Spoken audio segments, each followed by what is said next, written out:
History of the noted resurrectionists. Whatever may be said of the great advantages arising to the community at large from the march of intellect, which has almost become a byword for derision, it cannot be disputed that daily experience teaches us that in regard to the atrocity of crime, in its most appalling nature, instances have of late occurred of the most unexampled extent and magnitude, and which cover us with confusion and dismay. It would appear, in fact, that with the growth of the illumination of the mind, the degeneracy of the heart has increased, and that fresh sources of guilt have opened themselves, in proportion as the endeavors of the schoolmaster have been directed to their extinction. It is true, indeed, that murder is a crime which has been committed in all ages and in all countries. It was, in fact, the first crime by which the human race exhibited their natural depravity. But the idea of reducing murder to a system was reserved as the distinguishing feature of the present century. Indeed, blots more deep and foul appear to be attached to this era than to any that have preceded it. And although we may boast, with some degree of justice, that in some PG2 instances it has its brighter spots, yet it is nevertheless a truth too melancholy to be questioned, that it has also its darker shades and its more appalling obscurations. It is a trite axiom in politics that private benefit must yield to public good, but it is not therefore a natural corollary that private feelings are to be outraged and the entire happiness of the social circle to be destroyed by the desperate acts of a gang of miscreants who make a trade of human life and murder the defenseless and unprotected on the mere ground that it is contributory and indispensable to the interests and advancement of a particular science. Weak and imbecile must that government be, which, with the knowledge of the laws and customs of other countries, in regard to the procuring of an adequate supply of human corpses for the purpose of instruction to the anatomical student, conjoined with the advice and experience of native talent, cannot devise some effectual measures for the remedy of an evil, which has of late years grown to such an alarming magnitude as actually to alter the relations of society and to establish a system of terror at once inconsistent with individual happiness. The meritorious endeavors of Mr. Warburton during the last session of Parliament were directed to this subject, but with a most contradictory spirit of opposition, it was urged that the feelings of the inmates of a workhouse, having no relations nor friends belonging to them, and who, at their death, would be huddled into a grave like so many dogs, were not to be harassed nor wounded, whilst at the same time the sanctity of the grave was to be violated.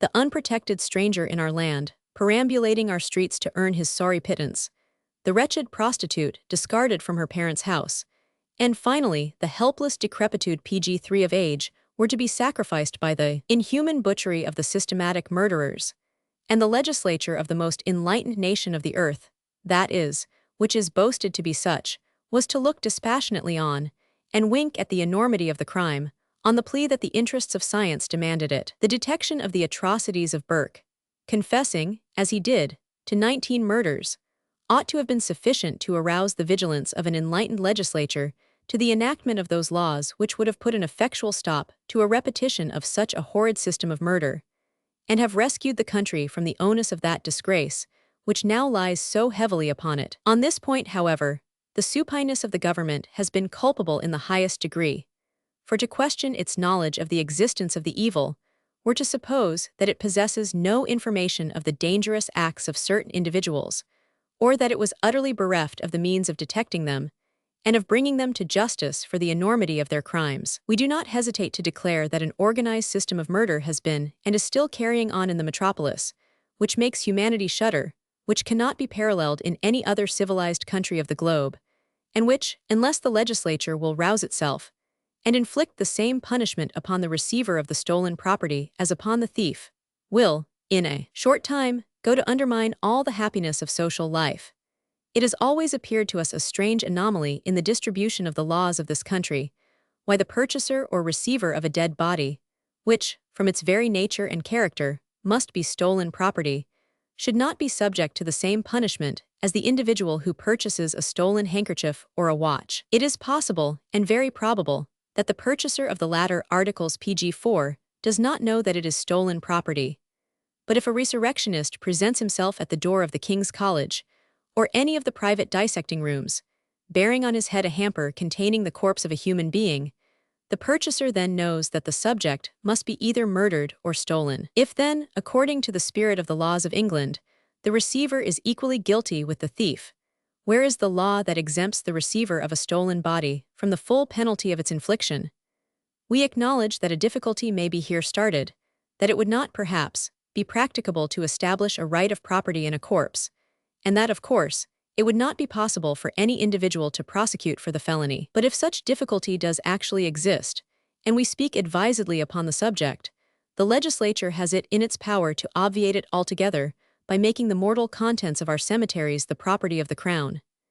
Any person, therefore, abstracting any part of that property might be indictable for felony, and the receiver or purchaser of such property prosecuted as an accessory. The anatomical student will then undoubtedly exclaim against the government and accuse it of having closed up the sources by which he is to perfect himself in the knowledge of the science.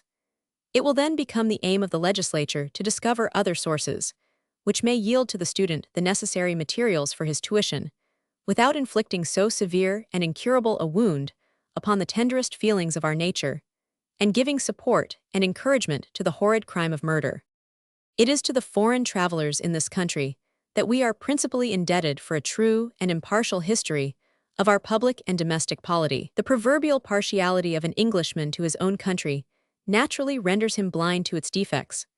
But pg 5, what must be the opinion of a foreigner of the civilization of this country, when he is informed that there are regularly established houses in this metropolis one, sanctioned by a license from the magistrates as public houses, which are known as houses of call for the different gangs of resurrectionists, and where, if a human corpse be wanted by any of the colleges, hospitals, or private dissecting rooms, an application is sure to meet with success.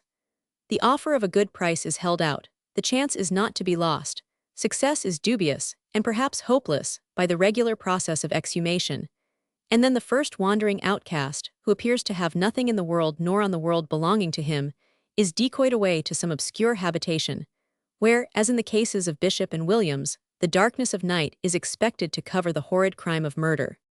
Melancholy, however, and deplorable is the truth, that there is a set of earthly fiends, bearing the human shape of women, who are the secret panders of the resurrectionists, and who, for a trifling share of the booty, will cooperate with them in their murderous practices. We allude to the female keepers of the low brothels in the different parts of the town, pg 6, and especially in the immediate neighborhood of Wentworth Street, Spitalfields, the resort of the lowest class of prostitutes, where, if one of them be suddenly missed from her accustomed haunts, it is but the gossip of the moment, and in certain cases it is apparently so satisfactorily accounted for that no further inquiry is deemed necessary.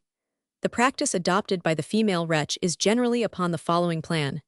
Having selected her victim from the wretched horde, who appears to be the most destitute, or who will not tell that she has, or who, in reality, perhaps, has not any relations in the world, the information is given to the resurrectionist, who, under pretense of purchasing her favors, entices her away to some obscure place, where the work of murder is accomplished. She is missed by her companions, and the keeper of the brothel is questioned as to her knowledge of what has become of her. "Ah," replies the wretch, "it is a very bad business. She robbed a sailor of 2 sovereigns, and hearing that the police officers were after her, she has thought it best for her to go out of the neighborhood. It appears to all the inquirers that it is a very likely case that the theft was committed, and it is equally natural that she should run away after it. The unfortunate creature is never seen again, and in a very short time, it is forgotten that such a being existed upon the earth." In the progress of this work, we shall be able to expose many circumstances connected with this horrid traffic in human flesh, at which the human heart revolts, and which are of so hideous a character, that, were not our authority incontestable, we should treat them as fictions almost impossible to be realized in actual life. But, when we state that we know of the existence of human shambles, where the leg, or the arm, or the head of a human being can pg 7 be purchased with the same facility as a leg of mutton or a sirloin of beef, we may then with shame ask ourselves the question, can this be England, the most enlightened, the most civilized country of the globe? We wish to speak with respect of the established authorities of the land, and we will continue to do so, as long as those authorities act with a due regard to the interests of the people, and to the preservation of general and individual happiness. But when we see such alarming evils carried on under the immediate observation, and we will go further and say, with the knowledge and tacit concurrence of an efficient and powerful magistracy, we consider that we are only performing a part of that duty which we owe to our country, to excite the legislature, by all the means in our power, and all the information we possess, to a serious and solemn investigation of the whole case, and by the enactment of some strong and penal laws, bring down the merited degree of punishment on the heads of the offenders, and thereby rescue the country from the odium and the disgrace which are at present attached to it. With this preliminary matter, we shall enter upon the immediate subject of our history, reserving to ourselves the privilege of interposing our own comments on those particular parts of it, which appear to us as possessing the greatest interest and importance.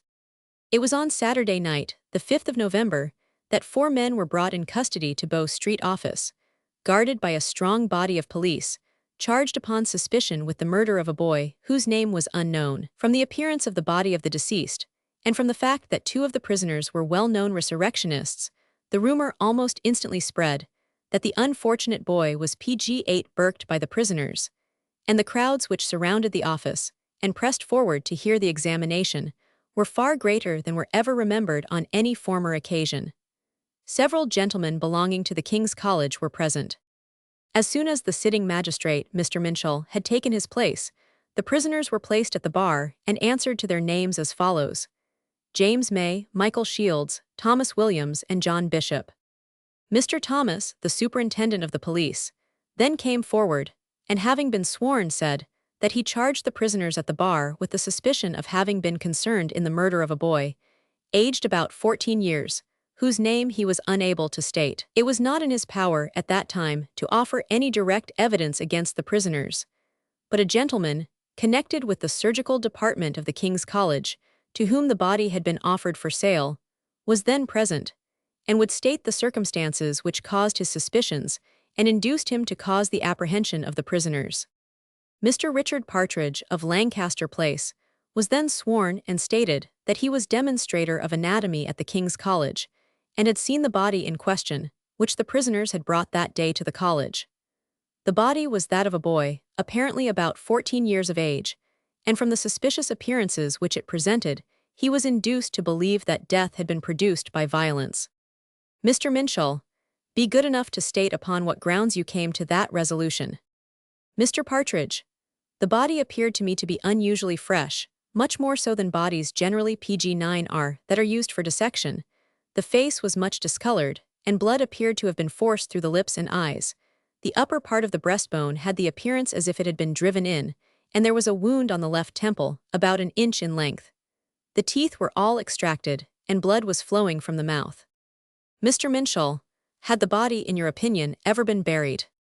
Mr. Partridge, I should say not, and I judge so from the rigidity of the limbs and muscles. Mr. Minshall, from all that you have observed, can you undertake to say that the several marks of violence on the body, or any one injury in particular, occasioned death? Mr. Partridge, I have not as yet sufficiently examined the body, and am, therefore, not prepared to answer that question. The pressure on the breastbone might have occasioned death, but I cannot, at present, say that it did, as I do not know the extent of the injury. Mr. Minshall, do I understand you to mean that, to the best of your belief, the body of the deceased had never been buried, and that, as far as you have as yet been able to form a judgment, the boy did not die a natural death? Mr. Partridge replied that such was his present opinion. Mr. Thomas here observed that a medical gentleman of the name of Edwards, who had seen the body, stated his belief that death had taken place within the last 12 hours. That gentleman was not present, but he, Mr. Thomas, could send for him. Mr. Minshall said that he would probably require his attendance, but it was not necessary at present. The magistrate then asked what evidence pg there was to connect the prisoners with the possession of the body. Mr. Thomas replied that the person was present who received the body when it was brought to the college. A person named Hill then came forward, and having been sworn said that he held the situation of porter to the dissecting room at the King's College. Between 2 and 3 o'clock that day, Nov. 5, the body was brought to the dissecting room by the 4 men at the bar. The prisoner Shields carried the body in a hamper on his head, and he, witness, observed to him that he had not seen him lately. Shields then placed the hamper on the floor, and the prisoners, Bishop and May, assisted in unpacking it, and the body, which appeared to be that of a boy between 14 and 16 years of age, was then taken out. We request particular attention to the evidence here given, as it is our intention to offer some serious comments on it, when comparing it with the evidence given during the trial. We were in court during the whole of it, and although the murderer is generally convicted on circumstantial evidence, yet, if the confessions of the criminals are to be relied on, which they voluntarily gave after their condemnation, perhaps, in no case of murder which ever came before a tribunal of this country, was a more erroneous evidence given as to the causes which were supposed to lead to the death of the murdered boy. It would be premature in this early stage of the business to make any comment on the high eulogium which the Duke of Sussex was pleased to pass, on the manner in which the prosecution was conducted, and the consequent pride which inflated his breast, at the thought that he was a prince of the country in which such consummate ability was displayed, if His Royal PG-11 Highness had been most graciously pleased to add that he was ashamed of being the prince of a country in which such horrid crimes could be committed, so as to render such a prosecution necessary, we should have considered it as far more becoming his character, and smacking less of that fulsome panegyrical flummery which the great are apt to use towards the great, in order to make themselves appear still greater in their own eyes than they really are.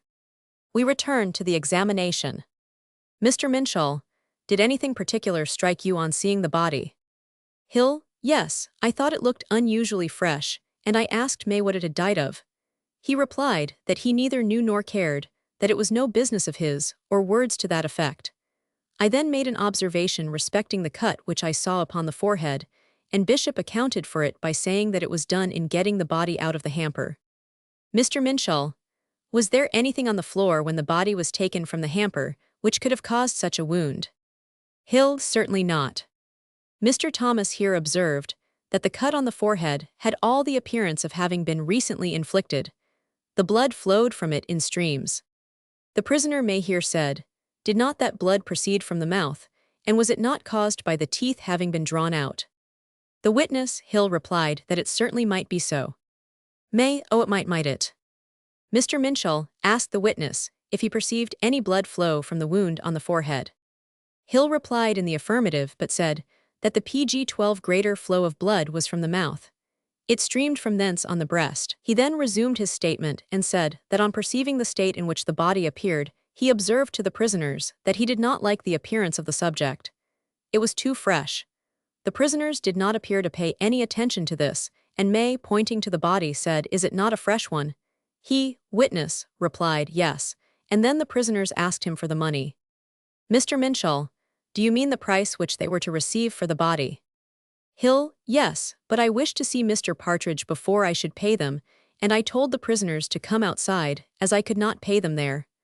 The witness then went on to say that he went to Mr. Partridge, who on seeing the body, said he did not like to have anything to do with it, that it was too fresh, and had a very suspicious appearance, and he told witness to tell the prisoners to wait until change of a note was procured, which was done for the purpose of keeping them where they were until the police should arrive. Mr. Minshull asked what sum had been agreed upon for the purchase of the body. The witness said that the men came to the dissecting room in the morning, between 11 and 12 o'clock, saying that they had a subject to sell and to know if one was wanted. Witness communicated the offer to Mr. Partridge, who came into the room where the prisoners were. They then told him they had a subject to sell and described it, saying that the price was 12 guineas. Mr. Partridge replied that he did not particularly want a subject then, and soon after he left the room, but instructed him, the witness, to offer the prisoners 9 guineas for the body. The prisoners consented PG-13 to take that sum, and said they would go and fetch the body. Mr. Minshull, was no inquiry made as to how the prisoners became possessed of the body, particularly after they had described it as being so fresh? Hill, I did not ask that question. We are not in the habit of doing so. Mr. Minshull, was it by direction of the persons in the college under whom you act that the prisoners were taken into custody? Hill, certainly, Mr. Partridge and the gentlemen who belonged to his class agreed that the appearance of the body was so suspicious that information should be given to the police. Mr. Minshull, in so doing they acted very properly. The magistrate then asked whether the prisoners had in any way accounted for the possession of the body. Mr. Thomas replied that the prisoner Bishop told him He got the body at Guy's hospital and employed the prisoner's shields to carry it from thence to the King's College. As this declaration on the part of Bishop appeared to be very important, he, Mr. Thomas, sent a message to Guy's hospital to request to know whether a boy answering the description of the deceased had died there lately. He received for answer a slip of paper stating that, since the 28th ultimo, 3 persons had died there. That one was a woman, and the other 2 were males, aged 33 and 37, so that the statement of Bishop as to where he obtained the body could not be true. Mr. Minshall asked if any person had been to claim the body. Mr. Thomas replied that a gentleman was present, whose son, a boy, aged 14, was missing pg-14 since Tuesday. He had been to see the body but found it was not his son. Mr. Hart, a respectable tradesman residing at No. 356, Oxford Street, then came forward, evidently in great distress of mind, and in answer to questions by the magistrate, said that his boy left home in the afternoon of Tuesday last, and was never seen since, although he had been advertised in the newspapers, and every possible means had been used for his recovery. The poor man wept bitterly, while he deplored his loss, and seemed to think that his son had been made away with by some abominable means, and disposed of to the surgeons. A circumstance which he considered not at all unlikely, from the facility with which bodies appeared to be disposed of at dissecting rooms, as proved by the evidence of the witness Hill. Mr. Minshall, addressing the prisoners, told them that he was ready to hear anything which they wished to state, but at the same time he felt it his duty to caution them as to what they should say, because it would be taken down in writing by the clerk, and whether favorable or otherwise, it would be produced as evidence at their trial, if he should decide to commit them. The prisoner Bishop said that he had nothing to add to what he had already stated. He got the body at Guy's hospital and employed Shields to convey it to the King's College. Williams and Shields declared their innocence, and the latter said that he merely acted in the matter as porter to Bishop. The prisoner May, who was dressed in a countryman's frock, and who appeared perfectly careless during the examination, in answer to the question, if he wished to say anything, replied that he knew nothing at all about the matter, and said that he pg-15 merely came to the college to get some money that was due to him. It was not my subject, he added, and I know nothing about it. Here 2 or 3 constables, who were in the body of the office, exclaimed that they knew May to be a noted resurrectionist, and one of them said he had him in custody at Worship Street office for stealing a dead body. The prisoner turned furiously round to the quarter from which the voice proceeded, and dared the constable to produce his proof. Mr. Thomas said that May's left hand was tied up, and it might be of importance to know whether it was owing to a cut. Mr. Minshall requested Mr. Partridge to examine the wound, and having done so, he said that the top of the forefinger of the left hand was slightly injured, either from a cut or a bite. It had been poulticed, and the wound might have been inflicted 2 or 3 days ago.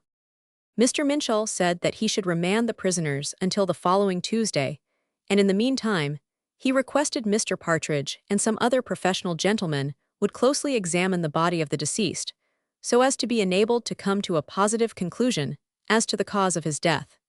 He then directed that the prisoners should be confined in separate cells, and that no communication should be allowed to take place between them. Mr. Thomas said that it would be necessary to watch them very closely, as they were all desperate characters, and made a violent resistance before they were secured.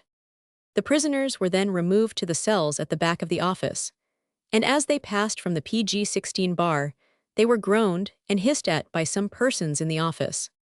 Mr. Burkoni, an Italian image-maker residing in Great Russell Street, came to the office just as the prisoners were removed, and said he had seen the body of the boy, and from what he could judge of its appearance, he was induced to believe that the deceased was a Genoese by birth, and had obtained his livelihood by selling images in the streets.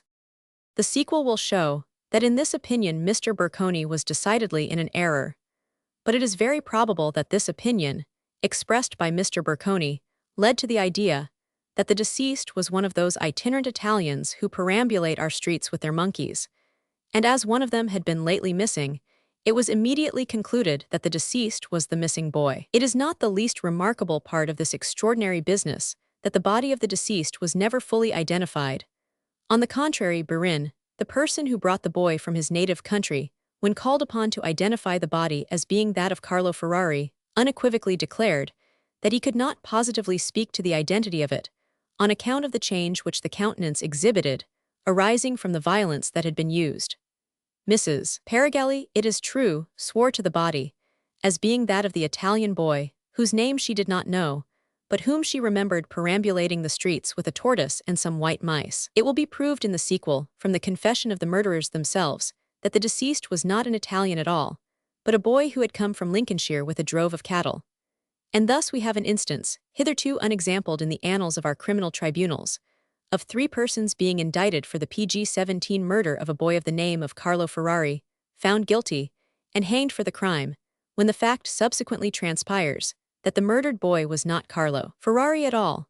We shall reserve any further comments on this most extraordinary affair till we come to the confession of the murderers, when, unless their veracity be impugned, and the facts as stated by them altogether invalidated, we shall not hesitate to express our opinion that, although the criminals have richly deserved the punishment which has been meted out to them, yet that they were convicted upon circumstantial evidence only, and that such evidence was in itself decidedly false. It was not, however, Mr. Burkoni himself who identified the body, but in the course of the following day, Sunday, several applications were made at the station house to see the unfortunate boy, and then it was that 2 or 3 persons recognized him as the poor little fellow who used to go about the streets, hugging a live tortoise, and soliciting, with a smiling countenance, in broken English and Italian, a few coppers for the use of himself and his dumb friend. Here then lies the origin of the mistake of the identity of the body, but it excites our surprise in no small degree that any individuals should take upon themselves to identify a body, the features of which were wholly disfigured by a violent death, which features were only known to them, by a passing glance at the individual when alive, as an itinerant beggar upon the streets, and the impression of which might be wholly effaced from their memory a few minutes afterwards. There have been instances in which the countenance has been so altered, even by a natural death, as not to be identified by those who have been the daily associates of the individual whilst in life. How much more liable, then, to doubt PG-18 and suspicion must the identity of a body be, which has come to its death by violent means, and the acquaintance with which during life was nothing more than the casual passing glance in the public streets. The manifest error into which those persons fell cannot fail to operate as a salutary warning to others, not to express their opinion so dogmatically and decisively, unless the fullest conviction is impressed on their minds of the truth of their depositions. The deceased appeared to be about 4 feet 6 inches high, and had light hair and gray eyes. The former itself is a very unusual feature of an Italian boy. He had a scar on his left hand, and it was then supposed that the teeth had been removed for the double purpose of selling them to a dentist and preventing the identity of the body. The appearance of the corpse was that of perfect health. The face was covered with clotted blood, and the arms, back, and chest had evidently been rubbed with clay to give the body the appearance of its having been disinterred. The cut on the forehead, although small in size, appeared to have been inflicted with some deadly instrument, which had beaten in about half an inch of the temple, without, however, fracturing any part of the bone. There were some black spots on the left wrist, which appeared to have been occasioned by the death grasp of a powerful hand. The breastbone, as described by the witnesses, appeared as if it had been forced in by violent pressure. The countenance of the boy did not exhibit the least distortion, but on the contrary, it wore the repose of sleep, and the same open and good-humored expression, which must have marked the features in life, was still discernible. The eyes, however, were bloodshot, and there was a suffusion on the countenance, which in some degree indicated PG-19 strangulation. It was intended to have proceeded immediately to an examination by the surgeons, but this proceeding was obliged to be suspended until the arrival of the coroner's warrant, which was expected on Sunday night, the 26th. The sensation which the murder of the boy excited in the metropolis may be said to be almost unprecedented. It was not regarded as one of those murders which stain our criminal annals, but when the fact transpired that it had been committed by a gang of resurrectionists, the alarm spread into the bosom of every family. The dreadful deeds of Burke and his associates arose to the memory in all their appalling horrors, and if a child or a husband was absent a longer time from home than usual, the maternal fear immediately arose that the Burkers had been at work. Thus, as we have stated in a former page, Mr. Hart of Oxford Street suspected that his son had been burked, but he was found drowned in the Regent's Canal. The following circumstance will, however, sufficiently show how much disposed the people were at this time to construe every act, having the least grounds of suspicion attached to it, as having an immediate reference to the acts of the Burkers.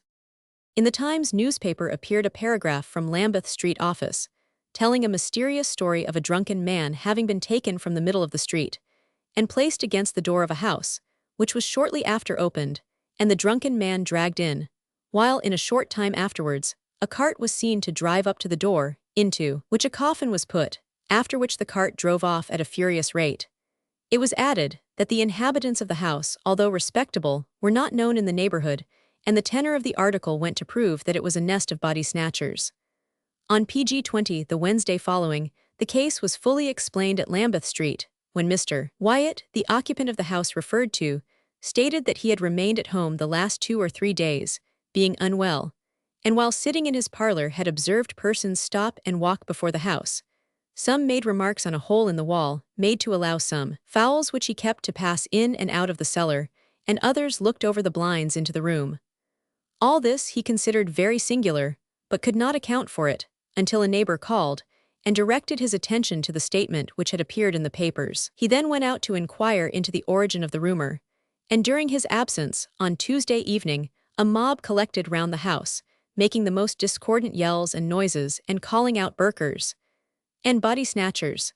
To the great terror of his aged mother and sister, the only persons at home, he knew nothing of the drunken man having been placed against his door, but with respect to the other transaction, he explained that the mother of Mr. Nutt had resided with his mother and died in the house last week.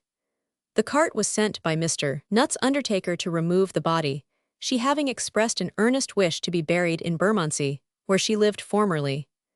Mr. Nutt, in support of this explanation, produced a certificate of the burial of his mother on the 16th of November, signed by the Rev. J. E. Gibson, the rector of St. John's, Bermondsey.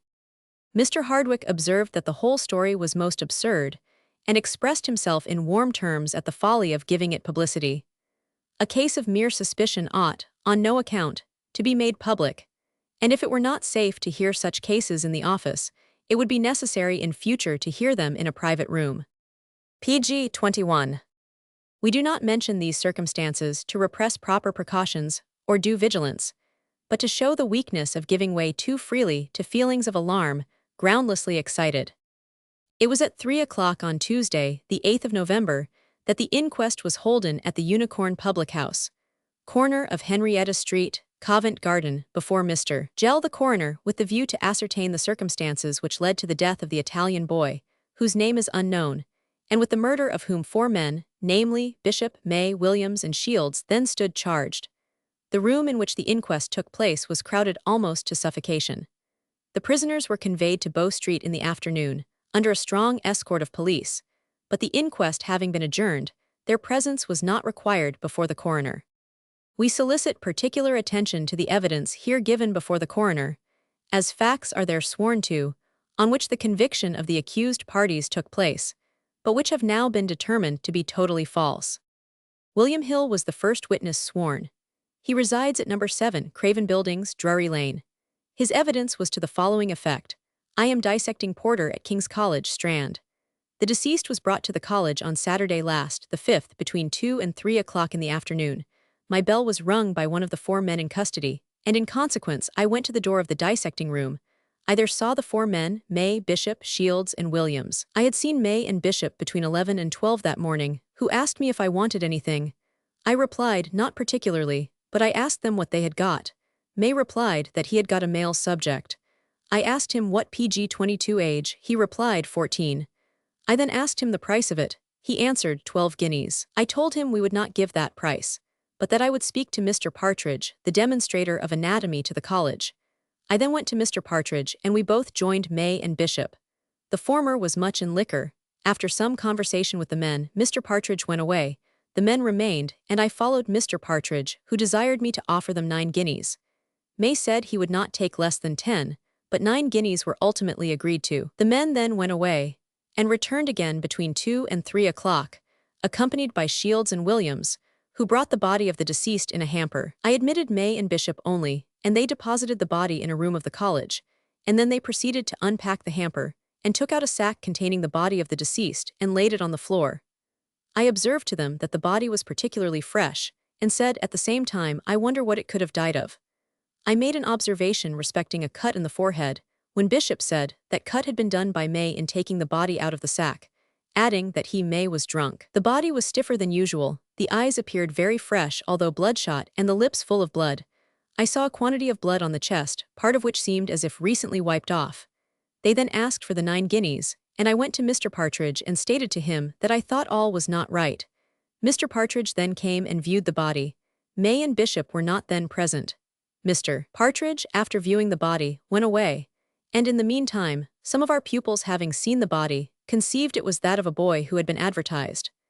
They also said that there appeared to be PG 23 marks of violence on the body, and a communication having taken place between Mr. Partridge and some of the gentlemen of his class, the police were sent for, and the 4 men were given into custody by the coroner at the suggestion of Mr. Thomas. I did not ask them how they got the body, because I never ask such a question. It is not likely they would have answered me truly if I had. Mr. George Beeman, of 28 James Street, Covent Garden, examined.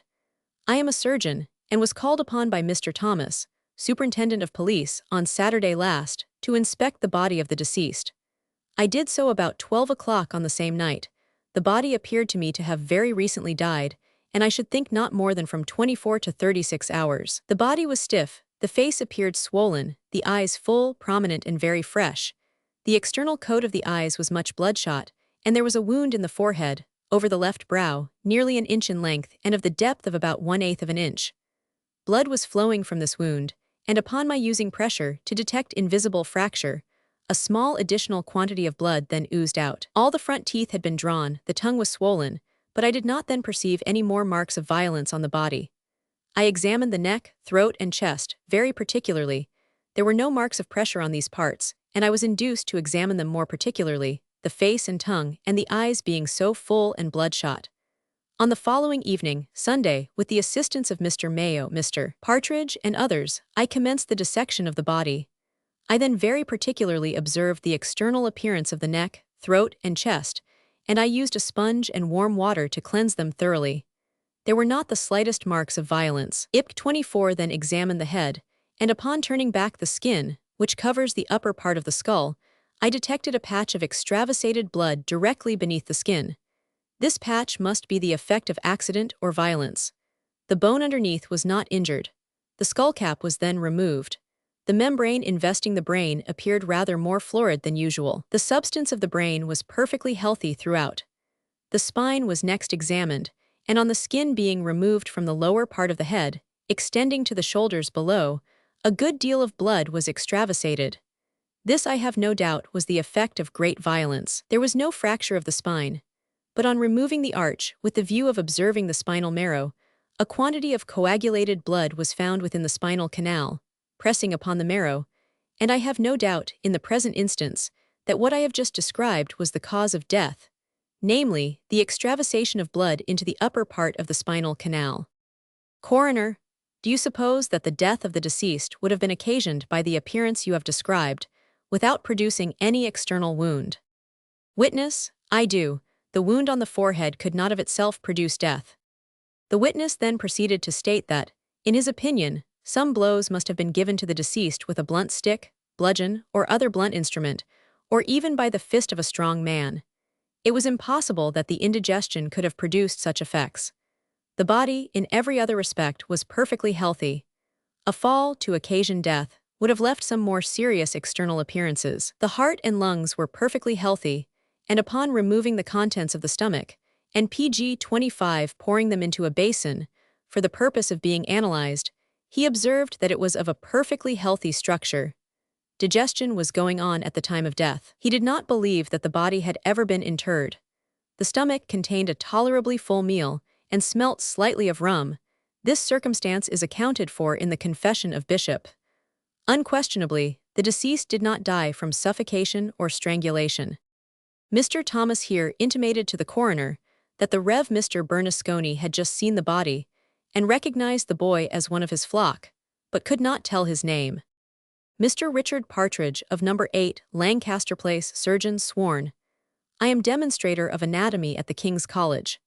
I know nothing of the men now in custody, but on Saturday last, I saw 2 men, Bishop and May, as I have since understood their names to be, at the college, and I agreed to purchase of them the dead body of a youth aged about 14 years. The body of the deceased was brought to the college that same afternoon, and in consequence of a message brought to me by the witness Hill, I went and examined the body, and on a second examination, the suspicious appearances which it presented struck me forcibly. I then went to the secretary's office, and having strong suspicions that all was not right, I procured some police officers, who in my presence apprehended May and Bishop, and the other 2 men who were waiting outside.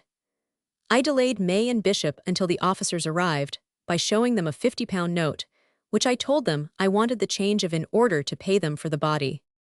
The evidence of Mr. Beeman was here read over by the coroner, who asked Mr. Partridge if he pg 26 coincided with the testimony given by that gentleman with regard to the appearances of the body. Mr. Partridge observed that he perfectly agreed with all that Mr. Beeman had said with regard to the appearances described by him, and considered that the cause of death had probably arisen from the injuries described to have taken place at the back of the neck. Those injuries might have occasioned death, certainly, but all the other appearances, as described by Mr. Beeman, might have resulted from a natural death. Thomas Davis examined. I am porter at the dissecting rooms, Guy's Hospital. On Friday evening last, May and Bishop brought to the hospital a sack, containing, as they said, a dead body, which they offered to sell. I told them that it was not wanted, as the gentlemen were already supplied. They then asked permission to leave it that night in the hospital, which I allowed. The next morning, Saturday, between, I think, 11 and 12 o'clock, I saw May and Bishop about the hospital. I went out, and on my return found that the body had been taken away, and that it had been removed at 12:30 or 1 o'clock. My assistant, James Wicks, delivered the sack containing the body to some persons, but to whom I cannot say. By the coroner, I am persuaded that the body was never taken out of the sack whilst in the hospital.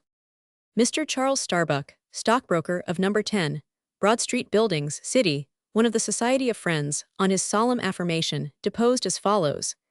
In consequence of the report which I read in the Times newspaper of Monday last, I went to see the body of the deceased, and have no doubt that it is the body of an Italian boy, whom I have pg 27 frequently seen at the bank. On last Thursday evening, the 3d instant, between 6:30 and 8, I saw an Italian lad, whom I suppose to be the deceased, sitting near the bank, with his face almost in his lap. He attracted attention from his position, having a mousetrap under his arm. A youth told him to get up, as the police were coming, or words to that effect. I remarked to my brother, I think he is unwell, and my brother replied, I think he is a humbug, for I have frequently seen him in that position. There were several men and women around him. I have seen the body yesterday and today, and have little doubt but it is that of the Italian boy so described. I have not seen the boy since alive. Margaret Perigelli of number 11, Parker Street, Drury Lane, sworn. On Sunday morning last I saw the body of the deceased. I do not know the name of the boy, he was an Italian. I have known him for the whole of last summer, and I am quite certain the dead body is that of the boy I have known so long. On Tuesday the 1st instant, I saw him alive in Oxford Street, carrying a mousetrap. Mr. George Dutchas, surgeon of 34, Golden Square, was then sworn and examined. I attended the post-mortem examination of the boy on Sunday evening last, and my opinion is that he died suddenly from external violence, and that the injuries at the back of the neck were quite sufficient to have caused death. I have seen similar appearances, however, in the body of a man who died from having fallen downstairs. There is no doubt but that death, in this instance, must have been instantaneous, and might certainly have been produced by a blow from a bludgeon on the back of the neck. I observed a mark on the right wrist, apparently produced by pressure. Mr. Dutchas stated his firm opinion that pg 28, the boy had first been stunned by a blow on the head, and afterwards that his neck had been dislocated, in the same manner as it was usual to wring the neck of a duck. We have given the latter part of this opinion in italics, as, when we come to contrast it with the confession of Bishop, it will be found that just as much value ought to be attached to it, and that it was just as consistent with the real truth, as if Mr. Dutchas had declared that the boy had died by natural means. We speak it not personally, but it is sometimes deplorable to hear the opinion of professional men touching certain points connected with life and death, and which are afterwards to be made the groundwork of a criminal prosecution. We see no reason to dispute the veracity of Bishop or William's confessions, for in the awful situation in which they stood, falsehood could not avail them anything, nor can any ostensible motive be discovered for their leaving behind them an erroneous statement, which went to exonerate no one from any imputed charge, nor which subtracted in the least degree from their own criminality. They confess not only to one but to other murders, but they declare that the boy, whose corpse they attempted to sell at King's College, and on which they were apprehended, was not Carlo Ferrari, but a Lincolnshire youth, who had brought a drove of cattle from that county. What then becomes of the identity of Bernasconi, Starbuck, and Paragalli? What becomes of the evidence of the professional men as to the cause of the death of the presumed Carlo Ferrari, when it is found, by the confession of the murderers themselves, to have been effected by wholly different means? And lastly, we may ask, and we shall have occasion, at a future period, to dilate more fully on the subject, what sort of a character does the prosecution itself exhibit to the country, when 3 individuals can be pg-29 arraigned at the bar for the murder of a certain boy by a blow or blows on the back of the neck, with an instrument, according to the jargon of the law, of no value whatever, that these same individuals shall be convicted of the crime, according to the declaration of the recorder, on the most conclusive and incontrovertible evidence, and then, in less than 24 hours afterwards, it shall transpire that the boy so murdered was not the boy for whose murder the parties were arraigned, that his death was not occasioned by any blow, but actually by suffocation, and consequently that the conviction took place on evidence which, throughout, was decidedly false. We are willing to bestow on Mr. Thomas all the credit which he deserves for his meritorious exertions in bringing the miscreants to the bar of their country to answer for their crimes, but we cannot refrain from observing that in collecting the evidence for the prosecution, recourse has been had to some measures which appear highly overstrained, and which, in fact, could never be received as evidence in any English court of justice. We will select the following as an instance. Mr. Duchaz, having informed the jury that the neck of the boy appeared to be dislocated in the same manner as it is usual to wring the neck of a duck, Mr. Thomas proceeded to state that in consequence of a communication which he received on Saturday afternoon from the King's College, he sent officers to that place to take the 4 men into custody, which was done, after a desperate resistance had been made by the prisoners. Witness sent for the body and asked Bishop what he was. He replied, a B.Y. body snatcher. He had seen the 4 prisoners within the last 15 minutes and asked them if they had any wish to see the jury. PG-30 May replied, not I have nothing to say about it. Bishop said, the body is mine, and if you want to know how I got it, you may find it out if you can. Shields' answer was that he was employed by Bishop to carry the body from Guy's Hospital to the King's College. The prisoner Williams said that he knew nothing at all about the matter, and that he merely went with the prisoners to see the King's College. Mr. Thomas added that he received a letter that afternoon, stating that a tortoise, similar to the one which it is supposed the deceased was in the habit of carrying about, was exhibited for sale in a shop in Middle Row, Holborn. He immediately went to the shop and took possession of the tortoise now produced, for which act Mr. Thomas rendered himself liable to an action for felony. He asked the woman of the shop how she became possessed of it, and she answered that her husband had purchased it in Leadenhall Market of a person whom she did not know, adding that such things were usually bought and sold there. Joseph Paragalli, husband of the woman already examined, was then sworn and stated that he had known the deceased boy for nearly 12 months, and well recollected his having carried a tortoise with him. The tortoise which he was in the habit of carrying was very like the one now produced, and he, witness, saw it in the possession of the deceased about a month ago. The deceased used to carry mice as well. He examined the body last Sunday morning, and was quite certain it was the boy whom he knew so well. Now, would the evidence of the tortoise have been admitted in any court of justice whatever, it was well known that the Italian boy carried a tortoise. Mr. Thomas hears of a tortoise being in Middle Row, Holborn, hurries to take possession PG-31 of it, produces it before the jury, and calls a Frenchman to depose that it is very like the tortoise which the Italian boy carried about with him. We believe that all tortoises are alike, and that it would not be so easy to prove the identity of any individual of the species, as has been evinced in the proof of the identity of Carlo Ferrari. If Mr. Thomas had received a letter, stating that a tortoise was in either of the 2 great zoological gardens, and it is just as probable that the tortoise of Carlo Ferrari should have fallen into the possession of the proprietors of those establishments, as into that of the woman in middle row. Would Mr. Thomas have so far committed himself as to repair to the gardens and bring the animal away with him?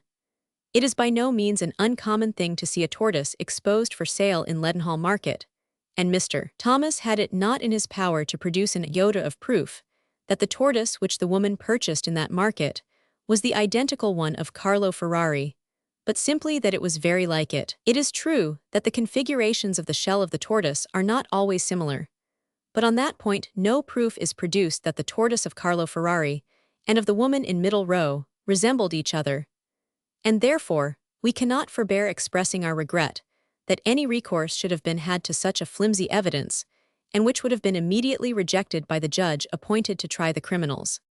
Mr. Thomas, in continuation of the statement, said that since the deceased had been brought to the station house, he had had no less than 8 applications to see the body by parents, who had, within a very short space of time, lost their sons, who were generally described as boys about the age of 13 or 14.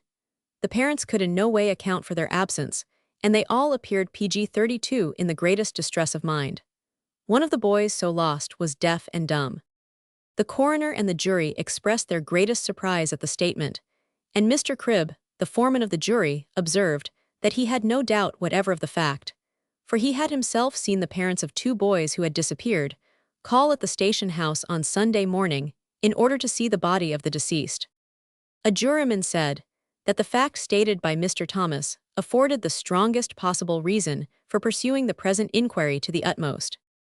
After some further conversation, the jury wished the room to be cleared in order, we believe, to discuss the propriety either of adjourning the inquest with a view to obtain further evidence, or to call the parties charged before them, in order to hear any further explanation touching their possession of the body, which they might feel inclined to give. The room was accordingly cleared at 7 o'clock, and after remaining together about 20 minutes, it was announced that the inquest was adjourned until 5 o'clock on Thursday evening next.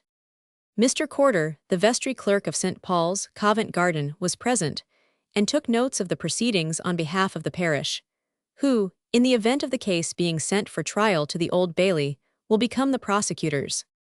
Pursuant to the adjournment, the jury again met on Thursday evening, the 10th of November, at the same house, and the room, as before, was crowded in every part, and a crowd of persons were outside, anxious to hear the verdict.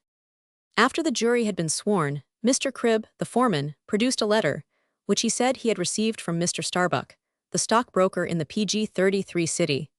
The letter was handed to the coroner, who read it to the jury. It stated that Mr. Starbuck had been mistaken with regard to the identity of the boy whom he supposed to be an Italian lad, and whom he had seen near the bank on the night of Thursday. He had since seen that boy alive. Here, then, we find one individual retracting his opinion of the identity of the boy, and it therefore now solely rests on the testimony of Mr. and Mrs. Paragalli, who are just as likely to have been mistaken as the worthy Quaker. The evidence of the witnesses was then resumed. Joseph Higgins, constable of the F Division of Police, sworn, "I live at number 8, Newton Street, Holborn. Yesterday, about 4 o'clock, I went to a public house in Giltspur Street, called the Fortune of War. I there saw Mrs. Bishop and Mrs. Williams, her daughter, coming out, and I told them I must take them to the station house. Mrs. Bishop begged of me to let her go home for her child, which I consented to do, but I said I must go with her. I then went with them to number 3, Nova Scotia Gardens, Crabtree Row, Hackney Road. I proceeded to search the house, and found the implements I now produce. I said, I know what those are for, and she replied, I dare say you do, but do not speak before the children. I found 2 crooked chisels, which Mrs. Bishop admitted were for opening coffins. I also found a bradawl with dry blood upon it. I said, this is for punching out teeth. She replied, her husband had used it for mending shoes. I also found a file. I then searched Mrs. Bishop, and found upon her the petition which I now produce. She told me it was from her husband, and 3 other persons for pecuniary assistance, saying that they were resurrectionists, and they had no means of defending themselves from the PG-34 offense for which they were charged. The petition, which was as follows, was then read.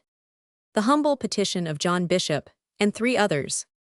Most humbly showeth that your petitioners have supplied many subjects on various occasions to the several hospitals, and being now in custody, they are conscious in their own minds that they have done nothing more than they have been in the constant habit of doing as resurrectionists, but being unable to prove their innocence without professional advice, they humbly crave the commiseration of gentlemen who may feel inclined to give some trifling assistance, in order to afford them the opportunity of clearing away the imputation alleged against them. The most trifling sum will be gratefully acknowledged, and your petitioners, as in duty bound, will ever pray. This petition was not signed. She admitted that Williams was not her son-in-law's right name, but said he did not wish it to be known, as he had been out with her husband not more than 2 or 3 times. She added that her husband went out the night before he was taken into custody, accompanied by her son-in-law, Williams, and that he came home the next morning and washed his hands in a basin, at the bottom of which she saw a great deal of mud. James Weeks examined. I am assistant to Mr. Davis, porter at the dissecting room, Guy's Hospital. I know May and Bishop, and on Friday the 4th instant, about 5 minutes past 7, I went to the hospital and saw them there. They left a sack at the hospital containing something, and I saw projecting through a hole in the sack a portion of a knee of a human being. I heard May say to Mr. Davis, "The fact is, the subject don't belong to me but to Bishop."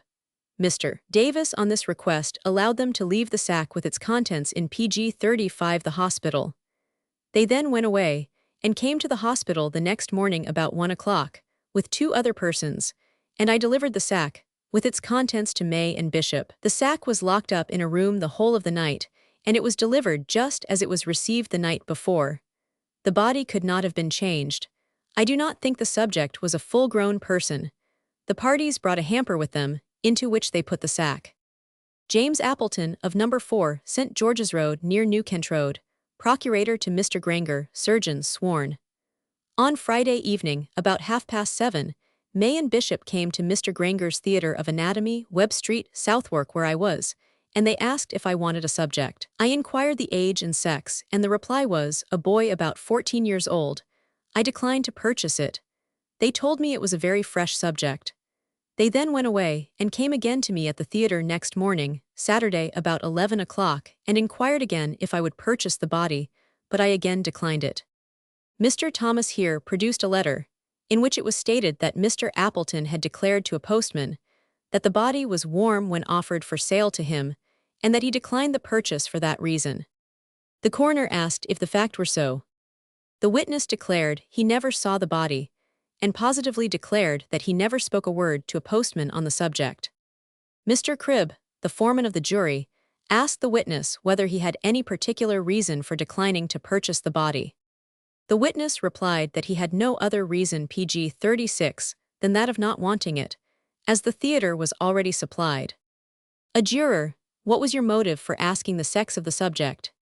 Witness, because many of the pupils prefer a male to a female subject. After a long, desultory conversation as to whether the inquiry should proceed further, Mr. Corder said that he really did not think there was any further evidence to produce at present, tending to throw any additional light upon the inquiry. If, however, the jury should return a verdict of willful murder against some person or persons unknown, the inquiry would be pursued at Bow Street office, where the 4 men were now in custody. He, Mr. Corder, had reason to believe that His Majesty's government, struck with the importance of the inquiry, would lend every facility tending to bring the affair into a proper train, in order that public justice might not be defeated. He then suggested that the accused should be sent for, with a view to see whether or not they felt inclined to account for the possession of the body. A juror observed that they were as yet proceeding in the dark, inasmuch as they had not yet ascertained the name of the deceased or to whom he belonged. Mr. Corder replied that he understood from inquiries that he had made that the name of the murdered boy was Giovanni Montero, and that he was brought to this country from Italy about a year ago by a native of that country named Peter Massa. Joseph Paragalli here said that from inquiries he had made at the alien office, and from the description given of Massa's boy in his passport, he PG 37 was quite sure that he could not be the same boy, whose death was now the subject of inquiry. It was here determined, by the jury, to have the prisoners before them. The prisoner Michael Shields was then brought forth strongly guarded, and the coroner addressing him said, "You are not obliged to answer any questions that may be put to you unless you please, but I tell you fairly that we have sufficient evidence before us to prove that the deceased boy came to his death by unfair means. And having traced the body into your custody, we wish to know whether you are inclined to give any explanation touching your possession of the body in question. Should you feel inclined to state what you know, I am anxious to caution you to speak the truth. The prisoner said he was willing to speak the truth, and having been sworn, he deposed as follows. My name is Michael Shields. I live at number 6 Eagle Street, Red Lion Square. I am a porter, and on Saturday last, the 5th instant, about 10 o'clock in the morning, I was hired by Bishop, whom I met in Covent Garden. Bishop said he had a little job to do to go over London Bridge. I said I would go. I then went with him to a public house right opposite Guy's Hospital where he left me and returned in about an hour in company with May and Williams. We then went together into Guy's Hospital, and after waiting there half an hour, I saw a man in a flannel jacket. That man and Bishop had a hamper directed to Hill, Esquire, King's College. They then put the hamper on my knot, telling me to be careful not to fall down. I went off with the hamper over London Bridge, accompanied by May, Bishop, and Williams. Had never been to the King's College before. They went first, and I followed into the college. The door was opened PG-38 by a man, and they, Bishop, May, and Williams, took the hamper from me, leaving me outside. About 3/4 of an hour after this, I was apprehended by the police, previously to which Bishop, Williams, and May were apprehended also. Coroner, is that all you have to say? Prisoner, that is all, Your Honor. If I was to speak my last words, I did not know what the hamper contained. I sometimes assist the grave digger of St. Giles's Parish in digging graves, whenever he is overrun. Coroner, how long have you known Bishop? Prisoner, about 8 or 9 months, I should think. I don't know in particular how he got his livelihood. I don't know as he dealt in dead bodies before now. I was never employed in this way by Bishop before. I was to be paid half a crown for this job. I can swear that May and Williams never employed me to carry dead bodies. I can't say that I never worked for a resurrectionist before. I had no reason to suspect prior to this event that Bishop, May, and Williams were resurrectionists. I do not know where they lived. It was on London Bridge that I met Williams, who had an empty hamper which I took from him and carried it to Guy's Hospital, and some person there took it from me and brought it in, and I then went to the public house. I have carried hampers and boxes before to hospitals and dissecting rooms. Mr. Corder, were you at the Fortune of War public house on Friday last? Prisoner, I might have been. Mr. Corder, did you not see Bishop and May there? Prisoner, they might be there. The prisoner, on being further pressed, admitted that they were there, and said that Bishop told him he should PG-39 want him the next morning to do a job for him. I very often go to the Fortune of War. I remained there for about half an hour, and I met Bishop and May there by accident. They went away before I left. When I said that I met Bishop and May in Covent Garden at 10 o'clock on Friday morning, I did not speak the truth. I now state that I met him at the Fortune of War on the Friday morning at 8 o'clock. Mr. Corder, I suppose that you know that the Fortune of War is a sort of house of call for resurrectionists. Prisoner, it may be. I have seen several respectable persons there. Mr. Cribb, now Shields, answer this question truly. Do you know anything relating to the death of the deceased? Prisoner, Bishop said, while coming to Bow Street in the van, that the body was got from the ground, and that he knew where it was got from. He smiled as he said so, adding that if he was brought before the jury he would give them ease about it. The examination of Shields having been concluded, the prisoner Bishop was brought before the jury, and the coroner cautioned him as to the awkward situation in which he stood, there being no doubt but that the boy had been unfairly dealt by. Bishop, I dug the body out of the grave. The reason why I declined to say the grave I took it out of is that there were 2 watchmen on the ground, and they entrusted me, and being men of family, I don't wish to deceive them. I don't think I can say anything more. I took it for sale to Guy's Hospital, and as they did not want it, I left it there all night and part of the next day, and then I removed it to the King's College. That is all I can say about it. I mean to say that this is the truth. I shall PG-40 certainly keep it a secret where I got the body. I know nothing as to how it died.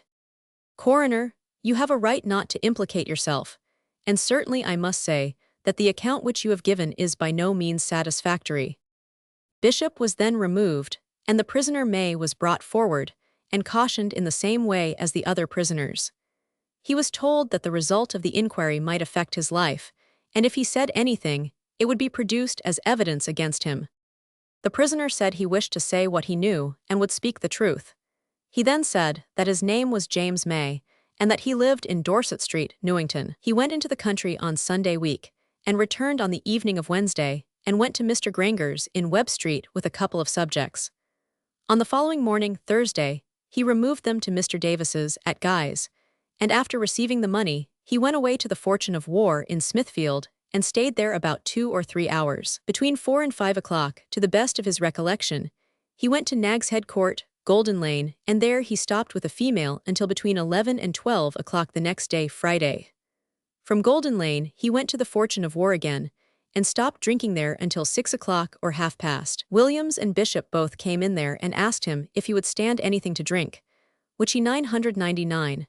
Bishop then called him out and asked him where he could get the best price for things. He told him where he had sold 2 meaning guys, and he, Bishop, then told him that he had got a good subject and had been offered 8 guineas for it. He May replied that he could get more for it, and then Bishop said all that he could get over 9 guineas he might have for himself. He agreed to PG 41 it, and they went from thence to the Old Bailey and had some tea at the watering house there, leaving Williams at the Fortune of War. After tea they called a chariot off the stand and drove to Bishop's house. When there, Bishop showed him the lad in a box or trunk. He May then put it into a sack and brought it to the chariot and conveyed it to Mr. Davis at Guy's. Mr. Davis said, "You know, John, I can't take it because I took 2 of you yesterday, and I have not got names enough down for one, or I would take it." He May then asked him if he could leave the body there that night, and he said he might. Bishop then desired Mr. Davis not to let any person have it, as it was his subject, but to deliver it to his own self. He May also told Davis not to let the body go without him, or he should be money out of pocket. May then went on to state that he went to his own house and slept there that night, and the next morning he went to Guy's, and Bishop and Shields came in with a hamper, which was taken to King's College, where he was taken into custody. The prisoner said that he had spoken the truth and nothing else.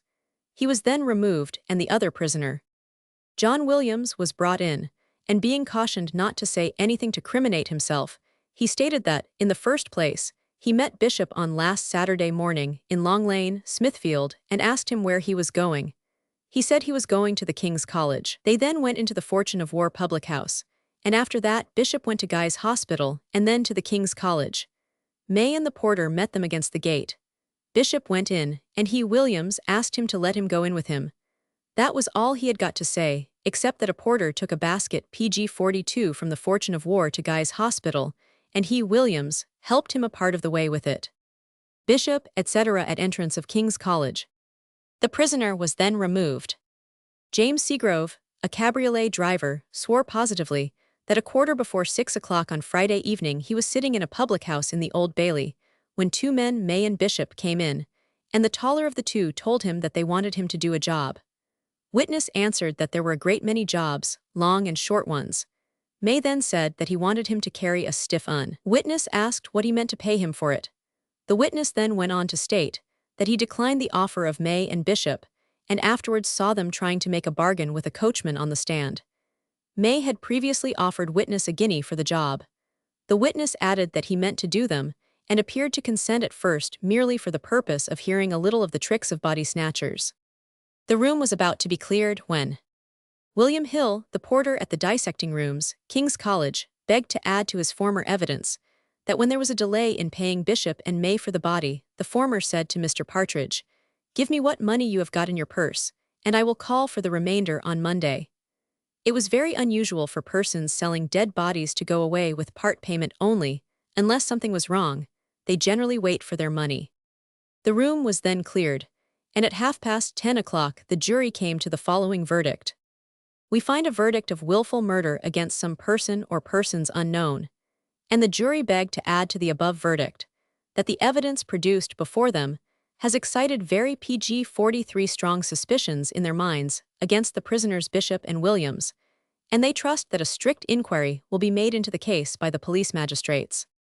We understand that Mr. Corder received directions from the Home Office to forward the result of the examination before the coroner to the Secretary of State, as soon as it should be made known, and it was further stated that a reward would be forthwith offered for such evidence as might tend to fix the crime upon the guilty parties. The prisoners still remained in custody on the charge, namely, suspicion of murder, for which they were brought to Bow Street on the previous Saturday night. And Mr. Minshall, before whom the examination then took place, expressed his determination to pursue the inquiry to the utmost. Previously to entering into any further statement of the measures adopted for obtaining the necessary evidence to bring the commission of the crime home to the accused parties, we may be allowed to offer a few reflections on the indelible disgrace which is attached to this country by the tacit encouragement which is given to the horrid vocation of the resurrectionists, and which has now become such a settled system that not only the sanctuary of the grave is violated, but human life is sported with as if the laws had no restraining hand upon the criminals, and they were to be allowed, in the open face of day, to carry on their murderous trade, in defiance of humanity, religion, and the laws. Would it be credited, were it not obviously true, that after the discovery of such till then unheard-of depravity as that exhibited in the crimes of Burke and Hare, 2 years should elapse without any measure being adopted by the legislature to amend the system which tempts to such horrors, and that the subject should be forgotten until pg 44 similar atrocities are repeated in the metropolis of the kingdom, at the very source of legislation, and under the very eye of a police supposed to be the most efficient in Europe?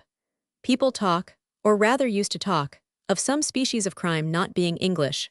Alas, that England should now stand indelibly stained by guilt of so foul, so unnatural a blackness, that all other detested sins which, when exposed, stood bare and naked, trembling at themselves, compared with this, are blanched into the complexion of natural, perhaps generous impulses, culpable only in their misdirection and excess. It seems reserved for the British schools of anatomy to offer a premium for murder not prompted by passion, not provoked by injury, not justified even to the murderer by revenge, but premeditated with cold, diabolical, mercantile calculation, as to the price which will be given for the corpse of the victim. The deprivation of the actors of these crimes appears to us almost inexplicable. It has been said that all are not men who bear the form of men, and the resurrectionist in his horrid vocation bears no alliance to humanity. The common damned shun his society.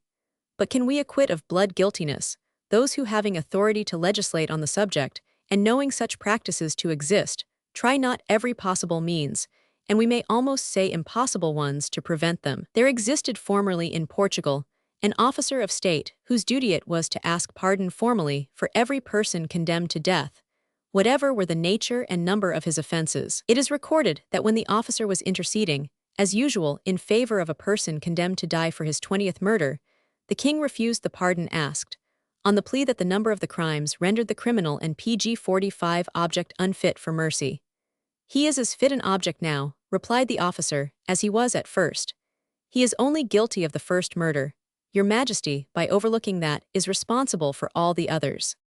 The senseless clamor which was raised against Mr. Warburton's bill, on account of the pain which it would cause to the feelings of a few paupers, provokes us to wish that all those who excited it may be haunted with the anguish of that unutterable dread which led Mr. Hare to view the body of the murdered stranger boy, in the horrid expectation that it might be that of his lost son. In regard to the outrage on the feelings of the pauper, we suspect that, were a law to be enacted, giving the body of every pauper, not claimed by any relative, for dissection, it would have a very salutary effect in thinning the workhouses of a number of paupers, who throw themselves on the parish as being too idle to work, and who would never think of entering a workhouse if they thought dissection was to be their fate after death.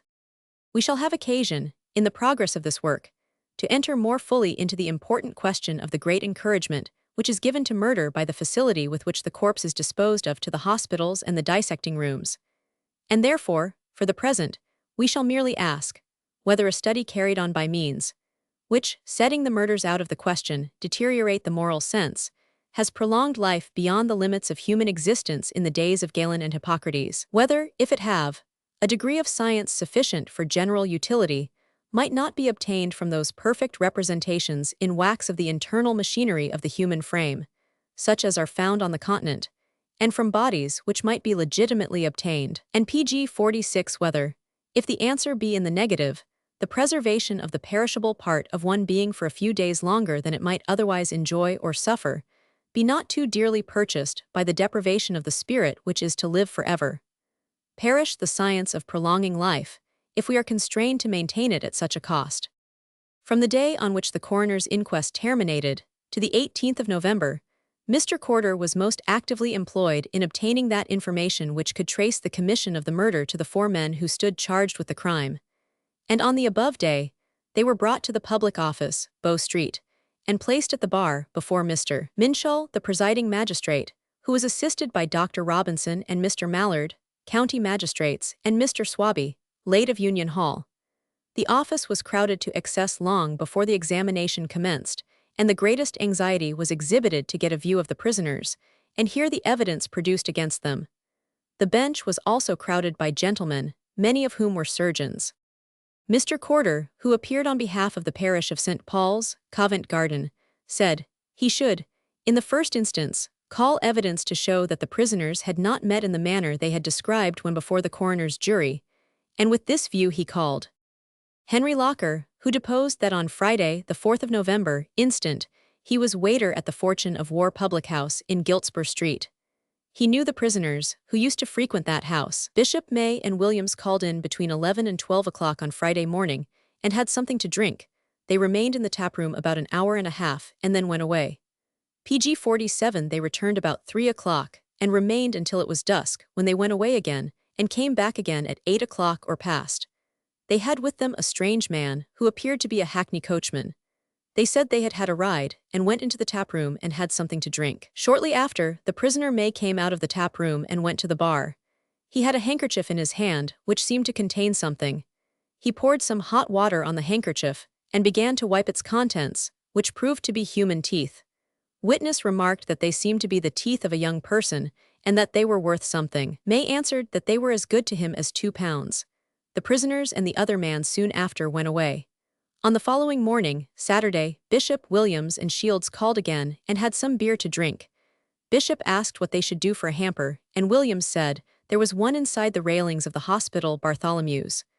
The prisoner Shields went and fetched it, and all three went away. Mr. Minshall asked the witness to describe May's dress when he first saw him. Witness, I do not exactly remember. Prisoner May, how can you tell the hour when you first saw me? Witness, although I cannot speak to your dress, I am certain as to the hour. The witness, in reply to a question by Mr. Minshall, said that when May was engaged in washing the teeth, he had on a dark-colored smock frock. Mr. Corder said that as it was not intended on this examination to offer any evidence with respect to the exchange of clothes in Field Lane, it was not very material as to the dress of the prisoner. With respect to that circumstance, evidence would be produced on a future occasion. PG 48. James Seagrove, the cabriolet driver who gave evidence before the coroner, was again called forward. He stated that on the Friday evening about 6 o'clock, being at tea in a watering house in the Old Bailey, he was called out to the prisoners Bishop and May. The latter asked him if he wanted a job and added, "I want you to carry a stiff un," adding, "We will stand a guinea for it." Witness declined the job and left the prisoners apparently making a bargain with a hackney coachman. Mr. Minshall asked the prisoners if they wished to put any questions to the witness. May, no, the man answers perfectly correct. Thomas Taverner, the waterman at the stand in the Old Bailey, proved that he was directed by two men to call out the last witness from the watering house. They said they wanted to hire his cab. Witness, however, could not identify the man as the night was dark. Mr. Minshall asked if the men were carrying anything, and whether the witness saw the coach in which they drove off.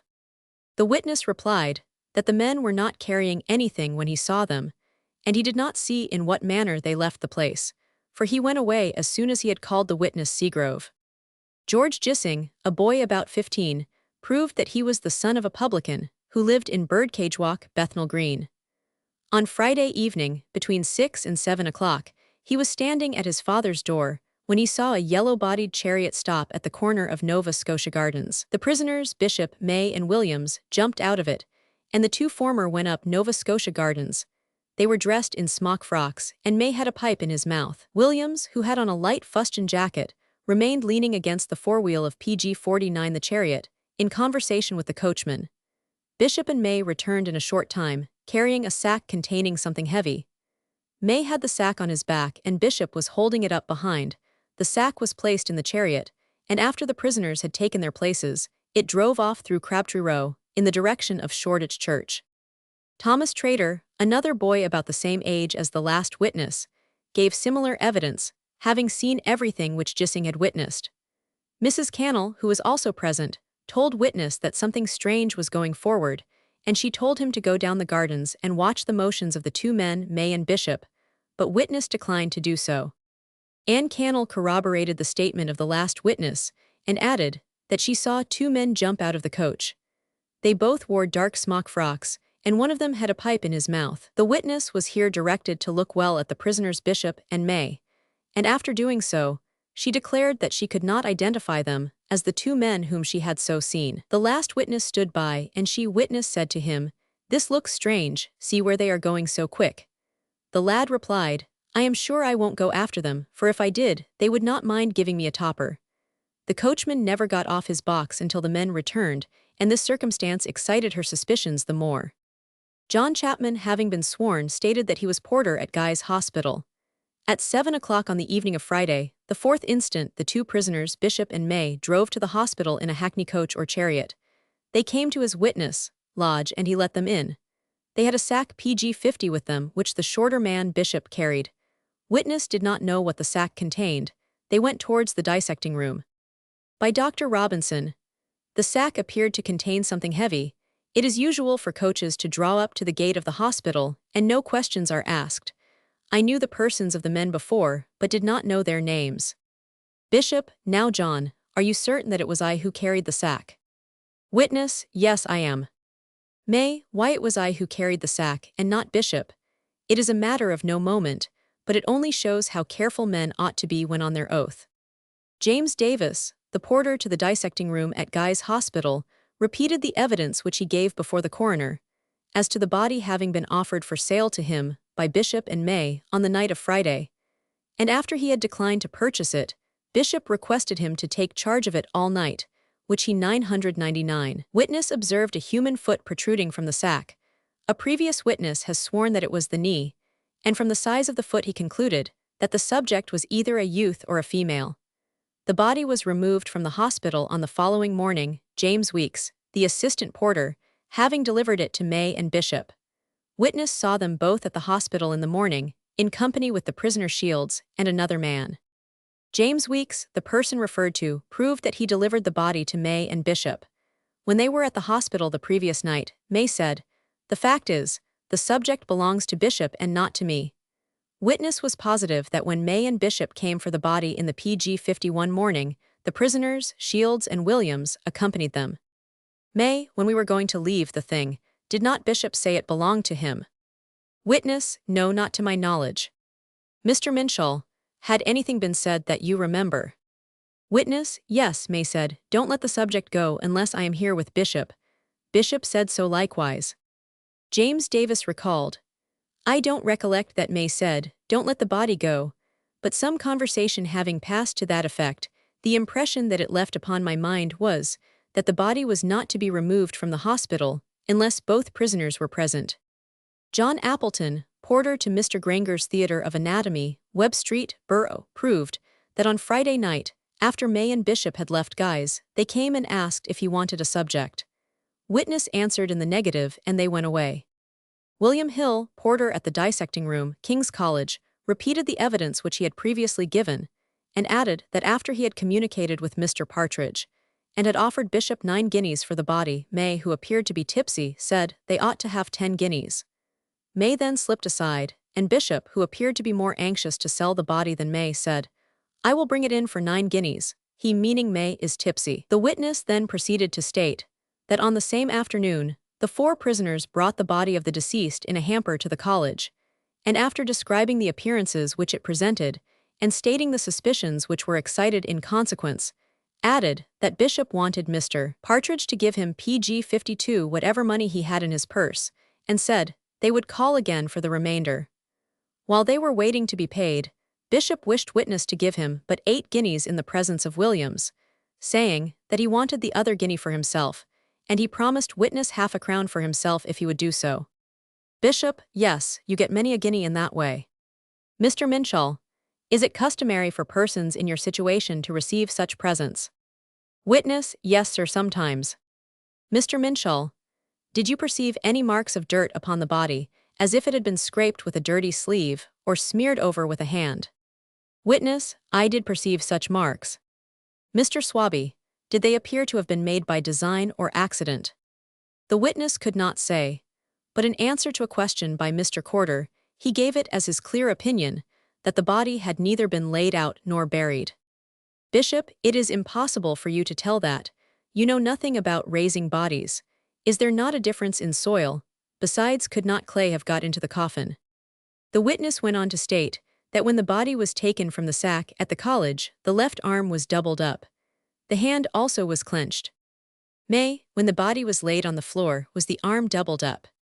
Witness, yes, and I unclenched the fingers myself, and observed that the limbs were very stiff.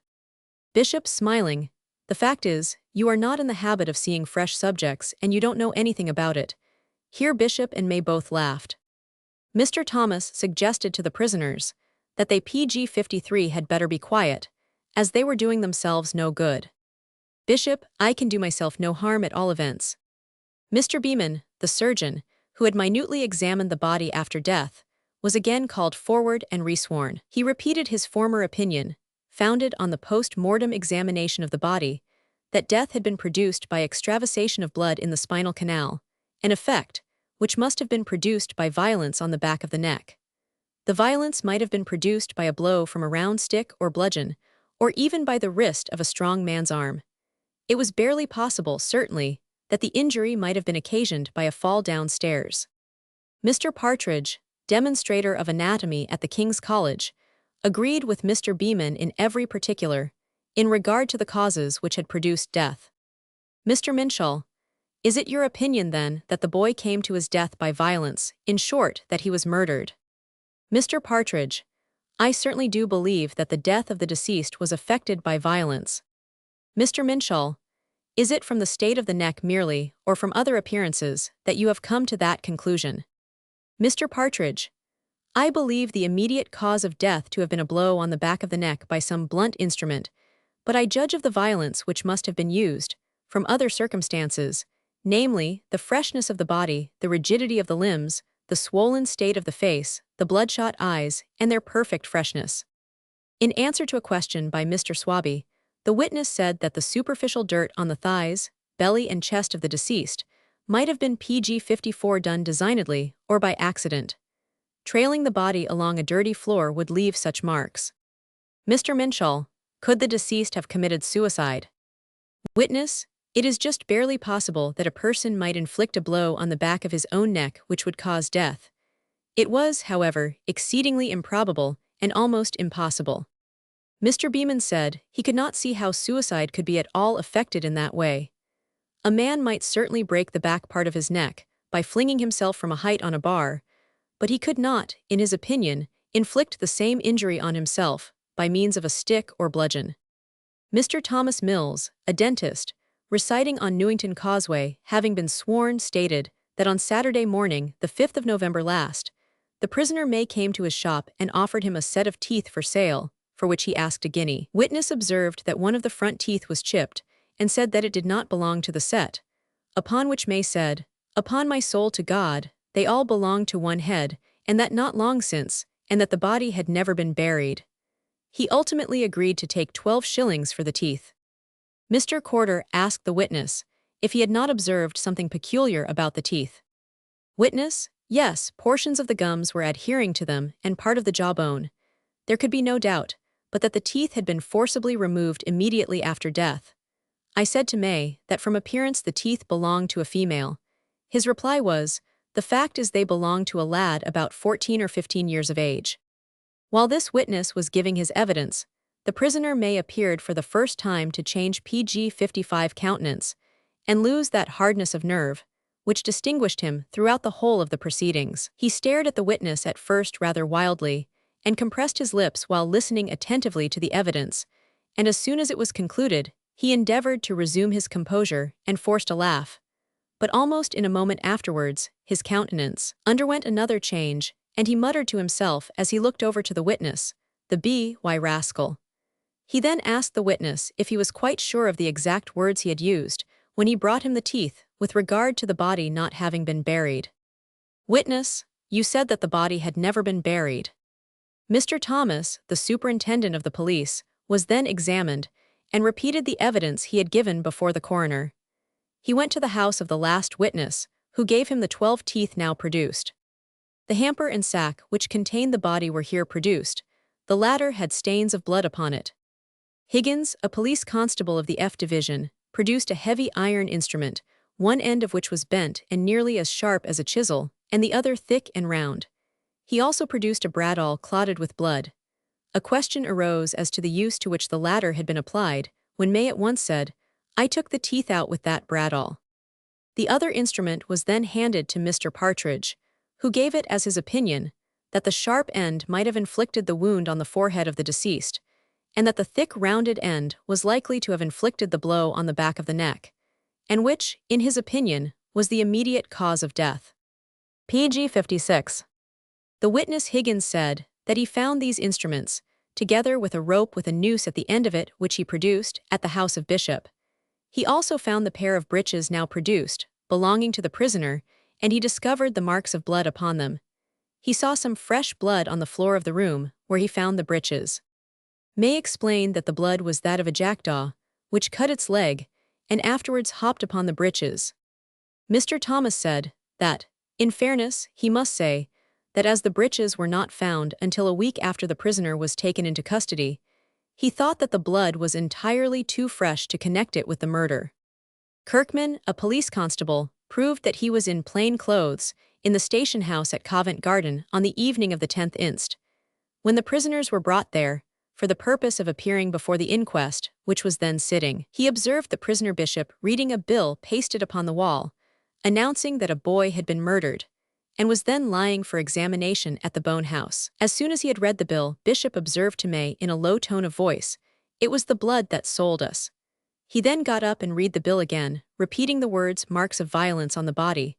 Then turning to May again, he said, "There were no marks of violence on the body, but only a few breaks in the skin." And as he said so, he sat down, smiling. Bishop admitted that he had read the bill over, but denied the expressions imputed to him. Margaret King, a decent-looking woman in an advanced state of pregnancy, was then called forward and sworn. She stated that on Thursday PG 57 fortnight, about 1 o'clock, she was standing with her children in Birdcage Walk, near Nova Scotia Gardens, when she saw an Italian boy, whom she had frequently seen before in the neighborhood of Bethnal Green, standing at the corner of Nova Scotia Gardens with a little box slung before him. He stood about 30 yards from where she was standing. She never saw that boy since. He had his back to her, but still she was sure he was the same boy whom she had seen so frequently before. He had either a box or a cage with him. Mr. Minshall, are you sure it was on a Thursday you saw him where you have just described? Witness, I am sure it was on a Thursday because it was my washing day. It was on the Thursday before the 5th of November. I heard some gentlemen speaking about the awful murder that had been committed on the body of a poor Italian boy, and I immediately said, "Dear me, I saw a boy such as is described, standing at the end of Nova Scotia Gardens a short time ago." Mrs. Paragelli, who had been before examined, was again called forward to prove that she knew the deceased, and had frequently seen him about the streets carrying a cage with white mice in it. On the 1st inst. She saw him in Oxford Street, and had since seen his body at the station house. Bishop, are you quite certain that the boy you saw in Oxford Street was the same boy whose body lay at the station house? Witness, I have no doubt of it. He used to carry about his little cage, suspended in front by a string across his shoulders. At a distance, the cage might appear like a box. Mr. Corder was about to put in evidence the PG 58 statements, which the prisoners had severally made before the coroner, when Mr. Minshall said that it would perhaps be better to defer receiving that evidence at present. Mr. Minshall then, addressing the prisoners, told them that they would be remanded to that day week, when they would again be brought forward for further examination. He deemed it right to apprise them that other evidence would be produced against them, and said, if they wished to say anything, he was willing to hear them. The prisoners declined saying anything, and were removed from the bar to the lock-up room at the back of the office, strongly guarded, and in custody of Dodd, the jailer. The wife of Bishop and Rhoda Head, alias Williams, wife of the prisoner Williams, were then brought forward and remanded until the following Tuesday. Mrs. Bishop had been the wife of Bishop's father by a second marriage, so that his wife is also his mother-in-law.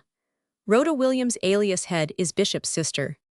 When the prisoners left Bow Street in the prison van, they were assailed by the groans of a large concourse of persons, who had been waiting for several hours to see them.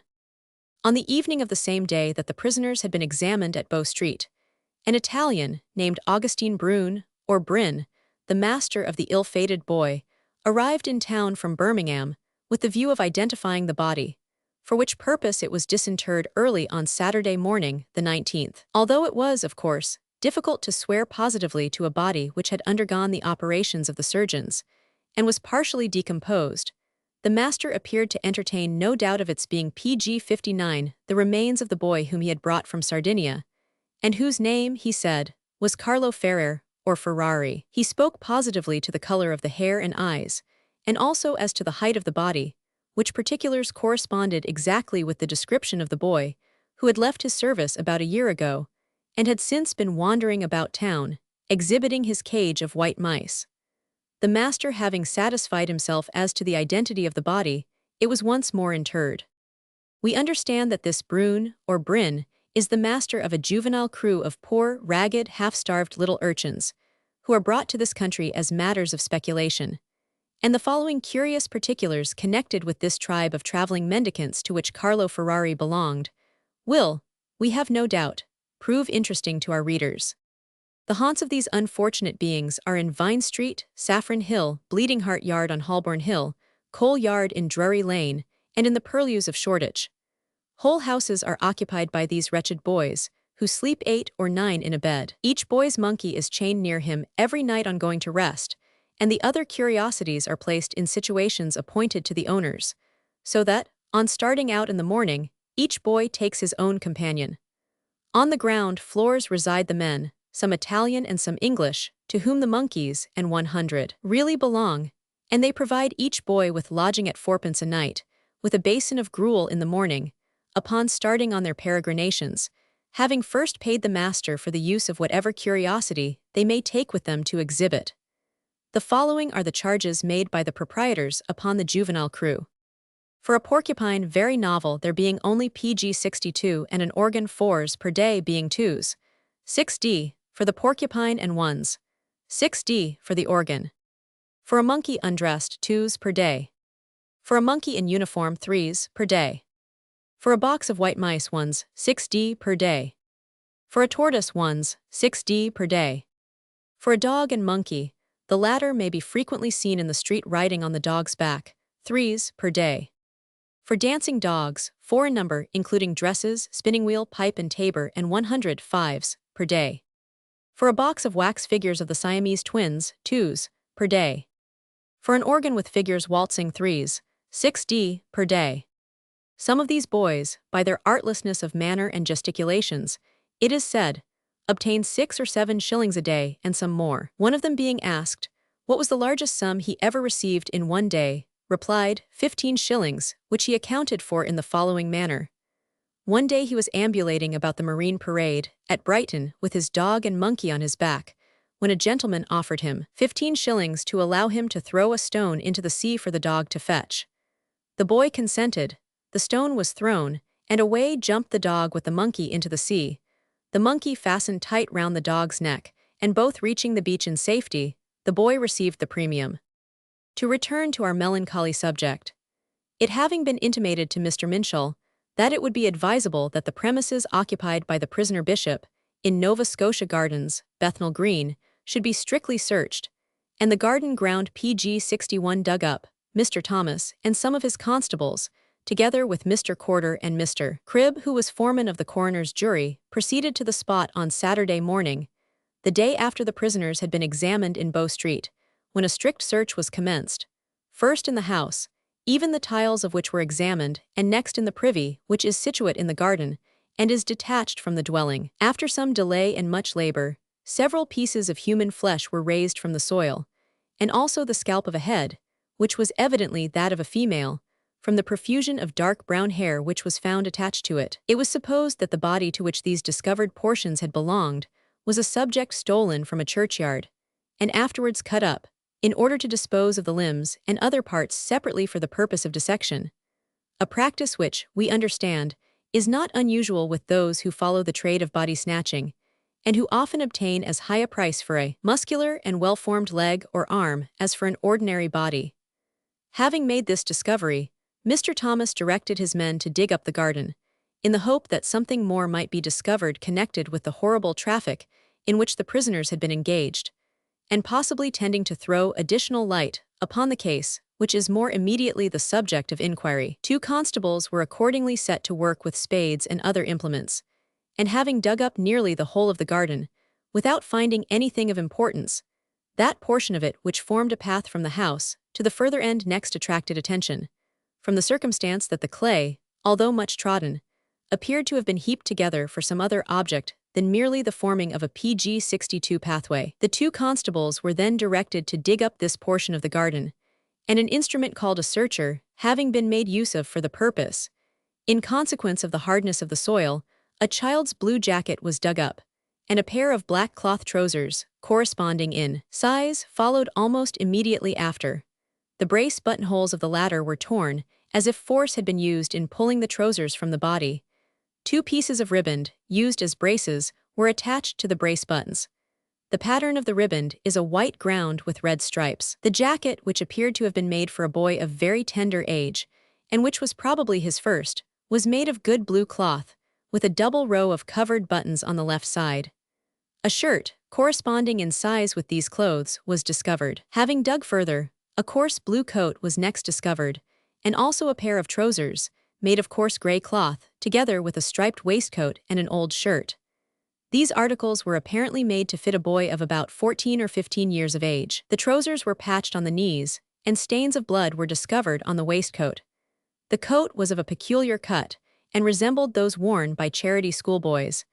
After the discovery of these clothes, an application was made to Mrs. King, who, it will be remembered, had seen an Italian boy, with a cage slung before him, on the morning of Thursday, the 3d instant, in Nova Scotia Gardens, and her description of the coat which the boy wore agrees both in color and cut with the one which was thus discovered. These facts, with others that came to light in the course of the same day, Saturday, induced Mr. Thomas and Messrs. Corder and Cribb to wait on Mr. Minshall at Bow Street office on Saturday PG-63 night, for the purpose of requesting that, in consequence of the additional evidence received, a special examination of the prisoners should take place at as early a period as possible. Mr. Minshall, to whom the additional evidence was detailed, considered it of so much importance that he expressed his willingness to send for the prisoners that night, in order to proceed with the investigation at once, or, if necessary for the ends of justice, he was willing to devote Sunday for that object. It was subsequently arranged that the examination of the prisoners should take place on Monday at 12 o'clock. In consequence of the advanced state of pregnancy of Mrs. King, who, it will be seen, is a material witness in the case, it was at first supposed that the trial of the prisoners must have been deferred until after the Old Bailey sessions next ensuing. To obviate this difficulty, Mr. Corder applied to Mr. Minshall to have the deposition of Mrs. King taken specially, and certified, in which case, he said, it was ruled by the judges that it might be admitted as evidence on the trial of the prisoners. Mr. Minshall at once agreed in the propriety of the application, and gave directions accordingly. Consistently with this arrangement, Bishop, May, Williams, and Shields were brought forward on Monday the 21st, for the purpose of undergoing a special re-examination. Mr. Minshall presided on the bench, and was assisted by Mr. Halls, Dr. Robinson, and Mr. Mallard. Lord Montford and other county magistrates were also present, and the office was crowded in every part. Several hundred persons were assembled in Bow Street to learn the result of the examination and catch a sight of the prisoners. PG-64. Mr. Minshall directed Dodd, the jailer, to place the prisoners at the bar, and in a few minutes afterwards they entered the dock and answered to their names. Bishop appeared to be considerably depressed in spirits, and as the examination proceeded and new facts came out against him, his countenance fell, and his eyes, which are full and prominent, assumed a glassy appearance, as he listened apparently with intense anxiety to the witnesses. The prisoner May appeared also to pay particular attention to the evidence, and it was observed that during the examination he displayed, except on one occasion. None of that indifference and levity which marked his former conduct. Williams, who has evidently less nerve than either of his companions, betrayed a restless anxiety as the case proceeded, and on several occasions his color changed, and his lips grew white and dry. As to the old man, Shields, who was placed rather apart from the others, and against whom no other evidence has yet been produced, except the fact of his having carried the body in a hamper to the King's College, with a full knowledge of its contents, he stood upright in the dock, in a sort of half-stupor, without once changing his position during the 3 hours and a half which were occupied in the examination. As soon as the prisoners were ranged at the bar, Mr. Corder said that it would be merely requisite at present to produce such further testimony as would be necessary to fill up the links in the chain of evidence already brought forward. John Atkinson was then sworn and identified the hamper. Edward Chandler deposed that he was waiter at the King of Denmark watering house, Old Bailey. On the evening of Friday, the 4th of November, he saw the prisoners May and Bishop, both PG 65 of whom he had previously known, at that house. They came there about 5 o'clock, and witness served them with some tea. The witness Seagrove was there at the same time. The prisoners called for half a pint of gin, with which he witness served them. He drank a glass of the gin himself, and his fellow servant had another. May also drank a glass of the gin, and chucked a glass into Bishop's tea. Mr. Corder: did Bishop make any observation when the glass of gin was put into his tea by May? Witness: yes, Bishop said to May when he did this, "Are you going to hocus me or burk me?"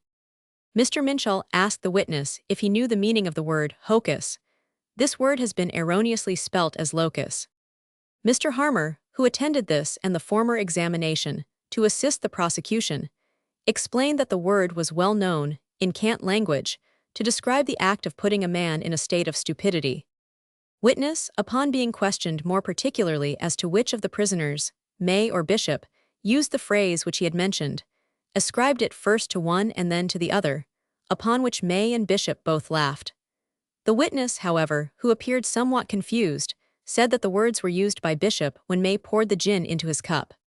Henry Mann, driver of the hackney coach number 985, was the next witness examined. He stated that he was in Bridge Street, Blackfriars, on the evening of the 4th of November, between the hours of 5 and 6 o'clock, when he was applied to by the prisoner May, to take up a fare in Bridge Street and go to Bethnal Green. Mr. Minshall: can you swear it was the prisoner May who applied to you? Look round and see if you can point him out. PG 66. Witness: I know it was May, for I knew him before.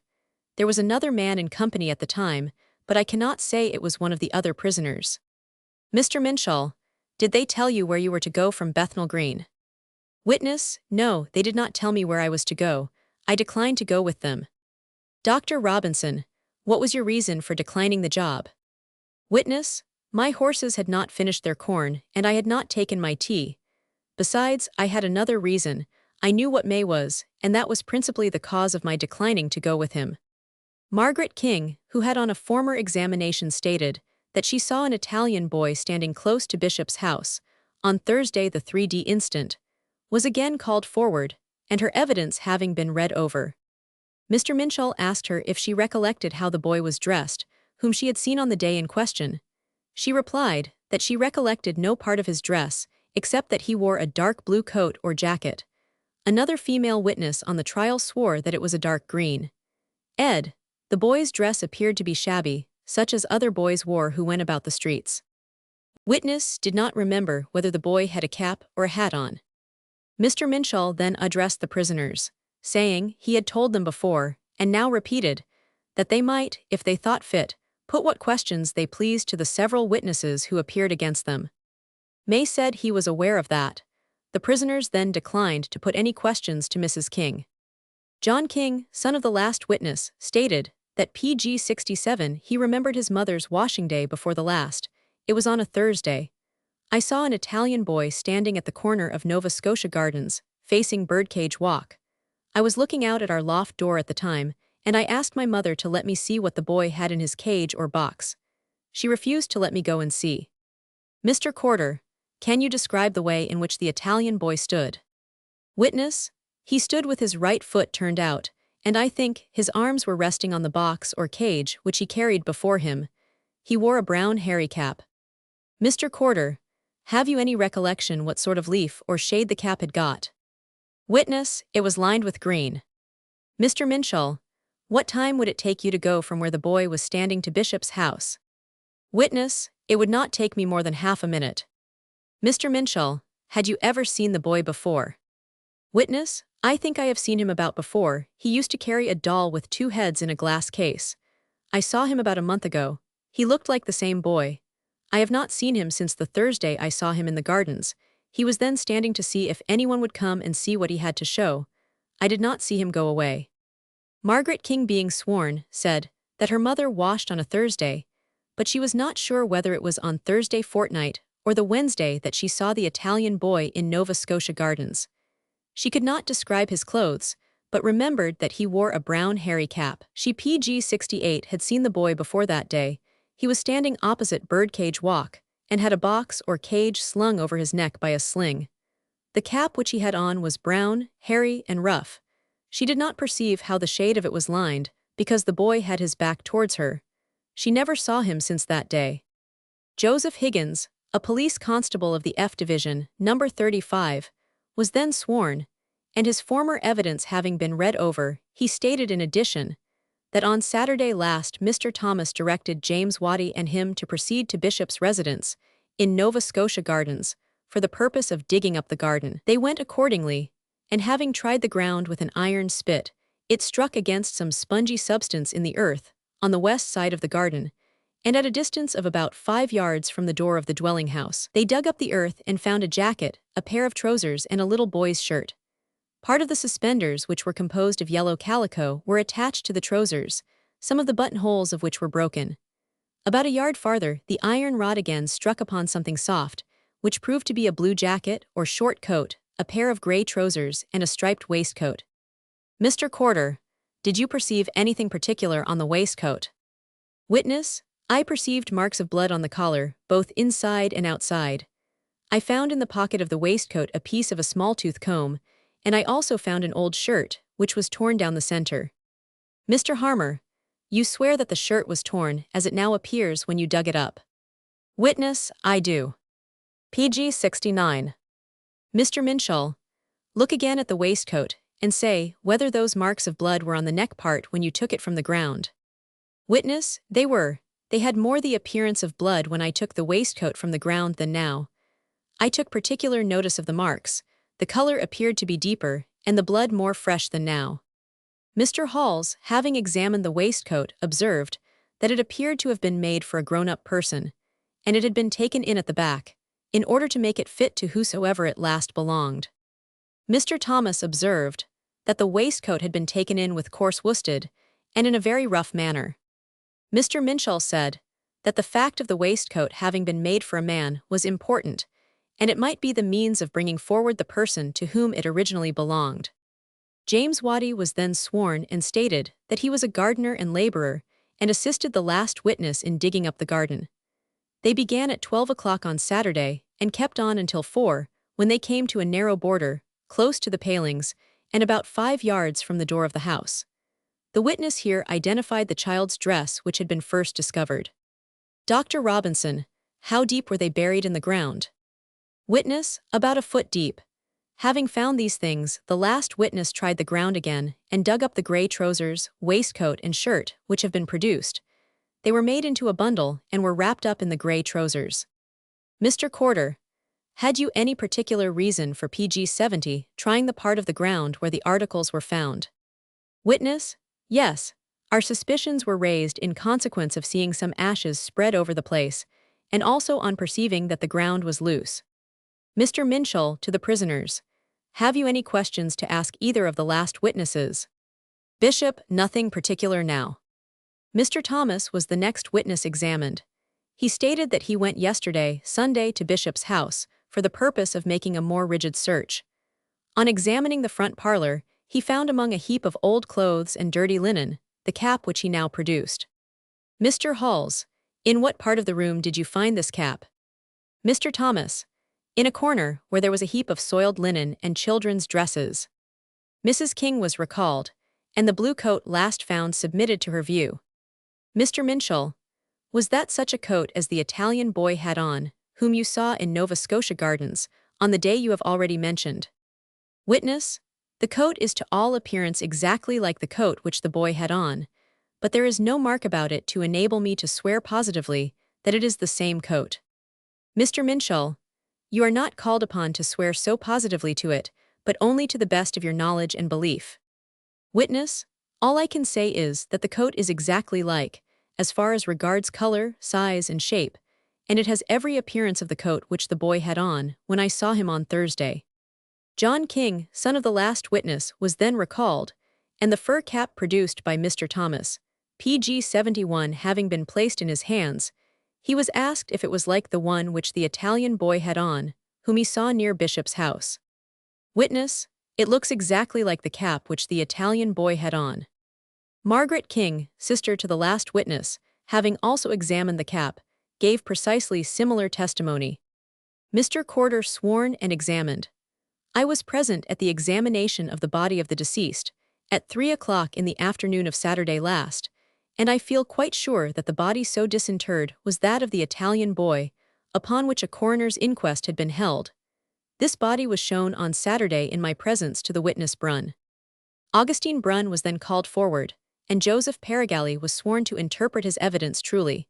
He stated that he knew a boy named Carlo Ferrer or Ferrari, and that he brought him to this country 2 years ago from Piedmont. He was a Savoyard. Witness took him from his parents. His father's name was Joseph Ferrari.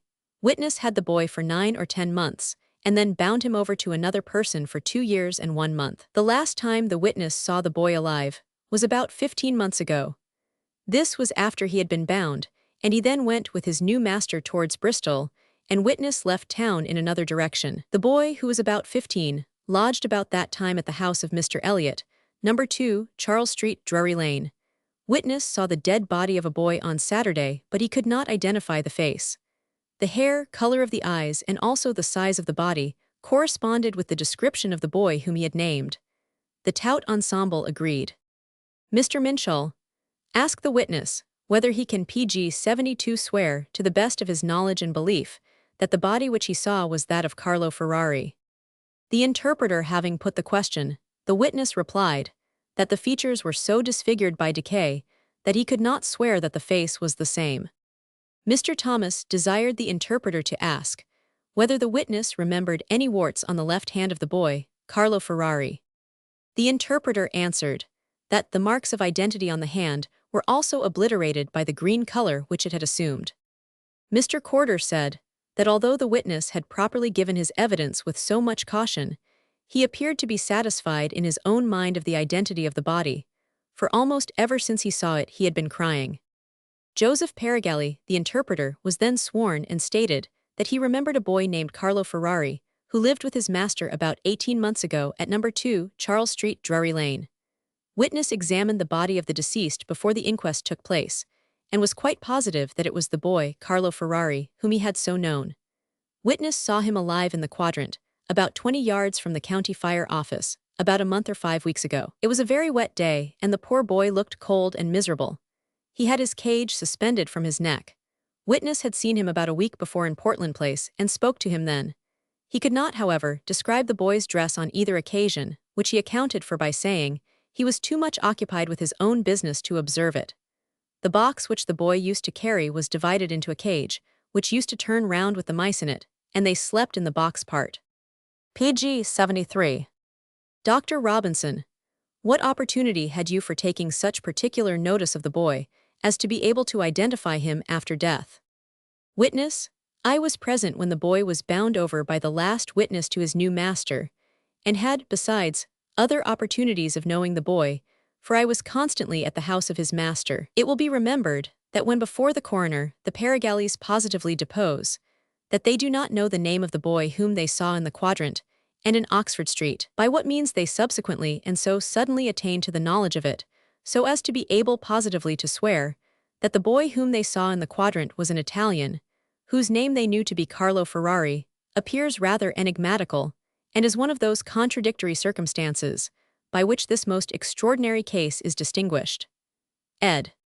In answer to another question, the witness gave it as his opinion that the fur of the cap produced was English, but that the leaf was of French manufacture. When the boy first came to this country, he wore a cap, the leaf of which was similar to that of the cap now produced. The evidence having arrived at this stage, Mr. Corder said it was not intended to proceed further in the case that day. Mr. Minshall then asked the prisoners if they wished to say anything. Bishop shook his head, saying he had nothing to say then. The other prisoners also declined saying anything. They were then about to be removed from the bar, when Mr. Thomas begged leave, before the prisoners were remanded, to request that Bishop and Williams might be placed at the bar alone, as he meant to charge them with another murder. Pg 74. Mr. Minshall, is it your wish, Mr. Thomas, that the other two prisoners should be removed from the bar before you make your charge? Mr. Thomas, I am willing to make my charge in the presence of all four, but I have no wish that May and Shields should remain. Mr. Minshall then directed Dodd, the jailer, to remove May and Shields, and leave Bishop and Williams at the bar. Mr. Thomas was then sworn and stated that he felt it his duty as a public officer to charge John Bishop and James Williams, alias Head, with the murder of another boy, whose name, for the present, was unknown. He was in possession of some evidence at present, and expected much more. Mr. Burnaby, the clerk, asked Mr. Thomas if he meant to produce any evidence now before the magistrates, in support of the charge against the prisoners at the bar. Mr. Thomas replied in the negative, and said he meant to charge the prisoners generally for the present, reserving the evidence which he had now in his possession, and that which he expected to receive, for a future opportunity. Mr. Minshall observed that Mr. Thomas acted very properly, and directed the charge to be taken in general terms as he wished it, the charge having been written down accordingly. Mr. Minshall asked the prisoners if they wished to say anything touching this charge. Bishop answered, nothing. Mr. Minshall then informed the prisoners that they would be brought forward for re-examination on this and the other charge on the following Friday. The prisoners were then removed in custody, strongly guarded. On the day following the above examination, MRPG 75 Corder applied to Mr. Minshall for the purpose of obtaining an order to liberate Sarah Bishop and Rhoda Head, alias Williams, who had been in custody for some days, charged with being accessories after the fact in the murder of the Italian boy. Mr. Corder observed that as yet there was no evidence whatever against either of the women, and as they might be wanted by their husbands to procure them the means of defense, should their trial come on at the ensuing Old Bailey sessions, he considered that it would be but an act of humanity to release them from custody, particularly as there was no evidence to warrant their detention. Mr. Burnaby, the clerk, said that Mr. Thomas, upon whose charge the prisoners were detained, was desirous that they should not be liberated until after the trial, and as facts might arise between this and the sessions tending to fix the women with a guilty knowledge of the murder, it would, perhaps, be the better way to detain them for the present. Mr. Minshall agreed in the propriety of detaining the female prisoners, at least until Friday next, when their husbands would undergo another examination. Besides, where were they to go if they were now liberated? The police were in possession of the house in which they had resided, and would, no doubt, retain it as long as there was any chance of procuring additional evidence. The female prisoners, who had been brought from prison for the purpose of undergoing an examination, were then ordered to be placed at the bar, and on their appearance there, Mr. Minshall told them that he was in hopes he might have discharged them, but from what had been suggested, he felt it his duty to retain them until Friday, when they would be again brought forward. PG 76. The prisoners were then conveyed from the bar. 2 of Bishop's children were taken from the workhouse, where they had been placed on the apprehension of their mother, and lodged in the station house at Covent Garden, with a view to their giving evidence in the case. One of them, a little boy, having told another boy before the murder, was discovered that he had some nice little white mice at home, and that his father had broken up their cage to light the fire. From the tender age of the children, however, it was determined not to make witnesses of them, and they were accordingly sent back to the workhouse at Bethnal Green. When Higgins, the police constable, was engaged in digging up the garden ground on Saturday, Bishop's eldest son, a boy about 12 years old, was present, and when the officer looked suspiciously towards the raised pathway, beneath which, it will be remembered, the clothes were discovered, the little fellow told him to be cautious how he dug there, as the cesspool was under that part of the ground, and if he, Higgins, attempted to remove the earth, he would be sure to fall into it. This fact, which was stated by the constable, would lead to the belief that the child was aware of the clothes having been buried where they were subsequently found. It is not improbable that the concealment of the articles took place immediately after Bishop and his associates were taken into custody. It now became a subject of serious deliberation whether the case, as it now stood against the prisoners, with whatever evidence might arise in the interim, should be sent to the ensuing Old Bailey sessions, commencing the 1st of December, or whether it might not be advisable to await the issue of the second charge of murder, which Mr. Thomas preferred against the prisoners, Bishop and Williams. pg 77. Mr. Minshall was in favor of keeping the case open for the reception of fresh evidence, and the Recorder of London waited upon Mr. Minshall to request that a case of such public importance might not be sent to the Old Bailey unless the evidence was as complete as circumstances would allow. The same anxiety was also, we understand, expressed at the Home Office. The exertions of the police officers were now leading them to the discovery of another murder committed by the horrid wretches, Bishop and Williams, and which, perhaps, never would have been detected but for the discovery of the murder of the Italian boy.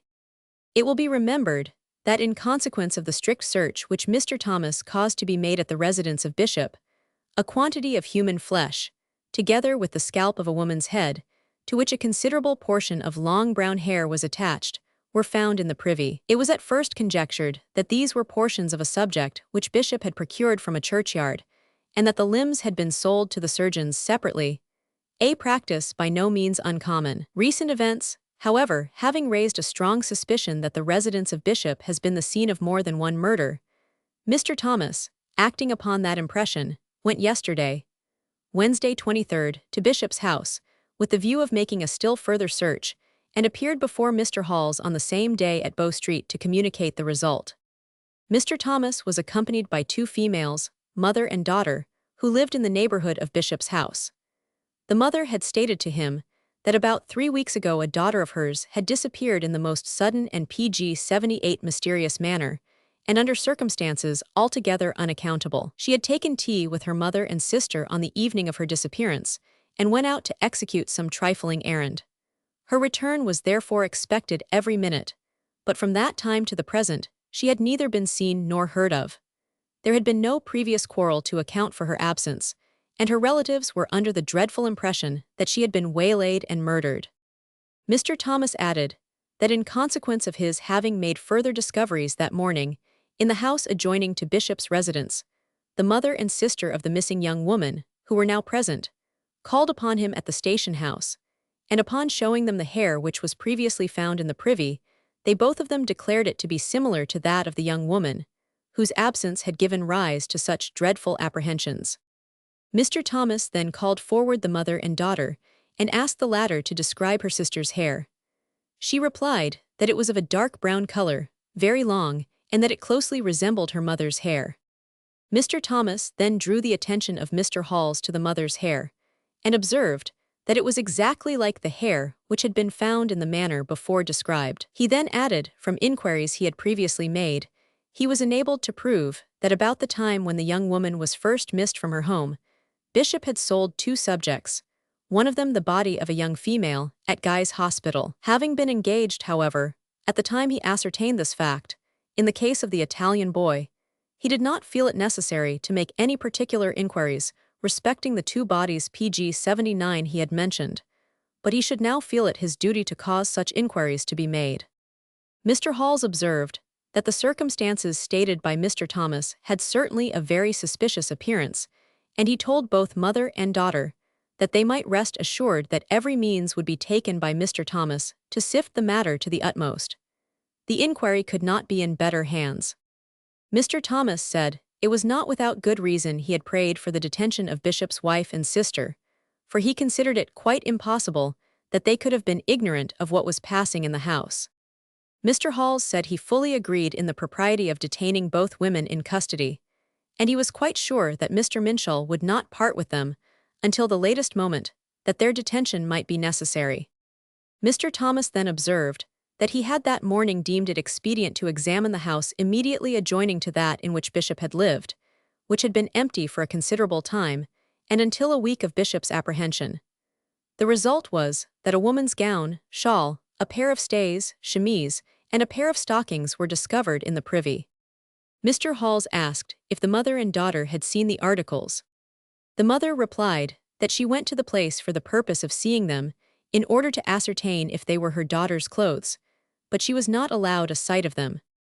Mr. Thomas said he would furnish her with a written order to inspect the clothes, and at Mr. Hall's suggestion, he added that he would send a constable with her to ensure her and her daughter an immediate view of the articles. Pg 80. Mr. Halls then asked a question as to the situation of Bishop's house, observing that he understood it lay in a very lonely situation.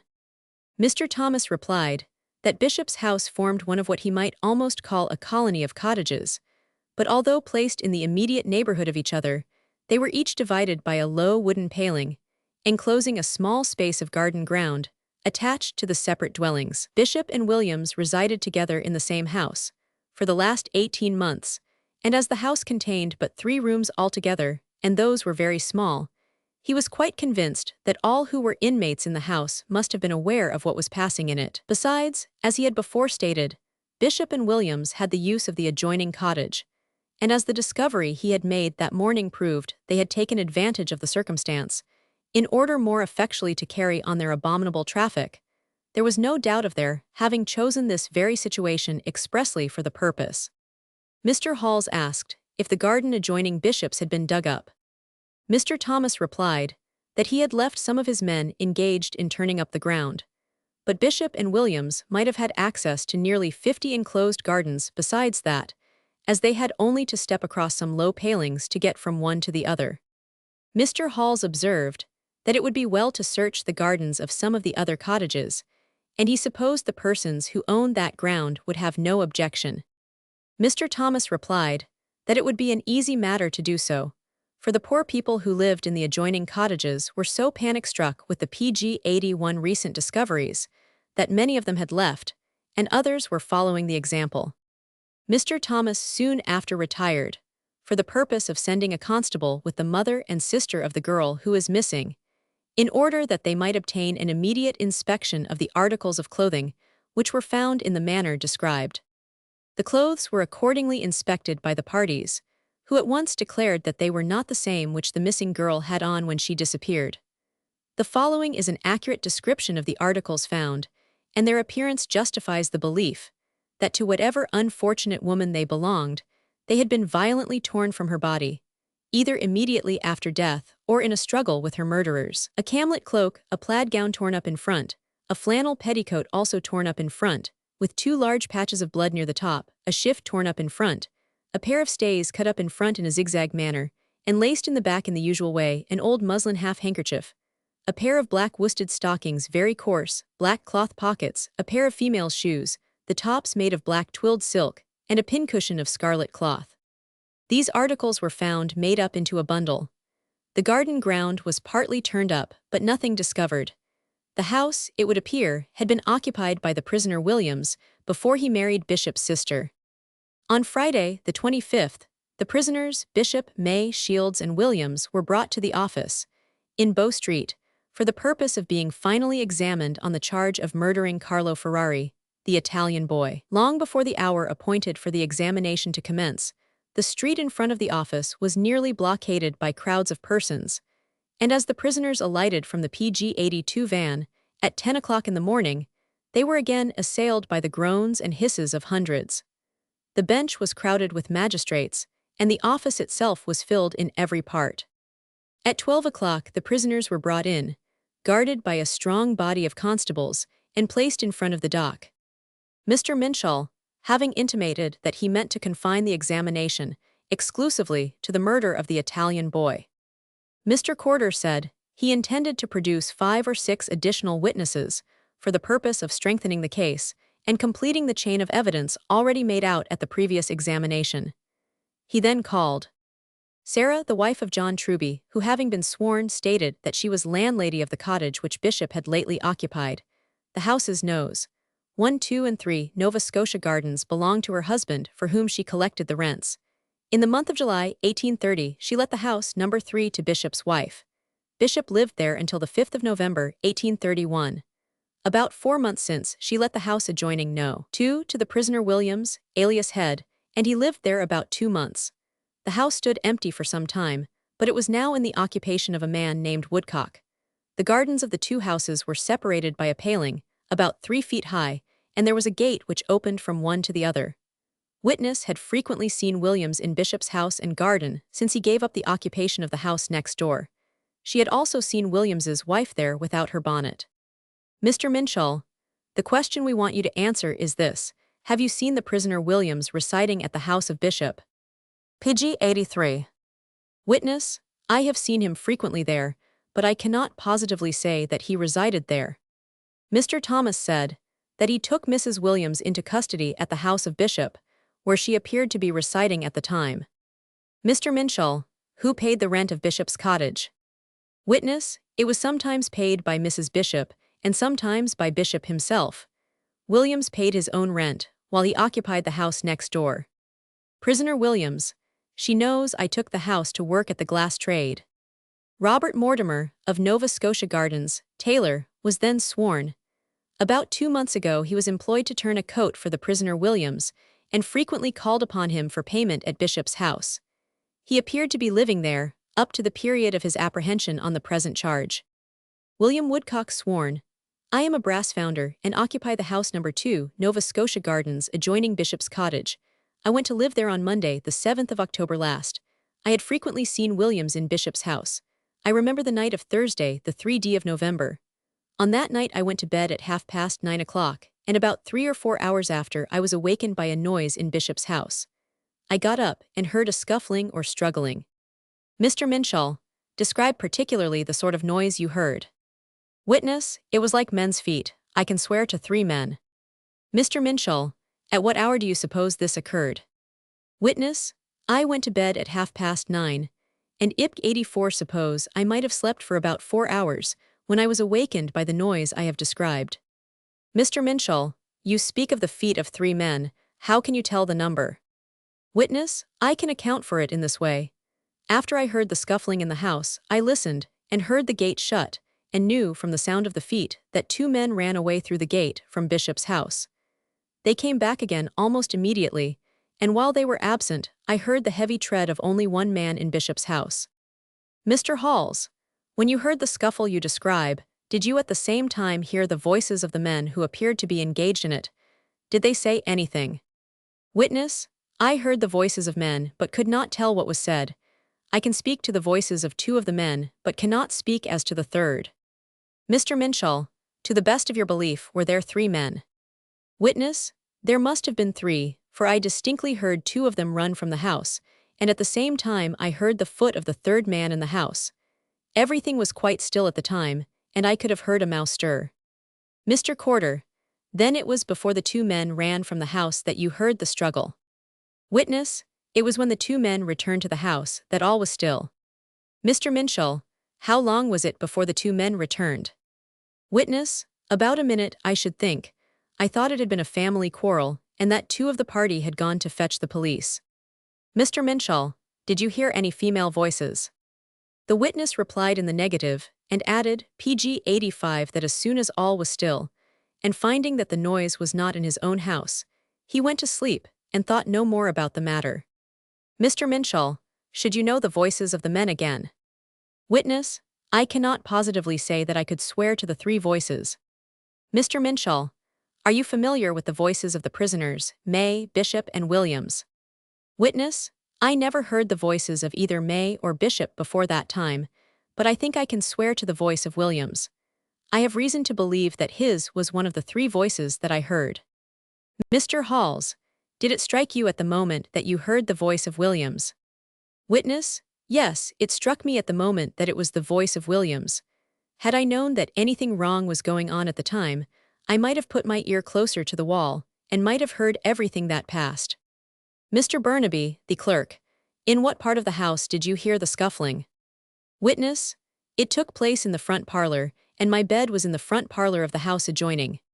The prisoner Williams here observed that on the Thursday night spoken to by the witness, Bishop kicked up a row and broke his things.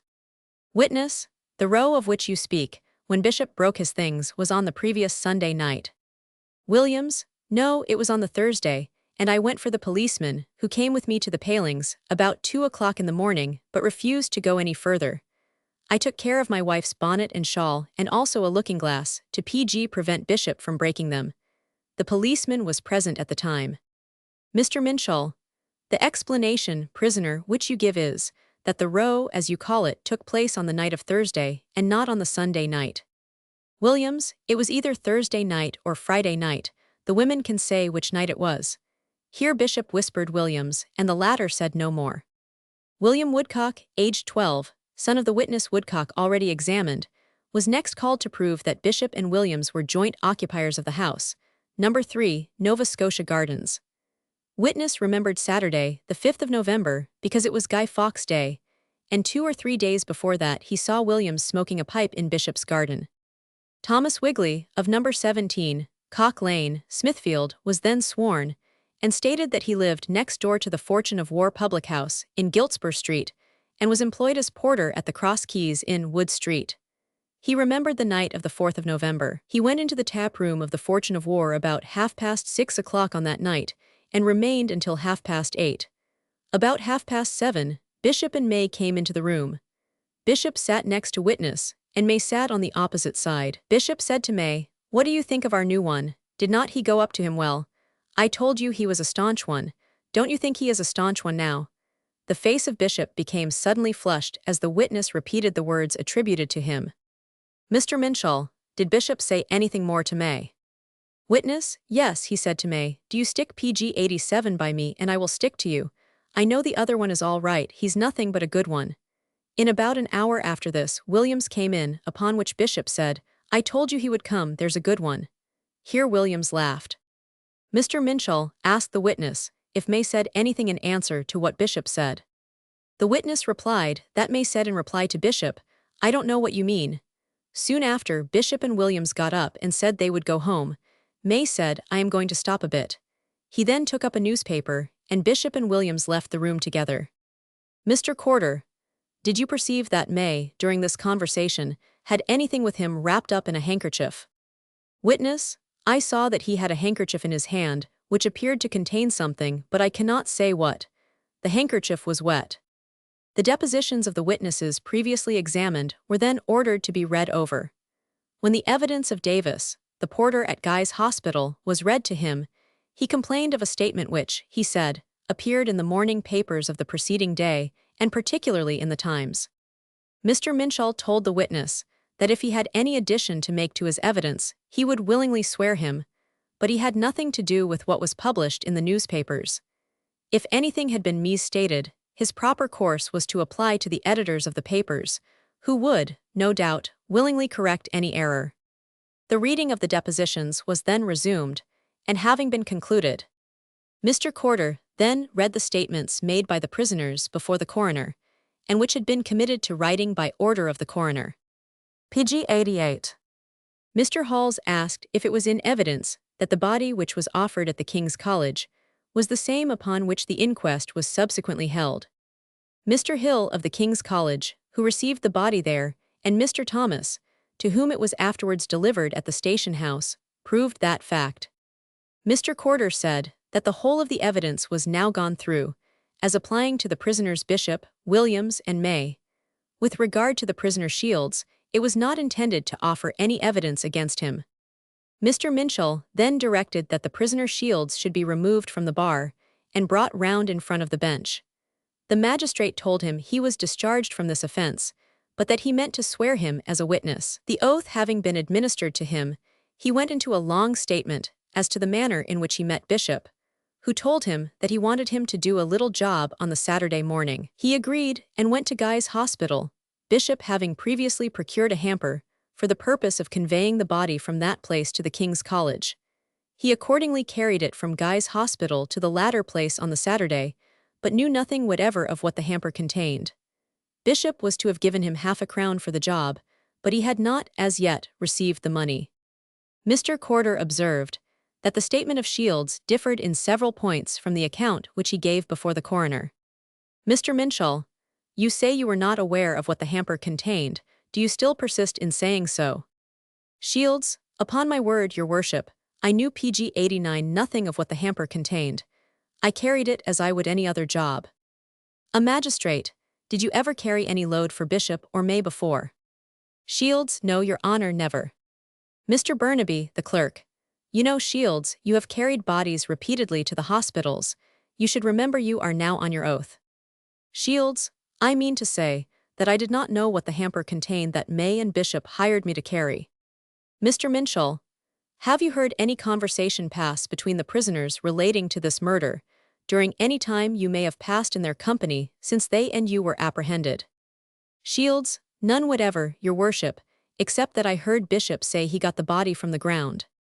Mr. Corder, it is quite clear that this man cannot be believed on his oath, and therefore it would be useless to make a witness of him. Mr. Minshall said, he certainly should not allow him to give evidence, for every word which he had as yet spoken went for nothing. If he discharged him now, it would be on the condition of his undertaking to communicate to Mr. Thomas where he went to live, in the event of his removing from his present residence. Mr. Corder submitted that Shields ought to be detained, at least for the present. Mr. Minshall then told Shields that as there might be a charge of another description against him, he certainly should not now consent to his discharge. He would take time to consider how he ought to be disposed of. Shields was then removed in custody.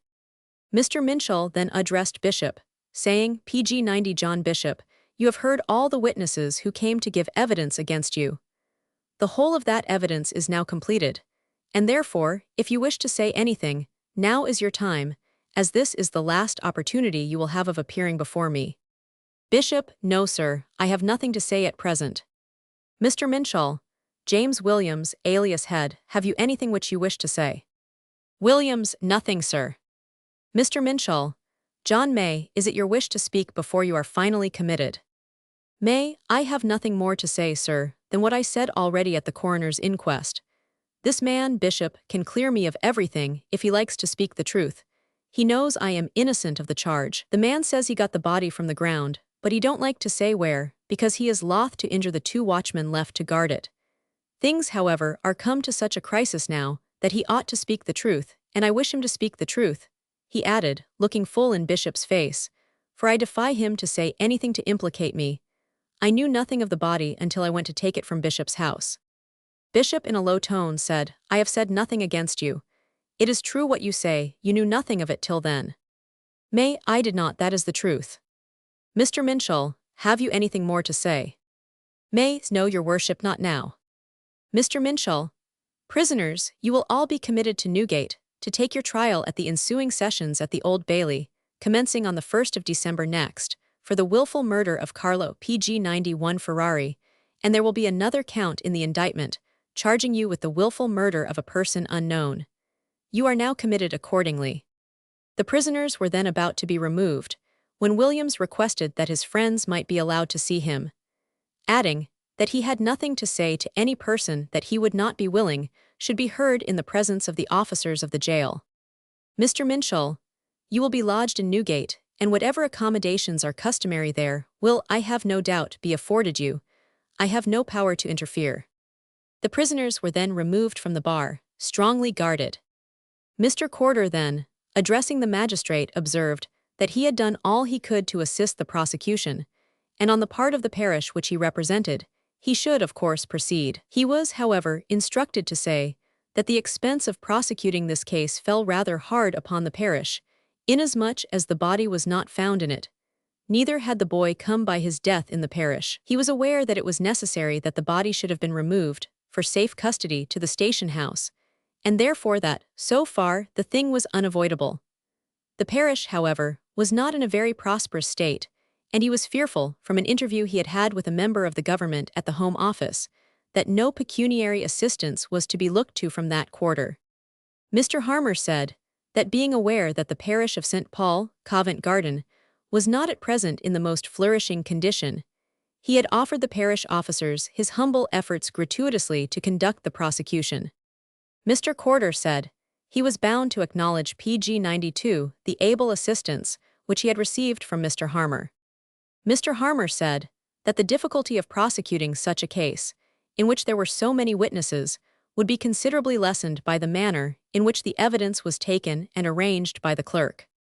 Mr. Minshall then directed the jailer to bring in the wives of Bishop and Williams. They were accordingly brought forward, and Mr. Minshall told them they were discharged and might go where they pleased. The cottage, however, in which they had lived was in the possession of the police, and under all circumstances, he supposed they would not think of returning there. Mrs. Bishop said they certainly would not. They were then removed and ordered to be taken care of by the jailer, and on no account to be allowed to go into the street while it was crowded by so large a concourse of people. Mr. Thomas had previously told Bishop that his wife would be discharged that day. His reply was, "I thank you, sir. I hope you will look to her and see that she is not insulted by the mob." Shields was ordered to be detained for a similar reason, and it was not until late on the same night that he was liberated, after the crowds had left the street.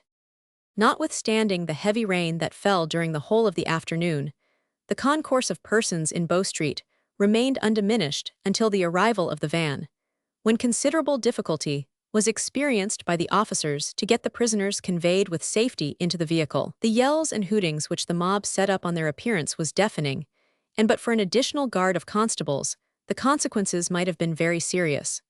Williams and Bishop cowered down, as if to avoid pg 93 at once the fury and the gaze of the assembled crowds.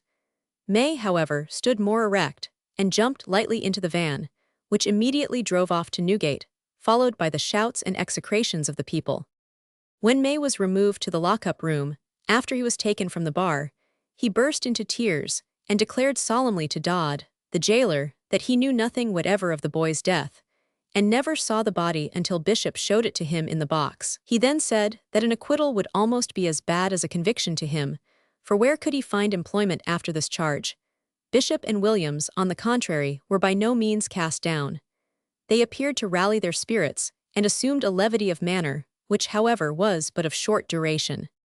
On the prisoners being conveyed in the prison van from Bow Street to Newgate, they were followed by a mob of between 200 and 300 persons, hooting and yelling. In order to evade the mob, the van drove out of Fleet Street, through Chancery Lane, towards the House of Correction, where 2 or 3 other prisoners were disposed of, whence the van proceeded towards the Old Bailey.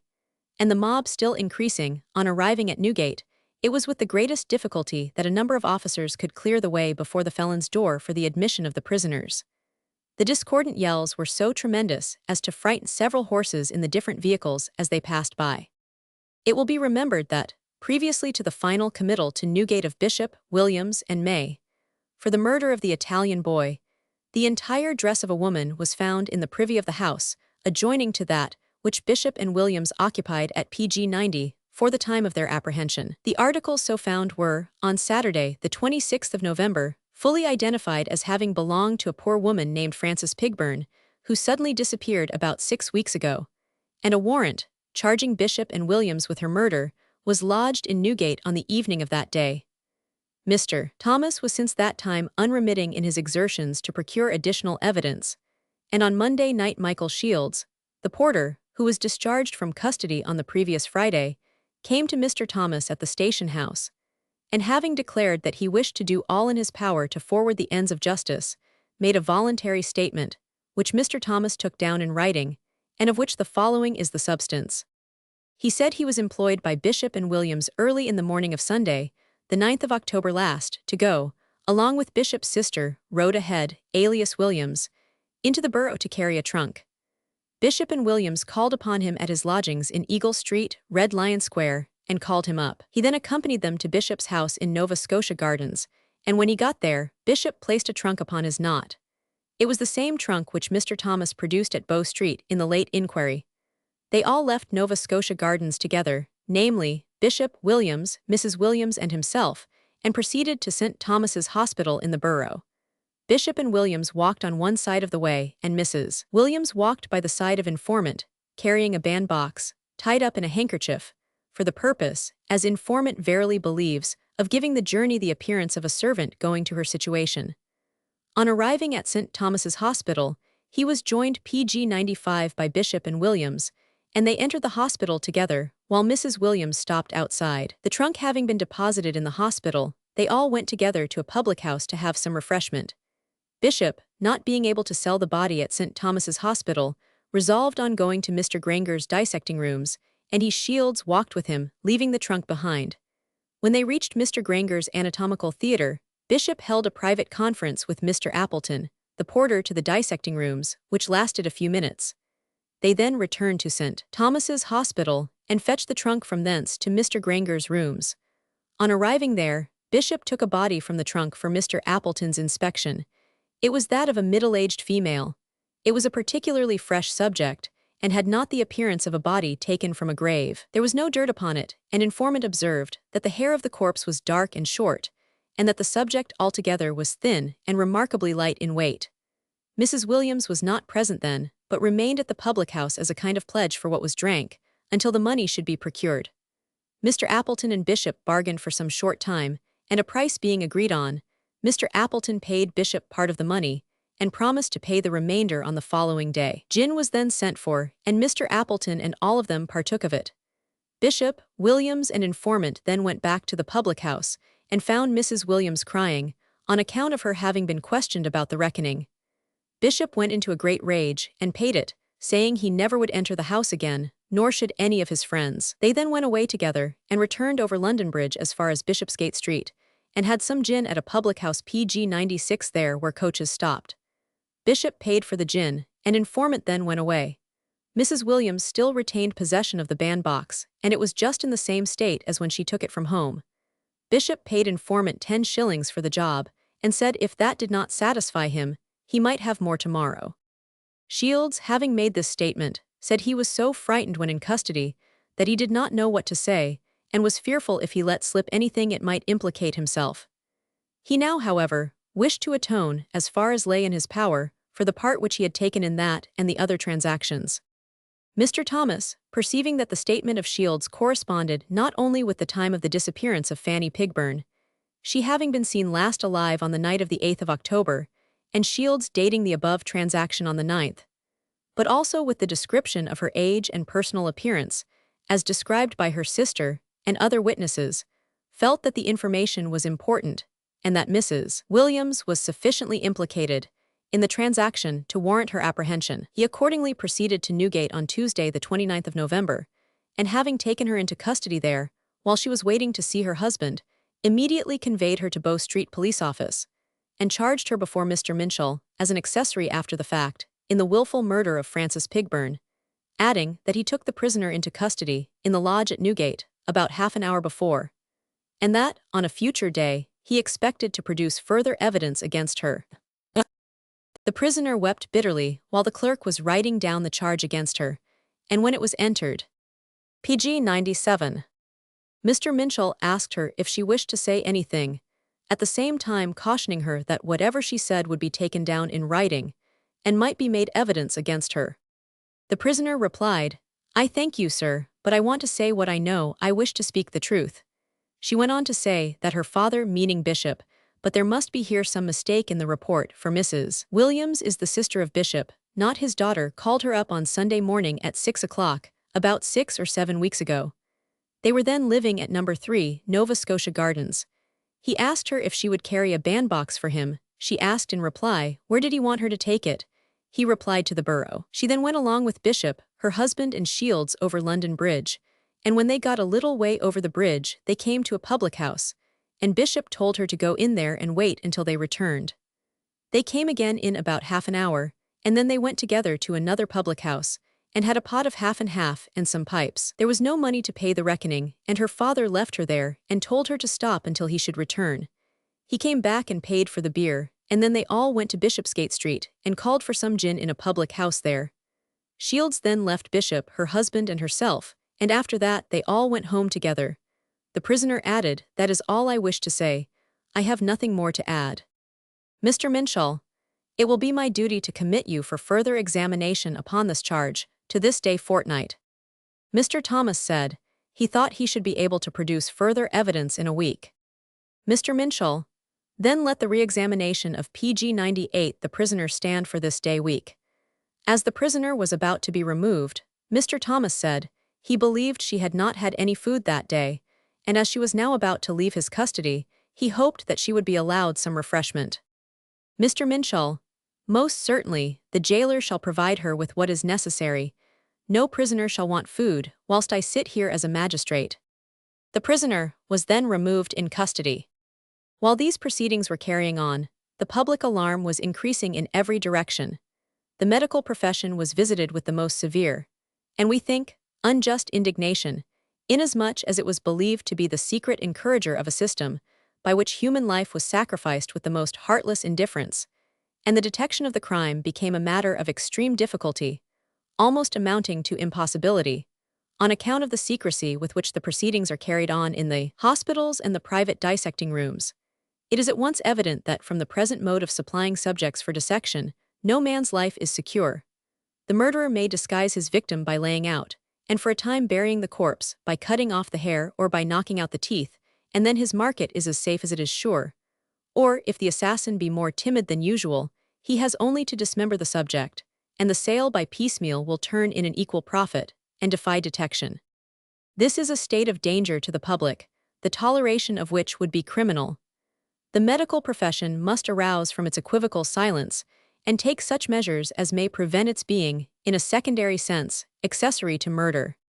That the medical profession feels sore at the imputations which are cast upon them is not to be pg-99 wondered at, and they very industriously throw the blame upon the existing laws, which, on account of their pretended impolicy, are themselves the cause of the different murders which have been committed, for the purpose of supplying the anatomical schools with subjects for the pupil. Thus Dr. Southwood Smith, in concluding that branch of his lectures on forensic medicine, which includes the extinction of life by intentional human agency, and illustrating the several points which demand the attention of the medical witness, on the examination of the body after death, from poisoning, drowning, hanging, strangulation, bruises, and wounds, adverted to the real position in which the medical profession and the public are placed by the present state of the law relative to the study of anatomy, and after drawing a strong picture of the consequences that would result to the community from the general neglect of this pursuit by the profession, spoke nearly as follows. You dare not practice without a knowledge of anatomy. You cannot prescribe for a patient. You cannot undertake the management of any surgical or medical case without a direct violation of the law, until you have adduced, before legally appointed authorities, evidence that you have studied anatomy with such effect as to be able to stand a searching examination. But the same law that makes it imperative on you to study anatomy, in order to acquire a legal right to practice your profession, renders the possession of the means of pursuing the study illegal. Human anatomy cannot be known without the dissection of the human body, yet the possession of a body that has been exhumed, for the purpose of dissection, no body except that of the murderer being obtainable in any other mode, is penal. So that pg 100 you are to be punished for not conforming to a law, which you cannot qualify yourself for obeying without breaking. Did ever any civilized country witness such a situation as that in which the law has placed you and the public? It has contrived to raise the price of a dead body to such a height, as absolutely and appallingly to endanger the safety of the living. Of this danger, both the public and the legislature have been long and earnestly warned. Several years ago, before any instance of the actual perpetration of the crime had been discovered, the temptation and the consequent danger were fully brought to view in a pamphlet, entitled The Use of the Dead to the Living. Investigation was set on foot, a parliamentary inquiry was obtained, the medical profession performed its duty in the fullest manner, and stated, without reserve, all the odiousness and all the danger of exhumation. It laid open the true character of the hardened and the desperate men engaged in this employment. It had not yet occurred to those men that it might be more easy to murder the living than disturb the dead, but the possibility of the occurrence of such a thought, and the probability of their acting upon it, were distinctly foretold. Over and over again it was stated that the price always to be obtained for a subject, from 10 to 15 guineas, was a temptation to murder not likely to be resisted, and with an earnest voice, the profession implored that this risk might be no longer incurred. The administration was impressed, the public was excited, something was promised, a little was attempted, but nothing was done. Then came on the Edinburgh horrors, and now we are thrown into a state of intense alarm, lest the same horrors should be perpetrated and are perpetrating at our own doors. And knowing this, pg 101 it is said, it behoves the teacher and the medical profession in general to be extremely cautious, to examine with the utmost vigilance whether anything suspicious appear, and if it do, to investigate it to the bottom, and that it has now become an imperative duty. There can be no more question than there can be that it will be faithfully and rigidly observed in all schools and throughout the profession. But when you come seriously to consider what it is in the power of the anatomist and physiologist to do, when, from the preceding statements, you see the utmost they can do, the truth is not more true than it is dreadful. If then it be made worth while to pursue murder as a trade, it can be carried on to a prodigious extent without detection. But men, even the desperate men, called body snatchers, will not murder without a motive. But they will murder upon system, and to an extent to which no limit can be fixed, if the temptation be great, and the chance of escape considerable. It is in vain to look for protection to the law, no law can restrain them, no punishment will deter them. The only effectual remedy is the removal of the temptation, the taking away of the motive, by rendering the dead body so cheap, as to be in fact without value as an article of sale. And the mode of doing this is simple. All that is necessary is to repeal the existing law, which renders it illegal to possess a dead body for the purpose of dissection, and to enact a law rendering the possession of a body for the purpose legal. Everything would then be accomplished without exhumation, without danger, without any feeling being shocked, without any injury or indignity being done to any human creature. Those who from ignorance or childish prejudice now confined to the highest and the lowest vulgar, raise a clamor against pg 102 this and all similar expedients, assist and aid every future murder of this kind that may be committed, as really, though not as intentionally, as though they assisted at the strangulation. On this highly interesting subject, and which now embraces the attention of all ranks of the community, we shall not be accused of diffuseness in giving the sentiments of another most celebrated surgeon, especially as many hints are there thrown out, by which the present system of obtaining dead bodies may altogether be exploded.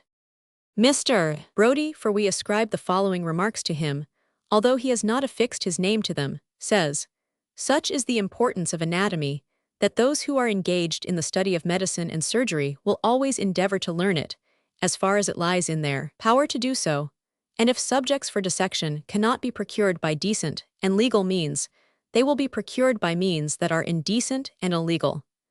The present system of procuring them by the robbery of churchyards is attended with very great mischief in various ways. It disgusts and alarms not only the surviving friends, but the whole of society.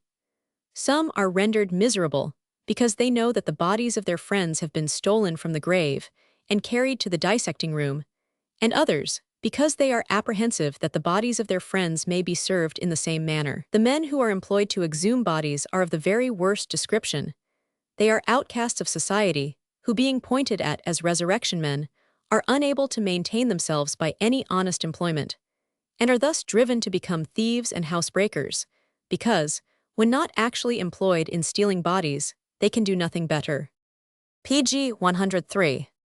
The price of subjects at this moment is as high as 8, 10, or 12 guineas, and it has been as high as 15 guineas.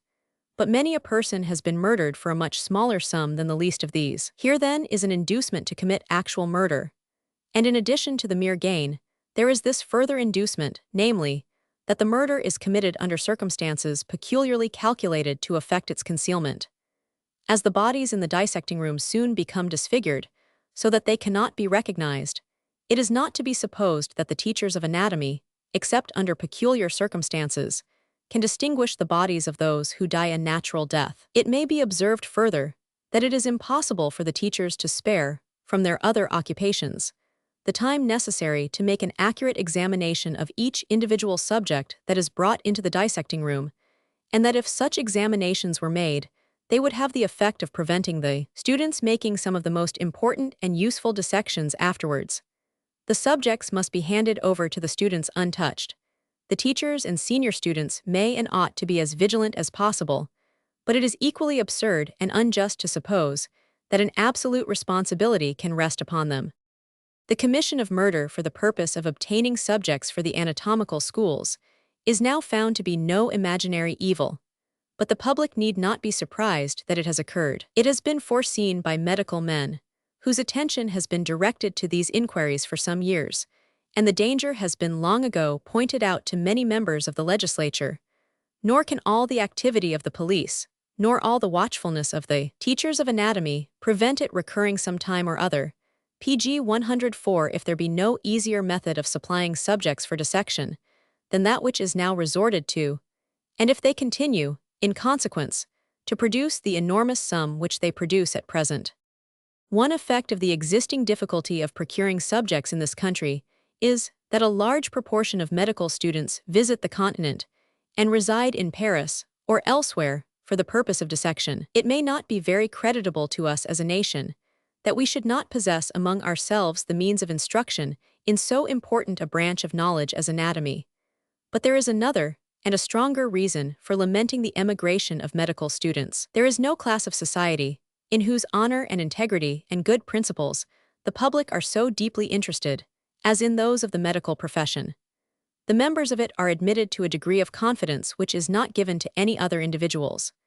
Circumstances are of necessity made known to them, which are not intended for the world, and the disclosure of which would, in many instances, destroy the peace of a family. They visit their fellow creatures, laboring not only under the bodily, but the mental weakness of disease, and a depraved or dishonest person will easily convert those opportunities to some base purpose of self-advancement or self-gratification. We need not insult our neighbors by asserting that there is more vice in Paris than in London. Be that as it may, there is still good reason to suppose that a number of young Englishmen are more likely to fall into vicious and dissipated habits in the former city than in the latter. Even if their parents reside in a distant county, they have in all probability relations, and at any rate they have acquaintance in London, and while in London, they are in constant communication with PG 105 their families in the country, and they are in a greater or less degree under the surveillance of their friends. But while they reside in Paris, these restraints are removed. They are left entirely to themselves, and that at a period of life when temptations are new to them, when their passions are strong, and when good counsel and good example are of more importance than at any other period, either earlier or later. Can anyone regard this as a favorable condition for young men, who, in the subsequent part of life, are to have such trust reposed in them, as necessarily must be reposed in medical practitioners? Anatomical knowledge is necessary to a right understanding both of medicine and surgery. But the law declares that the having a dead body in your possession is a misdemeanor, and the judges lay it down as a maxim that there is only one legal way of possessing a body for dissection, namely, by procuring that of a man hanged for murder. The anatomical students are compelled to deal with people who steal bodies from churchyards and who are liable to be punished for so doing. But the College of Physicians, the College of Surgeons, and the Company of Apothecaries all require that those who present themselves for examination should have attended anatomical lectures and should have performed dissections. Thus it appears that the laws forbid the student to dissect, and the constituted authorities, under the sanction of the laws, require that he should dissect. The medical student, in the first instance, is persecuted on account of his endeavors to obtain knowledge, and afterwards, when he is engaged in practice, he is persecuted for not having obtained it, and to make the inconsistency still greater, there is not an individual amongst those who make the laws, nor amongst those by whom they are administered, who hesitates, when his life PG 106 is in danger, to apply for assistance to those individuals who would not have it in their power to relieve him if they had not devoted a considerable portion of their lives to these forbidden studies. But it is to no purpose to point out the evils which exist, unless it can be shown at the same time that those evils admit of being removed. The next question, then, is, how can a more abundant supply of subjects be procured in a manner less offensive to the community? As the laws are now construed by the law authorities, the possession of a body for the purpose of dissection is in itself a misdemeanor, except it be that of a person hanged for murder. The first thing then to be done is to declare, by an act of the legislature, that dissection, for the purpose of procuring knowledge that may be useful in medicine and surgery, is legal and proper. 2. That a dead body should be dissected is of no consequence to the individual who is no more, but a knowledge of it being so may be distressing to the feelings of the sorrowing friends and relations. This sufficiently points out what are the proper subjects for dissection, namely, the bodies of those who die without any friends or relations. In small towns and villages, probably, there are none who die under those circumstances, but in large cities, and especially in the metropolis, there are a great number. Whoever will take the trouble of referring to the anatomical committee will find that, in London, the number of those amount to many more than would be required for the supply of all the anatomical schools. These bodies are now buried at the expense of the public, and if authorized to do so, the churchwardens and overseers would, in most instances, readily give them up to the teachers of anatomy. Pg 107. But it may be argued, in opposition to the adoption of the plan proposed, that it may be considered as a very harsh and arbitrary measure on the part of the legislature to point out any particular class of society as furnishing subjects for dissection, while the other classes are exempt. This objection relates, of course, not to the sense and deliberate judgment, but to the feelings of the public, and it is easily answered. Let it be declared, not who are, but who are not to be dissected. Let it be enacted that dissection is lawful, but that no one is to be dissected contrary to the wishes of his friends or nearest relations. The result will be the same, but the offense to the public feeling, in this last case, will be none at all. It may be said also that there are some individuals who have a horror at being dissected after death, and that it will sometimes happen that a poor man, dying in a workhouse with no friends around him, will have his sufferings much aggravated if he believes that his helpless and friendless condition is to lead, as soon as he has breathed his last, to his body being conveyed to an anatomical school. Undoubtedly, such feelings ought to be respected. It would be cruel to disregard them, and it is very easy to meet the objection which arises out of them. Let it be declared further that no one is to be made the subject of dissection who has declared, by his last will and testament, his wish to the contrary. Again, it may be considered as wrong, on religious grounds, that any individual should be denied the act of sepulture and the performance of the funeral service after death. It may be answered to this objection, indeed, that these are mere human institutions, concerning which not one word is said in the Old and New Testament. But there is no occasion to meet it thus. After the body has been Pg 108 dissected, let the remains be enclosed in a coffin, and conveyed to the grave in the usual manner, and with the usual ceremonies, or the funeral service may be read over it previous to dissection. There may be some who will, probably, still urge another objection, namely, that the public feeling is so strongly opposed to dissection, and that the lower orders especially are so much prejudiced against it, that a general clamor will be raised if there be any kind of legislation on the subject. But those who argue thus must have formed their opinions on what they have heard and seen in the country, in villages, and the smaller provincial towns, and can know little of the state of feeling in the larger towns, and especially in London. The fact is, that in London there is no horror of dissection in the abstract. The thing has, in some measure, become familiar to the minds of the inhabitants, and especially of those who belong to the lower orders. Persons who reside in the neighborhood of an anatomical theater continually see boxes and hampers taken into it, which they know to contain subjects for dissection, and such an occurrence scarcely causes an observation among them. It is only when the bodies of their friends and relatives are exhumed and dissected that their feelings are excited, and, instead of being excited further, these feelings are likely to be allayed by the adoption of a plan for dissection of the unclaimed bodies, inasmuch as it would put a stop to the present traffic with the resurrection men and the robbery of the churchyards. Nor is the plan proposed to be regarded in the light of a mere experiment. It has been already tried in most parts of the continent of Europe, in Protestant countries as well as Catholic, and it has succeeded perfectly. And surely there is no such peculiarity in the English nation as ought to lead Pg 109 us to believe that that which has succeeded in nations so different as the French and Prussians, the Dutch and the Italians, would not succeed in England also. Of course, these observations are founded on the supposition that dissection is carried on in a discreet and decent manner. And if it should be recognized by law, and a more abundant supply of subjects should be procured under the sanction of the state, some precautions may be necessary to prevent the evil which would arise from its being too openly practiced, or being brought under the notice of the public in a disgusting or offensive shape.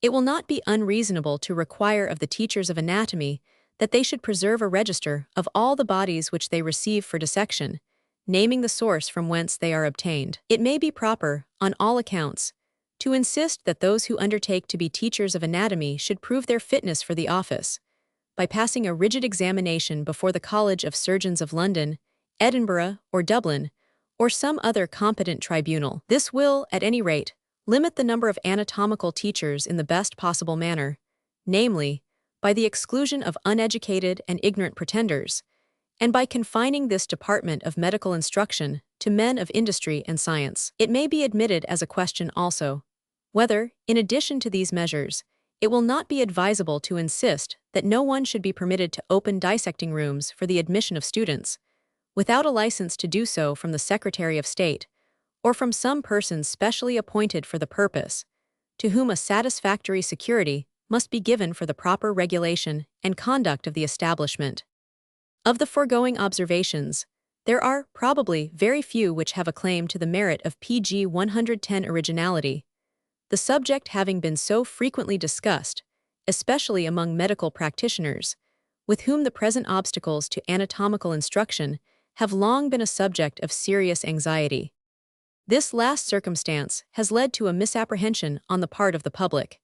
It is very generally believed that the members of the medical profession are a party concerned, and that they have an interest beyond that which others have in obtaining greater facilities of dissection. This is true as far as it relates to the teachers of anatomy and the students, but the former are very few in number, and the latter are not of sufficient importance, and are too limited in their acquaintance and connection for their sentiments to be much regarded, or even to be known. It is not true as to medical practitioners generally.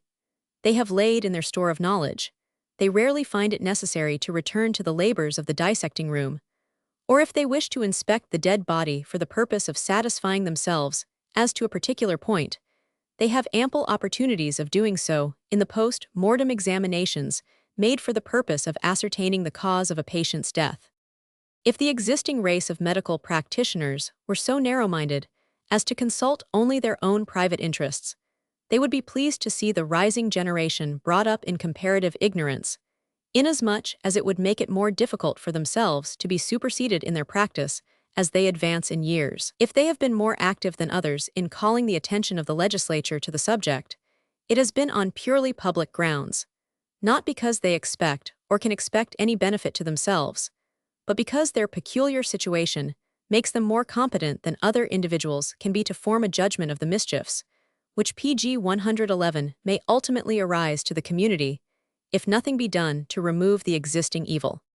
It must be admitted that the foregoing remarks, emanating from so eminent a man as Mr. Brodie, cannot but possess, at the present juncture, considerable value, as the subject has been again brought before the legislature by Mr. Warburton, and no doubt now exists that, from recent circumstances, some enactments will be passed to legalize dissection, and to facilitate the procuring of bodies for the supply of the anatomical schools.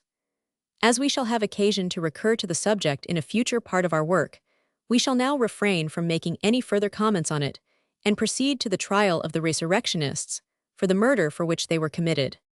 The 2nd of December was the day fixed for the trial of the prisoners charged with the murder of the Italian boy, and as early as 8 o'clock in the morning, the court was crowded to excess.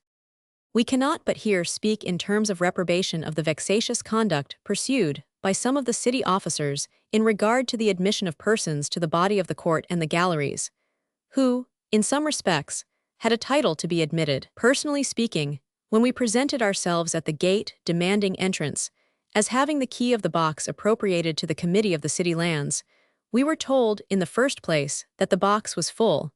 This was at 8:30 in the morning. On remonstrating with the officer, and expressing our opinion that he was acting reprehensibly in refusing admittance to a person having the key of one of the committee to whom the box belonged, we were met by the objection that it was by no means improbable, but that the common councilman would come himself. This we declared to be almost an impossible case. pg 112, for as we were in possession of his key, it amounted to the proof that he had for that day relinquished his right, and that we were to be regarded in every respect as his substitute. Mr. Cope was then sent for, and he declared also that the box was full, that 9 persons had obtained admission with 1 key, and that were he to admit us, we should not be able to find room. We then asked Mr. Cope how he would act if the common councilman appeared himself, demanding admittance, and whether he was invested with any power to refuse such an admission to an accredited member of the corporation, who, as such, possessed a positive right to a seat in that box, of which it was not in the power of Mr. Cope to divest him. Still the plea of the fullness of the box was urged, and finding all remonstrance to be vain, we dispatched a friend for the common councilman himself to come and insist upon his right. In the interval, however, the gate was opened, as if by some talismanic power, and on our entering the box, we found the statement of its being completely false.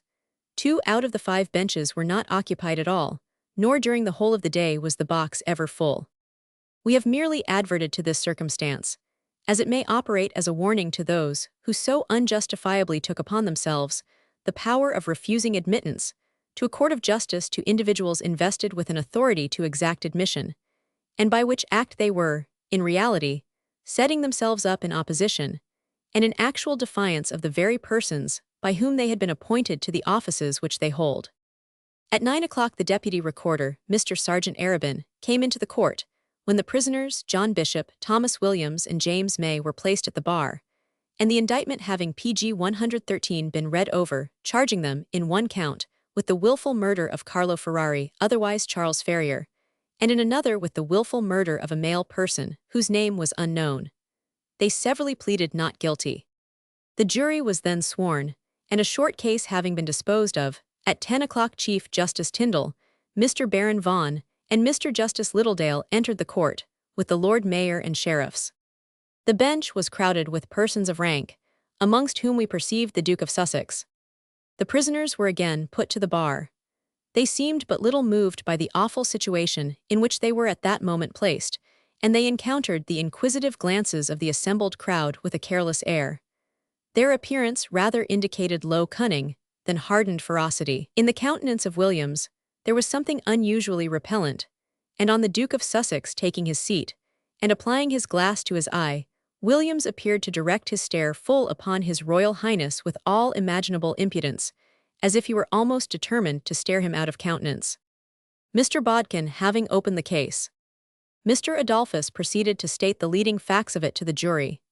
In doing so, he said that he did not feel it necessary to solicit their most serious attention to it, for he knew it would receive such attention from them, being a case in which the 3 prisoners at the bar stood charged with the foul crime of murder, and one of which, as persons living in society, they must have heard a great deal for many days past. After paying the usual compliment to the jury, on the ground of their respectability, which, by the by, would be more honored in the breach than in the observance, and declaring, as PG 114 usual, that he never had the honor of addressing a jury more competent by their talents and station in life to deliver a true and conscientious verdict. He also, as usual, declared himself to be a very humble individual, and that he was fully impressed with the conviction that a case of such great importance might have been entrusted to far more abler hands than his own. After this positive compliment to the jury, and the negative compliment to himself, the learned counsel proceeded to state that he was fully aware that the jury knew this to be a case of the greatest and most important interest, and he felt certain that the gentlemen of the jury required no suggestions from him to induce them to pay the strictest attention to all its details, and having alluded to the interest which it excited out of doors, he was sure that he need scarcely remind them that they should not allow themselves to be at all swayed by anything that they might have heard with regard to this case, previously to their entering that box, but that their duty there was merely to judge the case by the evidence which should be laid before them. When he spoke on their deciding on this case according to the evidence which should be laid before them, he begged to say that there was one point on which he was anxious to call their serious attention. In cases of murder, it often happened that the direct evidence of eyewitnesses could not be produced as to the blow which had been struck or the injury which had been inflicted, and the infliction of which constituted the crime. But it was settled by the Constitution of this country that, in all cases of this kind, a jury might select from the circumstances of the evidence laid before them such facts as might produce a conviction in their minds as to the guilt of the prisoners charged with the offense. The application of the facts and circumstances of a PG 115 case for such a purpose was, by the law of the land, vested in a jury constituted as they now were, and it was for them to decide according to the evidence which should be laid before them, as it appeared in their minds, and it was for them, after they had heard the great body of evidence which would be submitted to them in this case, to say whether the prisoners were or were not guilty of the heinous crime laid to their charge. If the facts which would be laid before them should produce in their minds a conviction of the guilt of the prisoners, he was sure that they would, without hesitation, pronounce a verdict which would consign some, if not all of them, to a certain, speedy, and ignominious death. And he was equally sure that if an opposite conviction was the result of the evidence, the jury would at once acquit the prisoners at the bar. Without further introduction, he would proceed to state to them the facts which had given rise to this painful and extraordinary inquiry, as he felt justified in calling it, for the murder, to which it had reference, did not appear to have been committed through any of those motives that have ordinarily occasioned the commission of such a crime in this country. It was not to gratify revenge for a wrong done that the unfortunate victim in this case had been deprived of existence.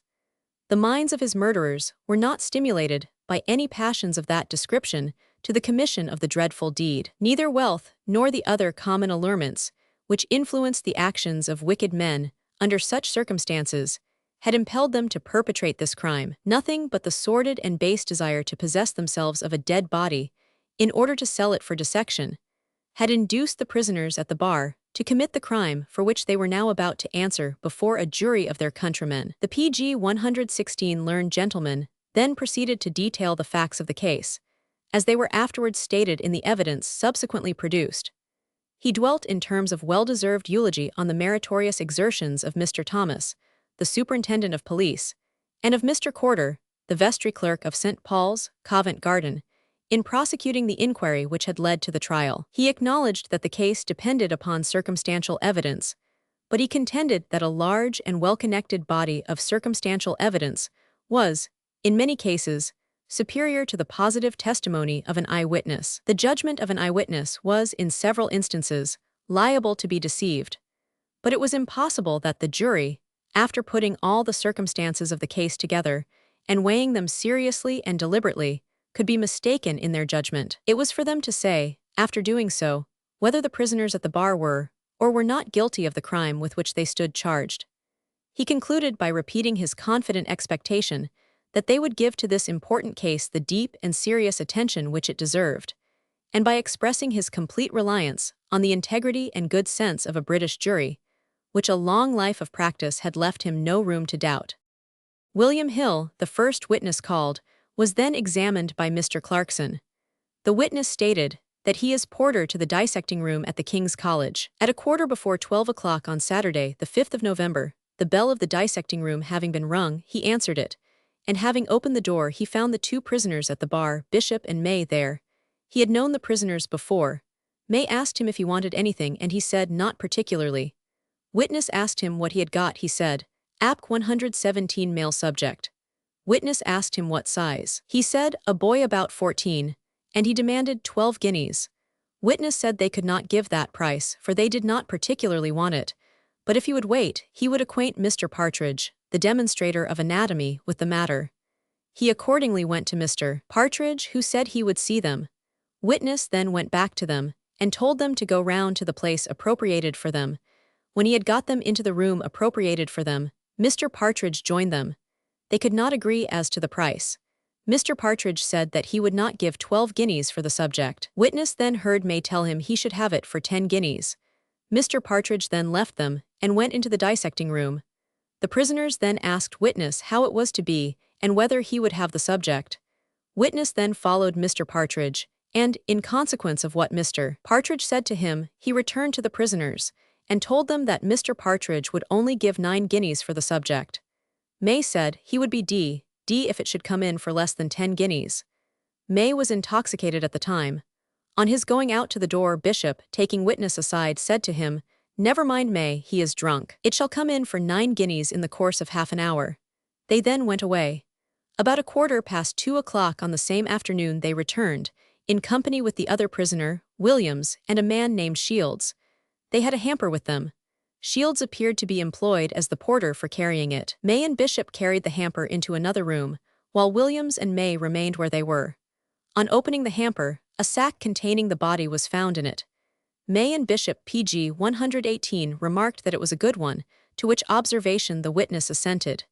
May, being tipsy, then turned the body very carelessly out of the sack. The witness perceived that the body was unusually fresh, and in consequence of what struck him with regard to the appearances of it, he went to Mr. Partridge. Previously to his doing so, he asked the prisoners what the subject had died of.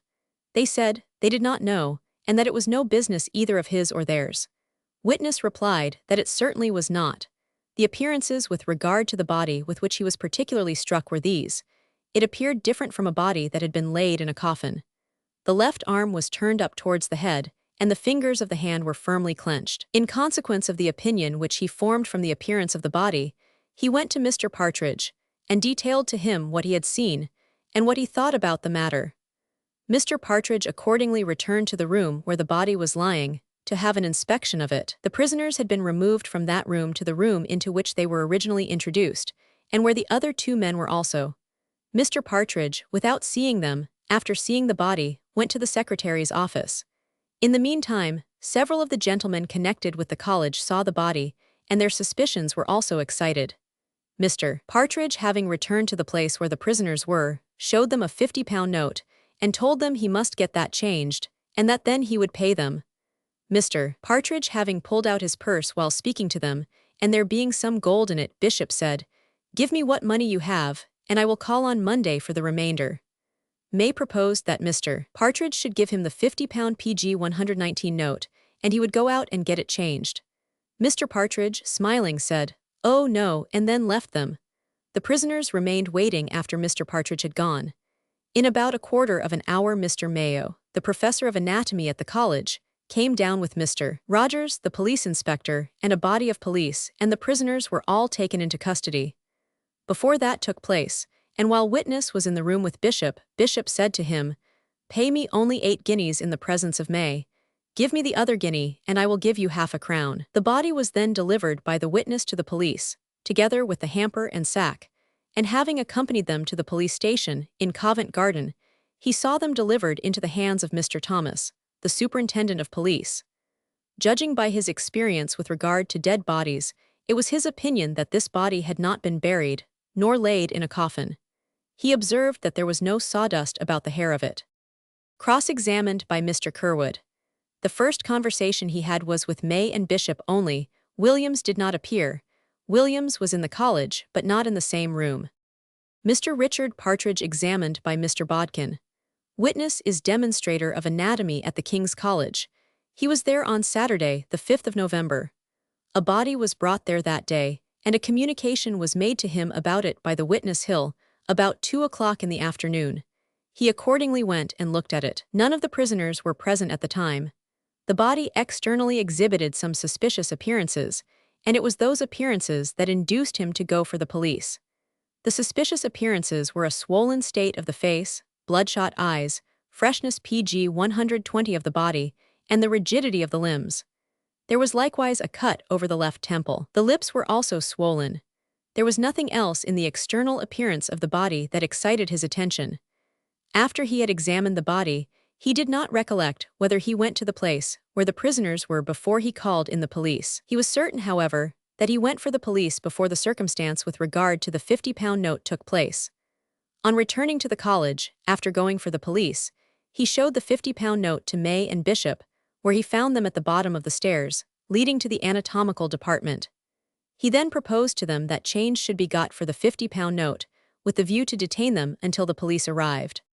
The following day he made a more minute examination of the body at the police station, in the presence of other medical men.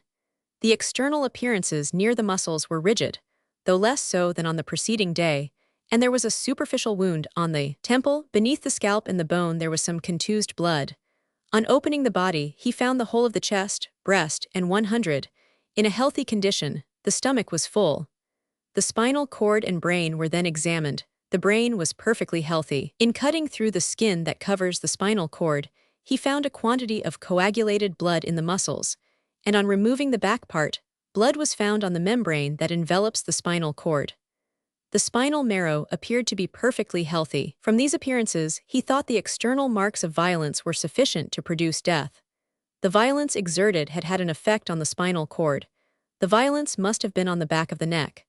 A blow from a stick, he believed, Would PG 121 have caused the appearances he had described? The injuries might not produce instantaneous, but would cause a speedy death. By Chief Justice Tyndall. Witness believed that the appearances of external violence to the spinal marrow had been caused by a blow or some other species of violence inflicted on the back of the neck. Examination continued by Mr. Bodkin. It was the opinion of witness that the blow of a stick at the back part of the neck might have caused such appearances. He would not positively say that such an injury would produce an instantaneous death, but he believed that it would cause a very speedy one. Cross-examined by Mr. Curwood. On the external examination of the body, he could not discover anything that would have been sufficient to produce death. The extravasation of the blood in the spinal marrow might have produced death. He would not positively say that it did so, but his conclusion was that at 999, he could only arrive at belief and not at certainty on the subject. He did not think that the appearances which he had mentioned could have been produced by pressure or any other means besides a blow. At the same time, they might have been produced by a blow of something else as well as a stick. Re-examined by Mr. Bodkin. On examining the heart, he found it was empty, which was an unusual circumstance. The face too was swollen and flushed, and both these appearances, namely, the empty state of the heart and the swollen state of the features, have been found in persons who have died suddenly, but not from violence. They have been found in persons who have met with a sudden but a natural death. But the appearances about the spinal cord and the coagulated blood at the back of the PG 122 neck have not been found in persons dying a natural death. Mr. George Beeman, surgeon, examined by Mr. Adolphus. I am a surgeon to the parish of St. Paul's, Covent Garden. On Saturday night, 5th of November, I first saw the body of the deceased. I examined it with other surgeons. The weather, I should remark, at that time was very favorable to the preservation of dead flesh. The body appeared to have died very recently. I should judge that it had died within 36 hours. The face appeared swollen, the tongue was also swollen, the eyes prominent and bloodshot, and the tongue was protruding between the lips. The teeth had been all extracted, the gums bruised, and portions of the jawbone had been broken and removed with the teeth. There was also the appearance of blood having issued from the gums. Judging from all these circumstances, I should say that the teeth must have been taken from the gums within 2 or 3 hours after death. I examined the throat, neck, and chest very particularly, and I found no external marks of violence there. On this occasion I observed there was a wound on the forehead, over the left eyebrow. It was about 3/4 of an inch long, and it penetrated through the skin to the bone. A small quantity of blood had oozed from the wound, but that circumstance might have been occasioned by the body falling out of the sack after death. The blood was uncoagulated. I again examined the body on the following day, Sunday, about 2 o'clock in the afternoon, but I found no further marks of external violence. The limbs, which were decidedly stiff on Saturday night, were not so much so on Sunday. The appearances of the body were such, in my opinion, as to leave no doubt that it had not been regularly laid out. About 8 o'clock on the PG 123 Sunday evening, I examined the body, assisted by Mr. Partridge and others. I washed the throat and neck with a sponge and water carefully, but I found no scratch or mark of violence there. On removing the scalp on the top of the skull, I detected some blood about the size of a crown. Such an appearance as that must have been produced by a blow, given during life. The brain was also examined, and its appearances were precisely such as Mr. Partridge has described. The body was then turned, for the purpose of examining the spinal marrow, and on removing the skin on the back part of the neck, a considerable quantity of coagulated blood, I should think from 3 to 4 ounces, was found amongst the muscles there. That blood must have been effused while the subject was alive. On removing a portion of the spine, for the purpose of examining the spinal marrow, a quantity of coagulated blood was found lying in the spinal canal, which, by causing a pressure on the spinal marrow, must have produced death.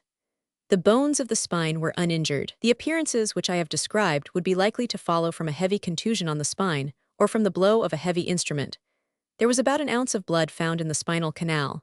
The heart was empty, which is an unusual circumstance, and one that, in my opinion, denotes a sudden death.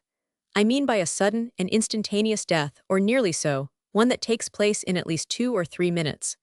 The stomach contained a tolerably full meal, and the contents smelt slightly of rum. Digestion was going on at the time of death. I should think that death occurred about 3 hours after the meal. On examining the coats of the stomach, after removing its contents for the purpose of having them analyzed, I found them perfectly healthy. From the whole of my observations pg 124 on the body, I ascribe the death to a blow given on the back of the neck. This observation I have seen verified from experiments which I have witnessed in animals, where the same appearances have followed that species of injury. Cross-examined by Mr. Barry, I found no external appearances of violence at the back of the neck. It does not, however, necessarily follow that the severe blow of a stick on the back of the neck would be followed by a contusion or external marks of violence. It would have produced such a mark if the boy had lived some time after the blow had been given. I agree with Mr. Partridge in the statement that a flushed appearance of the countenance and an emptiness of the heart have been found in cases of sudden death where no injury has been inflicted. In the course of my practice, I never found the heart empty after death. I do not think that any blow on the top of the head would present the appearances which were found on the back of the neck. Any violence applied to the back of the neck itself, however, whether considerable or not, might produce it. I can hardly think that such appearances would be produced by the falling down of a person in a fit of apoplexy. I will not say that it would be impossible, supposing that his head fell against a hard projecting body. A fall on a hard projecting point might produce such appearances. I will not swear as to the time when the teeth were removed, but I think it highly improbable that 12 hours elapsed after death before their removal. Re-examined by Mr. Adolphus. Forming my opinion as to the best of my judgment and experience, I would say that the teeth were removed within 2 or 3 hours after death. I have never seen a person die of apoplexy, in which the brain pg 125 was not injured, but I believe that such cases have occurred in what is called serous apoplexy. There was no serum effused on the boy's brain, nor did it present any unhealthy appearance whatever. He was apparently about 14 years old, and in no respect did he seem inclined to apoplexy. By Mr. Baron Vaughan, I have examined the bodies of many persons that have died of apoplexy and have always found appearances to account for the death. There have been cases of serous apoplexy recorded in which it is stated that no such appearances could be discovered. If the subject, in this instance, died of apoplexy, it did not present any appearance of it. Mr. Frederick Tyrrell, examined by Mr. Clarkson. I am one of the surgeons of St. Thomas Hospital. I have heard the evidence of Mr. Beeman with regard to what he found, and the conclusions that he came to, and in all material points I agree with him. I have never known a case of serous apoplexy in which the appearances on the brain did not sufficiently denote its occurrence. I have been always able to ascertain that a quantity of fluid has been effused in what is termed serous apoplexy, and that itself is sufficient to denote death. I am a lecturer on anatomy and physiology in St. Thomas Hospital, as well as a surgeon to that institution. By Mr. Baron Vaughan, the appearances described in the spinal canal might have been produced by violence, without there being marks of violence on the skin. John Earl Rogers, examined by Mr. Bodkin. I am an inspector of police. On Saturday, the 5th of November, I received the body and the hamper from the witness hill and gave them into the custody of Mr. Thomas, the superintendent. PG 126. John Wilson, a police officer, sworn. I apprehended the prisoners at King's College. May resisted a great deal and struck me because I would not let him and Bishop talk together. Joseph Sadler Thomas, examined by Mr. Adolphus. I am superintendent of the Division of Police F. On the afternoon of Saturday, the 5th of November, from certain information I received, I dispatched Rogers and Wilson to the King's College. They returned with May and Williams. Before them, Bishop and Shields were brought to the station house. Rogers also brought the body, sack, and hamper. The body was placed in the back room in the station house, with the hamper. The prisoners were all together in the outer room. I asked May what he had to say, for he was charged with having come into the possession of the subject in an improper manner. He replied, I have nothing at all to do with it. The subject is that gentleman's, pointing to Bishop.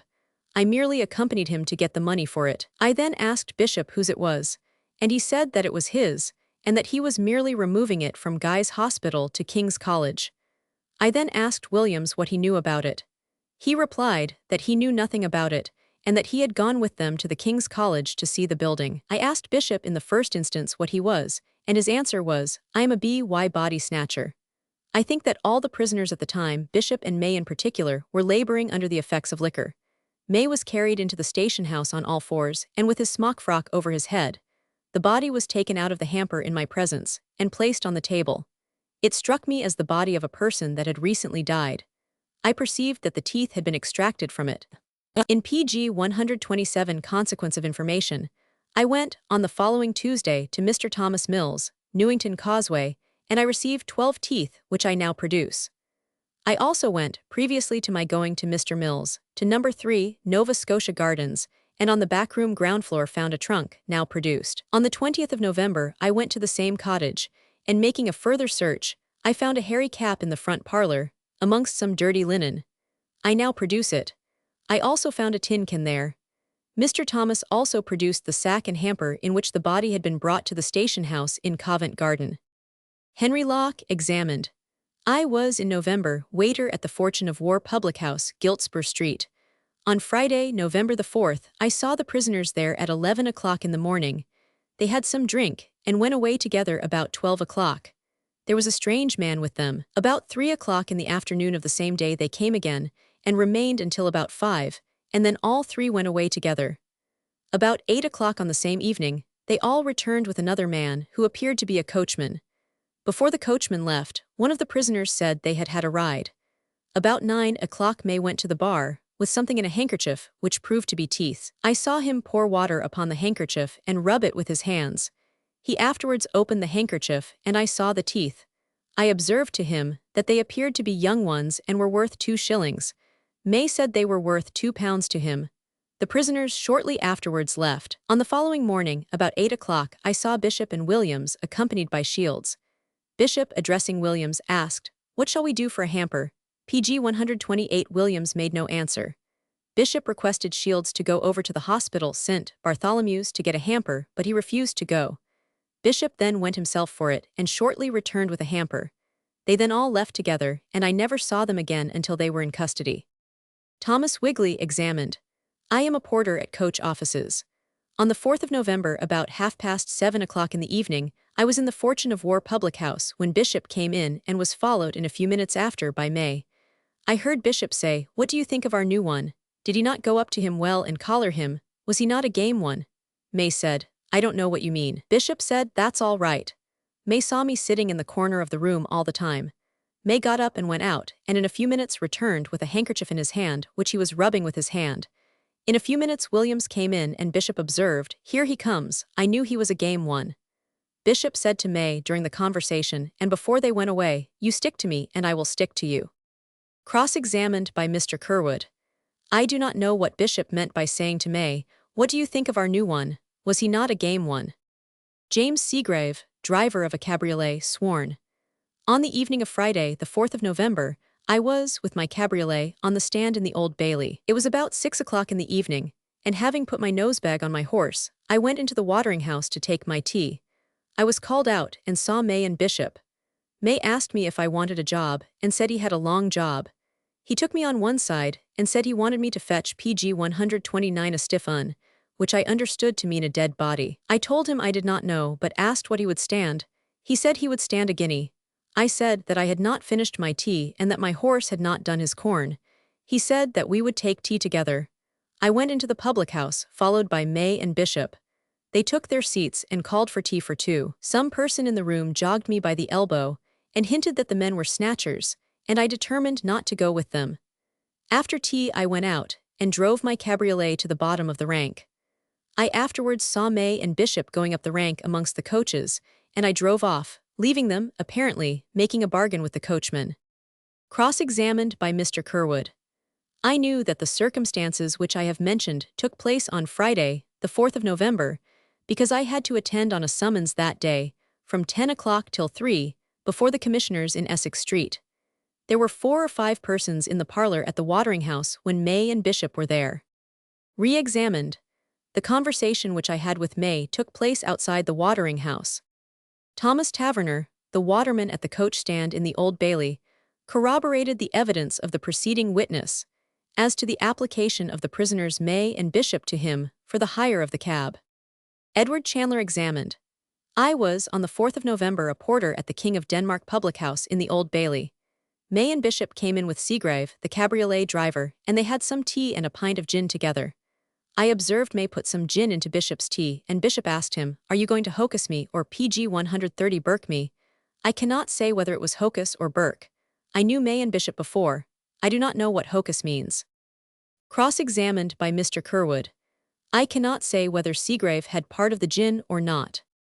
Henry Mann, hackney coachman, examined. On Friday, the 4th of November, about 5 o'clock in the evening, I was on the stand in Bridge Street, Blackfriars. May and a strange man came to me. May asked if I would take a fare and go with him to Bethnal Green. I refused to go. I refused to go because I knew what May was. George Gissing, a boy, examined.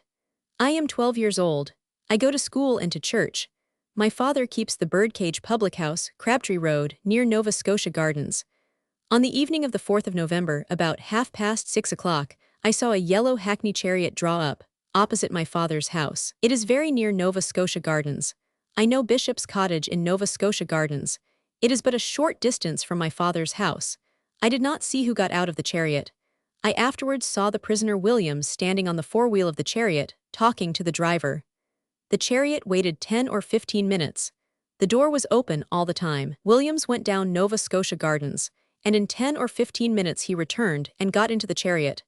Then I saw a strange man carrying a sack in his arms, and Bishop holding up one end of it. They put it in the chariot. Williams put out his hand to help it in. The sack appeared to be heavy, as if something heavy was in it. Bishop and the other man got into the chariot with Williams, and they drove up Crabtree Road and towards Shoreditch Church, on the road to the city. The strange man was not one of the prisoners, but he had a smock frock on. Bishop PG 131 is believed to be Williams's father-in-law, and they kept their wedding at my father's house. Thomas Traynor, another boy, corroborated the last witness's evidence. He saw the prisoners, Bishop and Williams, who were both known to him, on the occasion mentioned. Two of the men had smock frocks on. A woman, named Anne Channell, was present with witness at the time. Anne Channell examined. I was passing by the Birdcage Public House on the evening of Friday, the 4th of November. I saw a hackney coach stop and 3 men get out of it. They went down Nova Scotia Gardens. I did not remain there. 2 of the men had smock frocks on. I did not notice them sufficiently so as to be able to know any of them again. Thomas Davis sworn. I am porter to the dissecting room, Guy's Hospital. On Friday evening, the 4th of November, about 7 o'clock, May and Bishop came to the hospital, May carrying a sack. I knew them before. They asked me if I wanted to purchase a subject. I declined to purchase it, and they asked me if I would allow them to leave it in the hospital until the following morning. I acceded to their request and locked the body up in a room during the night. Next morning, between the hours of 11 and 12, I saw May and Bishop in the hospital. Having been out, I returned to the hospital and ascertained that the body had been taken away. I had only seen a foot out of the sack, and I believed it was either that of a boy or a female. It was not large enough for that of a man. The sack produced is similar to that in which the body was. Cross-examined by Mr. Barry. I only saw May and Bishop on that occasion. I never saw Williams until the other day. PG 132. James Weeks, assistant to the last witness, examined. On Friday, the 4th of November, I saw Bishop and May bring the sack with a body in it to Guy's Hospital. The sack produced has a hole in it and resembles that in which the body was brought. The sack was left at the hospital all night. The following morning Bishop, May, Williams, and Shields came for the body, and I delivered it to them in the same state as I had received it. The night before, May and Bishop directed me not to let it go unless they were both present. They took it away in a hamper, which they brought with them. Shields acted as porter and carried the hamper. I believe the hamper now produced to be that in which they carried the body away. Mr. J. Appleton, curator of Granger's Anatomical Theatre, Webb Street, Borough, examined. I know the 3 prisoners. On Friday, November 4th, about 7:30 o'clock in the evening, Bishop and May came and said they had a subject for sale. I asked what it was. They said that it was a fresh subject. I asked whether it was male or female. They replied a boy about 14 years of age. I declined to purchase it. The next morning they called to make the same offer, but I again declined it. They had not the body with them. Mr. Thomas Mills examined. I live at number 39, Bridgehouse Place, Newington Causeway, and am a dentist. On the 4th of November, between 9 and 10 o'clock in the morning, May called and offered a set of teeth for sale. They were 12 human teeth, 6 for each jaw. I observed that one of the front teeth was chipped. He offered the set for a guinea. It was then that I observed that one of them was chipped, as that lessened their value. I said that I would give 12 shillings for them, and I remarked pg 133 that they did not belong to one set. He said, "Upon my soul to God, they all belonged to one head not long since, and that the body had never been buried." I gave him 12 shillings for the set. On examining them afterwards, I found that some part of the flesh of the gums was so firmly attached to them that I imagined they had been violently taken from the head. I found great difficulty in detaching it from them. I remarked to May that the teeth either belonged to a boy or a female. He replied that they had belonged to a boy between 14 and 15 years of age. Those are the teeth now produced, which I delivered to the superintendent, Mr. Thomas. Cross-examined by Mr. Curwood. I will swear that the expression used by May was not that the teeth were as fresh as if the body from which they had been taken never was buried. Augustine Brunn, examined through an interpreter, Paragalli, who is also one of the witnesses, deposed that he was acquainted with the Italian boy Carlo Ferrari. Witness brought him to this country about 2 years ago. Carlo stayed with him but about 6 weeks. Has not seen him since the 28th of July, 1830. Was shown the body of a boy at Covent Garden Station House on the 19th of November. Recognized it to be the body of the boy Carlo, that is, to the best of his belief. Could not swear positively, the face was so disfigured, and the absence of the teeth so altered the usual expression of the boy's countenance. The hair, size, and form perfectly corresponded. Had not seen the boy alive since July, 1830, could not if he was dead. The last remark occasioned a laugh in the court, but it arose from the inaccurate manner in which Paragalli, the interpreter, put the questions to the witness. In several instances, the questions, as put by Paragalli, were wholly different in sense, and pg 134 meaning to those given by the counsel, and thus a degree of perplexity and confusion arose in the answers, which gave an opposite character to the examination than was in reality intended. The interpreter was frequently checked by the court, in consequence of the comments in which he indulged in the answers given by the witness, and in which he appeared to display a zeal, which broke out sometimes into a certain degree of impertinence and frivolity, not at all in character with the solemn investigation which was then pending. Augustine Brunn was cross-examined by Mr. Curwood, when he said that if he had not heard of the death of the boy, he should have given precisely the same evidence, namely, that he could have inferred from the general appearance of the body and color of the hair that it was that of my boy Carlo Ferrari. If asked at once to whom the body belonged, I should have experienced some difficulty in determining, in consequence of the disfigurement of the face. Joseph Paragalli, the interpreter to Brunn, was then admitted as a witness, obtained his livelihood by playing an organ and the pandean pipes, knew the boy Carlo for the last 2 years, saw him alive at 2:30 in the Regent's Quadrant, on the Saturday 4 weeks before he saw him dead at the station house. Carlo had then a cage with 2 white mice about his neck, was sure that the boy, whom he saw dead, was the same whom he saw thus accoutred in the Regent's Quadrant. The cap was here put into witness's hands. Would swear that, to the best of his belief, it belonged to the boy Carlo. Cross-examined by Mr. Barry. Witness did not know any Italian boys who obtained a livelihood in the manner of the boy Carlo. Carlo Ferrari. pg 135. Mary Paragalli, wife of the last witness, also knew the boy Carlo Ferrari. Saw him last on Tuesday the 1st of November in Oxford Street at 12:15. He had a cage, like a squirrel cage, with 2 white mice in it. Did not speak to him, he wore a cap. When shown a dead body at Covent Garden Station House, on the 6th of November, was positive that it was that of the boy Carlo. Andrew Collin knew the boy Carlo by sight. Saw him in Oxford Street on Tuesday the 1st of November. On the following Monday saw a body at the Station House, Covent Garden, which he believes to have been that of Carlo. A cap was here put into the witness's hands. To the best of his belief, it was the cap worn by the Italian boy when he met him in Oxford Street. Carlo had on him a blue coat and grey trousers. The trousers had a patch on the knee. A pair of trousers was here shown to the witness. Believes them to be those worn by the boy Carlo. Is strengthened in his belief by the peculiarity of the stitching. Has not seen the trousers since the day he met the boy in Oxford Street. John King, aged 10 in December, was acquainted with the nature of an oath. Lived near Nova Scotia Gardens.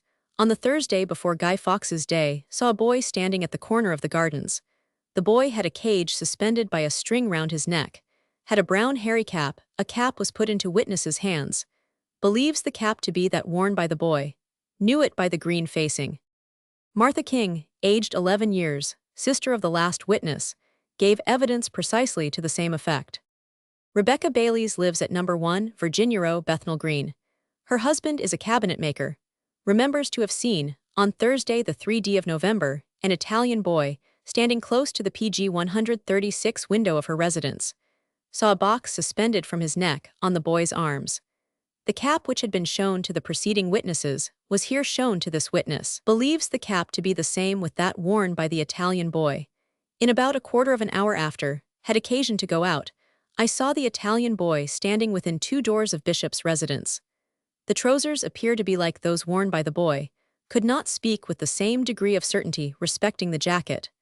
The color was more inclining to the green than that now produced. John Randall, laborer, lived in Bethnal Green near Nova Scotia Gardens. Remembers to have seen on Thursday the 3d of November an Italian boy standing under the window of the Birdcage Public House, Nova Scotia Gardens. The boy had a cage with 2 white mice in his arms. The cage had a box in one part, the other part went round like a squirrel cage. The boy had on him a brown cap. The cap, here shown to witness, is like that worn by the boy. Sarah Truby is wife of the landlord of the cottages, Nos 1, 2 and 3 in Nova Scotia Gardens. On the part of her husband, she let in July, 1830, the cottage number 3 to Bishop's wife. Bishop and his wife lived there since, let the cottage number 2 to the prisoner Williams in July last. Williams then went by the name of Head. Williams lived there for 6 or 7 weeks, let the cottage since to a person named Woodcock. There was a well in the garden attached to Bishop's cottage, with a passage to it from the other 2 cottages. There is a privy at the bottom of the garden of number 3, which was not open to Nos 1 and 2, but was to her witness's own residence. Has seen Williams frequently, since he left number 2, in the prisoner's Bishop's cottage. PG 137. William Woodcock, about 12 years of age, lived with his father at number 2, Nova Scotia Gardens, next door to the prisoner Bishop's residence. Has seen Williams and his wife frequently of late, in Bishop's cottage. The last time he saw Williams there was a couple of days before Guy Fawkes Day. Abraham Keeman keeps the Feathers Public House, Bethnal Green. On Thursday night the 3d of November, at about a quarter before 12, Bishop, accompanied by a man in appearance like the prisoner Williams, came to his house and took with him half a gallon of beer and a quartern of rum. Lent them a can to carry the beer. Lives within 200 yards of Bishop's residence. A can was here shown to witness. That was the can he lent to Bishop. William Woodcock went to reside at No. 2 Nova Scotia Gardens, next door to the prisoner Bishop, on the 17th of October last. Lived there till the prisoners were apprehended, but not since. Had reason to believe that the prisoner Williams lived along with the prisoner Bishop. Does not recollect ever to have seen the prisoner Bishop till he saw him at Bow Street. But saw Williams on 2 Sundays. On one of these occasions, witness was digging in the bottom of the garden attached to his residence number 2, when he was accosted by the prisoner Williams, and recommended not to dig in that part of the garden, but in another which he pointed out. On the night of Guy Fawkes Day, went to bed about 9:30, had been asleep about 4 hours when he awoke, and heard a noise in the adjoining Bishop's cottage. He then roused himself completely from sleep, and distinctly heard the sound of 3 footsteps. He did not rise, because the noise was not in his own house. He heard a scuffle which lasted for a couple of minutes, when all PG 138 became silent. After the silence, and before he went again to sleep, he heard the side entrance door to number 3 open, and distinctly heard the footsteps of 2 persons run by his witness's window. He also heard the footsteps of 1 person in number 3, before the other 2 returned. There elapsed but about 1 minute between their going out and return. He then recognized the voice of the prisoner Williams. The partition wall between the cottages was about 4 inches thick. On cross-examination, the witness said that he had no particular reason for saying or believing that Williams lived with Bishop, other than he heard it reported, and because he knew him to be his son-in-law. When he heard the scuffle, he did not rise, supposing it to be some family quarrel, with which he had no concern. Anna Woodcock, wife of the last witness, gave evidence to the effect that the prisoner Williams was an inmate of Bishop's cottage. Joseph Higgins of the New Police was sent by his officer to the cottage, number 3, Nova Scotia Gardens, tenanted by the prisoner Bishop, and on searching it found a chisel and some tools. He then went to the prisoner May's lodgings near the New Kent Road and found these awls and screws, here shown to the jury. On one of the awls he discovered drops of blood apparently fresh. He also found a pair of breeches with marks of apparently fresh blood upon them. Mr. Mills, the dentist, was here recalled for the purpose of examining the awls and tools found at the prisoner May's residence. They were such as would serve to extract teeth in the coarse manner in which those sold to him had been evidently extracted. Joseph Higgins's examination resumed. On the PG 139 19th of November, he again went to Bishop's residence, accompanied by another policeman. They minutely searched the premises, and with an iron rod probed the garden in several places. The rod met with resistance in one part of the garden, and on digging they discovered a jacket, a pair of trousers, and a small shirt. In another part they dug up a blue coat, a drab striped waistcoat, altered from man's size so as to fit a boy, and a pair of trousers with the braces attached to them. The waistcoat had stains of blood on the collar and shoulders. They were buried about 12 inches under the surface, and were covered with cinders and ashes. The clothes thus dug up were shown to the jury. The trousers and coat sworn to by preceding witnesses, as like to those worn by the Italian boy, were part of them. The evidence of this witness was corroborated by that of James Wadey, the police officer who accompanied him in his search. Edward Ward, a child aged 6 years and a half, was next called. He was previously to being sworn examined as to the nature of an oath. The child, with infantine simplicity, said that he knew it to be a very bad thing to tell a lie, that it was a great sin, and that he who would swear falsely would go to H.L. to be burnt with brimstone and sulphur. He was then sworn. He stated that he lived with his father near to the Nova Scotia cottages, that a few days before Guy Fawkes's day, his mother having given him a half-holiday, he went to Bishop's cottage to play with Bishop's children, 3 in number, a boy older than himself, a little girl, and a boy about his own age. As a toy, Bishop's children produced a cage, which went round, and which contained 2 white mice.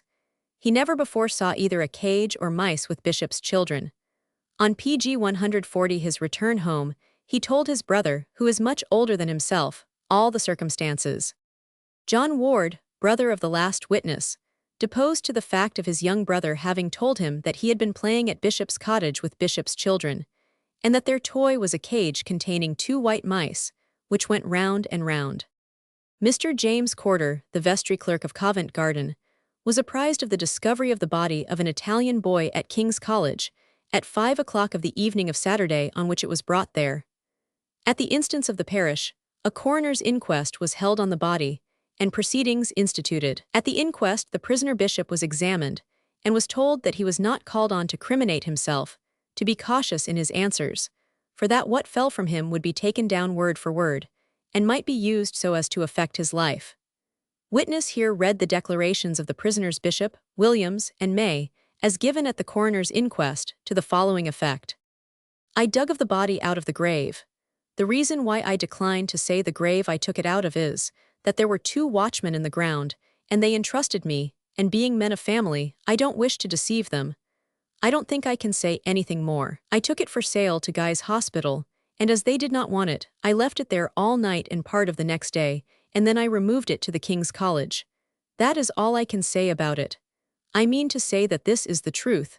I shall certainly keep it a secret where I got the body. I know nothing as to how it died. May said he wished to say what he knew and would speak the truth. He then said his name was James May, and that he lived in Dorset Street, PG 141 Newington. He went into the country on Sunday week, and returned on the evening of Wednesday, and went to Mr. Granger's in Webb Street with a couple of subjects.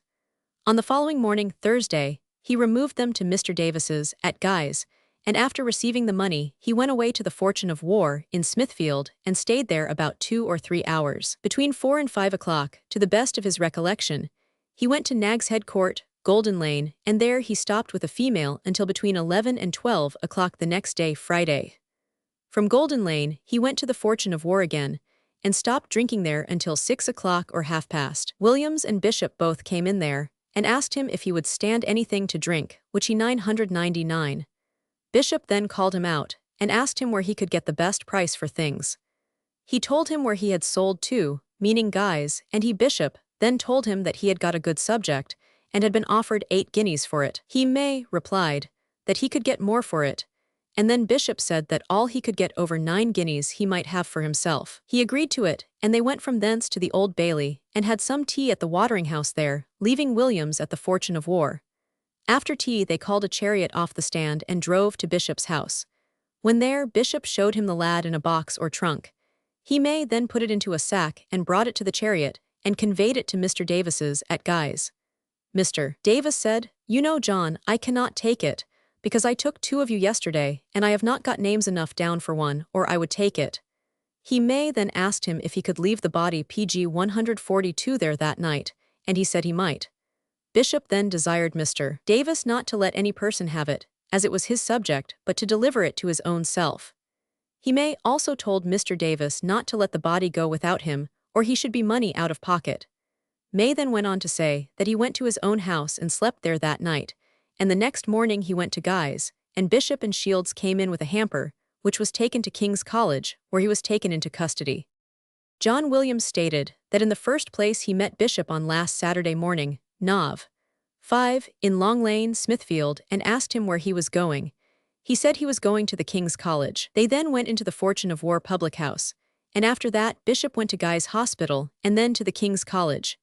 May and the porter met them against the gate. Bishop went in, and he, Williams, asked him to let him go in with him. That was all he had got to say, except that a porter took a basket from the Fortune of War to Guy's Hospital, and he, Williams, helped him part of the way with it. William 500. Burnaby, magistrate's clerk at Bow Street, was present at the examination of the prisoners at Bow Street, and remembers that when the prisoner May was examined as to the use of the awl found at his residence, he stated that that was the instrument he usually employed to punch out the teeth from dead bodies. John Kirkman, of the New Police, was on duty at the station house, Covent Garden, when the inquest was held there on the body of the Italian boy. Behind where the prisoners sat was a printed bill relating to the transaction. On seeing it, the prisoner Bishop said in a low tone of voice to the prisoner PG 143 May, "It was the blood that sold us," and looking at the bill again, said aloud, "The marks of violence were only breakings out on the skin."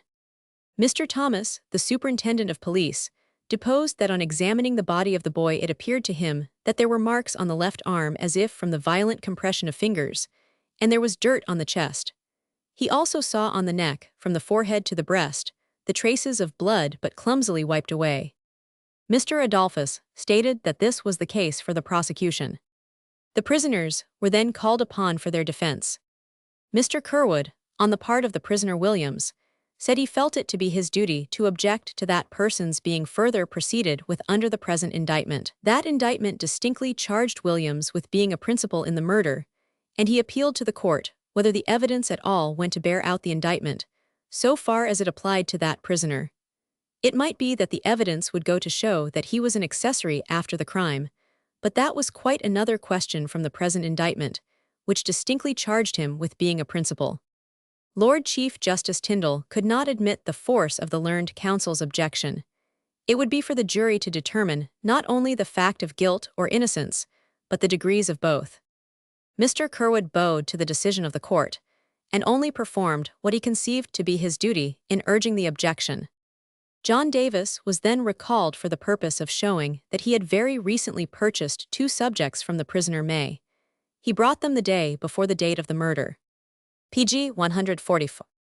The court then informed the prisoners that if they wished to address any observations to the jury on the evidence just given against them, that was the time. 3 written defenses were then read by the officer of the court. The prisoner Bishop, in his defense, stated that he was 33 years of age and had followed the occupation of carrier till the last 5 years, during which he had occasionally obtained a livelihood by supplying surgeons with subjects. He most solemnly declared that he had never disposed of any body that had not died a natural death. He had been in the habit of obtaining bodies from workhouses, with their clothes on, so that he could have no difficulty in procuring them after a natural death. The statement then went on to describe the localities of the prisoner's residence, in order to show that they admitted of great facilities of ingress and egress to all persons resident in the neighborhood. His garden and premises were open to them, and theirs to him.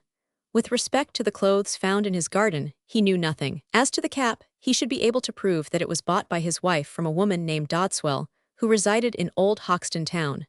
The green cape he sewed on himself. the prisoner called upon the jury to divest their minds of all undue prejudices and judge his case by the evidence alone. By so doing, they would be discharging their duty and would acquit him of the crime then charged against him.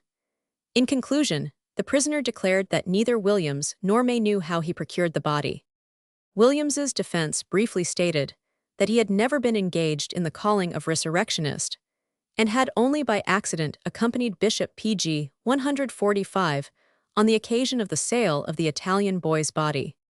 May, in his defense, admitted that, for the last 6 years, he had followed the occupation of supplying the medical schools with anatomical subjects, but disclaimed ever having had anything to do with the sale of bodies which had not died a natural death. The remainder of his defense was a recapitulation of his declaration at the coroner's inquest, to the effect that he had accidentally met with Bishop at the Fortune of War public house, on the Friday on which the body was taken for sale to Guy's Hospital. Rossina Carpenter, on behalf of the prisoner May, deposed that she lived at Macbeth Court, Golden Lane, that she was acquainted with May for the last 14 or 15 years. That May came to her between 4 and 5 o'clock on Thursday, the 3d of November, and stayed with her till 12 o'clock next day. On cross-examination, the witness stated that she had slept several nights with the prisoner May before the 3d of November, and that nobody saw them together on that occasion. Sarah Truby was recalled, in order to show that she had never, at any time, seen white mice in Bishop's possession. The prisoner Bishop: "What, did you never see any?" Witness: "No, never." Bishop: "Not about 6 months ago. Don't you recollect your cat having killed some in my garden?" Witness: "Never." Mrs. Mary Dodswell lived at 26, Hoxton Old Town, kept a second-hand clothes and sale shop.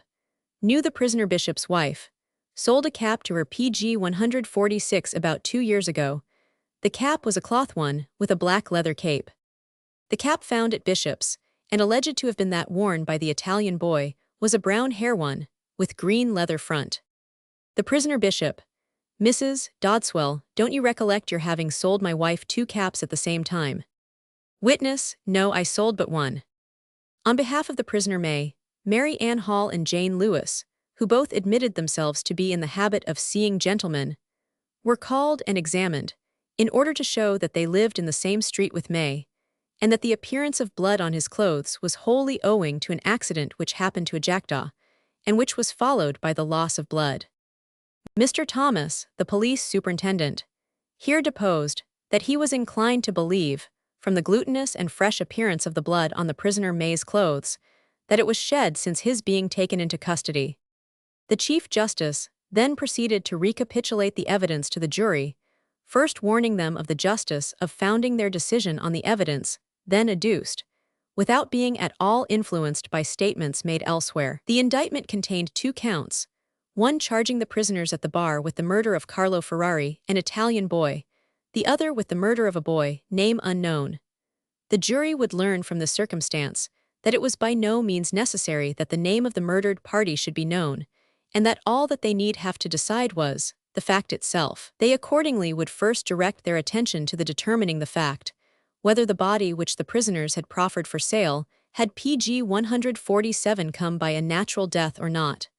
And next, whether, if they were of opinion that it had not, the prisoners were the murderers, and to what degree they were implicated. With respect to the first point, he thought they would experience but little trouble after the explicit evidence of the medical gentleman who had been that day examined, and whose conduct, it was but justice to say, was an honorable rebuke to any calumnious imputations on the medical profession to which the present case may have given birth. The learned judge then went through the evidence with the most painstaking minuteness, commenting on those points which, in his mind, would enable the jury to determine the guilt of the prisoners and their probable share in the crime. The jury had heard evidence which traced the Italian boy close to the premises of Bishop at 12 o'clock of the 3d of November, on the night of which it was probable the murder was committed.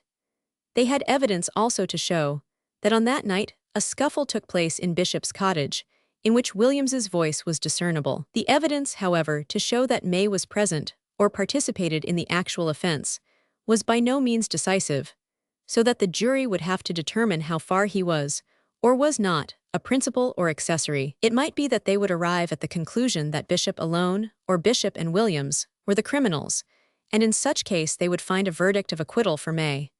Or it might be that they would find that all three were equally guilty, or that they were guilty, but not in an equal degree. Their verdict would be according to their decision on this point, rendering it incumbent on them to cautiously weigh those parts of the evidence which bore particularly on Bishop and Williams, and on the other prisoner.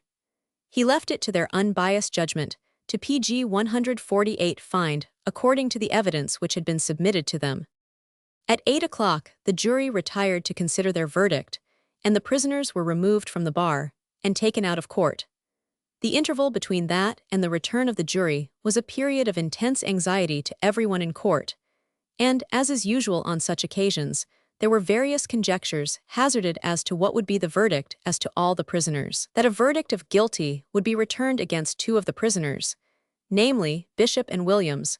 None who heard the evidence and the summing up of the learned judge could entertain any rational doubt. But the same confident opinion by no means existed with respect to the fate of the prisoner May. The general opinion, as far as we could judge from what was passing around us, was that the circumstantial proof not being, in his case, so strong as it was in that of his fellow prisoners, the jury would acquit him. But still there were many who thought the proof of a participation in the murder clear and perfect as to all the parties. These conjectures and speculations were put an end to by the return of the jury at 8:30 o'clock. The most death-like silence now prevailed through the court, interrupted only by a slight buzz on the reintroduction of the prisoners. Every eye was now fixed upon them, but though their appearance and manner had undergone a considerable change from what they exhibited at being first placed at the bar, and during the greater part of the trial, they did not seem conscious of the additional interest which their presence at this moment excited. They scarcely raised their eyes as they entered, beyond a glance or two at the jury box. Bishop advanced to the bar with a heavy step, pg 149, and with rather a slight bend of the body. His arms hung closely down, and it seemed a kind of relief to him when he took his place to rest his hand on the board before him. His appearance, when he got in front, was that of a man who had been for some time laboring under the most intense mental agony, which had brought on a kind of lethargic stupor. His eye was sunk and glassy, his nose drawn and pinched, the jaw fallen and of course the mouth open. But occasionally the mouth closed, the lips became compressed, and the shoulders and chest raised, as if he was struggling to repress some violent emotion. After a few efforts of this kind, he became apparently calm, and frequently glanced his eye towards the bench and the jury box. But this was done without once raising his head. His face had that pallid bluish appearance which so often accompanies and betokens great mental suffering. Williams came forward with a short, quick step, and his whole manner was, we should say, the reverse of that of his companion in guilt. His face had undergone very little change, but in his eye and his manner there was a feverish anxiety which we did not observe during the trial. When he came in front and laid his hand on the bar, the rapid movement of his fingers on the board, the frequent shifting of the hand, sometimes letting it hang down for an instant by his side, then replacing it on the board, and then resting his side against the front of the dock, showed the perturbed state of his feelings. Once or twice he gave a glance round the bench and the bar, but after that he seldom took his eye from the jury box. May came forward with a more firm step than either of his fellow prisoners, but his look was that of a man who thought that all chance of life was lost. He seemed desponding, but there appeared pg 150 that in his despondency which gave an air of, we could not call it daring or even confidence, we should rather say, a physical power of endurance, which imparted to his whole manner a more firm bearing than that of the other prisoners. He was very pale, but his eye had not relaxed from that firmness which was observable in his glance throughout the whole of the trial. Ordinary physiognomists who, without having seen the prisoners, had read the accounts of their examinations at the police office, of their habits and mode of living, and the horrible atrocities with which, there is now no doubt, they were familiar, would have been greatly disappointed in the appearance of all of them as they stood at the bar. There was nothing in the aspect or manner of any of them which betokened a predisposition to anything like the outrage on humanity of which they stood convicted. Thurtell looked, as well as acted, the bold-faced villain. Ings, and one or two others of the companions of Thistlewood, wore in their countenances, almost as strongly as they showed in their deeds, the bold daring of the reckless desperado, but nothing of this kind could be traced in the face of any of the three who were then at the bar. There was something of heaviness in the aspect of Bishop, but altogether his countenance was 1449. Williams had that kind of aspect with which men associate the idea of sharpness and cunning, and something of mischief, but nothing of the villain. May, who was the best-looking of the three, had a countenance which most persons would consider open and manly. There was an air of firmness and determination about him, but neither in him nor his companions was there the slightest physiognomical trait of a murderer, according to the common notions on the subject. They were all those kind of vulgar men, in PG 151 appearance of which one sees hundreds every day, without being struck with any indication in them of good or evil disposition. When the three prisoners were placed at the bar, the names of the jury were called over, and on being asked whether they had agreed to their verdict, they answered that they had. The question was then put to them as to each of the prisoners, and they returned as their verdict that John Bishop, Thomas Williams, alias Head, and James May were severally guilty of murder. The verdict was received in court with becoming silence, but in a moment it was conveyed to the immense multitude assembled outside, who evinced their satisfaction at the result by loud and continued cheering and clapping of hands. To such an extent was this expression of the popular feeling carried, that the windows of the court were obliged to be closed, in order that the voice of the recorder might be heard in passing sentence. The prisoners were then severally called upon to say why sentence of death and execution should not be pronounced upon them, but none of them availed themselves of this opportunity of saying anything. The recorder then proceeded to pass the awful sentence of death upon them, but was for some moments again interrupted by the renewed shouts of the populace from without. Silence having been restored, the learned judge proceeded. He began by eulogizing the patient and diligent attention bestowed on their case by the jury, whose verdict was just recorded.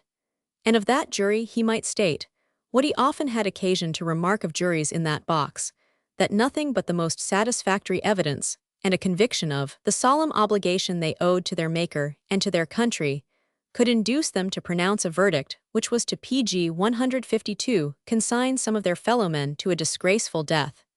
He fully concurred in the verdict they had pronounced, which was supported by the most conclusive evidence. The prisoner Bishop, by false evidence, my lord.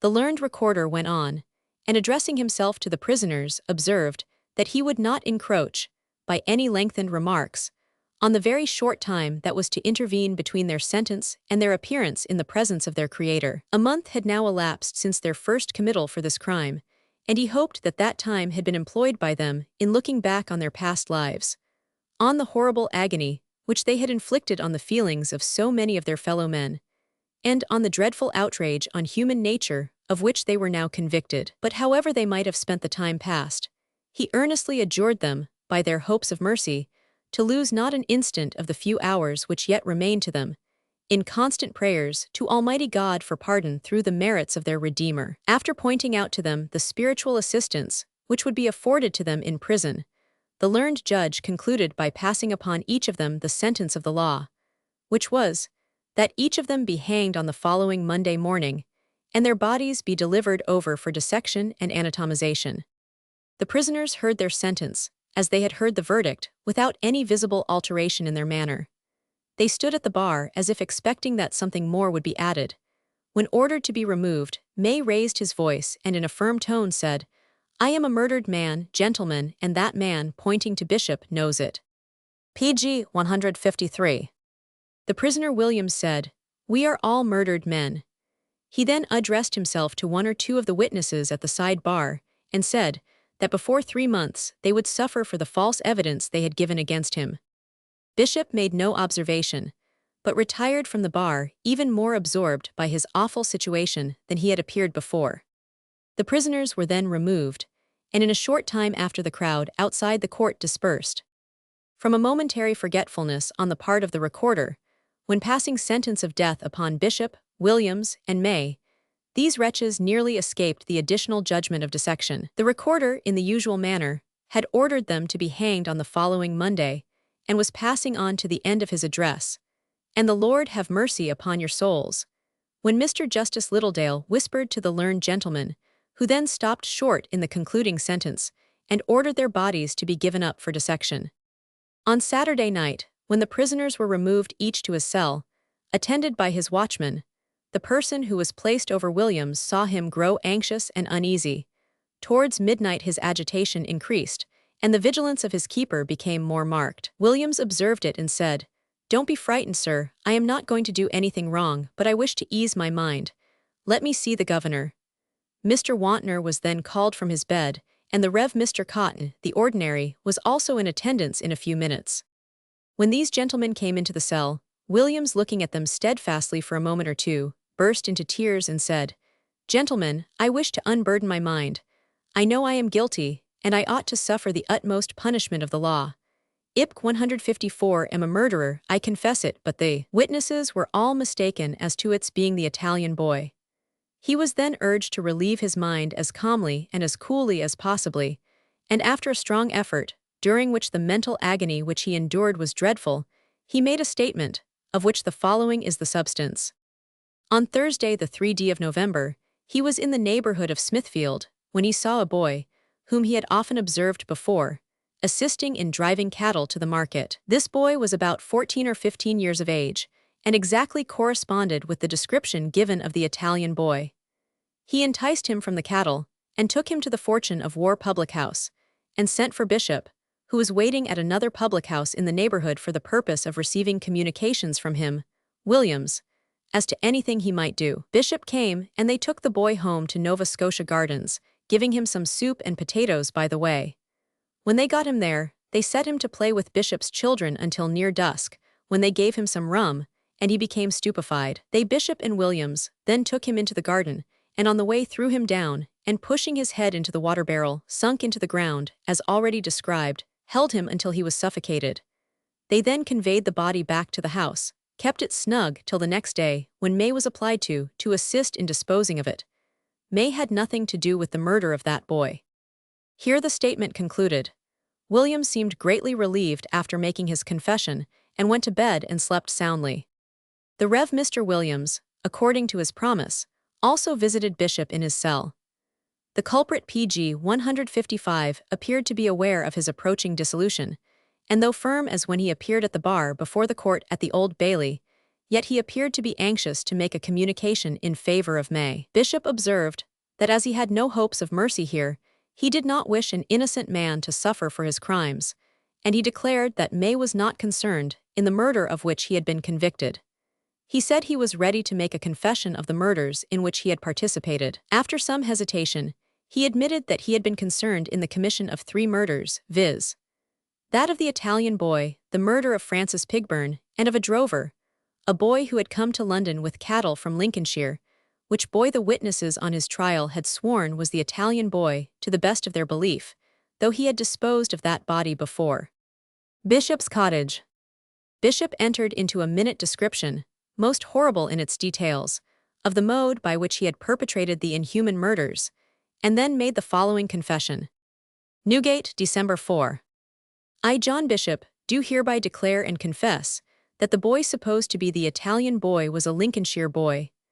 I and Williams took him to my house about 10:30 o'clock on the Thursday night, the 3d of November, from the Bell in Smithfield. He walked home with us. Williams promised to give him some work. Williams went with him from the Bell to the Old Bailey watering house, whilst I went to the Fortune of War. Williams came from the Old Bailey watering house to the Fortune of War for me, leaving the boy standing at the corner of the court, by the watering house in the Old Bailey. I went directly with Williams to the boy, and we walked then all 3 to Nova Scotia Gardens, taking a pint of stout at a public house PG 156 near Holywell Lane, Shoreditch, on our way, of which we gave the boy a part. We only stayed just to drink it, and walked on to my house, where we arrived at about 11 o'clock. My wife and children and Mrs. Williams were not gone to bed, so we put him in the privy and told him to wait there for us. Williams went in and told them to go to bed, and I stayed in the garden. Williams came out directly, and we both walked out of the garden a little way, to give time for the family getting to bed. We returned in about 10 minutes or a quarter of an hour, and listened outside at the window to ascertain whether the family were gone to bed. All was quiet, and we then went to the boy in the privy and took him into the house. We lighted a candle and gave the boy some bread and cheese, and after he had eaten, we gave him a cup full of rum, with about half a small phial of laudanum in it. I had bought the rum the same evening at the 3 Tuns in Smithfield, and the laudanum also in small quantities at different shops. There was no water or other liquid put in the cup with the rum and laudanum. The boy drank the contents of the cup directly in 2 draughts, and afterwards a little beer. In about 10 minutes he fell asleep on the chair on which he sat, and I removed him from the chair to the floor, and laid him on his side. We then went out and left him there. We had a quartern of gin and a pint of beer at the Feathers, near Shoreditch Church, and then went home again, having been away from the boy about 20 minutes. We found him asleep as we had left him. We took him directly, asleep and insensible, into the garden, and tied a cord to his feet to enable us to pull him up by, and I then took him in my arms, and let him slide from them headlong into the well in the garden, whilst Williams held the cord to prevent the body going altogether too low in the well. He was PG 157, nearly wholly in the water of the well, his feet just above the surface. Williams fastened the other end of the cord round the paling to prevent the body getting beyond our reach. The boy struggled a little with his arms and legs in the water, and the water bubbled for a minute. We waited till these symptoms were past, and then went indoors, and afterwards I think we went out and walked down Shoreditch to occupy the time, and in about 3/4 of an hour we returned and took him out of the well, by pulling him by the cord attached to his feet. We undressed him in the paved yard, rolled his clothes up and buried them where they were found by the witness who produced them. We carried the boy into the wash-house, laid him on the floor, and covered him over with a bag. We left him there, and went and had some coffee in Old Street Road, and then, a little before 2 o'clock on the morning of Friday, went back to my house. We immediately doubled the body up, and put it into a box, which we corded, so that nobody might open it to see what was in it, and then went again, and had some more coffee at the same place in Old Street Road, where we stayed a little while, and then went home to bed, both in the same house, and to our own beds, as usual. We slept till about 10 o'clock on Friday morning, when we got up, took breakfast together with the family, and then went both of us to Smithfield to the Fortune of War. We had something to eat and drink there, and after we had been there about half an hour May came in. I knew May but had not seen him for about a fortnight before. He had some rum with me at the bar, Williams remaining in the tap room. May and I went to the door. I had a smock frock on, and May asked me where I had bought it. I told him in Field Lane. He said he wanted to buy one, and PG 158 asked me to go with him. I went with him to Field Lane, where he bought a frock at the corner's shop. We then went into a clothes shop in West Street to buy a pair of breeches, but May could not agree about the price. May was rather in liquor, and sent out for some rum, which we and the woman in the shop drank together. May said he would treat her because he had given her a good deal of trouble for nothing. We then returned to the Fortune of War and joined Williams, and had something more to drink. We waited there a short time, and then Williams and I went to the west end of the town, leaving May at the Fortune of War. Williams and I went to Mr. Tewson's, in Windmill Street, where I saw Mr. Tewson, and offered to sell him a subject, meaning the boy we had left at home.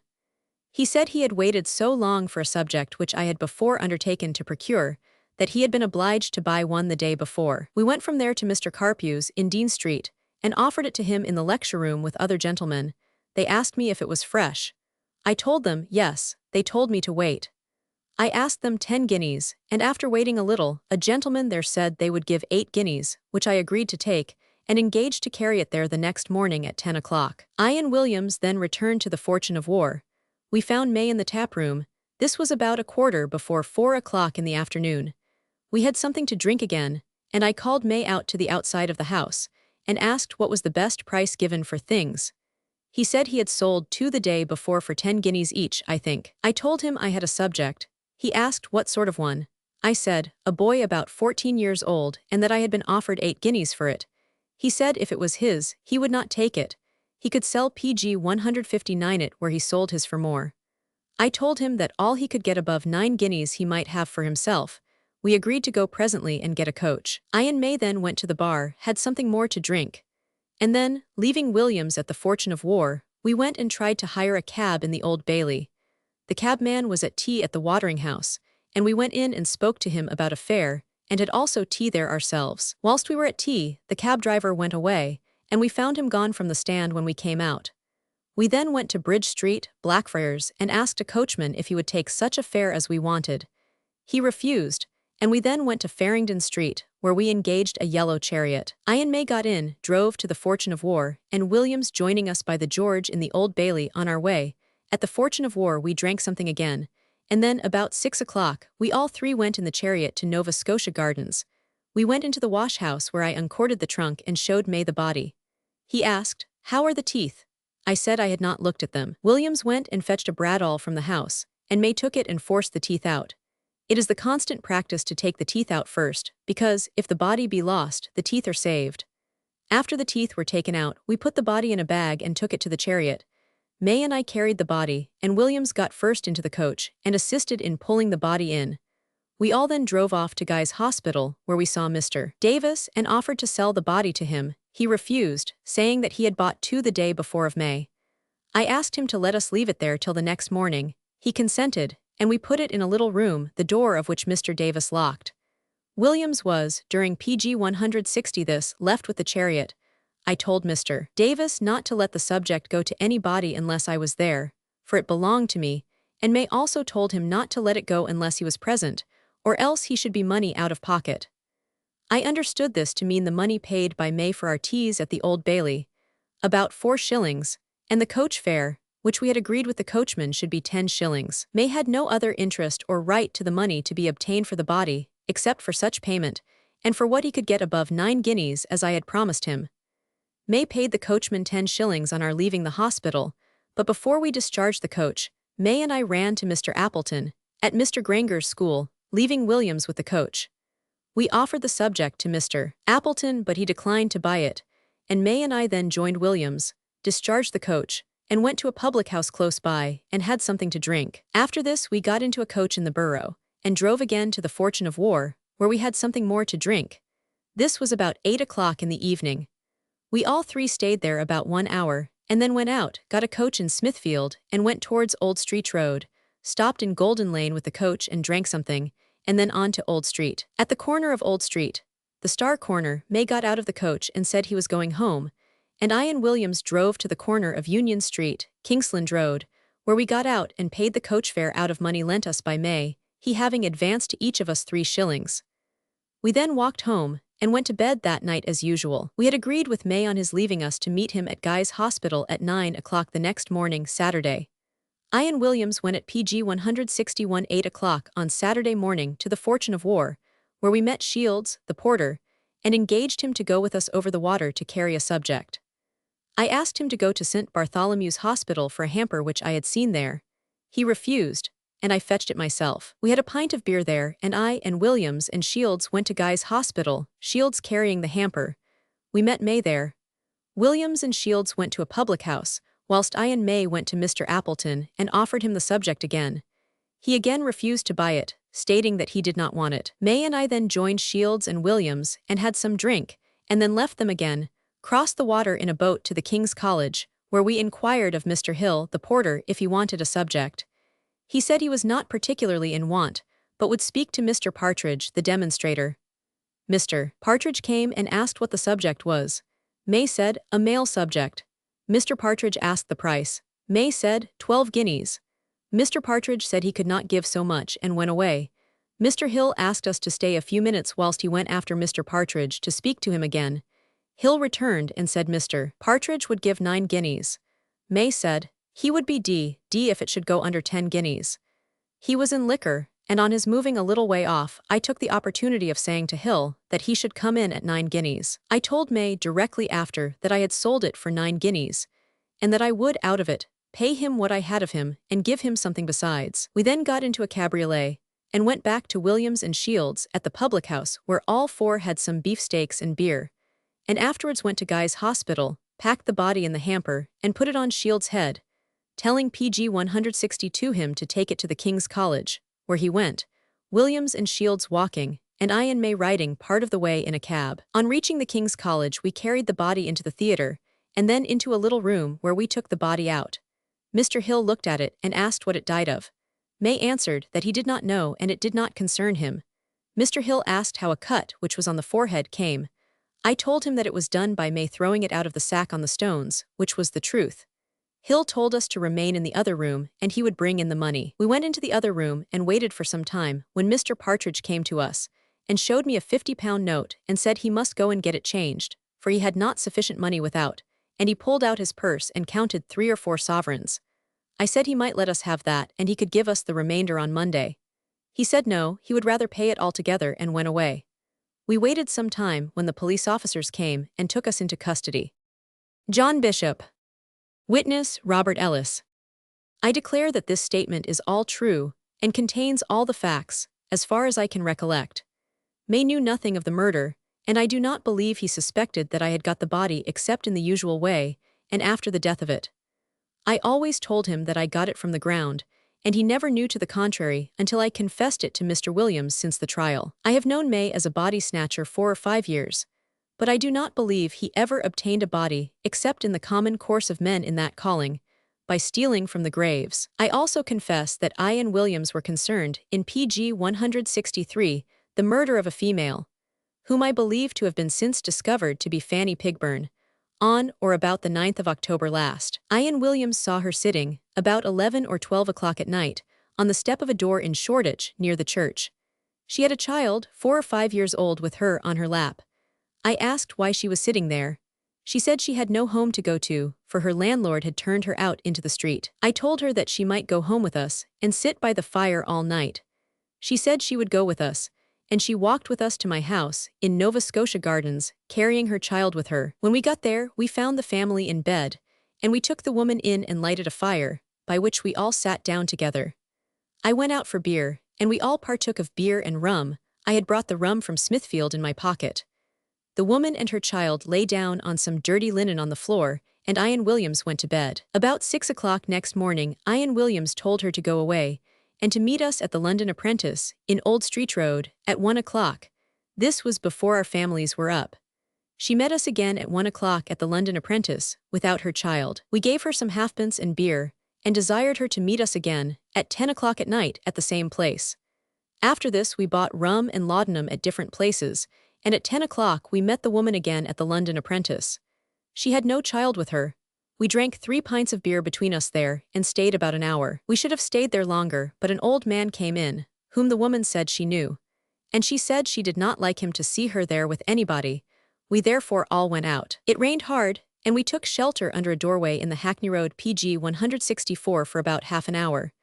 We then walked to Nova Scotia Gardens, and Williams and I led her into number 2, an empty house, adjoining my house. We had no light. Williams stepped out into the garden with the rum and laudanum, which I had handed to him. He there mixed them together in a half-pint bottle, and came into the house to me and the woman, and gave her the bottle to drink. She drank the whole at 2 or 3 draughts. There was a quartern of rum and about half a phial of laudanum. She sat down on the step between 2 rooms in the house, and went off to sleep in about 10 minutes. She was falling back. I caught her, to save her fall, and she lay with her back on the floor. Then Williams and I went to a public house, got something to drink, and in about half an hour came back to the woman. We took her cloak off, tied a cord to her feet, carried her to the well in the garden, and thrust her into it headlong. She struggled very little afterwards, and the water bubbled a little at the top. We fastened the cord to the palings to prevent her going down beyond our reach, and left her, and took a walk to Shoreditch, and came back in about half an hour. We left the woman in the well for this length of time, that the rum and laudanum might run out of the body at the mouth. On our return, we took her out of the well, cut her clothes off, put them down the privy of the empty house, carried the body into the wash-house of my own house, where we doubled it up, and put it into a hat box, which we corded, and left it there. We did not go to bed, but went to Shields' house, in Eagle Street, Red Lion Square, and called him up. This was between 4 and 5 o'clock in the morning. We then went with Shields to a public house near the Sessions House, Clerkenwell, and had some gin, and from thence to PG 165 my house, where we went in and stayed a little while, to wait the change of the police. I told Shields he was to carry that trunk to St. Thomas Hospital. He asked if there was a woman in the house who could walk alongside of him, so that people might not take any notice. Williams called his wife up, and asked her to walk with Shields, and to carry the hat box which he gave her to carry. There was nothing in it, but it was tied up as if there were. We then put the box with the body on Shields' head, and went to the hospital, Shields and Mrs. Williams walking on one side of the street, and I and Williams on the other. At St. Thomas Hospital I saw Mr. South's footman, and sent him upstairs to Mr. South to ask if he wanted a subject. The footman brought me word that his master wanted one, but could not give an answer till the next day, as he had not time to look at it. During this interview, Shields, Williams, and his wife were waiting at a public house.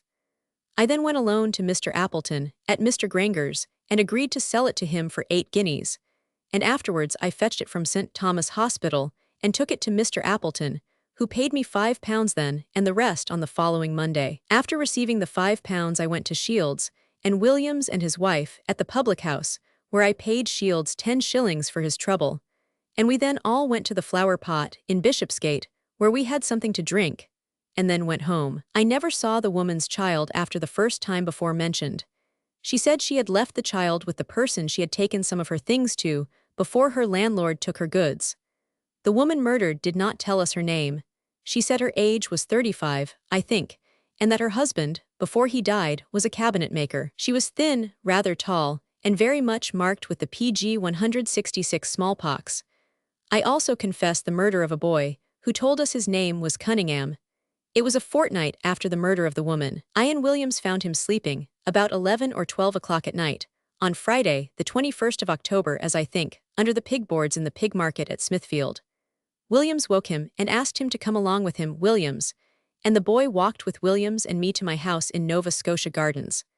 We took him into my house and gave him some warm beer, sweetened with sugar, with rum and laudanum in it. He drank 2 or 3 cups full, and then fell asleep in a little chair belonging to one of my children.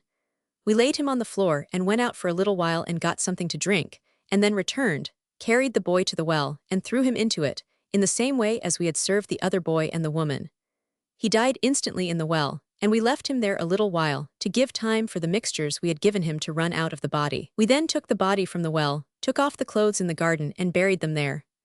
The body was carried into the wash-house, and put into the same box, and left there till the next evening, when we got a porter to carry it with us to St. Bartholomew's Hospital, where I sold it to Mr. Smith for 8 guineas.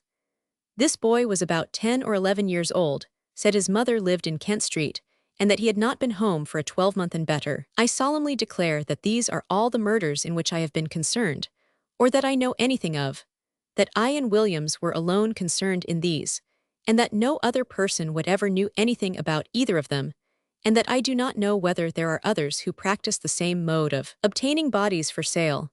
I know nothing of any Italian boy, and was never concerned in, or PG 167 knew of, the murder of such a boy. There have been no white mice about my house for the last 6 months. My son, about 8 months ago, bought 2 mice and I made him a cage for them. It was flat, with wires at the top. They lived about 2 months, and were killed, I think, by a cat in the garden, where they got out of the cage. They were frequently seen running in the garden, and used to hide in a hole under the privy. I and my wife and children saw one of them killed by a cat in the garden whilst we were at tea. Until the transactions before set forth, I never was concerned in obtaining a subject by destruction of the living.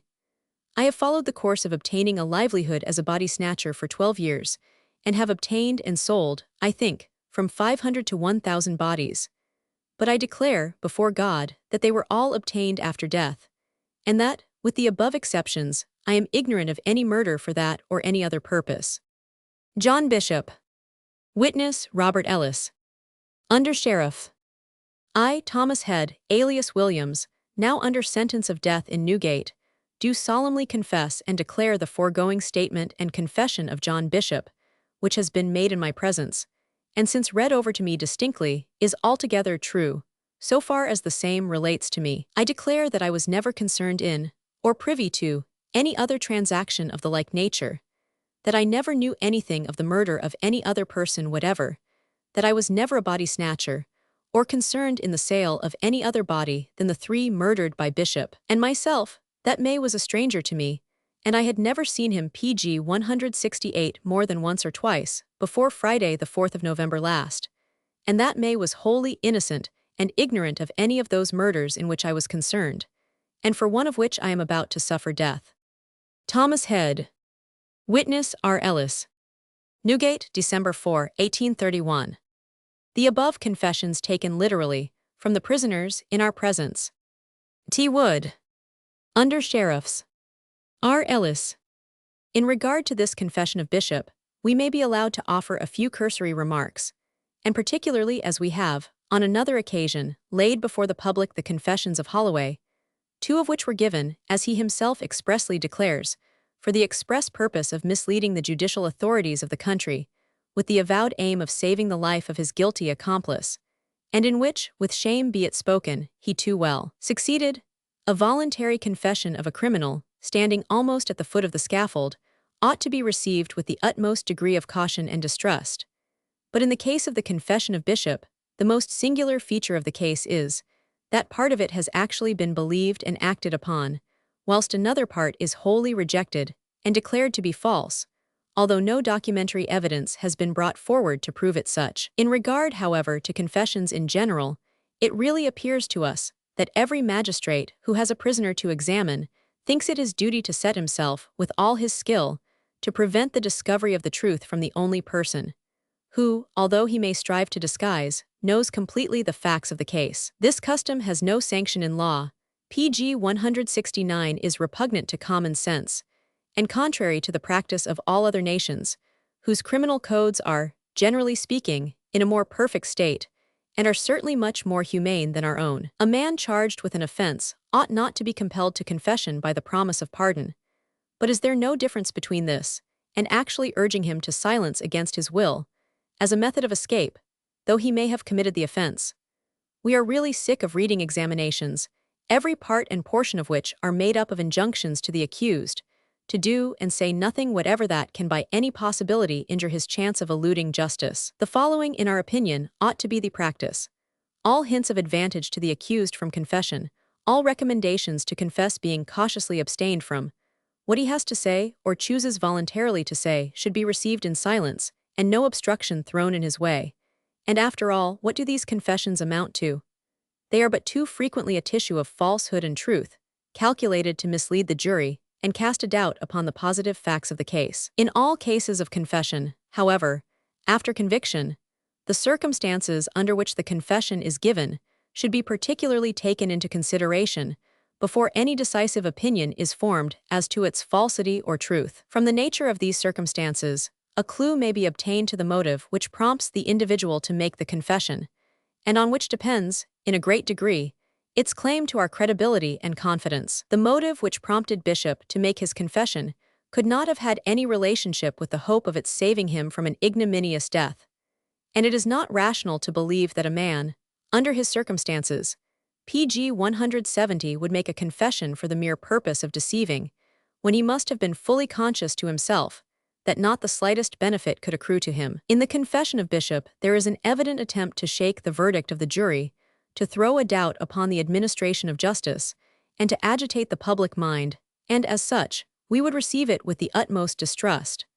But the most striking peculiarity of the case is that the main circumstances of it are corroborated by an accomplice, who could not have been actuated by any flattering motive to confirm the testimony already given, and who was actually ignorant at the time of the exact tenor of the circumstances detailed in the confession as given by Bishop. The confessions of Williams and Bishop were given to different individuals in different places, but nearly at the same time. The chief question then to be decided is, had any previous agreement been entered into between these individuals as to the nature of the confession which they were to make? For unless such agreement had been entered into, the statement put forth by one of them, and corroborated in every particular by the other, supposing no previous collusion to exist, is certainly entitled to a great share of our belief. It is certain that the Confession of Bishop made a very strong impression on the public mind, and to qualify the effect of it, Mr. Corder put forth a written statement to the public, which will be given in another part of the work, and the aim of which was to demonstrate that the last words of Bishop and Williams were false. The whole gist of Mr. Corder's statement rests on the following syllogism: Bishop confesses to the murder of a Lincolnshire boy. No Lincolnshire boy has been missing. Ergo, no Lincolnshire boy has been murdered. PG 171. Bishop, however, does not confess to the murder of the Italian boy, but he says that the corpse which was taken, as it may be said, upon him, was not that of Carlo Ferrari, but of a Lincolnshire youth, who had been entrapped into their snares, as described both by Bishop and Williams. It must be also remarked that the identity of the body of the Italian boy was never fully established. In fact, the chief witness who was brought forward to depose to the fact declared positively that he could not swear it was the body of Carlo Ferrari, but that it was very like it. If we examine the majority of the confessions made by convicted criminals, we shall generally find them destitute of all truth. The confession of Fauntleroy was a confession of being innocent of almost all the forgeries he had committed, and it is rather remarkable that the chief murderer of Mr. Steele upwards of 30 years ago was John Holloway, and the most just verdict which was pronounced against him and his accomplice, Owen Haggerty, was attempted to be invalidated after their execution, on account of the confession made by the latter. A variety of opinions still exists in regard to the truth of Bishop's confession, but we shall here close our remarks with the brief observation that we do not perceive what right, in a Protestant church, either priest or magistrate has to urge a convict to make a confession, for we are convinced that if a confession before conviction be of little worth, the confession afterwards is almost universally false. There was, however, one circumstance connected with the confession of Williams, which subjected the worthy ordinary of Newgate to public animadversion, and subsequently to an examination of his conduct before the Court of Aldermen.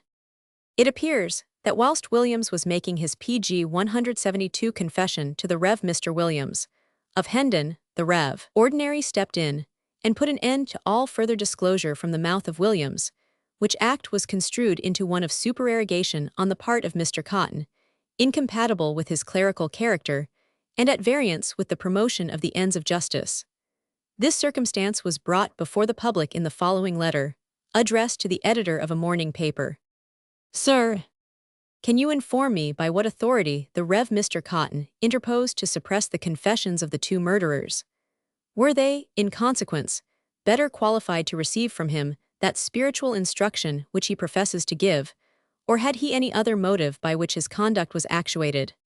I am, sir, your obedient servant, James Stone. Dec. 10. This letter produced the following one from Mr. Undersheriff Wood, addressed to the editor of the same paper.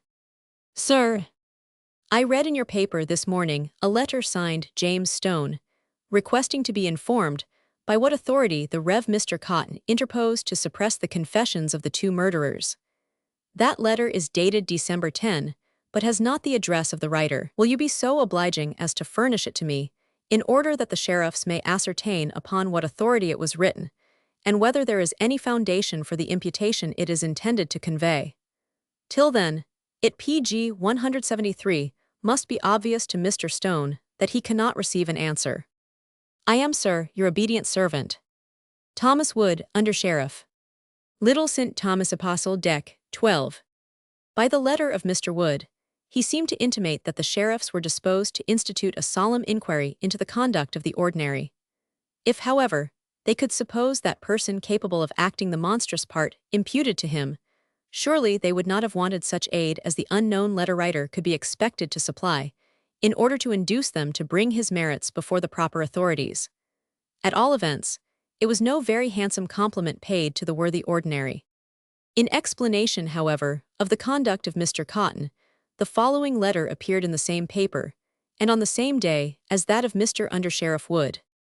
Sir, by way of elucidation, relative to the letter inserted in your paper of this day, demanding by what authority the Rev. Mr. Cotton interposed to suppress the confessions of the two murderers, and signed James Stone, I beg to inform you that whilst the Rev. Mr. Williams of Hendon was listening to the confession of Williams, the murderer, Mr. Cotton went into the cell and called out, Come, come, Mr. Williams, what is all this about?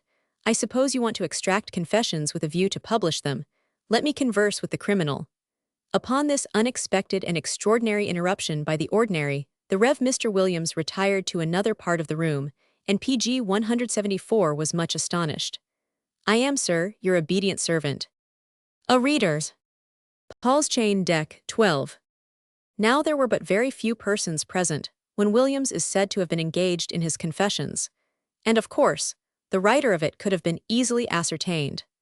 But the publicity which had been given to the transaction induced the Court of Aldermen to institute an inquiry into the conduct of the Rev. Ordinary, and after a most minute investigation, he was fully exonerated from all the blame which had been imputed to him.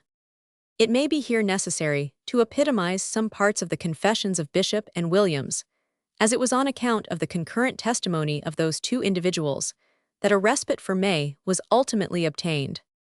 Bishop, during his interview with the Rev. Mr. Williams, had confessed to the commission of 3 murders, and he was proceeding to detail the particulars of a 4th, in which a black man, a Negro, was the victim, and he was about to give the names of other parties who were implicated with him in the last-mentioned murder, when the interruption of the Rev. Ordinary already alluded to took place. Nor could Mr. Williams, in the course of that interview, induce the convict to resume the thread of his narrative. The confessions, however, of Bishop and Williams both went to exculpate May from any participation in any of the murders. They both declared that May did not see the body, supposed to be the Italian boy, till the Friday evening, the day after the murder. They denied that their next-door neighbor, Woodcock, could have heard any PG 175 footsteps or scuffling, as he had described in his evidence, and they asserted that after hocussing the boy with laudanum in rum, he became as dead as a log. In that state they carried him to the well in the yard, and held his head under the water, till they were sure that he was completely suffocated. Previously to going into the yard for the above horrid purpose, they both took off their shoes.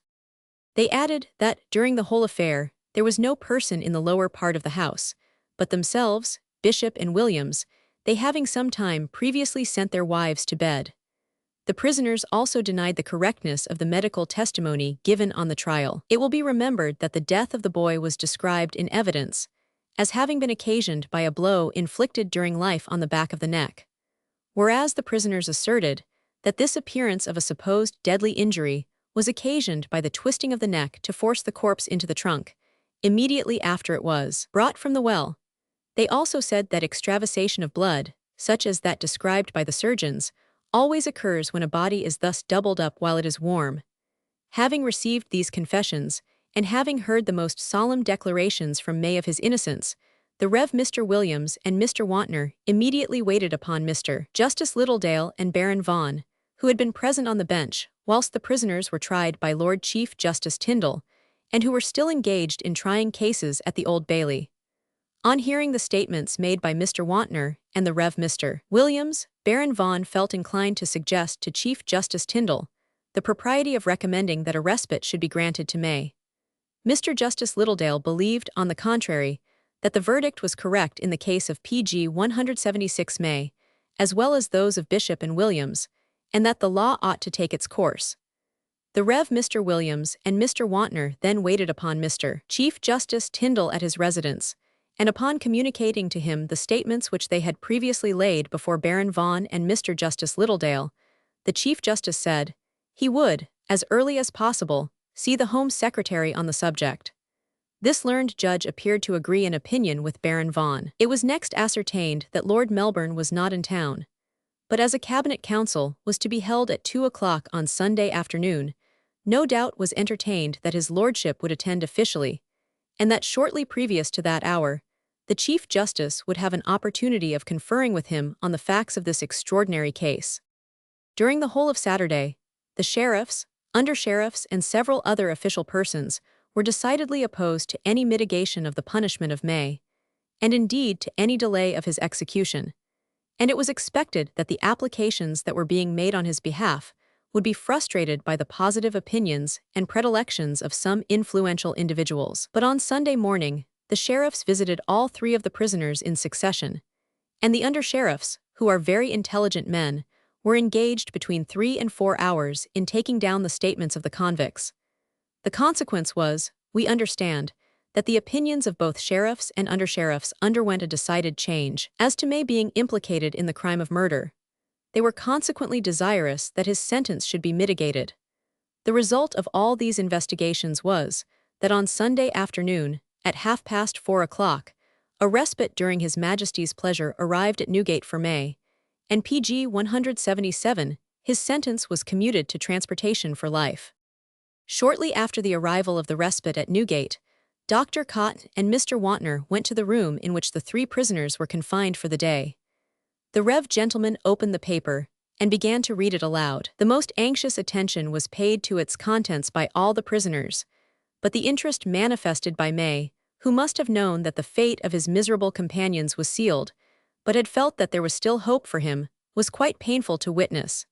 His agitation was dreadful, but no sooner had Dr. Cotton repeated the words, that the execution of the sentence upon John May shall be respited during His Majesty's most gracious pleasure, than the poor wretch fell to the earth, as if struck by lightning. His arms worked with the most frightful contortions, and 4 of the officers of the prison could with difficulty hold him.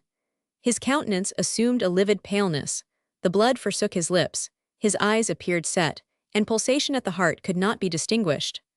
All persons present thought that he could not possibly survive. It was believed, indeed, that the warrant of mercy had proved his death blow. Mr. Wantner and Dr. Cotton, who have of course witnessed many scenes of dreadful agitation during their experience among capital convicts, declare that they never before beheld any human being so fearfully affected. It was nearly a quarter of an hour before May was restored to the use of his faculties. At last, when recollection returned, he attempted to clasp his hands in the attitude of thanksgiving, but his limbs shook so violently that he found even that was impossible. His lips moved, but nothing but inarticulate sounds came from his tongue.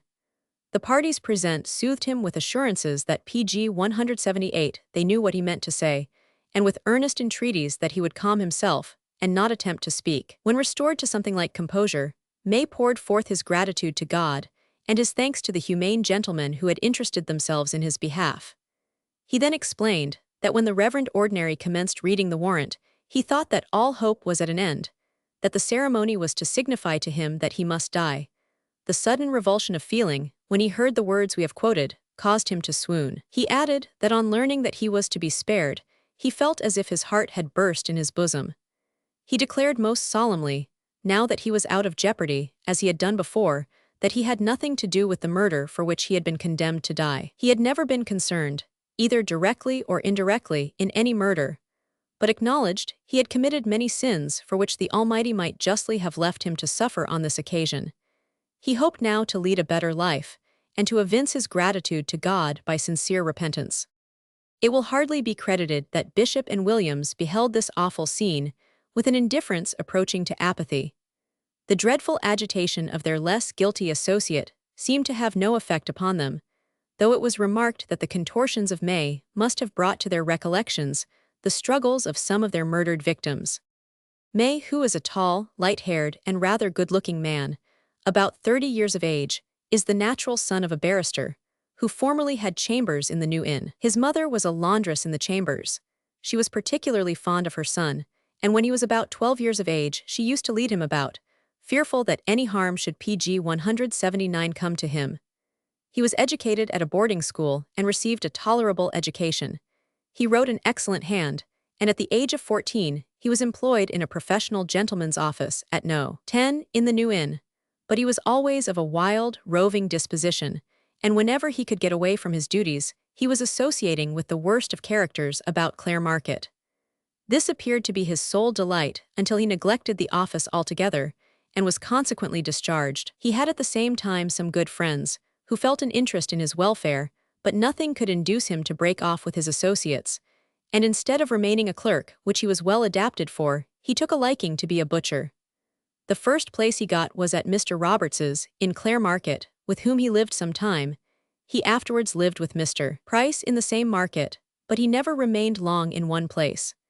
At last he took up the trade of a body snatcher, and in order to carry on the business with the greatest facility, took a lodging in one of the houses in Clement's Lane, Strand, the back of which looks into the burying ground, situated in Portugal Street, at the rear of St. Clement Danes workhouse. Here he commenced business and was very successful, but like many others, flushed by success, he could not keep his own secret, and would brag of the number of bodies he had got out of the burying ground at the back of his lodgings of a night, and what sums he had sold them for. He at first made no secret of his profession, and considered it meritorious, till at last he found that he was detested and despised by every person. He then left that part of the town, and got acquainted with Bishop and his associates. May was always considered a lively, interesting fellow, fond of jokes, and ready for any pg 180 mischief. But his disposition was not naturally cruel, and no person who knew him a few years ago could believe that he would be the accessory to take away the life of the humblest individual. May's mother is dead, but we believe his father is still living. Williams was in custody not long since, charged with breaking into a house in a court situate near the Hackney Road, and stealing the corpse of a widow's son, a youth of 16 or 17, who had died a day or two before. The poor woman had left her home for a short time only, and on her return found the corpse had, in the meantime, been stolen. Some of the female neighbors then recollected that while they were standing in the court shortly before, a man passed them with a basket containing something which smelt very offensively, and occasioned them to look particularly at the man, although they had no suspicion, until the alarm was given, that he was carrying off the corpse of the widow's son. A pursuit was immediately commenced, but without success. From the description given, however, a policeman apprehended Williams on the following morning, and he was identified by the females as the man whom they had seen near the house with a basket as stated.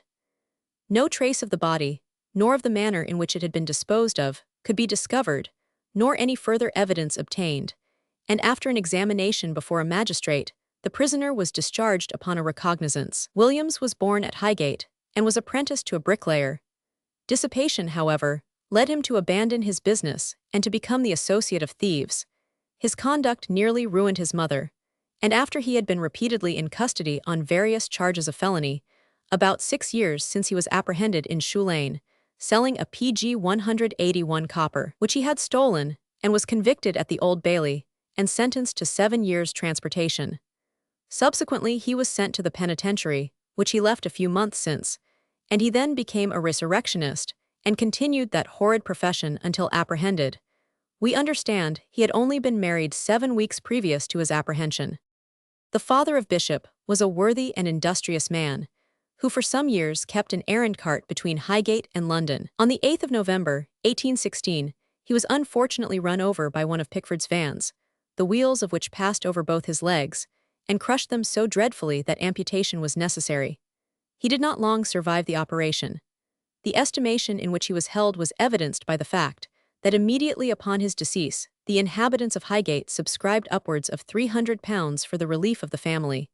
He left his widow far advanced in pregnancy. The money thus subscribed was placed in the hands of trustees, to be dispensed to the family as occasion might require. It was soon discovered that the objects of this liberal benevolence were unworthy of the exertions that had been made in their behalf, for the widow of the deceased and her son-in-law scrupled not to live together openly as man and wife. The money, however, had been raised for them, and the trustees who had no power to withhold it were pestered with applications until the family had secured the whole. A great portion of it went into the hands of the widow, the son, and the daughter, who is now the wife of Williams, alias Head. The conduct of both Williams and Bishop on the day previous to their execution was an intermixture of hardened indifference and that agonizing PG 182 restlessness which harrows up the soul of the criminal as the hour of his execution approaches. Both the convicts slept during Sunday night, but awoke at intervals and conversed with the officers of the jail appointed to watch them. Occasionally they entered into religious observances, but generally were averse to them. Once, when the person who sat up with Williams proposed to read to him some extracts out of religious books left with him by the ordinary, Williams roughly declined the proposal, saying, "I had religious talk enough during the day, I will have none of it tonight." He then entered into conversation with the officer upon the subject of the offense for which he was going to suffer. He solemnly assured him that, up to the time of his marriage, he had never had any connection with resurrection men, and even added that it was not until his wedding night that he had any idea that Bishop got his livelihood by that horrible trade. He told the officer that on that night, shortly after he had got to bed, his wife conjured him not to have anything to do with the snatchers. This led to inquiries on his part, which terminated in a full disclosure, by his wife, of the practices by which her brother-in-law supported his family. No communication took place between himself and Bishop on the subject till some time afterwards, when he was suddenly thrown out of work. Bishop then gradually disclosed to him his mode of life, and asked him to become a partner in the trade. Williams assented. He then became a regular resurrection man, but being tired with the difficulties and dangers of the trade, he proposed to Bishop that instead of disinterring they should murder subjects. He was then asked what led him to make such a proposal, and his reply was, the recollection of what Burke had done at Edinburgh. After some other facts, tallying with those in PG 183 Bishop's account, he stated that on the Sunday after the murder of the woman Pigburn, they attempted to burk a man whom they accidentally lured into their power. The laudanum, however, which they had mixed with his liquor was not strong enough, as Bishop said, to stupefy him beyond resistance, and he was, therefore, allowed to escape, partly from a fear of his struggles, and partly from Bishop's arm being palsied by a similar feeling to that which palsied Lady Macbeth's arm in a similar situation, namely, the feeling that the man whom he was about to dispatch resembled his father as he slept. Still bent on their murderous trade, they endeavored, on the following Tuesday, to get another subject by the same means. Again was the laudanum inefficient, and in this case, as in the former, both the intended victims left the house in which they met these ruffians, without any idea of their having been exposed to such great and imminent danger. 2 men were appointed to sit up with each of the criminals during Sunday night. About 12:30, Williams, who had evinced during the evening a great degree of restlessness and feverish anxiety, became somewhat calmer, and said, "I shall now go to bed for the last time." He first threw himself upon his knees, and prayed for some time fervently, and then undressing himself, went to his couch, but continued in conversation with the men for more than an hour, during which time he wrote a note, of which we give a copy, addressed to the Rev. Mr. Russell, the chaplain to the penitentiary, where he, Williams, was confined for about 3 years. Newgate Deck, 4th, 1831. Mr. Russell, if you will be kind enough to let my brother prisoners know the awful death which IPC 184 shall have suffered when you receive this, it will, through your expostulations, prevent them from increasing their crimes when they may be liberated. And tell them bad company, and drinking, and blasphemy is the foundation of all evil. Give my brotherly love to them, and tell them never to deviate from the paths of religion, and to have a firm belief in their blessed Savior. Give my love to John Edwards, John Justin, and John Dingle, and receive the prayers of the unfortunate and guilty. Thomas Head. Both prisoners rose at 6 o'clock in the morning, and were soon after visited by the Rev. gentleman who had before attended them. Williams, at times, appeared fervent in his devotions and prayed earnestly, but at intervals he would pause, and seem as if his prayer was hopeless. Again he would resume his prayer and clasp his hands in great agony. Bishop also prayed, but he by no means showed the same fervor as his companion. There was a listlessness in his manner approaching to indifference, not merely to religion, but to everything passing around him. At one time, when urged on the subject of his hope of forgiveness, he said, he did hope and trust for mercy through Jesus Christ. He added that he fully deserved what he was about to suffer, but that his case would be desperate if some greater mercy were not extended to him in the world which he was about to enter. We should here mention a fact that has been communicated to us on highly respectable authority, that on Sunday, besides the Rev. Mr. Cotton and another gentleman, there were 2 clergymen present with the convicts. The 2 clergymen were instructing the men on doctrinal points, which Mr. Cotton thought unnecessary. He therefore advised PG 185 that the prisoners should retire into different corners of the room and pray silently to God. Mr. Cotton found it necessary to give this advice twice. On both occasions the men withdrew as desired, fell on their knees, prayed for a short time, and then burst into tears. Before this, both prisoners seemed agitated to a degree which it was most distressing to witness. As they prayed, they became more composed. The Rev. Mr. Russell and another clergyman were with the prisoners early on Monday morning, and remained with them up to the time of their being removed into the press room. The applications made on Sunday to the sheriffs, by the nobility and gentry, to allow them admission to the interior of the prison, to witness the preliminaries of the execution, were beyond all precedent. Many applications were also made for admission to the condemned sermon. None, however, was preached. In the case of murderers, this solemnity is not granted. The tolling of the prison bell, which adds so much to the horrors of a common execution, by sounding the knell for the dead in the ears of those about to die, was also dispensed with. We never heard that any sufferer complained of the omission. We have seen many who were not murderers deeply affected by the funeral honor or compliment thus paid to them on their way to the scaffold. During the whole of Saturday and Sunday, the Lord Mayor and sheriffs, assisted by the city marshals, Messrs.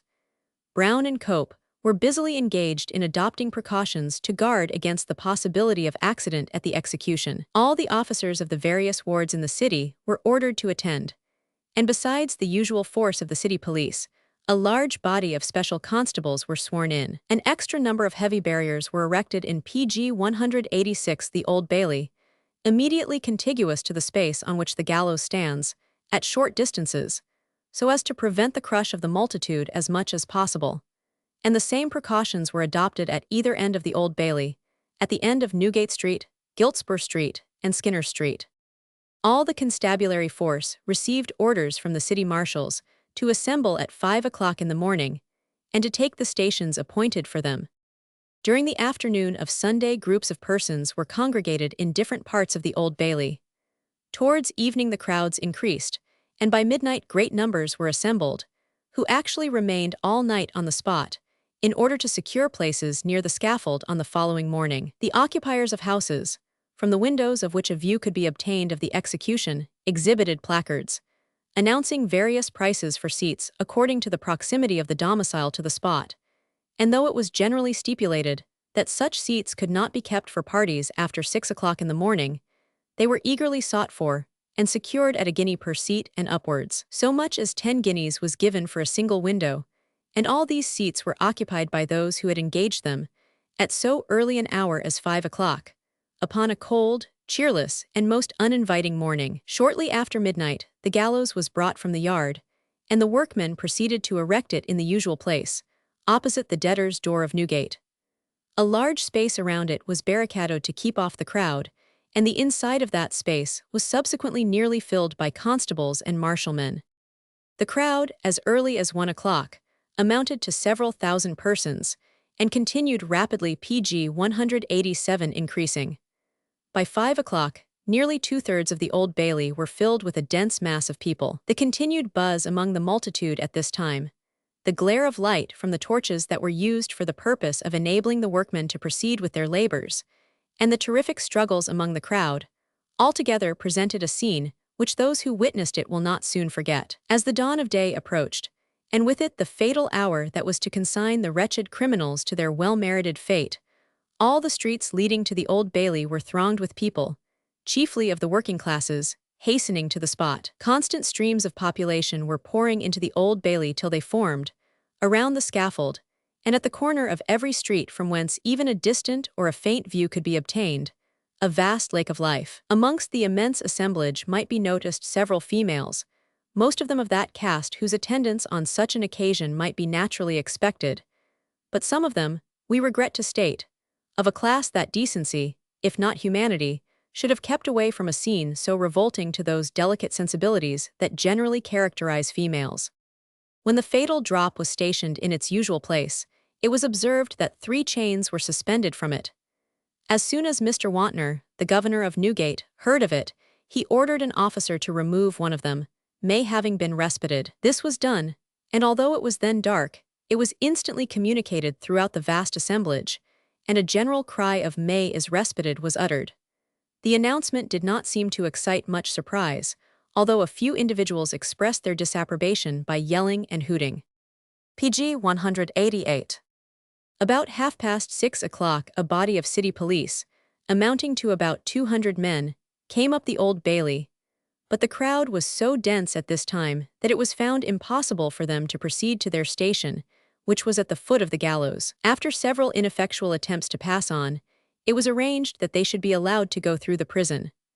Several persons seized this as a favorable opportunity, by presenting constables' staves, to pass themselves off as belonging to the police, but Mr. Brown, the marshal, suffered no one to pass whom he did not recognize either as belonging to the city police or as special constables. The pressure in the immediate neighborhood of the scaffold was tremendous, in spite of the barriers, and many persons exhausted with fatigue, as early as 7 o'clock, rescuing themselves with difficulty from the throng, were heard to exclaim, as they passed the outskirts of the mob, "Thank God, I have got away."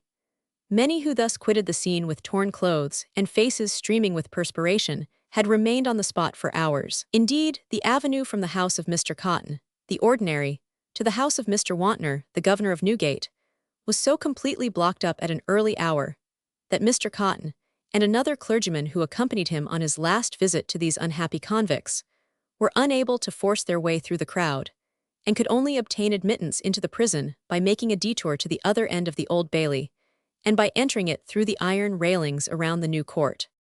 As day began to break, we had an opportunity of surveying the crowd from the top of Newgate, and we should think that at that time there were not less than from 30,000 to 40,000 persons assembled. The tops of the houses, lamp-posts, and pg 189 every station from which the most distant view of the execution could be obtained, were by this time occupied. In fact, from one end of the Old Bailey to the other was one dense mass, and the streets in the neighborhood, although not a glance could be had of the platform or the proceedings, were, from an early hour, rendered impassable by the throng of persons hurrying towards the scene of execution. The assemblage was the largest that has ever been witnessed on an occasion of the kind, since the execution of Holloway and Haggerty, upwards of 20 years since, when some 14 or 15 persons were trampled to death in the crowd. The following fact will convey some idea of the extent and densely congregated state of the crowd on Monday, namely, that even so far as St. Sepulchre's Church, in Skinner Street, several individuals, whose screams for relief had induced the people to raise them up, were passed over the heads of their neighbors for some dozen yards before they could obtain a resting place. Notwithstanding the many precautions taken by the city authorities to prevent accidents, we are sorry to say that several occurred, and though no lives were lost, we fear that some of the injuries that were sustained were of a very serious description. At the end of Giltspur Street, immediately opposite the Compter, a very heavy barrier was erected across the road for the purpose of counteracting the immense pressure of the mob, which in that direction extended to Smithfield. This barrier was fastened to two uprights that were placed 2 feet in the ground by iron hooping, which was by no means of sufficient strength for the immense weight of the timber to which it was attached. The consequence was that at the moment the culprits were visible on the gallows, the barrier was forced PG 190 down, and a number of persons of both sexes fell with it. The screams of the females, and the confusion that ensued, were truly alarming. One female of very respectable appearance with her husband were most dreadfully injured, the barrier having fallen upon their chests, and others of the mob pressing upon them. A city constable was also under the barrier, which rested on his abdomen, and his cries were most deplorable. In this dreadful situation did the sufferers remain for some minutes. A cry of "Stand back, for God's sake, stand back," was raised, but all was of no avail, and people in all directions were trampling upon each other. At length some of the officers from the Compter came out, and with the assistance of several other officers, a space of ground was obtained, and the individuals were rescued from their perilous situation and carried to St. Bartholomew's Hospital, where they were promptly attended to by Mr. Burkett, the dresser to Mr. Vincent, the principal surgeon, who had been in attendance all night to receive any accident that might be brought in. Before 9 o'clock, every bed in Colston Ward was occupied by persons who had been injured at the moment the barrier gave way, and many of them most seriously so. As the hour of 8 approached, the anxiety of the multitude became more intense, and every eye became directed towards the door through which the wretched criminals were to be led to the scaffold. At 7:30 o'clock, the sheriffs, accompanied by the under-sheriffs and several gentlemen to whom they had given permission to be present, entered the prison. The sheriffs immediately proceeded to the condemned cells, where Mr. Wantner, the governor, delivered the prisoners up to them for execution. The sheriffs then proceeded to the press room, in which the strangers who had got PG 191 admission to the prison were also admitted. The prisoners were soon after introduced by the sheriff's officers. Bishop entered first. That kind of stupor which we already noticed when the verdict of the jury was pronounced was still more strongly upon him. He advanced in rather a drooping manner, his eye fixed on the ground. His step was slow without being firm, and his whole bearing was rather that of a man unconscious of, than of one indifferent to, the dreadful scene through which he was about to pass. He had got more than halfway to the upper end of the room before he looked around. When he did, a kind of half-suppressed groan escaped him, as from one who was for a moment roused to a quick sense of an approaching violent death. But it was only for a moment, for at once he seemed to relapse into his former stupor. His eye was again bent on the ground, and he moved mechanically up to the officer, who stood ready to tie his hands, and stretched forth his arms, the wrists being closely pressed together. When that part of the preparation was concluded, he turned round and allowed his arms to be pinioned. This done, he took his seat at a side bench without uttering a word. There were many persons in the room who seemed to think that this calm and quiet manner showed great firmness, but if they had seen him before, or watched him more closely, they would have perceived that there was nothing of real firmness in the man. His eye was sunk and heavy, and seemed to shrink from the gaze of those around him. It was for the most part fixed on the ground. One of the under-sheriffs took a seat by his side, and in a low tone asked him, "We understood, whether he had anything more to confess." His answer was, "No, sir, I have told all." The under-sheriff remained with him for a few PG 192 moments, but the only answers we could hear from him were to the effect that he had nothing more to tell. Williams was next introduced, and came up the room with the same short hasty step, which we noticed at the time of his sentence. Since then, however, his whole appearance had undergone the most terrible alteration. That cunning and flippant look, which we noticed in him on his trial, had left him, and had given place to a wild and frenzied stare. His look, as he entered the press room, was one of downright horror. Every limb trembled as he approached the officer by whom he was to be pinioned, and his hands shook to that degree that one person was obliged to hold them up while another bound the wrists together. While submitting to this operation, he frequently ejaculated, "Oh, I have deserved all this and more. Oh, I have deserved all that I am about to suffer." One of the undersheriffs now asked him whether he had anything more on his mind or wished to make any further disclosure. He replied, "Oh no, sir, I have told all. I hope I am now at peace with God. What I have told is the truth." It was remarked that Bishop or Williams took no notice whatever of each other while they remained in the press room. Neither seemed to be conscious of the presence of the other, or to wish to avoid any recognition. The contrast in the manner of the two was very marked in this respect, for Williams seemed relieved when anyone addressed him, as if anxious to escape from his own thoughts, or to have his attention called off even for an instant from the dreadful scene which approached him. Bishop, on the contrary, was sullen, and seemed rather desirous of avoiding any conversation. His answers, when addressed, were short, and delivered in a tone as if pained by any questions put to him. Pg 193. After the operation of pinioning had been gone through, at a few minutes before 8, the sheriffs, accompanied by their officers and the prisoners, proceeded towards the scaffold, the ordinary reciting part of the funeral service. Bishop moved on in the same gloomy and desponding manner which we have already noticed. His appearance underwent no change as he approached to the foot of the scaffold. Williams became more and more agitated as he went on. Just as he came to the room which led out to the drop, he expressed a wish to see the Rev. Mr. Russell once more.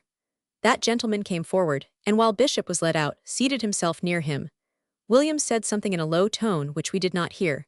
Mr. Russell said to him, "Now, Williams, you have but another moment intervening between you and death, and as a dying man I implore you in God's name to tell the truth. Have you told me the whole truth?" Williams, "All I have told you is true." Mr. Russell, "But Williams, have you told me all?" Williams, still evasive, "All I have told you is quite true." This was the last remark he made, and in a few moments he ascended the scaffold. We were glad to observe that the very absurd custom of the sheriff taking leave and shaking hands with the prisoner was, in this instance, very properly dispensed with. At 8 o'clock the procession began to move from the press room, and the appearance of the executioner and his assistant on the scaffold indicated that the last and awful ceremony was just at hand. A general cry of "hats off" took place, and in an instant the immense multitude were all uncovered. Bishop was first conducted on the scaffold, and his PG 194 appearance was the signal for the most tremendous groans, yells, and hootings from all parts of the crowd. The wretched man came forward, apparently unmoved by the dreadful reception he experienced. The executioner proceeded at once to the performance of his duty, and having put the rope round his neck and affixed it to the chain, placed him under the fatal beam. A terrific cheer from the crowd proclaimed their satisfaction at the completion of the preparations for his exit to the other world. But still, though placed on the brink of eternity, and about being launched into it, amidst the execrations of his fellow creatures, the miserable criminal betrayed scarcely a symptom of fear. The same listless and sullen manner that had marked his conduct throughout appeared to be preserved by him to the last moment. Not a muscle seemed to be moved, not a limb shook, though he remained, during the awful interval of 2 minutes that elapsed before Williams was brought forward, exposed to the indignant hootings of the multitude. Williams next ascended the scaffold, on reaching which he bowed to the crowd, who returned his salutation with the most dreadful yells and groans. He appeared to labor under extreme anguish, and his demeanor altogether formed a complete contrast to that of his guilty associate. While the cap was being put over his eyes, and the rope adjusted by the executioner, his whole frame seemed convulsed by one universal tremor. The Rev. Mr. Cotton having engaged the wretched men in prayer, in which Williams appeared to join fervently, wringing his hands and ejaculating aloud, gave the signal for the falling of the drop, when they were launched into eternity. Bishop appeared to die almost instantaneously, but Williams struggled for several minutes. The moment the drop fell, the crowd, which had PG 195 been yelling all the time, set up a shout of exultation that was prolonged for some minutes. Strangers who had been admitted were directed to retire, as the sheriffs were going in to meet some friends at breakfast. We understand it is an old custom at Newgate that the sheriffs should entertain the under-sheriffs, the chaplain, and other friends at breakfast in the prison on the occasion of an execution. The bodies, having been suspended for the usual time, were cut down at 9 o'clock. That operation was performed by the executioner amidst the shouts and cheers of the crowd, which still continued very great. Immediately after, a small cart drove up to the platform, and the bodies of the culprits were placed in it, covered with 2 sacks. The cart then moved on at a slow pace, followed by the sheriffs and city marshal, and a large body of constables, along Giltspur Street to the house of Mr. Stone, No. 33, Hosier Lane, the vast crowd yelling and making other discordant sounds as they proceeded. On reaching Mr. Stone's house, it was with great difficulty the bodies could be removed from the cart, the crowd appearing anxious to get possession of them. The bodies were placed on a table, and in the presence of the sheriffs, in conformity with their duty, an incision was made in their chests, after which they withdrew. The bodies were removed the same night, Bishop to the King's College, and Williams to St. Bartholomew's to be dissected. Some of the manufacturers of last dying speeches and confessions had, as usual, provided a plentiful supply of those voracious sheets for the gratification of peripatetic curiosity, and, as usual, some of them were sold even before the execution took pg 196 place. But unfortunately, the speculative typo, not being aware that May had received a respite, included him among the dying penitents, and an elegant woodcut at the head of the paper represented the 3 culprits dangling from the gallows. In regard to the breakfast which is given by the sheriffs on the morning of an execution, we will venture to recommend to the Court of Aldermen to take into their consideration the abolition of this most unfeeling and disgraceful custom. For it is such circumstances as these, although apparently trifling in their nature, which throw us so far back in the scale of civilization, and verify the remark of the French philosopher, who says that the English are the most voracious people in Europe, whether it be a wedding, a funeral, or an execution. Eating and drinking are the leading features of the scene. There is something actually revolting to the feelings in the idea that whilst a human being is suffering the agonies of death on the scaffold, a number of functionaries should retire into a certain room, in which custom, which would be far more honored in the breach than the observance, gives it sanction that they should be regaled with a sumptuous repast, and that they should only be obliged to rise from it when the summons arrives that it is time for the body of the unfortunate wretch to be cut down.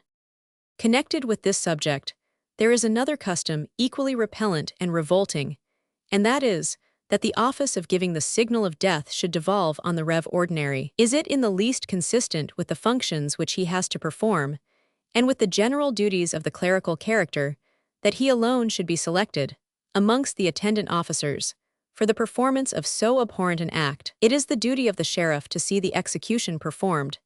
It is the duty of the clergyman to prepare pg 197 the unhappy culprit, by his prayers and admonitions, for that awful change which in a few moments awaits him. But there is something positively unchristian, unsacerdotal, degrading, and reproachful to a minister of the religion of Christ, that he should be the acting attendant on the scaffold of the murderer, and that on his signal the moment is to be decided when his companion, the executioner, is to withdraw the fatal bolt. Why, after the clergyman has completed his religious duties, should he not retire from the awful scene, and the office of giving the signal devolve upon the under-sheriff? Or why should not the example be followed of the Scotch executions, in which the criminal gives the signal himself, before which the minister has retired from the scaffold? It may have been conformable to the spirit of the Church during the reign of Popery that the priest should assist at the executions, and, in the case of a heretic, be the first to apply the blazing torch to the pile of faggots. But the time, we hope, is not far distant when the custom to which we have alluded, and which is actually at variance with the purity and sanctity of the ecclesiastical character, will not longer be known to exist as a stigma upon the first city of the world. We were induced to witness the execution of Bishop and Williams, under ordinary circumstances so distressing to contemplate, not solely in our editorial capacity, but from an intense curiosity to see in what manner individuals, burdened with guilt of such peculiar atrocity, would conduct themselves on the eve of appearing in the presence of their Maker, and we felt convinced that none of those human sympathies incident to beholding the dying agonies of a fellow creature would be excited by viewing the last struggles of those whose lives, had pg 198 been blackened past redemption, by the commission of such barbarous and mercenary butchery. Nor were we mistaken in this estimate of our feelings, for so far from entertaining any sensation of pity for the criminals, we could scarcely resist the impulse to join in the exulting shout, with which they might literally be said to be cheered into eternity. As we returned, however, from the place of execution, reflection succeeded to the previous excitement which we had experienced. We began to analyze the crime of the two malefactors whose exit we had just witnessed, and a careful examination of its characteristic features led us voluntarily to come to the painful conclusion that there might be found individuals, even in the higher spheres of life, who really appear almost, to use the language of Ego, to stand accountant for as great a sin. The man who commits one act of willful murder deservedly suffers the extreme penalty of the law, and no greater punishment is awarded to him who commits 100. Yet we well know that the abhorrence of society would be much the greater towards him who had perpetrated the offense the more frequently. And why so? Because, as all crimes, even the vilest, differ in degree, we feel that the man who has but once imbrued his hands in the blood of a fellow creature may have been prompted by a sudden impulse of rage or revenge, and may afterwards be touched with the deepest compunction for his crime. But repeated deeds of death prove that the perpetrator of them is actuated by selfish motives, and is wholly inaccessible to remorse. It is the circumstance of Bishop and Williams having murdered their victims for the sake of lucre that imparts a feature of peculiar horror to their crime.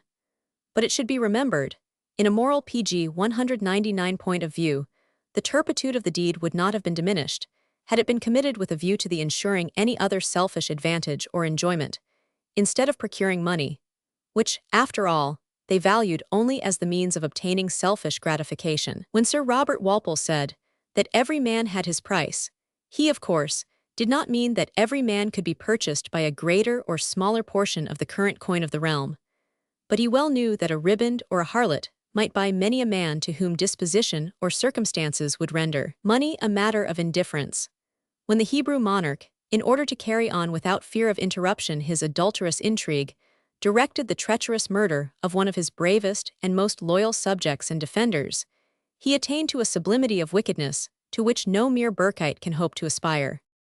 If this idea be correct, then we are justified in assuming that the taking away the life of any fellow creature or fellow creatures, solely for the purpose of obtaining any selfish object, is equally guilty, whether that object be avarice, lust, or ambition, and not only he who actually commits the deed, but he who orders it, instigates it, exults in its completion, even desires its perpetration, are all, in different degrees, criminal. We know of the existence of an Attorney General, and therefore policy and prudence both forbid us to enter into any personal application of this part of our subject. Certain circumstances are, however, too fresh in the recollection of the public to doubt for a moment as to the parties to whom we allude. On the afternoon of the day of execution, we saw the body of Bishop at the Royal College, where it was publicly exhibited, and to which hundreds of persons thronged, as if they were hastening to a PG 200 theatrical exhibition. A longitudinal incision had been made from the thorax downwards, and transversely on the pectoral muscles. A more healthy or muscular subject has not been seen in any of the schools of anatomy for a long period. The ligaments of the atlas indentatus were not broken, and he died of apoplexy, and not from the fracture of the vertebra of the neck. The body presented a remarkably fine appearance across the chest. The deltoids were splendidly developed and symmetrically beautiful. The biceps were also fully developed, and the pectorals, major and minor, were particularly displayed. The left side of the face, near the whisker, was cut deeply by the rope. The neck was short, and the eyes glassy as when he was living. His height was about 5 feet 7 inches, his limbs remarkably well formed, and the body unusually hairy and muscular. There were the marks of 2 scars on his face, near the chin, and both his legs had been broken some time or other. A meeting of the professors and lecturers in anatomy took place on the same night, on the subject of the atrocities lately discovered as having been resorted to for the supply of anatomical subjects. It was proposed and adopted by the meeting, after some discussion, that the professors and lecturers of the metropolis should discontinue their classes for the present, until some measure should be devised by Parliament for a supply of subjects under the sanction of law, and without the risk of giving encouragement to mercenary murderers. This resolution was accompanied with the condition that all the other anatomical schools throughout the kingdom should be shut up at the same time. Mr. Baron Vaughan, one of the judges who tried Bishop and Williams, was present at the dissection PG 201 of the body of the former murderer at the King's College. He was accompanied by Dr. F. Hawkins, one of the professors to the college. Previous to the body being opened, the professor of medical jurisprudence delivered a lecture on the appearances, external and internal, of death, by strangulation, drowning, and other violent means, to exhibit which the cavities of the head, chest, and abdomen of the murderer were then carefully examined by the professor of anatomy. The brain presented an unhealthy appearance, a circumstance attributed to the great mental anxiety which Bishop underwent during his repeated examinations and at the trial. It is intended to preserve the skeleton of Bishop in the King's College. The disclosure by Bishop and his companions of the manner in which the anatomical schools were supplied, not even stopping short of murder, excited a ferment throughout the country, in which the surgical profession came in for the greater share of the odium. It, however, as is the case with all temporary evils, became the source of general good to the country, inasmuch as it led to the development of many plans for the better providing of subjects for the anatomical schools, amongst which, that of the voluntary grant, by particular individuals of their bodies after death, was not the least remarkable. We are, however, too well acquainted with the prejudices of the age to expect that a system of that sort can ever become general. It may exist amongst a few noble, generous spirits who can rise above those narrow-minded prejudices, while, at the same time, they more than share in the humanity of the times in which they live. Nothing can appear to us more laudable than this sacrifice of present personal repugnances for the future benefit of those in PG 202 whose happiness we cannot participate, and to whose approbation we must necessarily be insensible. After all, we are aware that this must be only a scanty resource for the supply of subjects to our anatomical schools, and we hail the proposal not as the means of rendering a legislative measure unnecessary, but as a partial victory over those prejudices which made legislation itself dangerous or inefficient. When the subject has hitherto at different times been brought before the public, it has with mischievous industry been represented as a question not between the anatomical exhibition of the dead and the benefit of the living, but between the dissection of the poor and the exemption of the rich, between the honored interment of the latter and the disgraceful mangling of the remains of the former. This clamor, after being echoed from one end of the country to the other 2 years ago, penetrated within the walls of Parliament and affected the majority of the House of Peers. It was then a common exclamation, "If anatomy be necessary to medical science, and if medical science be so useful to mankind, why do not the upper classes of society, why do not the wealthy and the enlightened consent to give their bodies for dissection as well as the poor, and why are the sacrifices for medical knowledge to be confined to those who have enjoyed the least of its benefits?" But admitting the merit of the examples of personal sacrifices, and allowing that they ought to influence the pretended sages who think themselves peculiarly entitled to be called the guardians of the poor, because they pander to their lowest passions and foster their most unreasonable suspicions, we are still not of an opinion that they supply the strongest argument with the poorer classes for abandoning their present antipathies to dissection PG 203 and for giving their voluntary assent to a change in the existing law. That strongest argument is that they at present afford nearly all the subjects for our anatomical theaters, that they are the chief sufferers by the imperfection of our surgical knowledge, and that they would be the chief gainers by an extension of medical skill. When a clamor is raised against a proposition for giving up the unclaimed bodies of those who die in hospitals or poorhouses to be dissected, it is, of course, pretended that at present the poor are exempted from the imaginary calamity. Now, what is the real state of the case? Are not the poor as exclusively the subjects of anatomical examination now as they could be under any change of the law? Whither do the body snatchers go when they receive an order for the exercise of their repulsive contraband? Do they not bargain with some gravedigger, or the porter of some charitable establishment, for the connivance in seizing bodies which belong to the poorer classes? The rich are not often disturbed in their tombs by the unhallowed intrusion of the resurrection man. They are allowed to slumber in their inaccessible vaults, while their poorer neighbors are raised and dissected for the benefit of posterity. If some bishop or Williams, unable to supply the trade with the fruits of plundered churchyards, think of making subjects, whom do they entice into their den of murder? Not the affluent, the respected, or the known, but the poor unfriended wretches, for whom nobody is supposed to care, and whose loss nobody will deplore. The very parties, in short, who would most probably be borne to their grave, at the public expense, from the wards of a hospital or the cells of a poor house. It is not likely, notwithstanding Sir Astley P.G. 204 Cooper's remarks, that persons possessed of property more valuable than their bodies would be killed to obtain their bodies. Neither an alderman, a bishop, nor a member of Parliament could be supposed to labor under any apprehension of being burked, and therefore the source of supply, to whatever extent it proceeded, remained exclusively with the poor.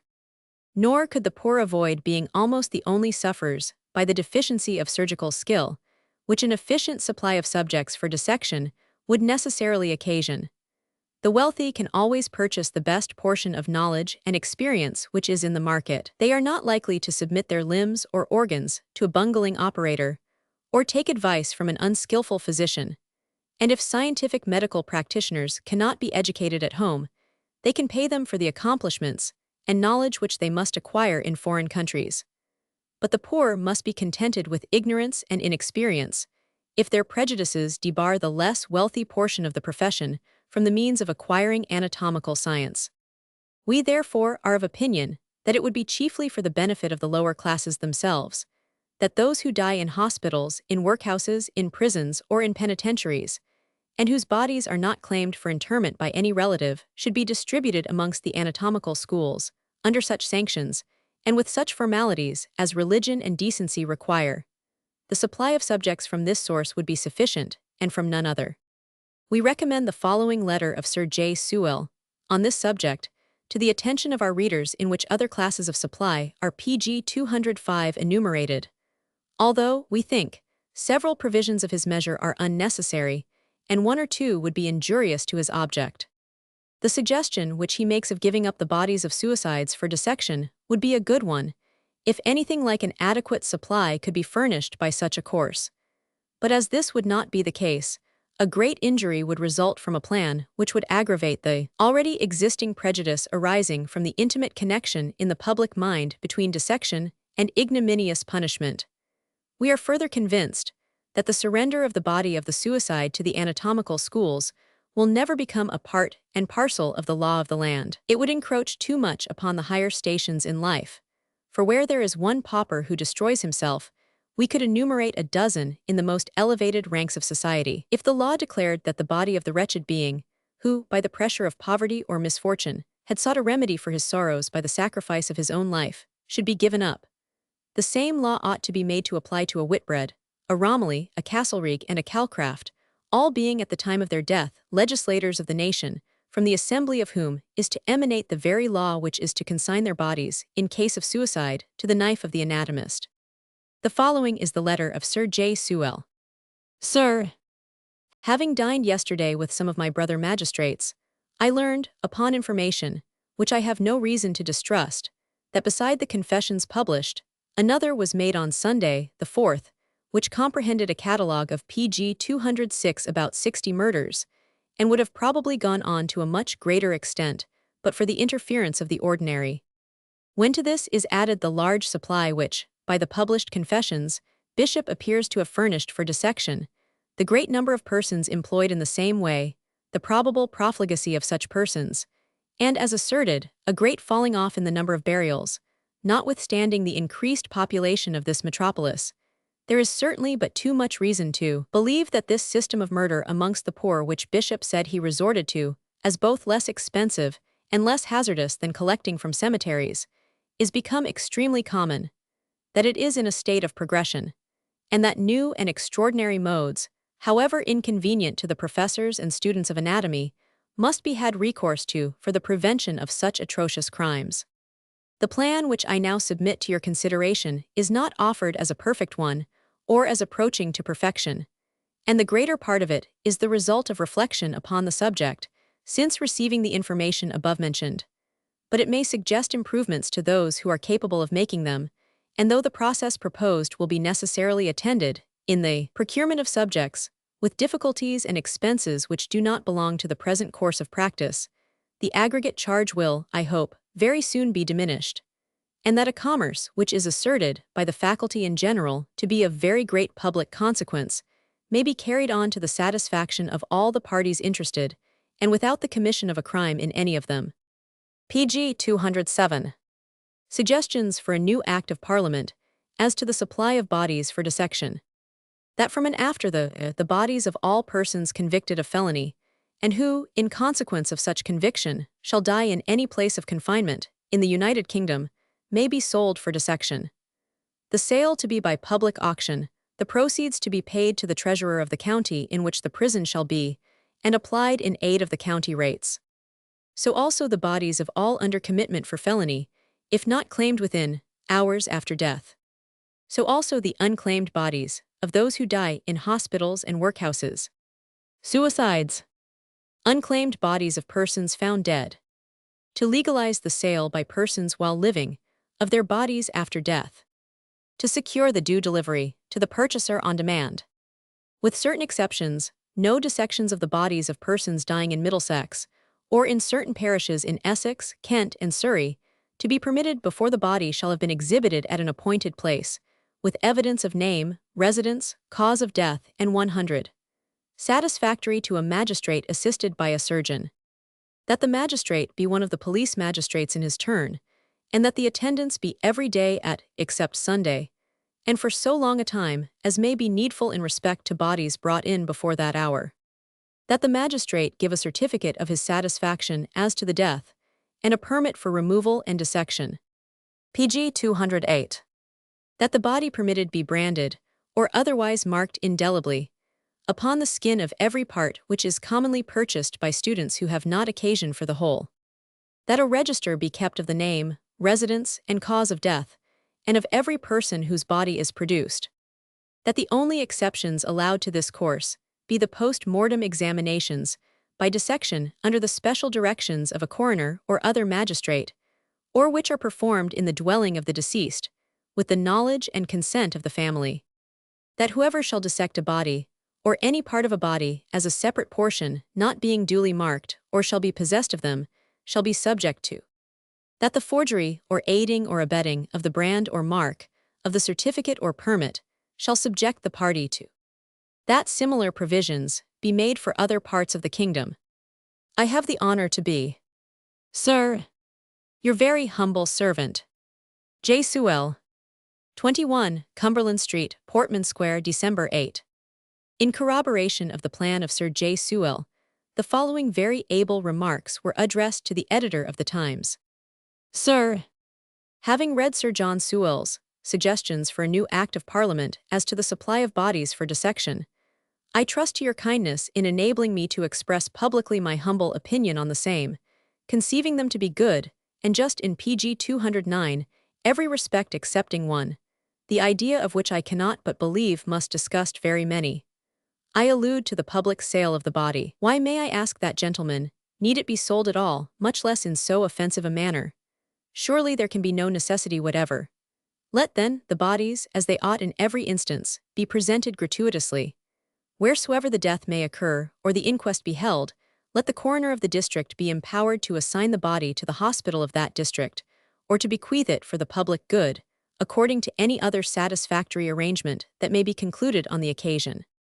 To Sir J. Sewell I would say, by presenting, instead of vending, you would go far towards annihilating the traffic of the resurrection man, whose profits must thereby be materially diminished, as what hospital would they find anxious to purchase subjects of them at all, much less at the price they must necessarily demand, to compensate them for the risk encountered in procuring them, when these establishments can be sufficiently supplied in a lawful manner gratis.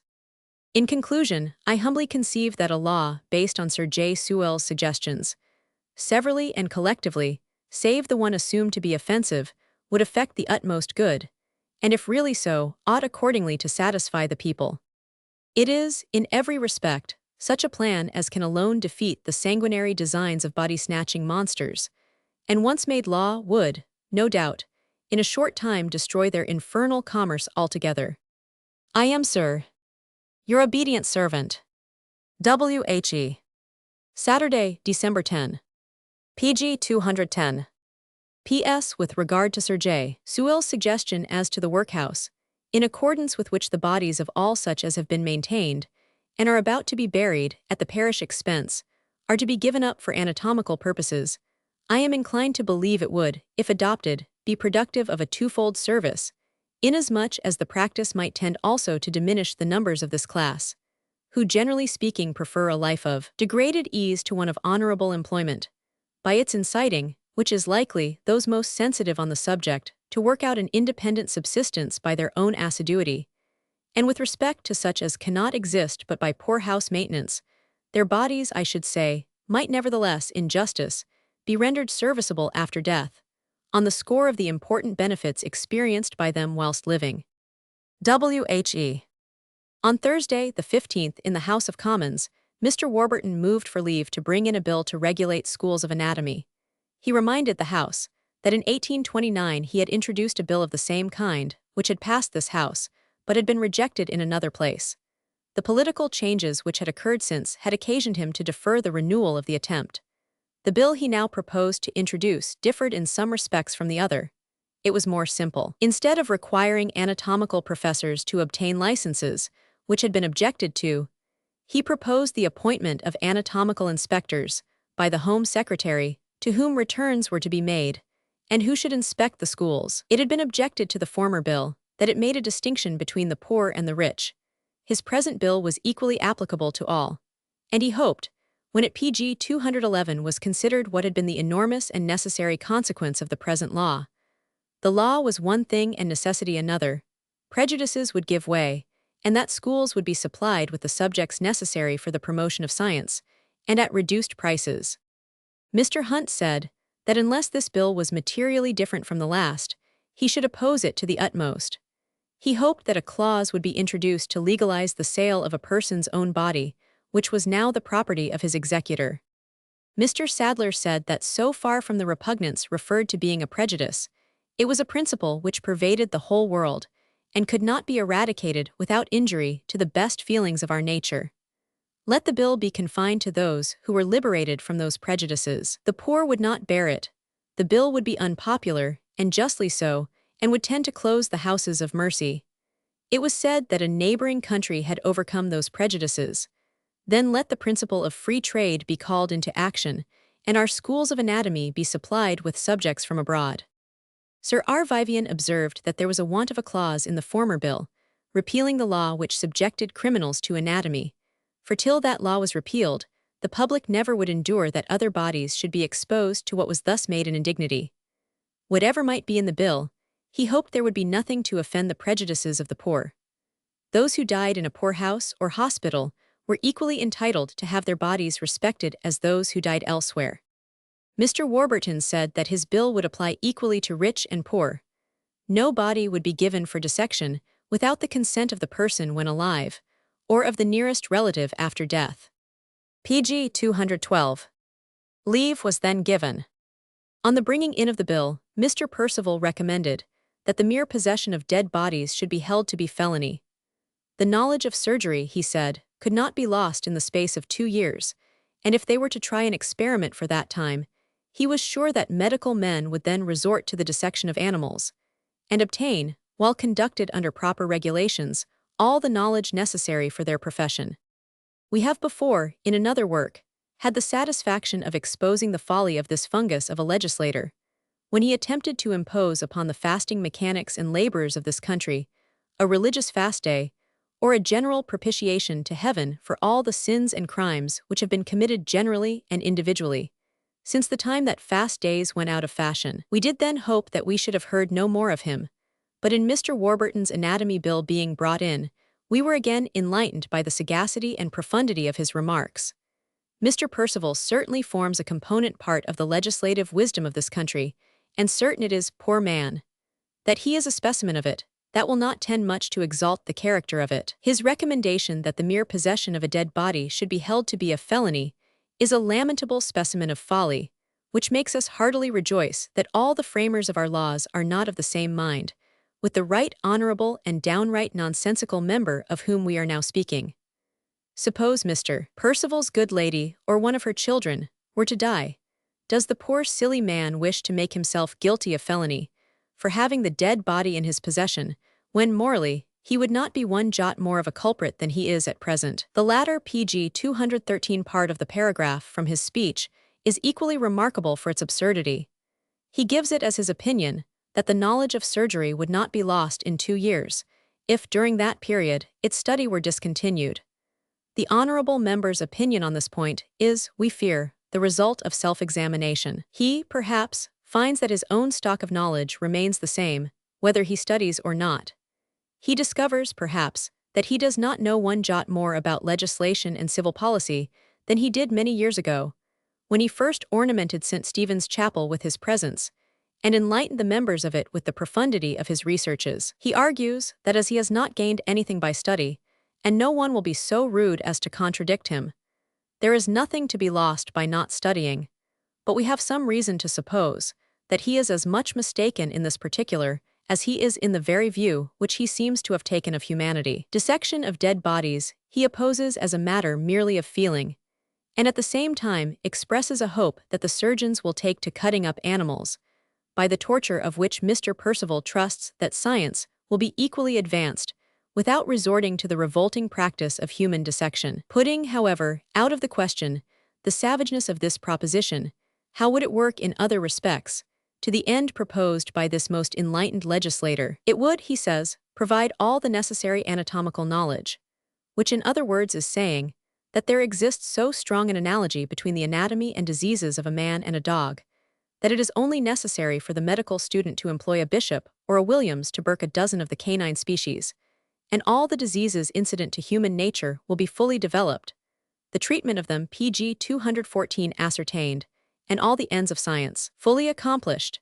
Here again we see the danger of a person forming a judgment from his own individual self. It is the opinion of Mr. Percival that, in point of utility, a beast is any day as useful as a man. Consequently, the honorable member regards the one in about the same light as he does the other. Alas! The consciousness of his own true value has made him exceedingly libellous upon the rest of the race to which he has the honor of belonging. The hints which were thrown out by Sir John Sewell, in his letter to the editor of the Times, and inserted in a former part of this work, appear to have met with that serious attention which they so well merited. Still, however, in some respects, it must be owned that his plan is defective, and in consequence thereof, some strictures having been made in one of the public journals, Sir John addressed the following explanatory statement to the editor of the Times. Sir, I am much obliged by your ready insertion of my letter of yesterday, as well as by your reference to, and observations upon it, in your own portion of the paper, in respect to which last, I will beg leave to add a few lines in explanation of some parts of what I have already written. 1. By suicides were intended only those against whom verdicts of felo de se may have been given, and they were introduced not as likely to furnish many subjects, but as something towards the demand, and as a cause which might operate with some towards the preservation of their lives. 2. The appropriation of the proceeds of the sales to the benefit of the county was to remove, as much as possible, all temptation to act with harshness to pg 215 persons, not claiming the bodies of their relatives within the exactly stipulated period. 3. The sale of bodies may be made with equal convenience, after having been examined and marked as before. 4. The bodies being admitted both by the sellers and purchasers to be fresh at the end of 48 hours, will allow abundant time for the proposed course to be taken with them. 5. The want of bodies, by the professors and students at hospitals, going, as is shown in the late case, beyond their own means of supply, a permission to dissect such as may die in them, without examination and the subsequent marks, would leave open a dangerous door for dealers in murder to continue their most abominable traffic.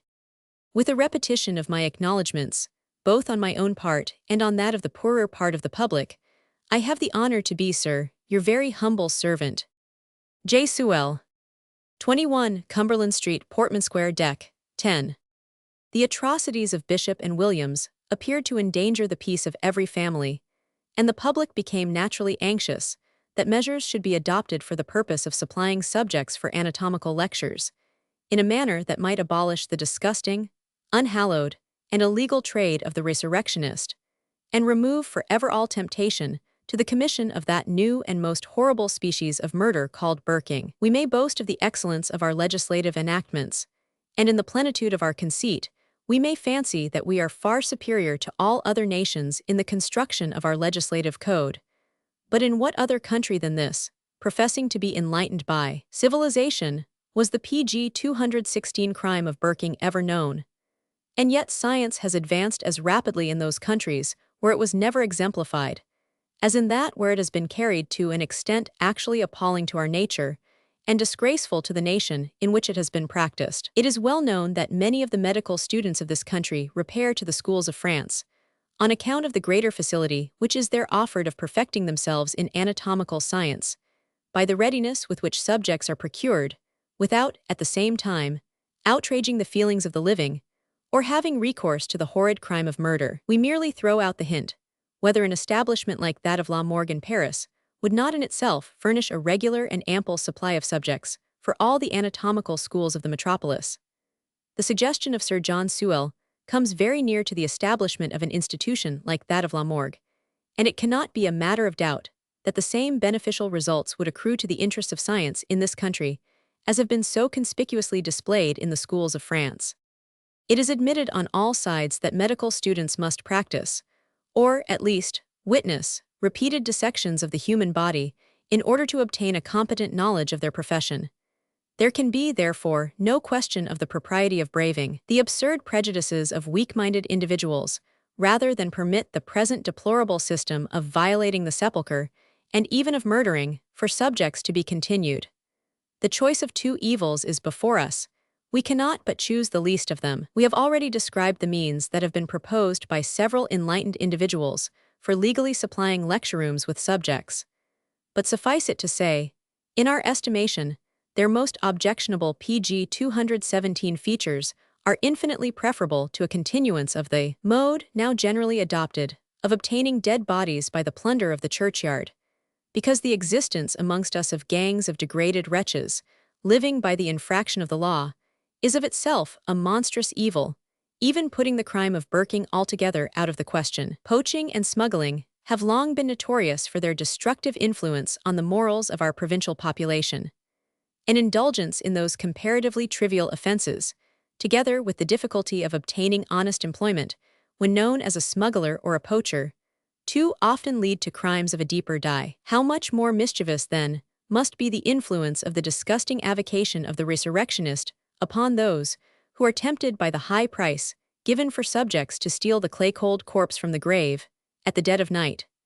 Accordingly, we find that among this class of men are some of the most desperate thieves and burglars of the metropolis. The life of a resurrectionist would be no mean acquisition to the knowledge of the human character in its most depraved and degenerate dispositions, for it may be affirmed that no man ever took to the horrible avocation of exhuming the putrid corpse until his heart had been previously seared and cauterized by almost every species of crime incidental to humanity. Let us, however, be so far candid as to state that such is not the case with regard to all those persons from whom our anatomical schools obtain their subjects, for we could point to an individual, who now apparently moves in a respected station of society, who followed the horrible trade of the resurrectionist for a number of years, and having gained a sufficient competency to support him during the remainder of his life, retired from the profession to enjoy his odium cum dignitate. PG 218. This, however, we must confess, may be an isolated case. But when we consider that, taking the calculation of Bishop, if his statement is to be credited, during the few years in which he followed his disgusting avocation, he disposed of nearly 1,000 bodies, and that each body, upon an average, brought him £10, we have here the almost incredible sum of £10,000 realized by an individual in a few years, by an illegal and a horrid traffic, and which is in itself sufficient to show that so long as such a temptation is held forth of acquiring such a property, the trade of the resurrectionist will be assiduously carried on, although the recent disclosures may, by putting the purchasers of the dead bodies more upon their guard, effectually stop the commission of murder. When, however, to the mischievous effects of holding out an inducement to a class of men to commit actions forbidden by the law, excusing the error on the plea that good may be derived from it, yet knowing, as we do, that one crime ever draws on another, we take into consideration the harrowing fact that murder is actually committed for the purpose of obtaining the 10 or 12 guineas given for a subject, the public have a right to demand the interference of the legislature, for the legal supply of the lecture room and the effectual suppression of the horrid trade of the resurrectionist. It is impossible to read the confessions of the homicidal miscreants, Bishop and Williams, without feelings of the deepest detestation.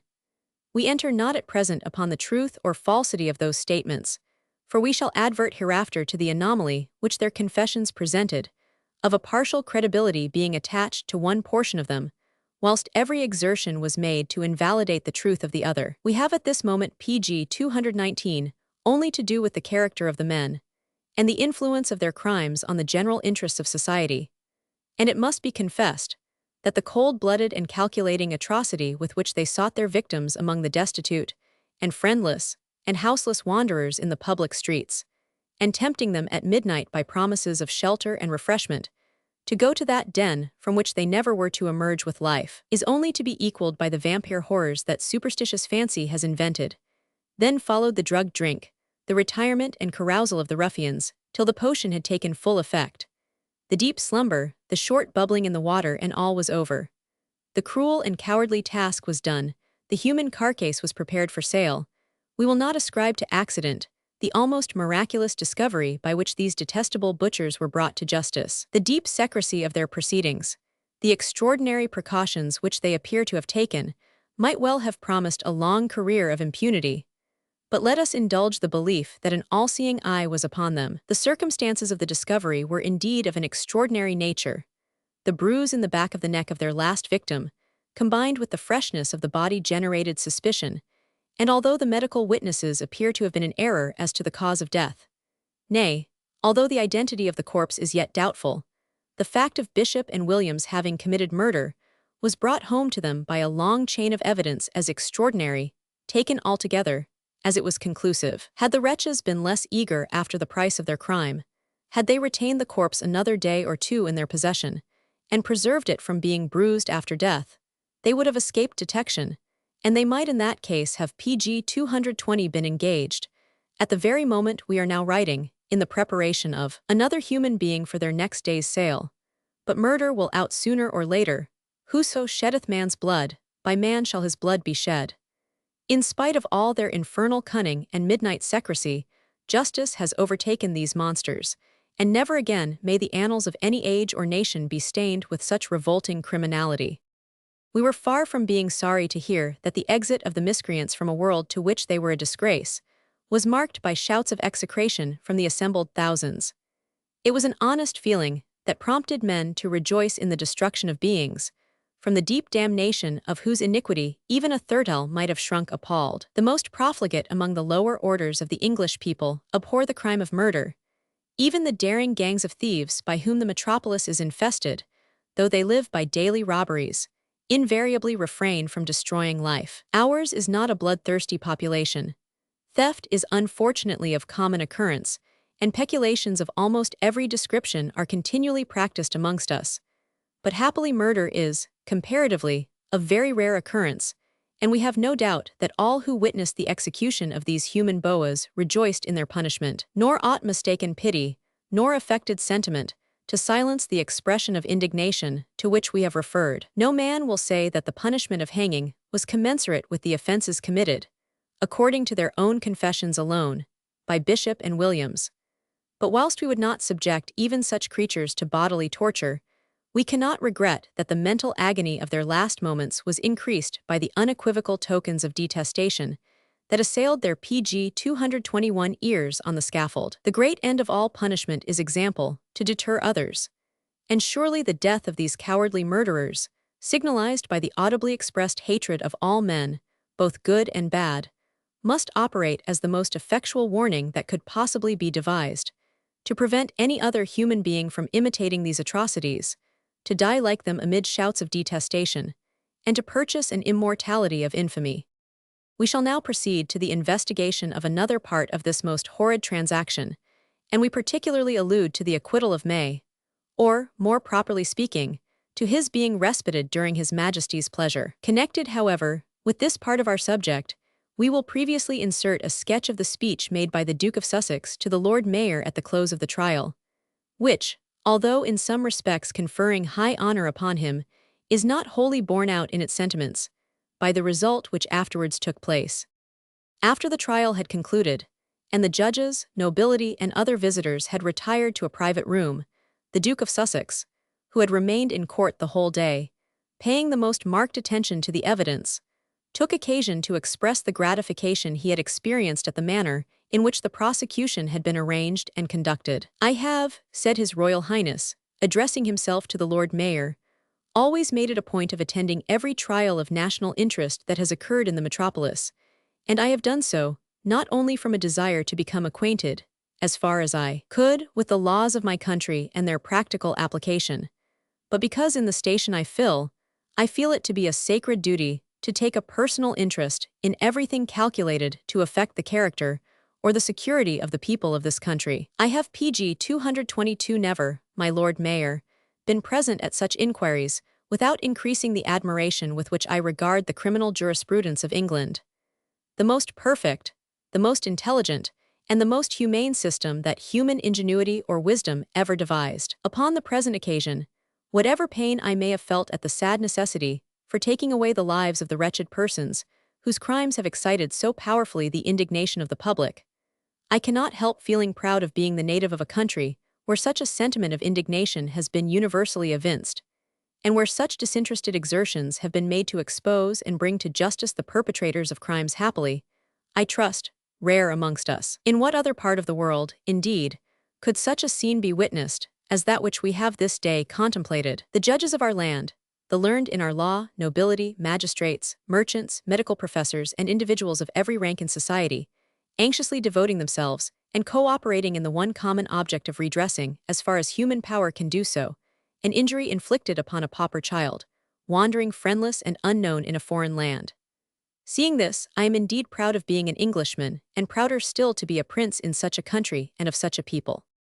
In the first place, however, taking the respite of May into our consideration, some very serious reflections present themselves to our mind, and we are induced to give publicity to them, with the sole view of preserving the purity of our courts of law, and by pointing out their existing errors and defects, remove that stigma which certain persons are too prone to attach to them. We dispute not the integrity or the principles of the jury who pronounced the verdict of guilty upon May, but having ourselves paid the pg 223 closest attention to the evidence during the whole of the trial, we were always led to draw the conclusion that neither the commission of the crime, nor any participation in it, was actually so definitely brought home to him as to render his life a sacrifice to the laws. We never could discover the reason of the distrust of the testimony as given by two females, who clearly proved an alibi on the part of May, on the very night in which the murder, as stated in the indictment, was supposed to be committed. Their questionable mode of life might have had some influence in throwing discredit over their testimony in the opinion of the court, but we enter our protest decidedly against the deduction that, because a female has been driven to prostitution for her support, her testimony is not to be believed on her oath. In some respects, indeed, the principle appears to be acted upon, that certain parts of the evidence of such witnesses may be received, whilst other parts are to be wholly rejected. The stains of blood on the jacket of May, which was found in the lodgings of one of these women, was brought forward as corroborative of the participation of May in the act of murder, and it cannot be denied that it was a circumstance which had its weight in influencing the minds of the jury respecting the guilt of May. This woman in her evidence states the hours when May came to her lodgings, and which, if credited, would have gone a great way towards his entire exculpation. It was, however, impugned on the ground of her profession, and we cannot here conceal our censure at the manner in which these females were examined by Mr. Adolphus, who seemed to think that if he could extract from their own lips the confession that they lived by prostitution, it would follow as a natural conclusion that their evidence was unworthy of belief. pg 224 It however happened that one of these women proved, and to the satisfaction of the court, the manner in which the blood came upon the jacket of May, which happened to issue from the wounded leg of a jackdaw, and Mr. Thomas himself mounted the witness box after the woman had given her evidence, and declared his belief that in that particular the woman spoke the truth, for he was satisfied that the blood was too fresh to have been cast upon it previously to the committal of May. Thus one link in the chain of the evidence against May was broken. But our chief objection was upon the principle that if credibility is to be attached to one part of the evidence of a witness, It should not be optional in the opposite party to reject any other part, which is confirmatory of the innocence of the accused. We see no more cogent reason why the evidence of the woman respecting the cause of the stains of the blood should be believed, and if we may be allowed a mercantile expression, placed to the credit of May, then that her evidence ought not also to have been received touching the alibi. The question of immaculacy of character has little to do in the witness box, for were that principle to be acted upon, we suspect that many witnesses, who are believed upon their oath, would never be put into it at all. It is a very probable case that a poor unfortunate girl, whose only crime perhaps is her prostitution, may in her mind be impressed with the solemn obligations of an oath, and the consequences which would result to her, morally and religiously, from the infraction of it. But it by no means follows that because a blustering counsel has extracted from her the confession of the mode of life by which she gains her livelihood, that her testimony is to be wholly rejected or only partially received, especially when the life of a human being is dependent upon it. Station in pg 225 life ought not to form any distinction in the exercise of these principles, but we could allude to many instances in which the evidence of titled demireps has been received, without the smallest disposition being shown to call into question its truth and credibility. It happened, however, in the case of the evidence of these women, that from the confession of both Bishop and Williams, and on which the highest authority of the nation was called upon to act, such evidence was in fact substantially true, and that May was not in the company of those two sanguinary wretches when the murder was committed. With great truth might May write the following doggerel rhymes, which were penned on the Sunday morning previously to the arrival of the respite. James May is doomed to die, and is condemned most innocently. The God above he knows the same, and will send a mitigation for his pain. The paper on which the above rhymes were written contained also some notes in the prisoner's handwriting, which appeared to be private notes to assist the memory in some communications that he intended to make relative to the manner in which subjects are obtained at the hospitals, the conduct of watchmen, and 100. The evidence of May's guilt we never considered on the trial to be conclusive, and in fact, so general was the opinion that his acquittal was considered as put beyond a doubt. His subsequent escape from an ignominious death may, in reality, be ascribed to the joint statements of Bishop and Williams, and this leads us to the discussion of the justice of the punishment, which has been subsequently inflicted on May. We espouse his cause on the abstract pg 226 principle of right and justice, and in accordance with that principle, we would punish the guilty and pardon the innocent. The indictment against May stated that, in conjunction with Bishop and Williams, he had murdered an Italian boy of the name of Carlo Ferrari, and another count stated that he had been an accomplice in the murder of some other person unknown. On this indictment, he was found guilty and sentenced to be executed. On the confession, however, of the murderers themselves, it appeared that May had no participation whatever in the crime, and that he was wholly ignorant of the manner in which the body of the boy had been procured, but supposed that it had been obtained by the usual method of exhumation. It was acknowledged that he assisted in the attempt to dispose of it, on the ground that he was enabled to obtain a higher price, and that, in the attempt to dispose of it at the King's College, he was apprehended, and finally committed to prison to take his trial as an accomplice in the murder. The sequel of that trial is already known, and his life was spared, it having been made evident to the competent authorities that he was neither a principal in the murder nor an accessory after it. The great question, then, is, and which involves a very important point in the administration of justice of this country, for what crime has May been sentenced to the severest punishment, with the exception of death, which our sanguinary code exhibits, namely, transportation for life? He was either guilty or innocent of the murder. The most cogent and valid testimony was adduced in favor of the latter, and it was considered so conclusive that a respite was granted. In the eye of the law, he therefore stood assoilsed from the crime for which he was tried, and therefore not subject to any punishment. If it be urged that his participation pg 227 in the attempt to dispose of the body of the murdered boy rendered him amenable to the laws, and being taken in delicto flagrante to the punishment attached to that act, we perfectly coincide in the proposition. But then, as the law now stands, the having a dead body in our possession is not a felony, but simply a misdemeanor, and punishable, as all other misdemeanors, by imprisonment, hard labor, or whipping. Of what crime, then, we repeat it, has May been found guilty, to subject him to the punishment of transportation for life? The confessions of both Bishop and Williams distinctly negative the fact that May had the slightest participation in any of the murders committed by them, and that he even did not know in what manner they had procured the body, in the attempted sale of which he gave his assistance. If the simple fact of rendering that assistance rendered him subject to punishment, how then comes it to pass that no punishment has been inflicted on Shields, who, with the exception of negotiating with the purchasers of the body, was, setting the murder out of the question, as deeply implicated in the affair as May himself? The entire gist of this extraordinary business lies simply in the following question. After the respite was sent to May, for the commission of what crime was he then detained in prison, for which he had been tried, or was yet to be tried? We know it may be urged that it is a rule, that if, through the royal clemency, the life of a criminal sentenced to death be spared, his punishment is commuted to transportation for life. But then these general cases do not apply to the individual one of May. The respited criminals still stand convicted of the crime for which, by the laws of their country, their lives became forfeit. And although the royal clemency steps in to prevent the sacrifice of human life, their offended PG 228 country still demands their punishment, and the next severest to death itself is inflicted upon them.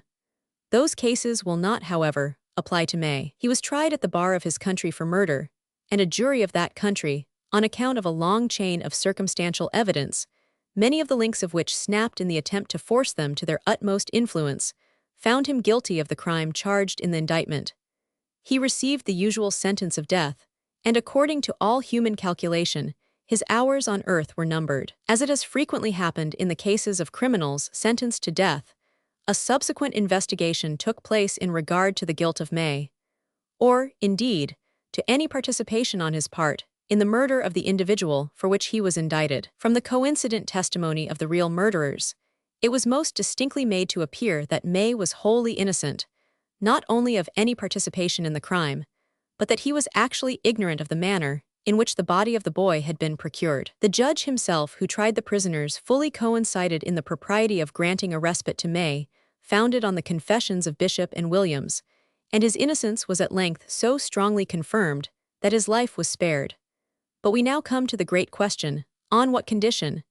That he should be transported for life. Here then, in the most enlightened nation of the world, whose courts of judicature are held up as the pattern for all surrounding nations, whose laws are boasted of as being founded on mercy, clemency, and truth, here we have the example of an individual tried, condemned, found innocent, and respited, but still punished with the next severest punishment after death which the criminal code of his country could inflict upon him. May could not be deemed, in the eye of the law, PG 229 innocent and guilty at the same time, but if he was declared to be the former, he had a right to expect all the benefits and advantages of that innocence.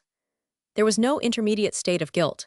He was either guilty of the murder, or not guilty, and as his innocence was made manifest, he ought to have been placed in the same situation as he would have been had the verdict of not guilty been pronounced upon him by his jury. It was owing to these sentiments operating so powerfully on our mind that we were led to analyze a little more closely than we might otherwise have done the speech of the Duke of Sussex, in which he enlarges in such laudatory terms on the enviable superiority of our courts of law, and the manner in which justice is administered in them, and all this on an occasion in which a man, afterwards discovered to be innocent, is condemned to death, and who would certainly have suffered but for the concurrent testimony of his associates, on which his innocence was established. We are aware that not one of our contemporaries has taken this view of the case of May, and until we are informed of the crime which May committed, and for which he was tried and convicted at the bar of his country, we shall always consider that his transportation is an indelible stain upon the judicature of this country, and that an irreparable injury has been done to the individual, for which no after redress can be sufficient. The public mind, in the meantime, was by no means at rest respecting the identity of the body of Carlo Ferrari, and as it involved some very nice points connected with the manner in which the prosecution was got up, Mr. Corder, on the 8th of December, appeared at Bow Street, before Sir Richard Burney and Mr. Minshull, attended by Joseph Paragalli and Andrew Calla, the two Italian witnesses PG 230 who gave evidence on the trial of Bishop, Williams, and May, at the Old Bailey, on Friday, the 5th instant, and stated that in consequence of the confessions made by Bishop and Williams, denying that the body found and sworn to was that of the Italian boy, The two witnesses now present were most anxious to remove an impression which had gone abroad, in consequence of the confessions referred to, and wished to reiterate their firm belief that the body of the boy brought to King's College for sale was that of Carlo Ferrari. Paragalli and Calla then came forward and reasserted their former evidence.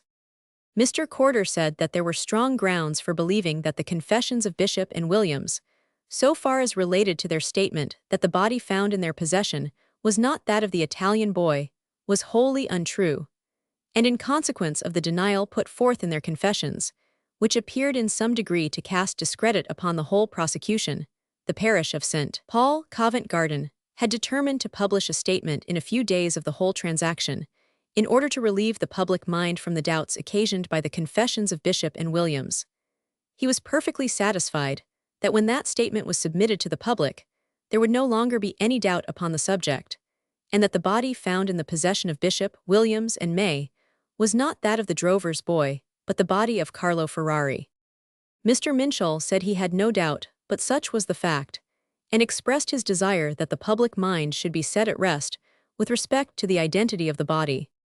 Mr. Corder said he would lose no time in drawing up the statement to which he had alluded. He then retired, accompanied by the witnesses. Pg 231. In a few days afterwards, Mr. Corder transmitted the following statement to the editor of the Times, but which still leaves the identity of the boy as mystical as before.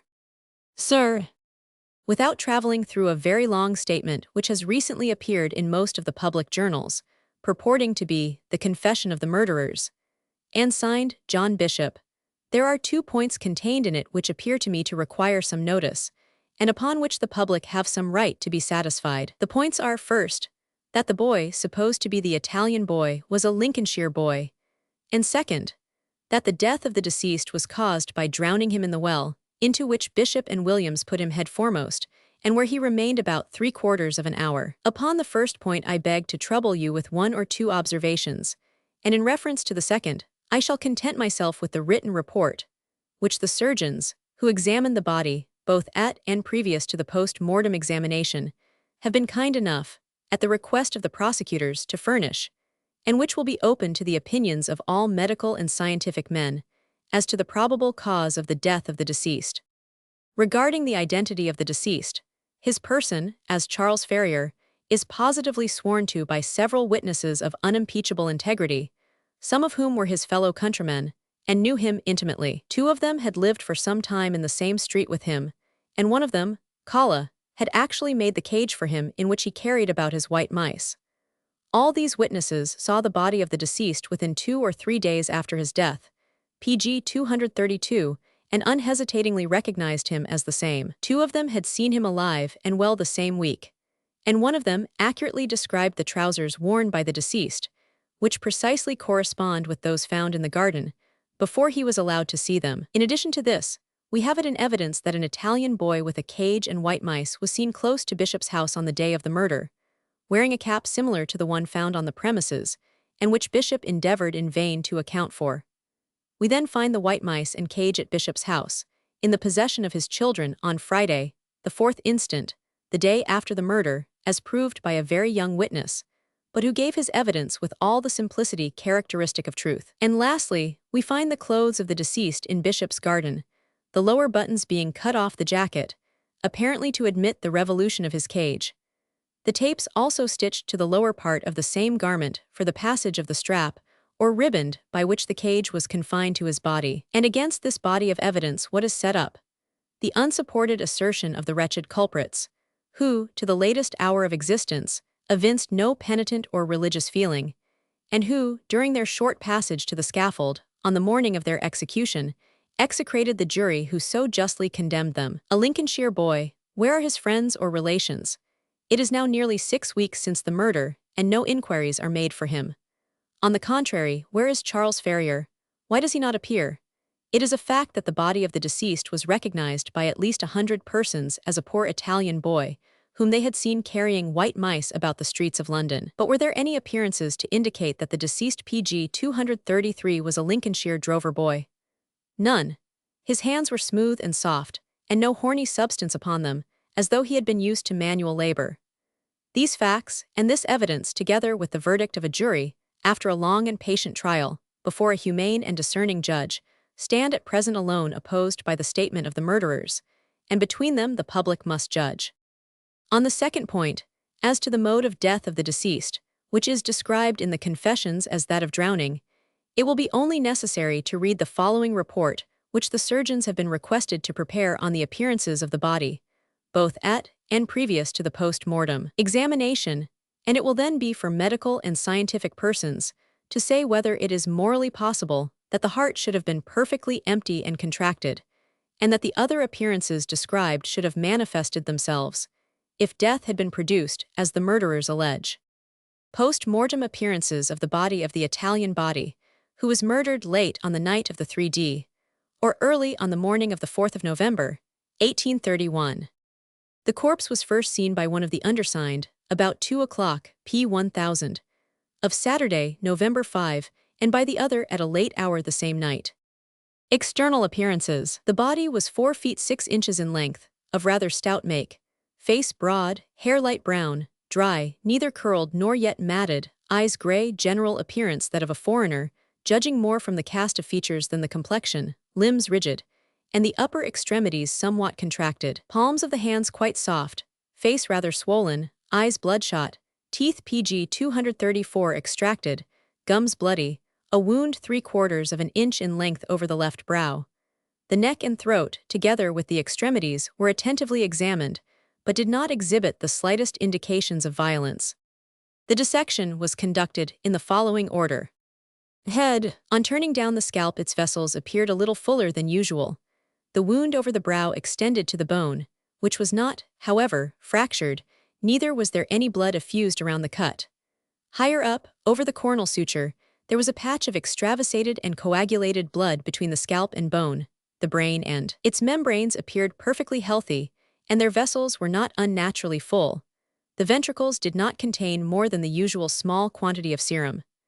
The body was next turned on its face, the brain having been previously removed, and in so doing a quantity of fluid blood gushed out from the spinal canal at the occipital foramen. On cutting through the muscles at the back of the neck, coagulated blood, to the amount of 5 or 6 ounces, was found extravasated among them, extending from the occiput to the termination of the cervical vertebra, and upon removing the arches of the vertebra and that portion of the occipital bone which lies behind the foramen magnum, from 1 to 2 ounces of coagulated blood were discovered within the spinal canal, exterior to the theca, pressing upon the upper part of the medulla spinalis. A considerable quantity of fluid blood was likewise contained in the lower part of the canal. There was no blood within the theca, and the cord itself retained its natural appearance and firmness. There was no traceable injury either of the vertebrae or of their ligaments. PG 235. Chest. The pericardium contained about 2 drams of serum. The heart was healthy, rather small, quite contracted, and its 4 cavities perfectly empty. This contracted and empty state of the heart struck us at the time as a very remarkable circumstance. Each bag of the pleura contained about 1 ounce of serum. The lungs were healthy and not congested. There was an old and partial adhesion between part of the right lung and the pleura costatis. The pharynx, esophagus, larynx, trachea, and bronchi were healthy and unobstructed.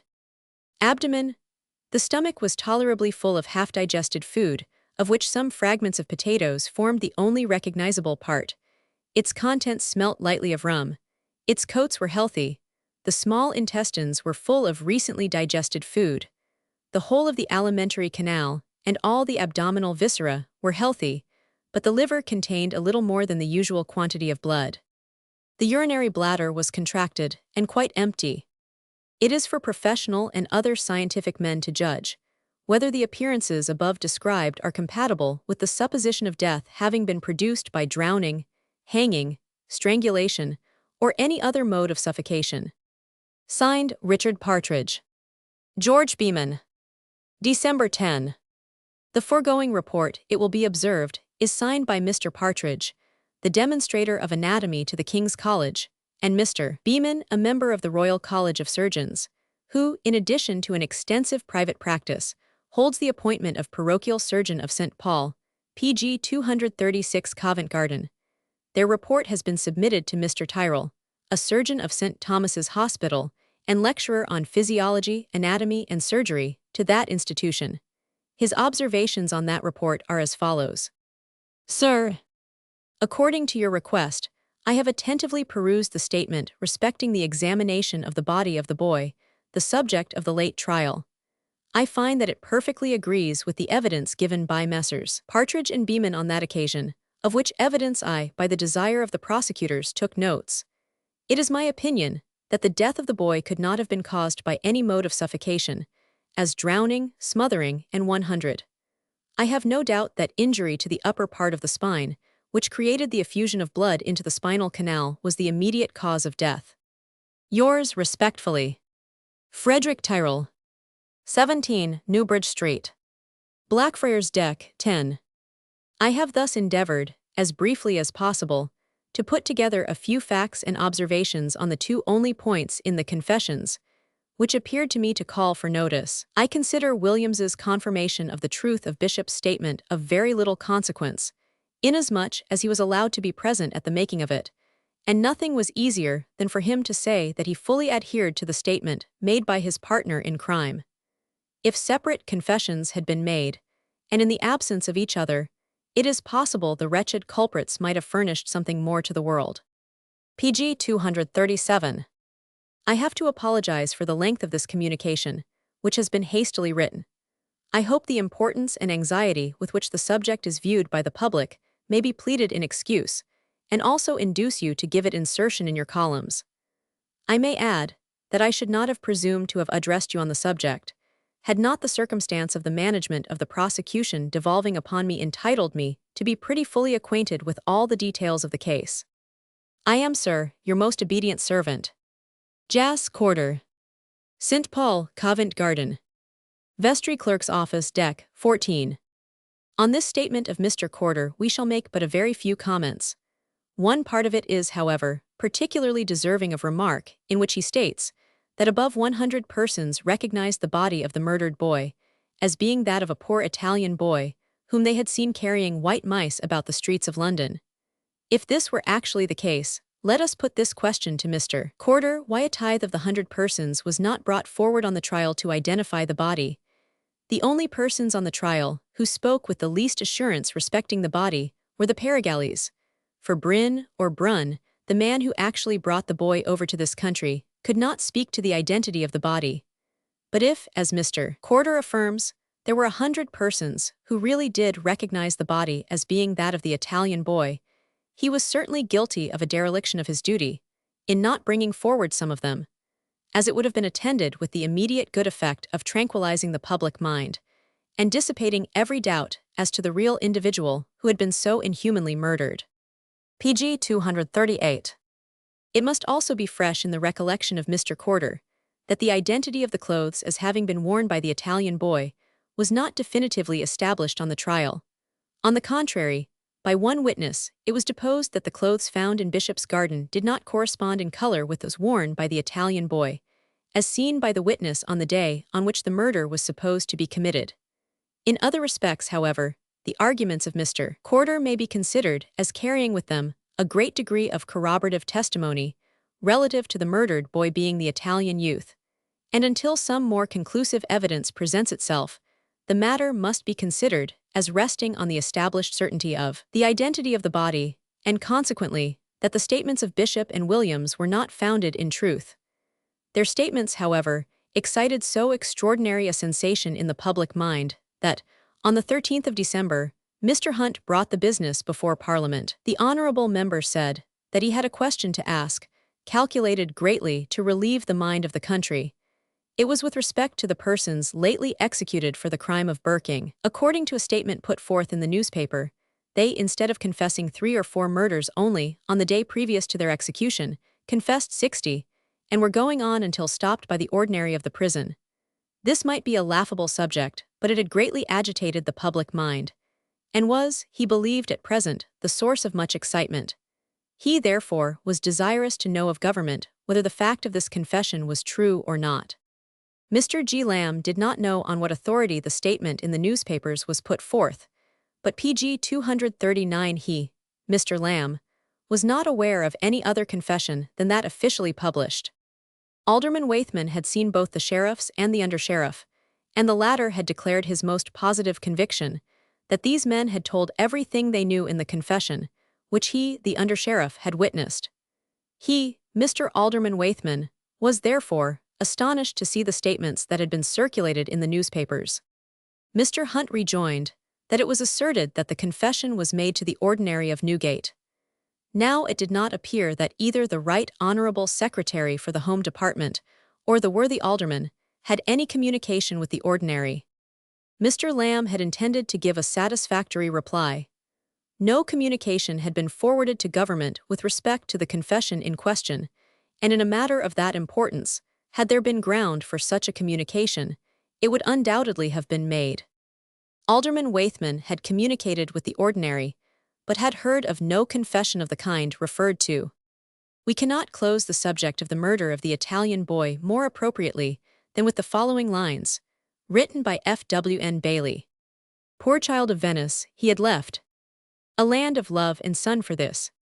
In one brief day of tears bereft, of father's care and mother's kiss, the valleys of his native home, the mountain paths of light and flowers, the Savoyard forsook to roam, for wealth and happiness in hours. PG 240 and pitying thousands, saw the boy, feeding the tortoise on his knee, and beauty bright and childhood coy, oft flung their mite of charity, and as he rested on the stone, his organ tuned to some old air, men paused at its familiar tone, and left their little tokens there. But now, though hundreds pass the spot, at eventime or early day, they shall not see the unforgot, whose music all hath passed away. Still when they learn that he hath gained no riches but a gravestone here, from gentle hearts by memory pained, the thoughts of him will start a tear. At the very time, however, when Bishop and Williams were suffering on the scaffold the last penalty of the law for the heinousness of their crimes, the neighborhood of Golden Lane, Whitecross Street, and Kiswell Street was thrown into the greatest state of consternation and alarm, in consequence of a fine healthy female child, about 8 years of age, the daughter of an Irish laborer named Duffy, who resides in Broad Arrow Court, Milton Street, having been found, about 10 o'clock on Saturday night, murdered in a public privy in Cowheel, Golden Lane.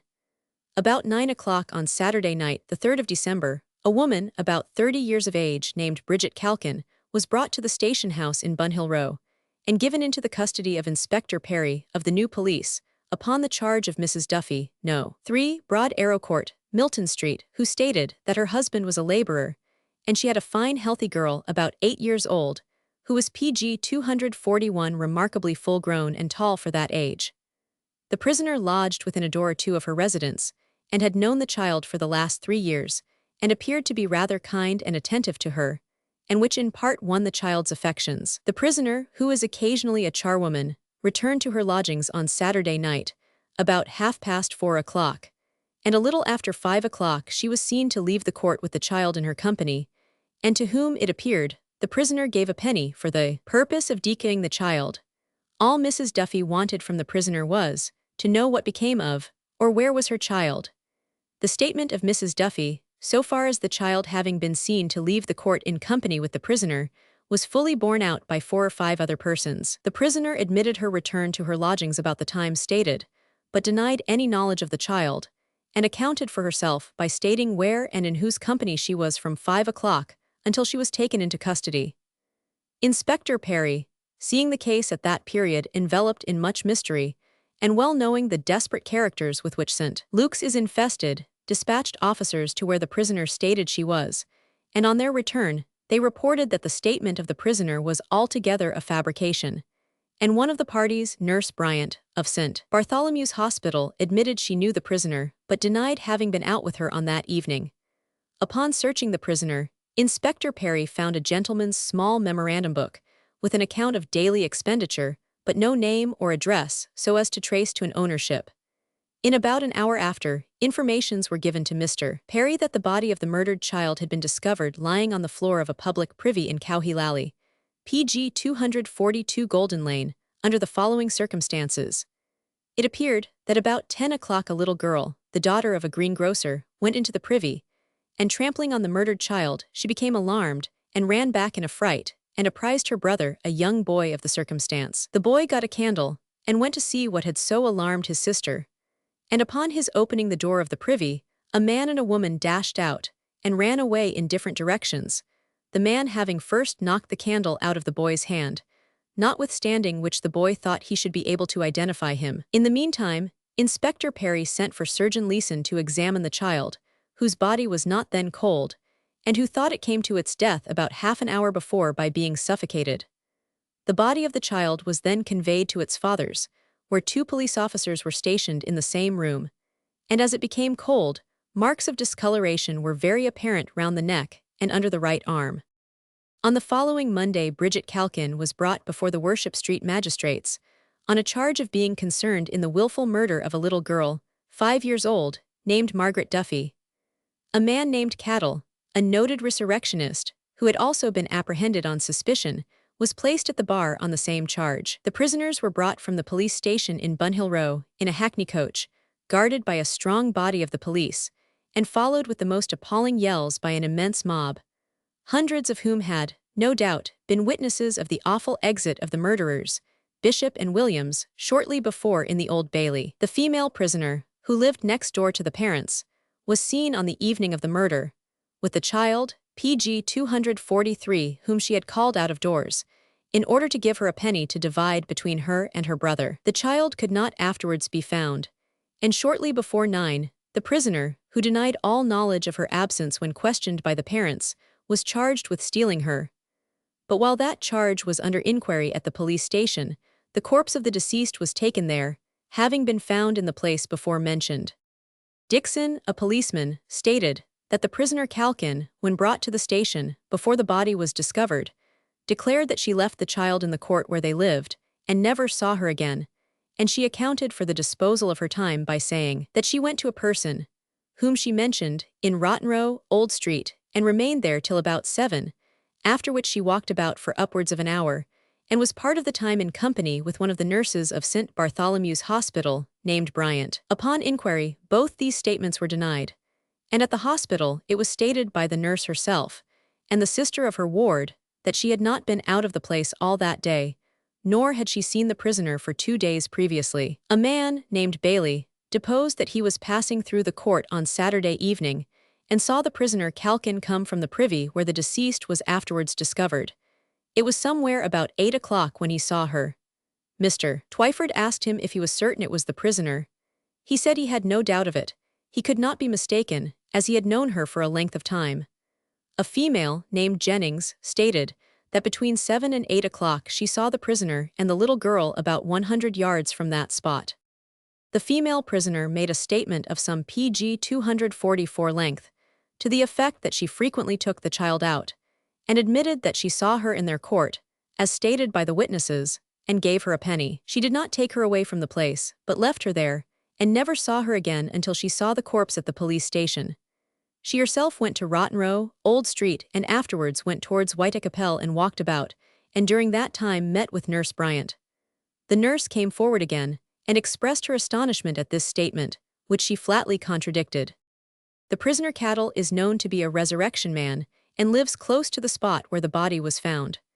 A man was stated to have run from the privy, and Cattle was taken on suspicion. The little boy said that the man who knocked out his light was not the prisoner Cattle, and there being no evidence against the latter, he was discharged. The prisoner Calkin was remanded to await the decision of the coroner's inquest. On the following Tuesday, at 6 o'clock, an inquiry was commenced before Mr. Baker, coroner, the churchwardens, and other officers of St. Luke's Parish, touching the death of the little girl, Margaret Duffy. The facts were proved as above stated, with respect to the child being seen last alive in Broad Arrow Court, Milton Street, in company with Bridget Calkin, and the finding of the body some hours afterwards in a privy, situate in a court in Golden Lane. But the evidence as to the circumstances which then ensued was exceedingly discrepant, and the jury, after having been engaged between 5 and 6 hours, adjourned until the following Friday.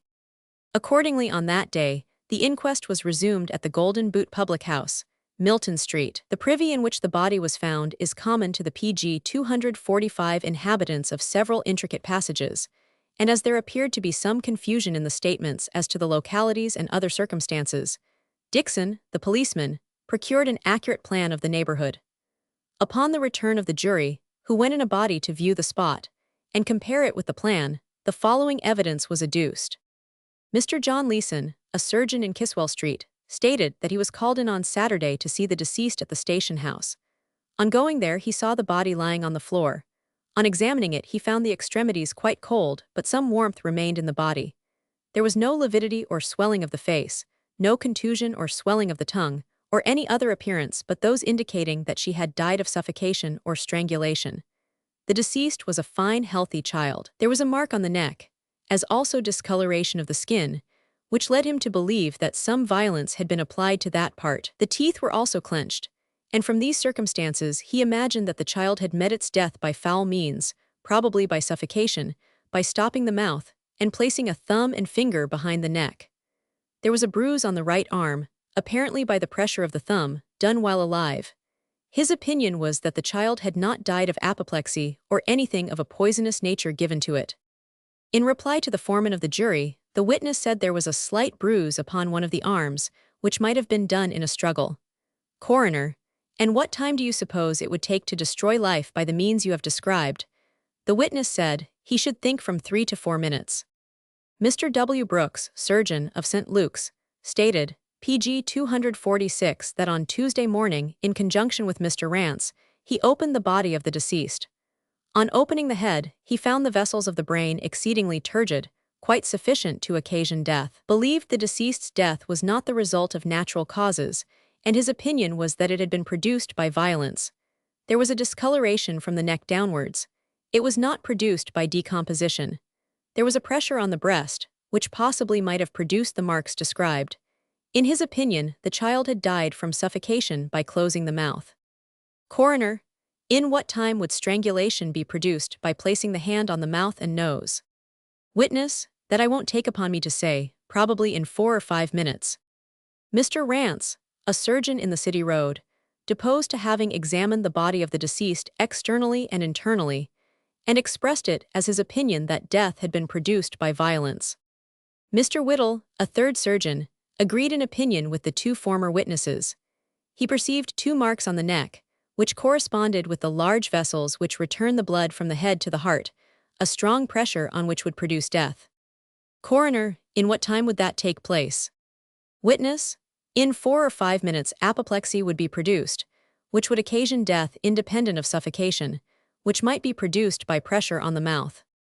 William Dalton stated that he knew Bridget Calkin, the woman who was in custody, and saw her about 7:15, on Saturday, yesterday se'nnight, in Payne's Buildings, within a short distance of the privy where the child was PG 247 found, and she then had a child about 6 years old with her. He had no doubt that it was Bridget Calkin. Eliza Kenny, the wife of a carter, stated that about 5:30 on Saturday evening, she was standing near Prospect Place when Bridget Calkin and a female child passed her. She took particular notice because she heard Calkin say to the child, "Don't cry, my dear, we shall soon be at home." She observed that the child had neither shoes nor stockings. She knew Calkin before, the child was crying, and Calkin seemed to be dragging her along.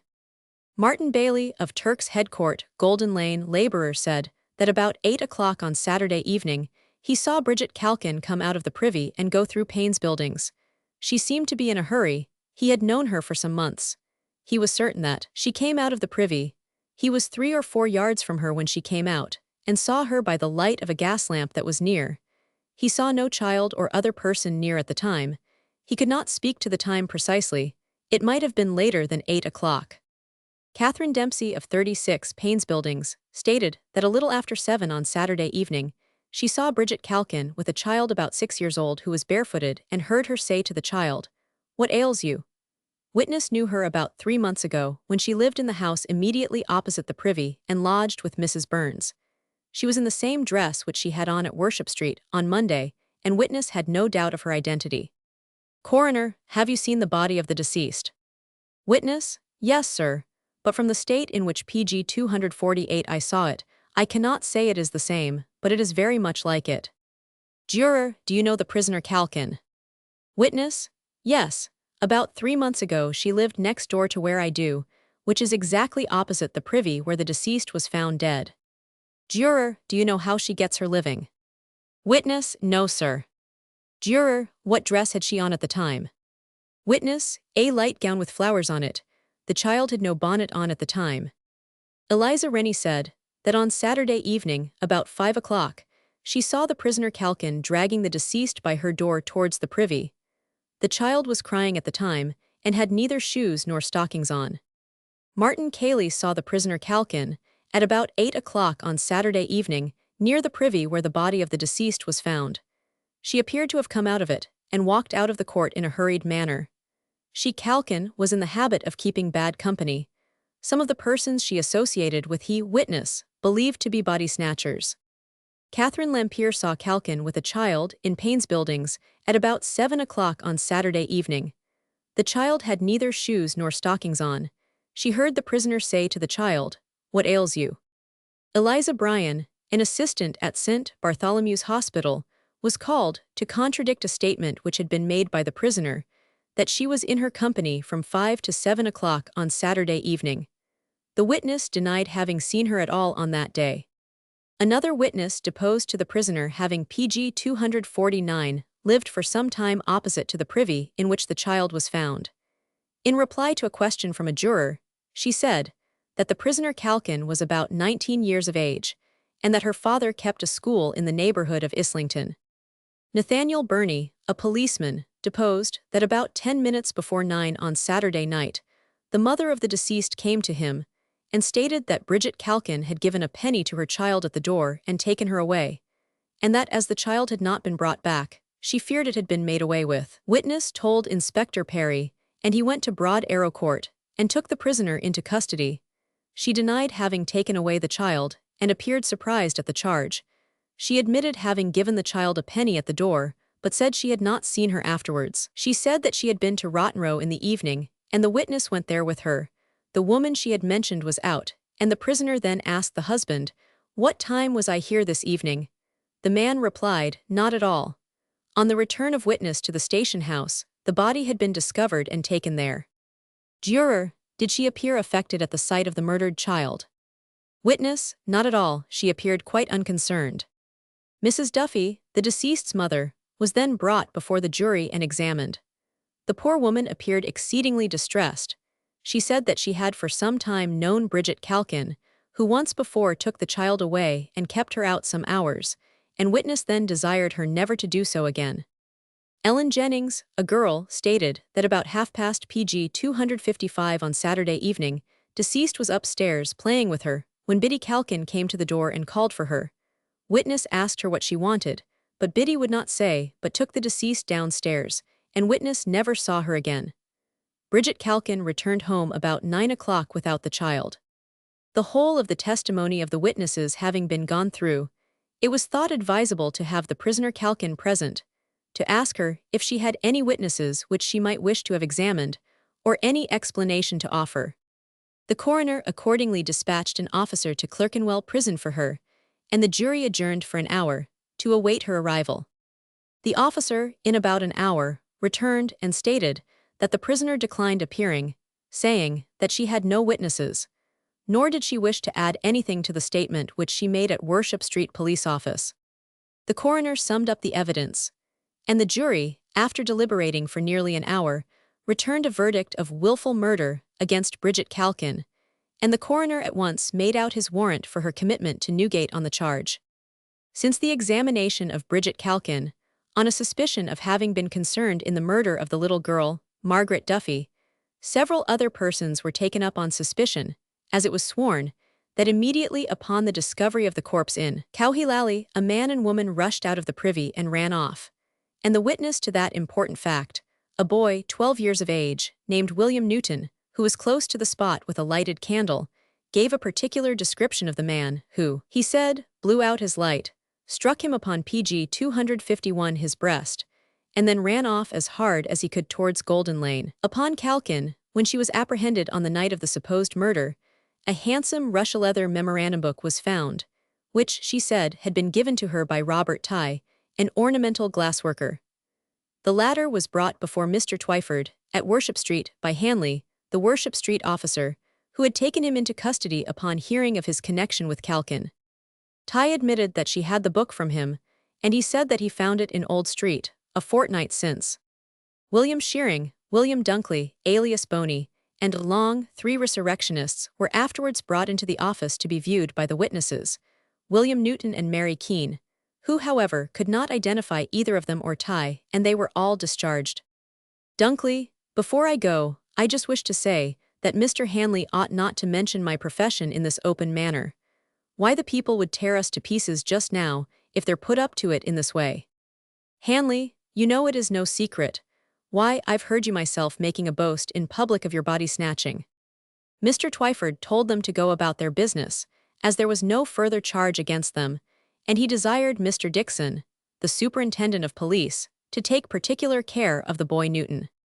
Shortly after these persons had been discharged, Police Inspector Perry came before the magistrate, accompanied by a gentlemanly-looking person, who identified the memorandum book which Robert Ty, who had just been discharged, admitted that the prisoner, Bridget Calkin, had from him.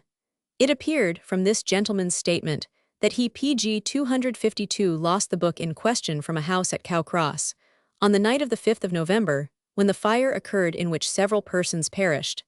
But how the book was taken he could not tell. At the same office Bridget Calkin was brought up, on the 13th, for final examination before Mr. Twyford, charged with the willful murder of the child, Margaret Duffy, for which she already stood committed for trial upon the coroner's inquisition. The evidence before the coroner's jury, upon view of the body of the deceased, was taken in the absence of the prisoner, who was then confined in Clerkenwell Prison, and a messenger being dispatched thither to ascertain if it was her desire to be taken before the jury or offer any defense. She returned for answer that she had no such wish, nor anything to add to the statement which she had already made before the magistrates at this office. Of her statement or the statements of the witnesses on that day, there was, however, no written evidence. It was now considered necessary to have the whole of the evidence taken at the Worship Street office, in order to her commitment by the magistrate, without reference to the proceedings before the coroner, and one of the clerks was occupied the whole of one day in taking the necessary depositions. On the 7th of January, Bridget Calkin was placed at the bar of the Old Bailey, upon an indictment, charging her with having by means of pressure on the throat, chest, and 100, murdered Margaret Duffy. She was also charged upon the coroner's inquisition. The prisoner, who during the whole of the trial appeared to view the proceedings as an indifferent spectator, pleaded not guilty. Mr. Adolphus having briefly stated the case, as PG 253 subsequently developed by the evidence, called the following witnesses. Mary Keene deposed that on Saturday night, the 3d of December, she found the body of a child in a certain privy in Hartshorn Court, Little Cheapside, having accidentally struck her foot against it in the dark. On her giving the alarm, several persons arrived on the spot with a light. She then saw the body of the deceased lying on its back in a corner of the privy. One of its legs was doubled up, and its clothes were above the knees. No one could get to the place, but those who were acquainted with the premises and knew how to open the door. The inhabitants of 7 houses had a right of admission to the privy. Prisoner lived next door to witness. William Newton, a boy 12 years old, stated that he resided at No. 7 Payne's Buildings near Hartshorn Court. That on the night in question, the preceding witness told him what she had seen, on which he went to the privy with a light and pushed the door, but did not succeed in pushing it quite back. That a man rushed out past him, jostling him against an opposite door and extinguishing his candle. The man was lusty, wore a black coat and had crape round his hat. A littleish woman also came out, who had on a light shawl and a high cap or bonnet. 2 men named Shookers and Nolan came up and took the body of the child out of the privy. Patrick Nolan, who first took up the body, described the state in which he found it.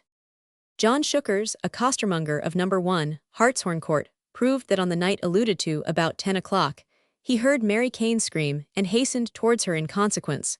When he got to the privy he saw Nolan with a candle, and PG 254 likewise perceived the body of the child.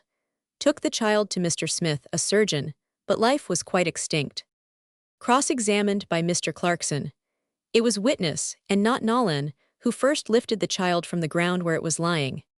James Duffy, father of the deceased, who lived in Broad Arrow Court, deposed that his child was between 5 and 6 years of age, was very healthy, and had never been subject to fits since she had had the whooping cough 2 years before. Saw her last alive at 5:30 on the 3d of December, when she was going out with the prisoner, who often nursed the child, and appeared to treat it with kindness.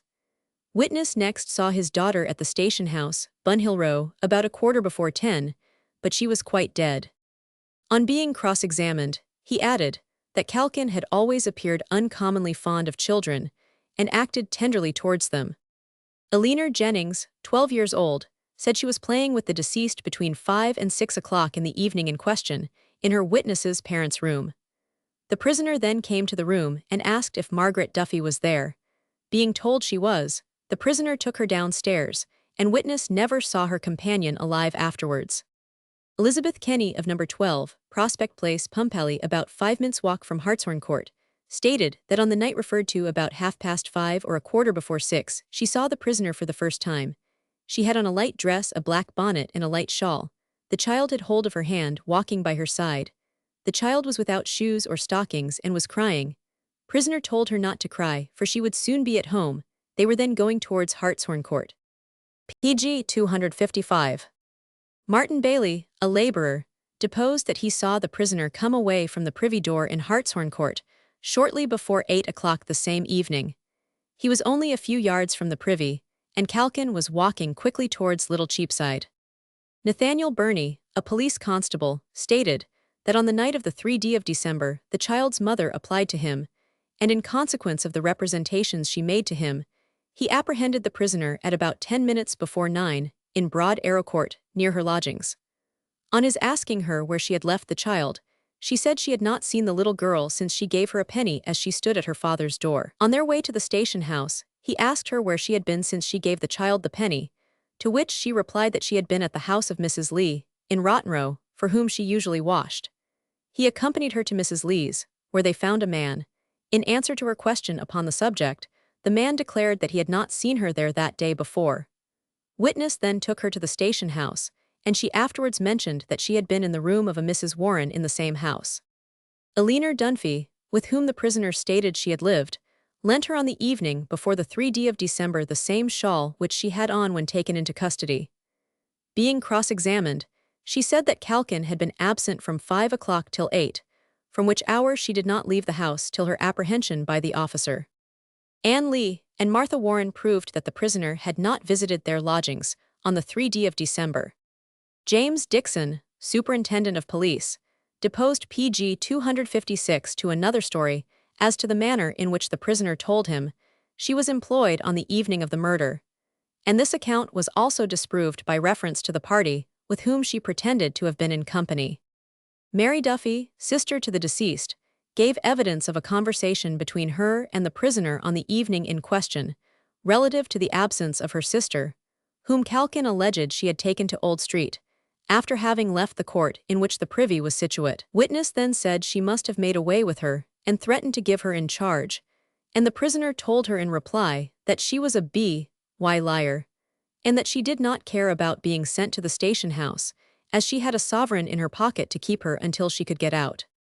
On cross-examination, the witness further stated that there were many lanes and turnings about Hartshorn Court in which a child of her sister's age might be lost. Bridget Murray confirmed the statement of Mary Duffy, relative to the angry conversation which had taken place between her and the prisoner when the child was first missed. Mr. Smith, the apothecary, who examined the child between 9 and 10 o'clock, deposed that the child, to the best of his judgment, must have been dead at least an hour and a half when he saw it. The body at that time was not quite cold, with the exception of the arm, which had been exposed without covering. On being further questioned by the court, he stated that he could not give a positive opinion as to the length of time which might have elapsed. It might have been only half an hour, the retention of warmth depending, in a great degree, on the PG 257 temperature of the atmosphere. Nor could he say that a child put to a violent death would become cold sooner than one that died by the ordinary course of disease. Mr. Leeson, a surgeon living in Kiswell Street, stated that he also saw the body about 10 o'clock.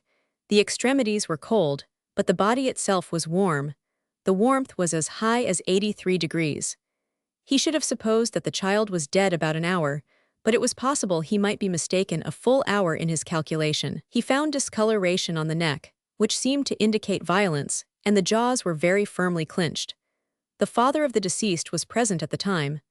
On the same night, at nearly 1 o'clock, he saw the body again, and there was no perceptible alteration in the appearances. On neither occasion did he strip the child. Mr. Justice J. Park observed that he ought to have done so, and thoroughly examined the whole person. On Tuesday morning the body was stripped, and underwent further examination, internally as well as superficially. Other surgeons were present. The vessels of the brain were turgid from excess of blood, but the action of the stomach appeared to have been healthy up to the time of death. There were certain marks apparently caused by the pressure of fingers upon the neck, and he came to the conclusion that the child died by violence, in his opinion by means of suffocation. Mr. Rance, a surgeon, residing in the City Road, stated that he had made a post-mortem examination of the body of the deceased on the 6th of December, in the presence of Mr. Brooks. Decomposition was then rapidly taking place, owing to the warm state of the weather. Nearly the whole surface of pg 258 the body was discolored. There was a slight mark of pressure on the left arm, but on account of the discoloration, witness could not undertake to say whether there were any other marks of violence on the body. The tongue protruded about 3/8 of an inch between the teeth, which were firmly closed upon and had indented the tongue. The muscles were rigid and firm, with the exception of those of the neck, which were in a flaccid state. The stomach was in a perfectly healthy condition. Digestion was going on at the time of death. On examining the thorax, he found the lungs collapsed to a degree that proved that the last act of respiration was that of expiration. The heart was healthy, but nearly void of blood. On opening the right auricle of the heart, a small quantity of blood issued from it. A portion of blood also flowed from the pulmonary veins, leading to the left auricle of the heart. The vessels of the neck contained a little serous fluid, and a quantity of fluid blood escaped on dividing the jugular veins. The head exhibited no external marks of violence, but on removing the scalp and bone, the blood vessels of the brain were found to be distended. These appearances must have been caused by pressure on the neck, preventing the blood from flowing back to the heart. On removing the bandage with which the jaws had been tied up after death, a quantity of serous fluid escaped from the nostrils. There was no appearance of fracture or dislocation of the neck, or laceration of the tendons. The death of the deceased was, in all probability, caused by external pressure, which produced suffocation. Mr. Brooks gave a similar account of the appearance of the body, adding that, in his opinion, considerable violence had been used towards the child, and that no reasonable person could pg 259 entertain a doubt that the cause of death was suffocation. The last witness examined for the prosecution was Martin Lee, who swore that the prisoner was not at his house on the 3d of December, as she alleged to the officer she had been.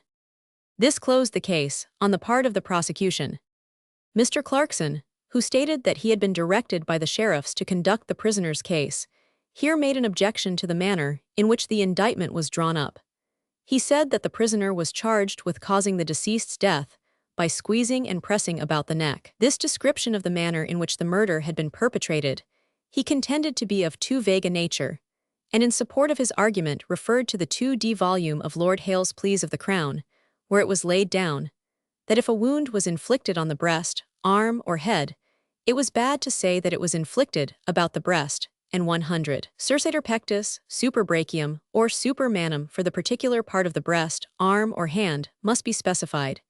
He conceived that no distinction could be drawn with respect to this point between a death caused by a wound and one by suffocation, and he was therefore of opinion that the words in the indictment about the neck did not fix with sufficient distinctness the part of the neck to which violence had been applied. Mr. Adolphus, in answer to the objection, said that sursator had a particular meaning in Latin, but every person knew that about was capable of two significations. The learned counsel was prevented from proceeding further by Mr. Justice J. Park, who said that the court was of opinion that the objection was not valid. pg 260, the word about in the indictment was to be taken in the sense of around, death having been caused by pressing the hand around the neck. The learned judge then informed the prisoner that it was now the time for her to say whatever she wished in her defense. The prisoner, who, during the whole of the proceedings, had exhibited no signs of feeling much interest in a matter which affected her life, rose and answered with great indifference, "I have nothing to say, except that I am innocent of the crime with which I am charged. Witnesses were then examined for the prisoner, of whom the first was Jane Duggan. I am married and the mother of 12 children. I live at number 6 George Yard. My husband is a stonemason. The prisoner lived with me as a nurse to one of my children. She is kind and affectionate to children and has always borne that character. Another witness, living in the same place. I have known the prisoner for 12 months. She has always borne the character of being kind, humane, and fond of children. Elizabeth Martin. I live in Golden Lane. I have known the prisoner for 7 years. I should readily entrust her with the care of my children. I am a married woman. Julia Cochrane, another married woman, deposed to the kindness and humanity of the prisoner. Mary Flanagan, a person of the same description, gave similar evidence. Ellen MacDonald was examined to the same effect, as were Mary Bruce, Terence Doughty, Peter McDermott, Daniel Manning, John M. Hugh, Christopher Suggan, Henry Pritchard, Bridget Grogan, and several other witnesses. pg 261. No evidence as to facts were offered. Mr. Justice James Park said, "It was then his duty to state to the jury the evidence that had been laid before them on the present trial, and to accompany it with such remarks as the circumstances of the extraordinary case suggested to his mind." The offense with which the prisoner stood charged was that of willful murder, the indictment stating that, with her hands about the neck of the deceased, she so grasped or squeezed the throat of the said Margaret Duffy, as by choking, suffocation, or strangulation, to occasion her death. If they were satisfied that the deceased came to her death in consequence of suffocation or strangulation, the particular mode in which that crime happened to be perpetrated was immaterial. It was immaterial, for example, whether the prisoner did it with her own hands, or was present when the crime was committed by some other person. He meant by being present, was in such a situation that she could see the act done, and was near enough to interfere for its prevention. If they believed that she committed the crime with her own hands, they would, of course, find her guilty. Or if they thought that she was present, aiding and abetting at the time it was committed, they were by their oaths bound to find a verdict of guilty. If, upon a candid and dispassionate consideration of the evidence, they arrived at the conclusion that the evidence was not sufficient to sustain either of those charges, the prisoner was entitled to a verdict of acquittal. Before he proceeded to recapitulate to them the substance of the evidence which had been offered for their consideration, he could not refrain from earnestly requesting them to dismiss from their minds anything they might have heard or read on the subject. He begged that they would use their best endeavors to free their minds from all prejudice, pg 262, and approach the solemn duty which they had to perform with minds as much as possible freed from any prepossession whatsoever, and decide solely upon the evidence that day offered in court. The evidence given on the trial was of the description called circumstantial or indirect testimony, but it often happened that some of the very greatest crimes were detected, exposed, and the offenders convicted upon indirect evidence. No doubt direct testimony was the most satisfactory, for that gave the jury the advantage of hearing the facts sworn to in the plainest manner by eyewitnesses, and when their veracity could be relied upon, nothing, of course, could be better than testimony of this nature. It happened, however, that in some cases circumstantial evidence led the mind as directly to a conclusion as direct evidence, for facts were in such cases positively sworn to by such a number of witnesses as could seldom be obtained to testify directly, and were free from the suspicion of being actuated by a bad motive to give evidence against the party accused. The first point to which they would direct their attention was, did they believe the witnesses examined had spoken the truth? Secondly, could they reconcile the facts sworn to with no other supposition than that the prisoner at the bar was guilty of the crime of which she stood accused? If it was impossible for them to reconcile it with any other supposition in the ordinary course of human affairs, then were they bound to pronounce a verdict of guilty. There was another point of view in which they might consider the evidence, namely, that though the prisoner neither committed the murder, nor was present at its commission, yet that she might have spirited away the child with a view to its being deprived of life, and have delivered her over to others for that purpose. pg 263. Should they take such a view as that of the evidence, the prisoner would be undoubtedly entitled to their acquittal, for then she would be in the eye of the law an accessory before the fact, and as such, she could not be found guilty under the present indictment. He had further to call their attention to that which was the duty of jurors, in all cases, which was, to give the prisoner the benefit of any reasonable doubt which, upon a careful review of the evidence, presented itself to their minds. She was entitled to the full benefit of that doubt, and if it existed, to be discharged from their bar. That there was, as they must fully remember, no direct evidence against the prisoner, proving that she actually committed the murder with her own hands. Nay, it had been shown that she was of a humane disposition, and affectionate in her conduct towards children. Neither did it appear that she was under the influence of any feelings leading to the commission of a crime of that nature. But unfortunately, the experience they had had in that court enabled them to assign a motive of no very ordinary character, that of selling the human body to those who wanted it for dissection. Or, as might possibly be the case with the prisoner, of delivering over the unfortunate child to those who would put an end to her existence for purposes of that nature. When he should have restated to them the evidence, they would say whether or not the prisoner had been actuated by such a motive. His lordship then recapitulated, most minutely, the whole of the evidence. When he got to the end of the first part, he observed that he presumed they would not have much difficulty in saying whether or not the child died a natural death, or lost her life through violent means. If they were of opinion that she had been murdered, then they would consider whether or not the circumstantial pg 264 evidence brought home the guilt of the offense to the prisoner, then at the bar. There certainly was no direct positive proof, yet the prisoner was seen with the child at a time near to that at which she was murdered. Again, some child was seen with her still nearer to the important moment, and in the absence of all proof that she had in the interval taken up another child, the jury would say how far there was proof upon which to convict her. The learned judge then proceeded to enumerate the leading facts of this point of the evidence, and to detail the conduct of the prisoner upon being taxed with the crime, observing that doubtless the natural and proper course for all persons accused of such a crime was, if innocent, at once to explain the whole matter by a full and candid statement of the truth. At the same time, it was by no means uncommon for ill-educated persons, when wrongfully charged with an offense, to endeavor to get rid of it by some false statement. He then proceeded to the evidence of the surgeons, and having thus gone through the whole case for the prosecution, he repeated that if the jury could not reconcile that body of evidence with any other supposition than that she was not entirely innocent, they were bound to find the prisoner guilty.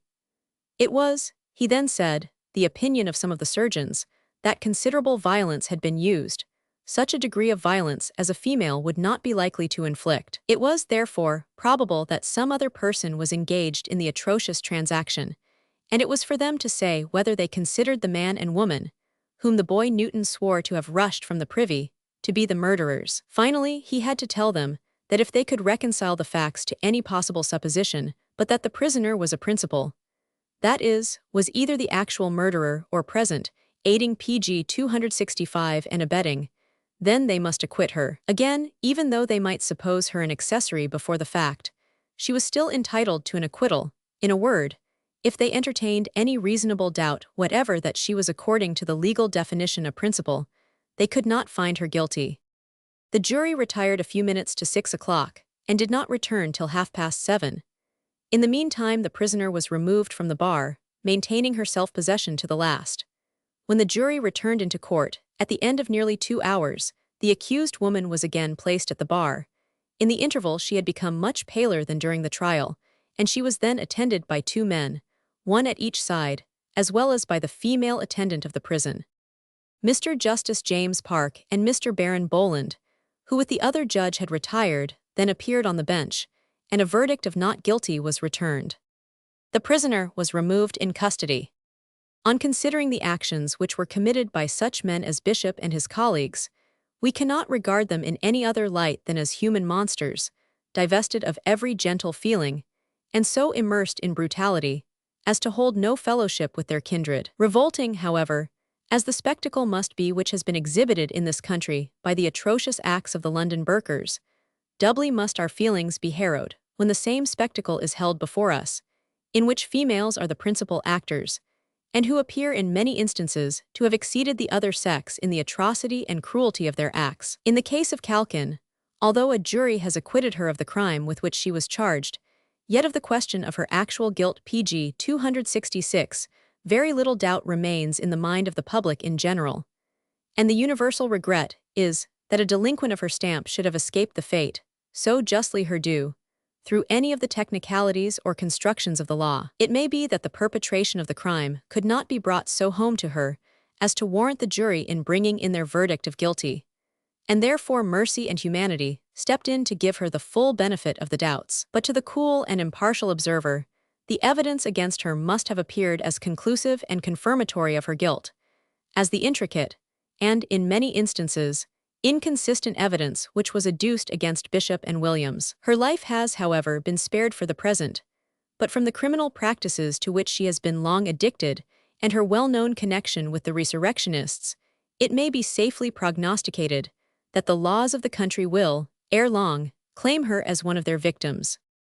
In point of atrocity, however, there is scarcely any act connected with the horrid practices of the resurrectionists which exceeds, in its cold-blooded ferocity, the murder committed by Mrs. Ross, alias Cook, alias Reardon, on the body of Mrs. Walsh, a woman of nearly 85 years of age. For some time she had been missing from her accustomed haunts, and some suspicion having been excited that she had come to an untimely end, a warrant for the apprehension of Mrs. Cook was issued, and on the 29th of October, she, with her husband and their son, a lad about 12 years of age, were brought before Mr. Norton by Lee, the officer of Lambeth Street Office, charged on suspicion of the willful murder of Caroline Walsh.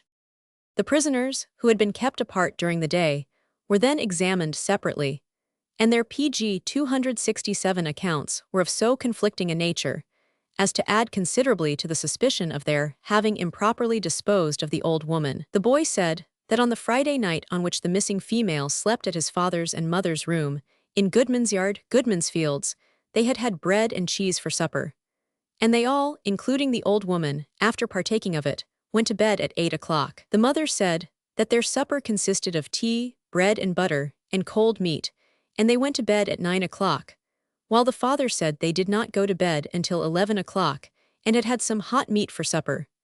There was also a great discrepancy in their account of the departure of the old woman from the house on the Saturday morning. The female prisoner said that she got up about 6:30 o'clock and prepared breakfast and gave Walsh some tea and bread and butter.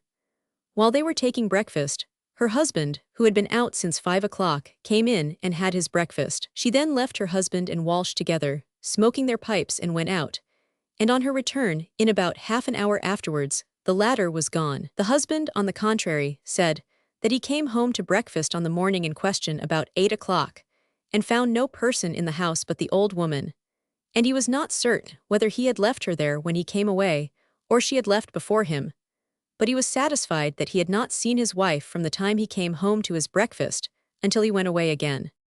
A lad, who lodged in the same house with the prisoner, said that on the morning of Saturday, the 20th of August, at 5 o'clock, he saw Mrs. Cook come up the stairs leading to a cellar and closing a PG 268 trapdoor. This she positively denied, and said that she was not up before 6:30 o'clock. It was also stated that coffins had been frequently seen in Cook's room, and one witness swore positively that in the month of July last, at 2 o'clock in the morning, he saw the 3 prisoners come down the Minories, the boy with a sack on his shoulders, with what appeared to him to be the body of a child of 8 or 10 years of age in it, and the mother assisting him to carry it, by holding it by the bottom, and they all turned into the court where they lived. After an examination, which lasted for upwards of 4 hours, Mr. Norton remanded the prisoners until the following Wednesday, and at the same time gave strict injunctions that they should be kept apart in prison, and not allowed to have any communication with each other. Accordingly, on Wednesday, the 2nd of November, they were brought up for further examination. The boy, since the previous examination, had made such disclosures to his fellow prisoners at the House of Correction as left no doubt of the guilt of his parents of the horrible offense alleged against them. But his statement, which was committed to writing, and which was handed to the magistrates, was unconnected and unsatisfactory. While in one of the strong rooms belonging to the office, Lee, the officer who had apprehended the prisoners, sent for the master and mistress of Aldgate Parochial School, at which the boy was in the habit of attending for 2 or 3 years past, and left them with him for some time, when he disclosed to them the outline of the appalling statement of the occurrence, which he subsequently made on oath before the magistrates, in the presence of his parents. PG 269. At 3 o'clock, Cook and the female Ross, who had always passed as his wife, were placed at the bar before the Hun. G100, Norton and J. Hardwick, Esquire, and their astonishment on perceiving that their own child was about to be admitted as a witness against them was quite apparent. The magistrates asked the boy if he was quite willing to make a full disclosure of what he knew as to the disappearance of the old lady, Elizabeth Walsh, and he having answered in the affirmative, he was sworn, and made the following statement, which was taken down by Mr. Osmond, the chief clerk. He recollected the old woman, Elizabeth Walsh, coming to his father and mother, at number 7, Goodman's Yard, Minories, about 10 o'clock on Friday morning, Friday the 19th of August last, and bringing some bread in a basket, a part of which she gave to him for his breakfast. She went away shortly afterwards, and returned about tea-time in the evening, when she as well as himself and his mother had some coffee. His father was not present at the time, though he was when she came in the morning. They had coffee about 9:30 o'clock on the same night for supper. He, witness, took part of it, and it made him sleepy but not sick. The old woman also took some of it, and it seemed to make her drowsy, as she shortly afterwards stretched herself on his father and mother's bed, and placed her hand under her head. She did not at the time complain of illness, on the contrary, she appeared in good health. Some time after he saw his mother go towards the bed, and place her right hand over the mouth of the old woman, and her left on her body. The boy here burst into tears, and said he was sorry to be obliged to state such things against his own mother. When his mother placed her hand on the old lady's mouth, her arm fell down, PG 270, and she laid flat on her back on the bed, and his mother continued to keep one hand on her mouth, and the other on her person for at least half an hour.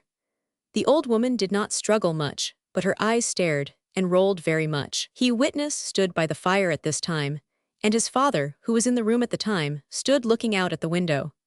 His father stood so all the time, and he was sure he never once turned round to see what was going forward, and that he had nothing to do with it. In about an hour afterwards, his mother raised the body of the old woman from the bed, and carried it downstairs, but to where he did not know. The body was not undressed at the time. He and his father went to bed some time afterwards, and he could not say what time his mother returned, as he had not seen her again on that night after she left the room with the body in her arms, nor did he see where she had taken it to. On the following morning, he got up about 7 o'clock. His father and mother were then up, and in the room. He had occasion, previous to his going to school at 8 o'clock, to go into the cellar to the privy, and while searching through the cellar he saw the body of the old woman in a sack which was placed underneath the stair. A portion of the head was out of the sack, and the body appeared to be partly bent, and, reclining against the stairs, there was sufficient light in the cellar for him to discern the color of the hair on the head.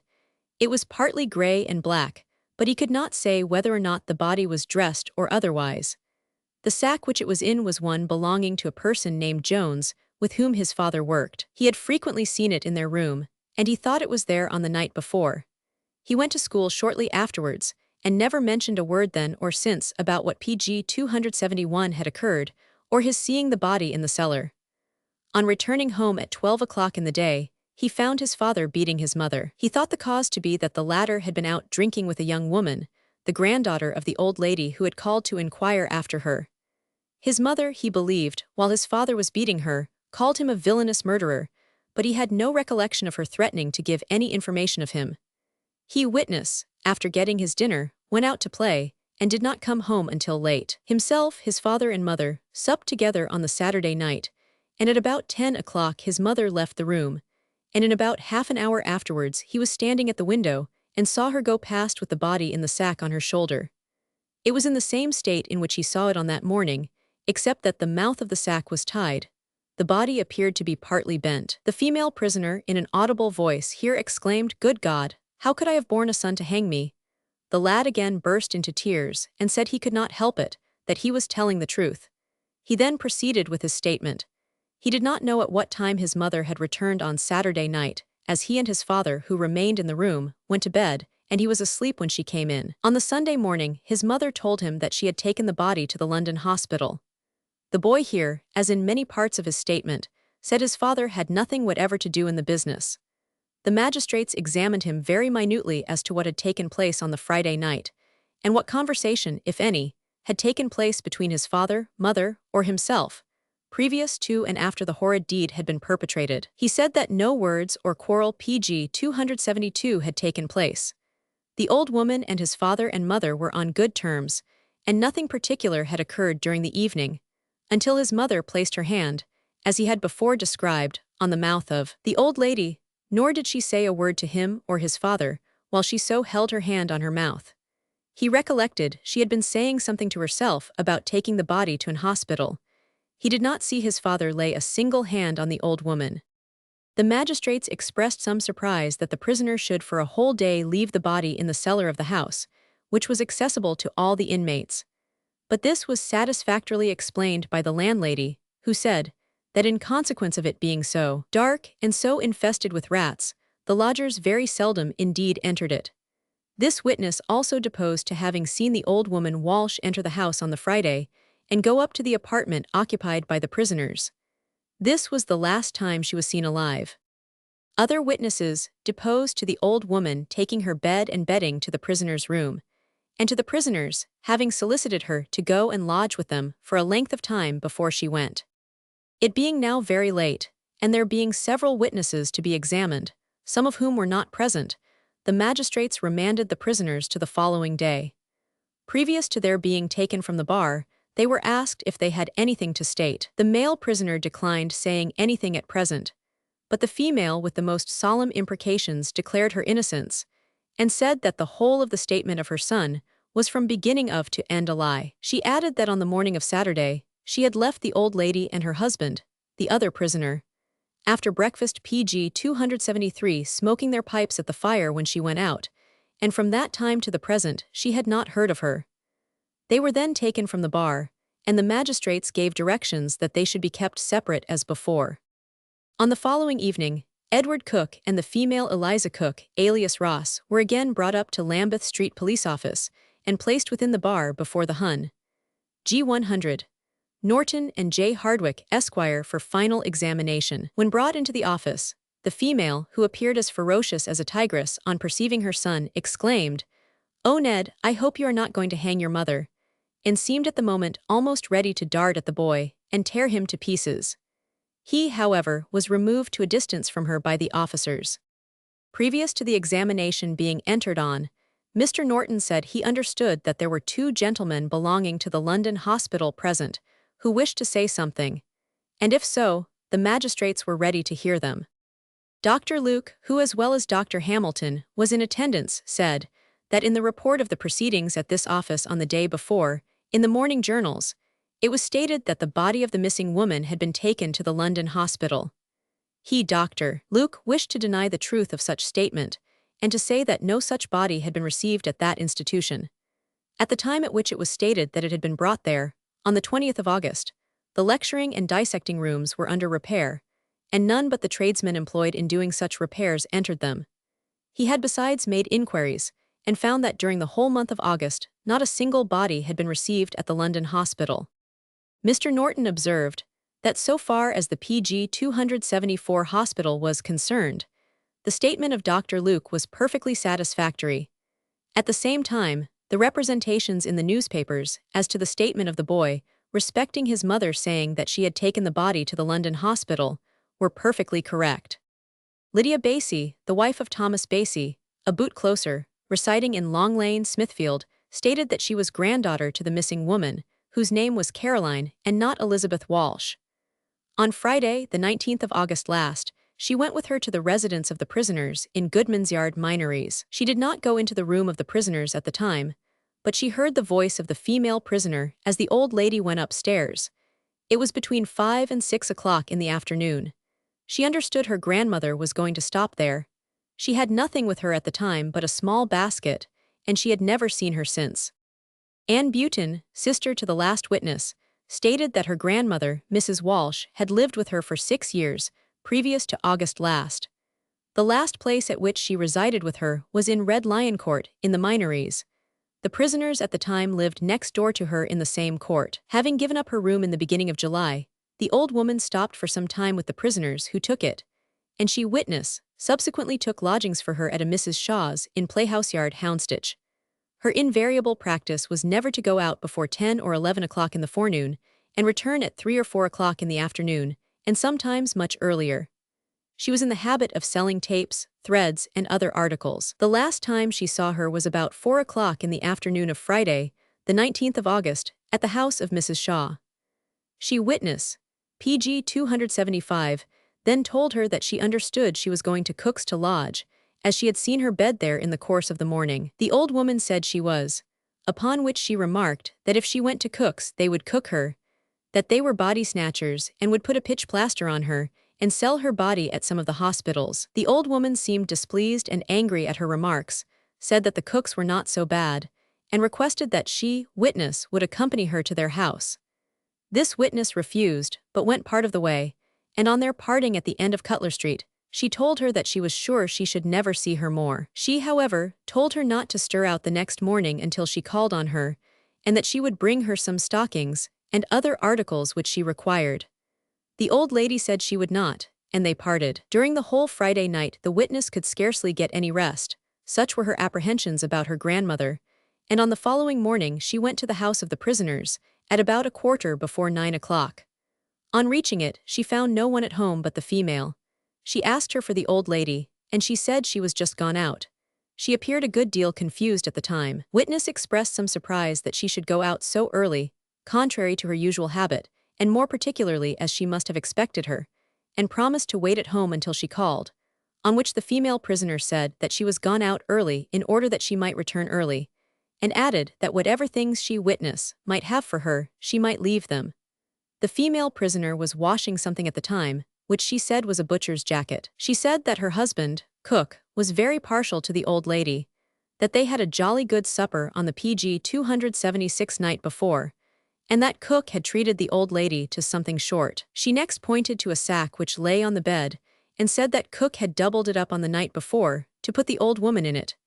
Witness asked her what she meant by putting the old woman in a sack, and she replied that he had doubled it up to place it under her on the bed.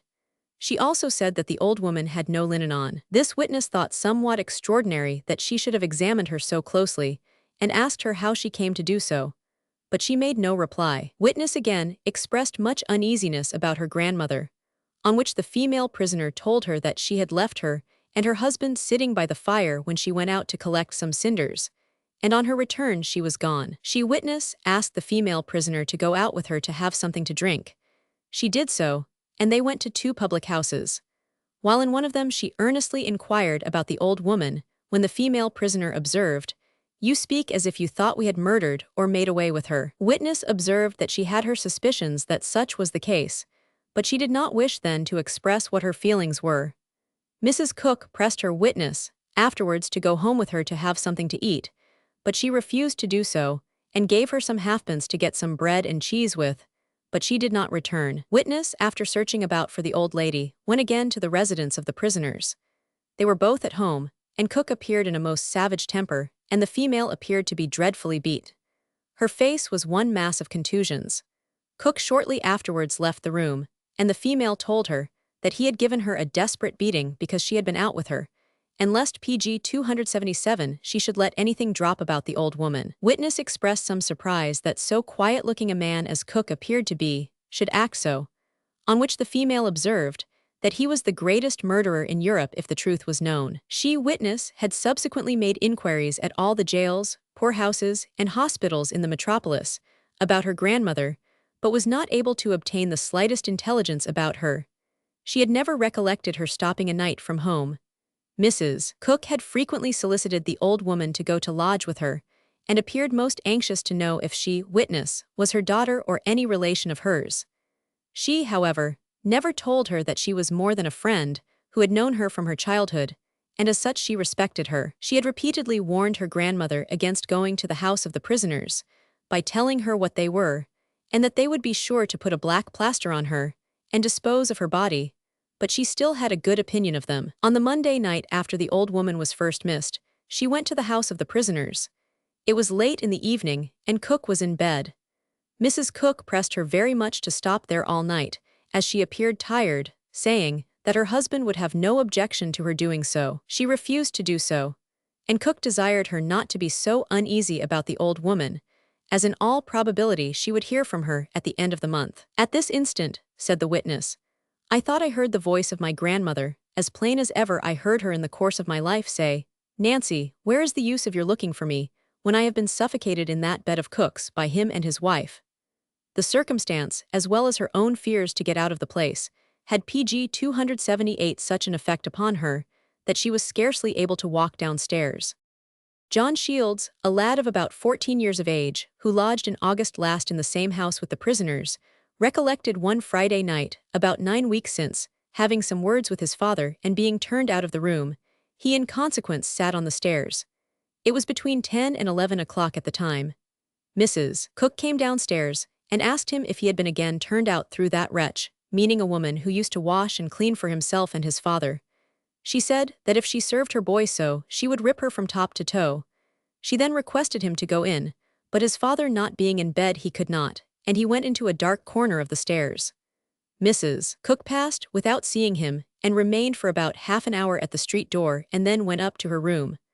While he was in the corner, Cook was coming downstairs, but before he reached him, somebody called him back, and witness being called into his father's room, went to bed. As he was coming downstairs at 5 o'clock the next morning, he saw Mrs. Cook come from the cellar and heard the cellar flap fall, and she asked him where he was going so early. He returned about 6 o'clock and went into the cellar to get some eggs, as he kept some ducks and hens there. He felt about for some time for the eggs, and after getting them, brought them upstairs. The cellar was very dark, and he could not see the body if it was in a sack under the stairs. It might be there without his observing it. Eliza Ross. A witness named Barry deposed to having seen the prisoners and their son one morning at 2 o'clock, in the Minories, in the month of June last. PG 279, their son had a sack on his back, in which she witness was satisfied was the body of a child. His mother helped him to carry it, and they turned into the court into which they resided. Young Cook was here called and questioned, but he denied all knowledge of the transaction, and said he never was out so late as 2 o'clock in the morning. He said that the statement of the day before was quite correct. In reply to a question from Mr. Hardwick, he said that after the death of the old lady, his mother took her up like a baby in her arms and carried her downstairs. This induced the magistrate to make some inquiries as to the person of the missing female, and it appeared, though she was very tall and a good figure, she was not very heavy. Lee deposed to having apprehended the prisoners, and detailed at some length their contradictory statements. After their examination on the preceding evening, the prisoners were locked up in their different cells, the man in the center, and the woman and boy on both sides. He heard the female call out to Cook to ask the boy who had told him to say all that he had against her, and why he did so. And on Cook asking the question, the boy replied that no one told him, and that he said so because his mother did it. The examination, after lasting nearly 6 hours, terminated here, and the prisoners, who contented themselves with a mere declaration of innocence, were committed for trial. On Friday, the 6th of January, Edward Cook, aged 50, and Eliza Ross, aged 38, were placed at the bar, indicted for the willful murder of PG 280 Caroline Walsh. On the 19th of August last, the female prisoner was charged with causing the death of the deceased by violently squeezing her neck, breast, stomach, and nostrils until suffocation ensued, and the male prisoner was charged with aiding and abetting in the said murder. They were also indicted for the murder of a person unknown. The prisoner pleaded not guilty. Mr. Adolphus and Mr. Bodkin appeared for the prosecution, Mr. Barry for the prisoner Cook, and Mr. Churchill for the prisoner Cook. Mr. Adolphus said that the case to which it was now his duty to call the serious attention of the court and the jury was one of the most extraordinary in all its circumstances that had ever presented itself in the annals of crime. He was sorry to say that it was not of late very extraordinary to find persons base enough to raise the hand of murder against their fellow creatures, without any previously conceived malice against them, without being stirred up by passion or ill blood, but solely impelled from the spirit of sordid gain, a gain not to be derived from the possession of the property of their victim, but from the very being which God gave them, their object being to derive profit from the dead bodies to persons engaged in the prosecution of the science of surgery. This was not, however, the most extraordinary circumstance of the present case, but the many facts which he had to unfold to the court formed one of the most imposing narratives which had ever fallen to the lot of any man placed in his situation to relate. The person about whose death they had met that day to inquire was named Caroline Walsh, a native of Ireland, and at the time of her murder had reached the advanced age of 84 PG 281 years. She had been living for some time in Red Lion Court, in company with her granddaughter, who took care of her. The old woman had no means of existence except the produce which she gained from selling tapes and thread in the streets, which she carried about in a basket, and from such alms as charitable persons chose to bestow upon her. Nevertheless, notwithstanding her advanced age, she was strong and hale, of considerable height and commanding presence. And what was remarkable in a woman of 84 years of age, she had a perfect set of teeth. They were all uninjured except one tooth, 3 from the center, which was slightly broken, and in the cavity of which she used to place her pipe while smoking. The color of her hair was black, mixed with gray. Her dress was also remarkable in many particulars. She wore a chip or willow hat, which had been broken by some injury, a shawl, the color of which had been discharged by long use, a stuff petticoat, embossed with figures, and her apparel was, upon the whole, very clean for a person in her situation in the world. She had also on a pair of knit stockings, mended at the heels, with a linen shift, darned in many parts. This person had become acquainted with the prisoner at the bar. He understood that the female prisoner was not the wife of the male, but they had lived together as man and wife. They had a son, a pupil in a charity school, who lived at home, but was obliged to go out early in the morning. The female prisoner made herself acquainted with Caroline Walsh, and frequently solicited her to come and live at her house, which the granddaughter of the old woman had always dissuaded her from doing.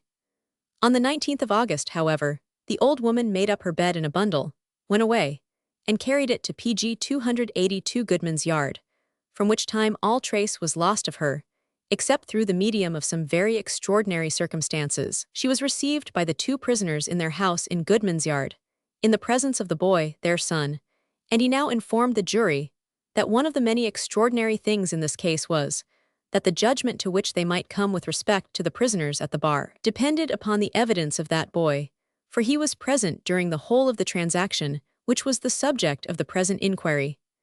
That boy would have to come into court and state facts under the solemn promise of his oath, which might endanger the lives of his father and mother. He hoped he was not insensible to the situation in which he stood, in having to call a son to impeach his own parents, and he was sure the jury would bear in mind that if one life had been lost by violent means, the lives of 2 persons, the prisoners at the bar, were committed to their care. The old woman was well received and kindly treated in the prisoner's house, and coffee was made about 9 o'clock, an unusual hour for persons in the prisoner's situation to take that refreshment. Some of the coffee was given to the old woman, who immediately felt herself under the necessity of going to sleep, and she sat down on the bedstead. The woman at the bar then went near to her, held down the old woman's hand, which supported her head, and covered and oppressed her person until she destroyed her life. The man took no share in this transaction by manual operation, but on the contrary, opened a window and put his head out of it during the time. The jury would, however, have to determine whether he, being present, could be unconscious of what was passing, and whether he did not, in fact, so sanction the murder as to make PG 283 himself a principal in aiding and abetting. After destroying the life of the old woman, the female prisoner, who appeared to be a very strong woman, took the body up and carried it out of the room, and deposited it in the cellar of the house. This cellar was common to every person lodging in the house, but there was one part of it a good deal concealed, and in that part of it the body was placed. The prisoner's son had occasion to go into the cellar next day, and there saw a sack with a head hanging out of it, which he recognized as that of the woman who was in the room with him the night before. The female prisoner was seen with the sack going down Goodman's Yard into the Minories, but what became of the body was not known. He had mentioned that the old woman had a granddaughter, who had endeavored to dissuade her relation from going to live with the prisoners.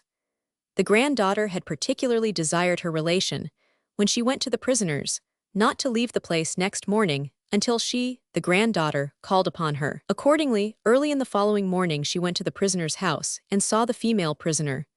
Upon her inquiring for her grandmother, the female prisoner said that she had gone out, at which she expressed her surprise. The female prisoner added that they had had a pleasant night of it, that they had had a good supper, and there, she said, is the sack which we put the old woman in. What do you mean? Said the granddaughter. Why, we doubled it under her and put her in the bedstead. That is very extraordinary, said the granddaughter, for there is her own bed in a corner of the room. The granddaughter still pursuing her inquiries, the female prisoner at length turned round on her and said, "Do you think we have murdered her?" The PG 284 granddaughter replied that it really looked as if they had, and that some inquiry must be made. Some further conversation then took place, and the granddaughter, whose name was Mrs. Button, with the view of obtaining more knowledge regarding her relation, agreed to go to a public house with the female prisoner, where they had some gin and beer. There the matter was a good deal more touched upon, but he would leave the witness herself to describe what took place. The female prisoner left her, and after a time, Mrs. Button went back to the prisoner's lodgings, and found that in the meantime the female prisoner had been very severely beat. The woman said, "My husband has beaten me for going to drink with you. He was afraid I should tell something about the woman," adding something which, as it was not said in the presence of the male prisoner, he could not now repeat. These circumstances created considerable alarm in Mrs. Button's mind as to the fate of her grandmother. The transaction took place in the month of August last, when there did not exist among the public so much anxiety with respect to a crime which has since obtained the popular name of burking. Mrs. Button searched everywhere for her relation, but when she applied to the police offices she did not meet with much attention. But afterwards, when the public attention had been more strongly directed to that species of crime which he had mentioned, she went to Lambeth Street Police Office, and there got the assistance of a clever officer, of the name of Lee, to aid her in her inquiries. All their efforts, however, to discover the old woman were in vain, but a very extraordinary circumstance turned up in the course of their investigation. They went about to the different hospitals to ascertain whether any body answering the description of PG 285 Caroline Walsh had been carried there, and they learned that, on the 20th of August, a woman was brought to the London hospital in a state of great destitution and wretchedness, and that she died on the 2nd of September. The name of that woman was Caroline Walsh. This was a very extraordinary coincidence, and was a circumstance with which it was his duty to acquaint the jury, and of which the prisoners were entitled to all the benefit. The Caroline Walsh was an old woman. She had a basket with her, and bore so many resemblances to Caroline Walsh, as, at first sight, seemed to make it difficult to distinguish between the two. But upon pursuing the inquiry further, it was found to be impossible that Caroline Walsh and Caroline Welsh should be one and the same person. The woman who died in the hospital was not at all of a decent appearance. She was found in the streets on the night of the 20th of August, by the Beadle, in a state of almost utter destitution and starvation. She was taken to the workhouse of the parish, where she gave no account of who she was or where she lived, and her person was so filthy and so overrun with vermin that her clothes were obliged to be taken off and burned. She had on a bonnet, but not a chip or willow bonnet like Caroline Walsh, but a silk or gauze one, and there were other material distinctions between the two women. When she came to the hospital, it was found that she had broken the cap of her knee, which misfortune rendered it difficult for her to walk, and probably tended to produce the disease of which she died.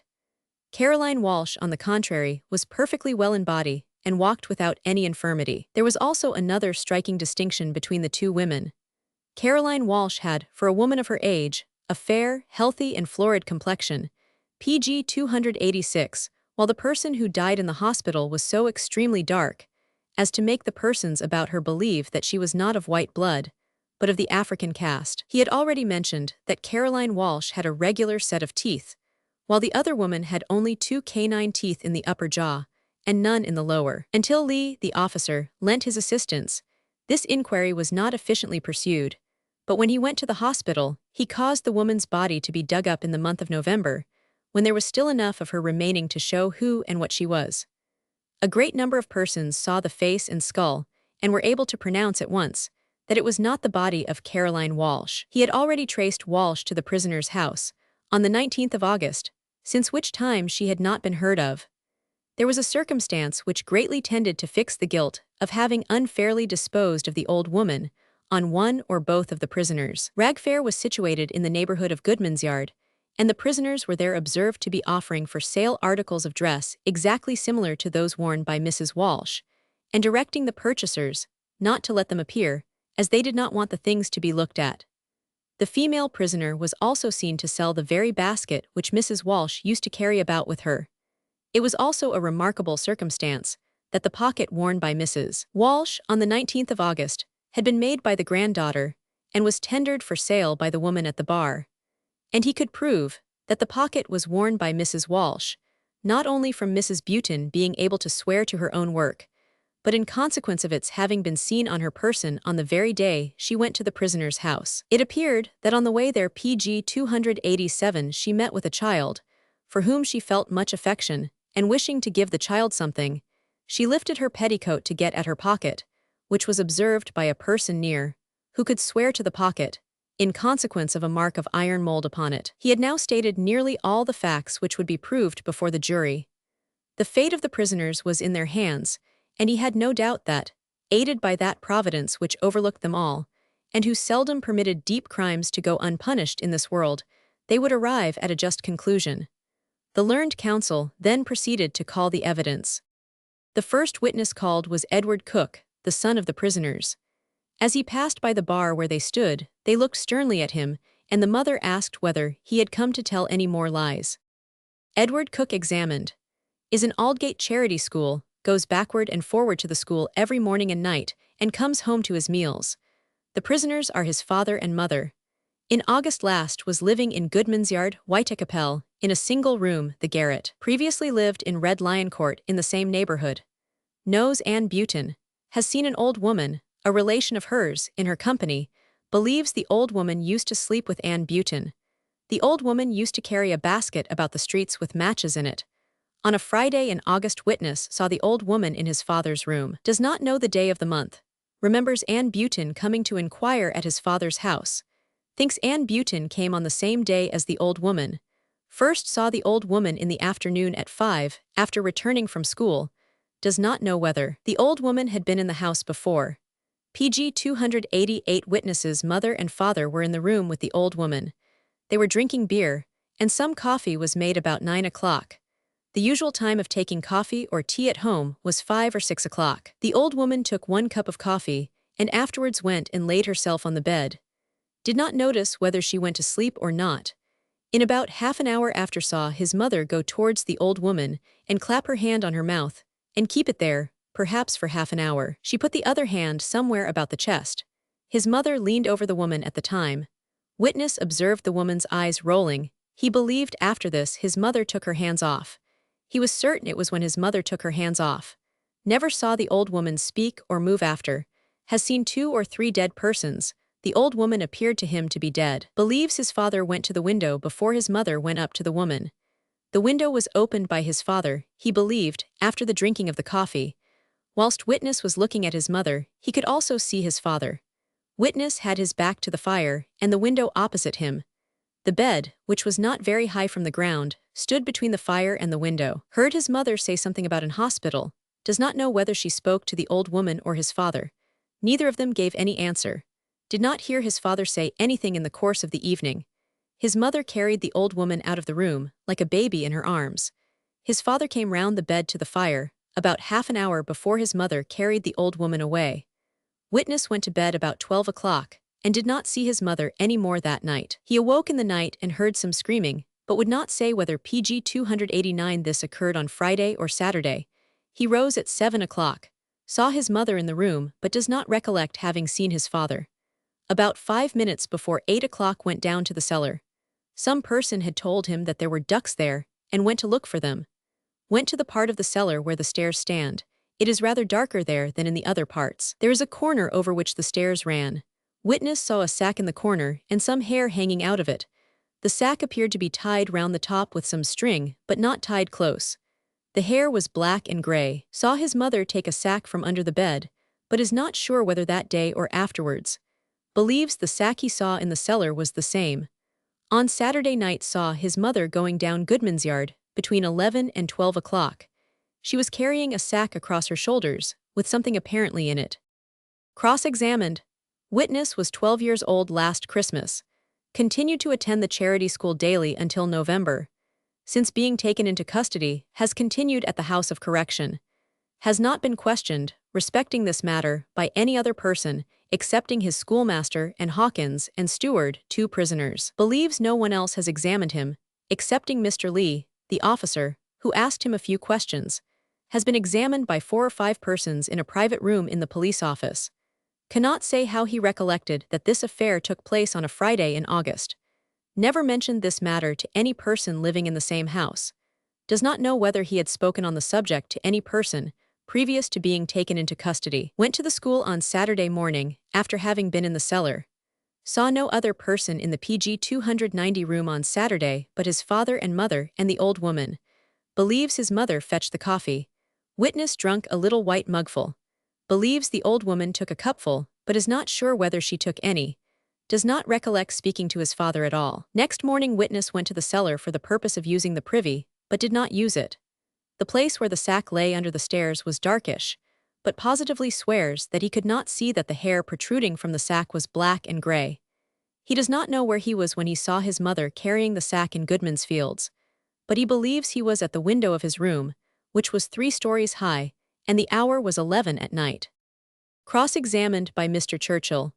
The cellar and privy were common to every person lodging in the same house. Did not examine the sack.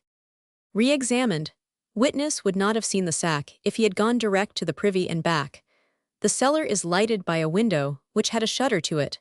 Thinks that the shutter was open when he went into the cellar. Mr. Justice Park. Did you not tell Mr. Lee that you had all of you bread and cheese for supper that night? Witness does not recollect saying that.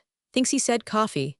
Does not recollect saying to Lee that he went to bed at 8 o'clock, nor that they all went to bed at that hour. Does not recollect saying that his father came to bed to him and that the old woman made her bed in the corner. When his mother had her hand on the old woman, he thinks that the countenance of the woman appeared brown and yellow. Eliza Ross's house. Mr. Justice Park, you said that you had seen dead bodies before this Friday. Where did you see them? PG 291. Witness had seen 2 children, neighbors, lying dead. By Mr. Justice James Park. Saw no difference in the appearance of the woman's countenance before or after the coffee. Witness did not use the privy when he went into the cellar, and thinks he told the magistrate so. Thinks he has given a different account of this occurrence before. Thinks he told the magistrate that the woman was alive on Saturday morning. He said so because he did not like to tell the truth. Mr. Henry Reynolds is a surgeon living in Prescott Street, has heard the account given by the preceding witness of the manner in which the old woman was treated. Such treatment was sufficient to cause death by suffocation. The motion of the eyes might be produced by suffocation. It is generally the last motion of life. Cross-examined by Mr. Churchill. It is not a matter of course that there would be a change of countenance after suffocation. That is a circumstance modified by age. Generally speaking, a change takes place. A plan of the room and cellar was handed to a surveyor, who swore that they were correctly drawn. The room was 11 feet 11 inches from the fire to the window, and lengthways 13 feet. The bedstead in the room was 6 feet long and 4 feet 2 inches broad. The light thrown into the cellar by the window was obstructed by the stairs. On cross-examination, the surveyor stated that the place under the stairs was darker than in other places. But after being in the cellar, the eye became accustomed to the place and could distinguish anything lying under the stairs. Edward Cook was recalled, and in answer to a question, stated that he did not suspect what his PG 292 mother was doing when she placed her hand on the old woman. Did not see his mother take any clothes off the old woman. Heard his mother say something about some hospital, but does not know what. Said before the magistrate that his mother told him herself, on Sunday morning, that she took the body to the London hospital. Witness still declared that his mother did tell him so on Sunday morning. Elizabeth Jones is the wife of George Jones. In August last kept a house in Goodman's Yard in which the prisoner lodged. The privy in the cellar was not much frequented on account of the great number of rats. There was another privy not in the cellar which was used by the inmates. The window of the cellar was generally opened about 7 o'clock. Remembers an old woman coming to the house at 10 o'clock on the 19th of August. She was a tall person, but witness did not see her face. She had on a dark stuff gown, a light blue shawl, and a black willow bonnet. Her feet were through her stockings, and she wore shoes. Witness, on her first examination, described the shawl to be an old dark one, but upon recollection knows that the color was light blue. Witness took particular notice of the woman, on account of her looking poor. Supposed that she had come to lodge in the house, in consequence of her carrying a bundle. Everything behind the woman appeared tidy, but witness did not see her face. Afterwards saw Mrs. Buton, thinks the next morning, Mrs. Buton came to inquire after her grandmother. Cross-examined by Mr. Barry. Witness slept at home on Saturday, the 20th of August. Anne Butin is a married woman. Her husband travels in the country. In August last had a grandmother of the name of Caroline Walsh. She was PG 293, 64 years of age and very tall. She was a robust and hardy woman. Witness had only known her to be ill 1 week during the last 6 years. She lodged with Witness in July last, and got her living by selling tapes and laces, which she carried in a basket. She was very cleanly in her appearance. She last saw her on the 19th of August. She then wore a dark gown and light blue shawl with part of the color washed out, also a black willow bonnet broken in the crown and pinned with 2 pins. Her petticoat was made of figured stuff. It had the pattern of a leaf.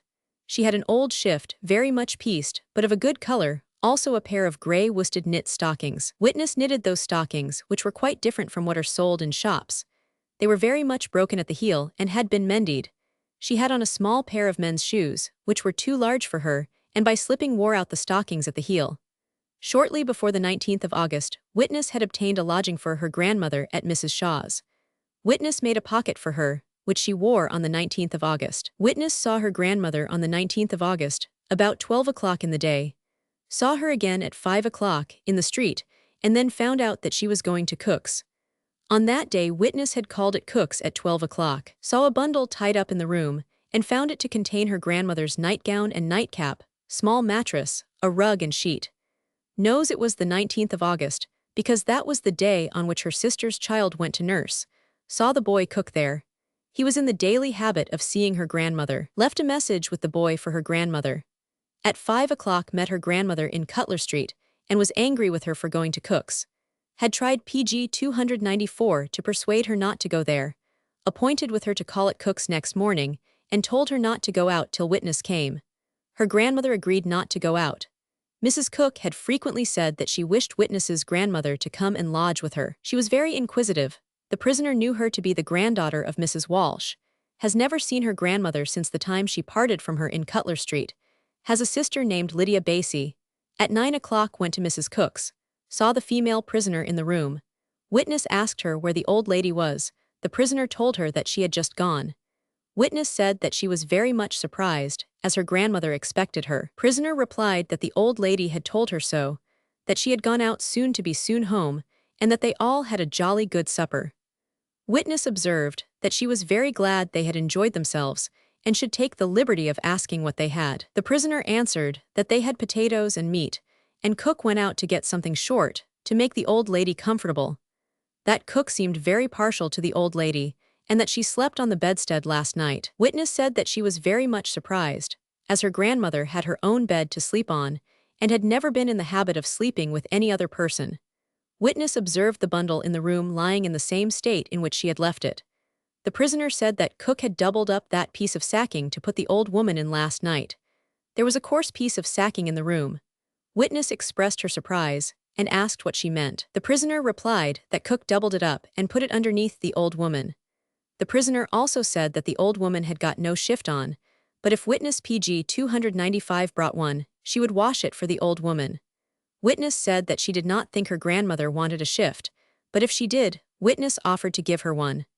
A week before, Witness had given her a clean shift and clean cap. Witness asked the prisoner how she came to know that her grandmother had no shift, and said, "You must have examined her person very close to know that."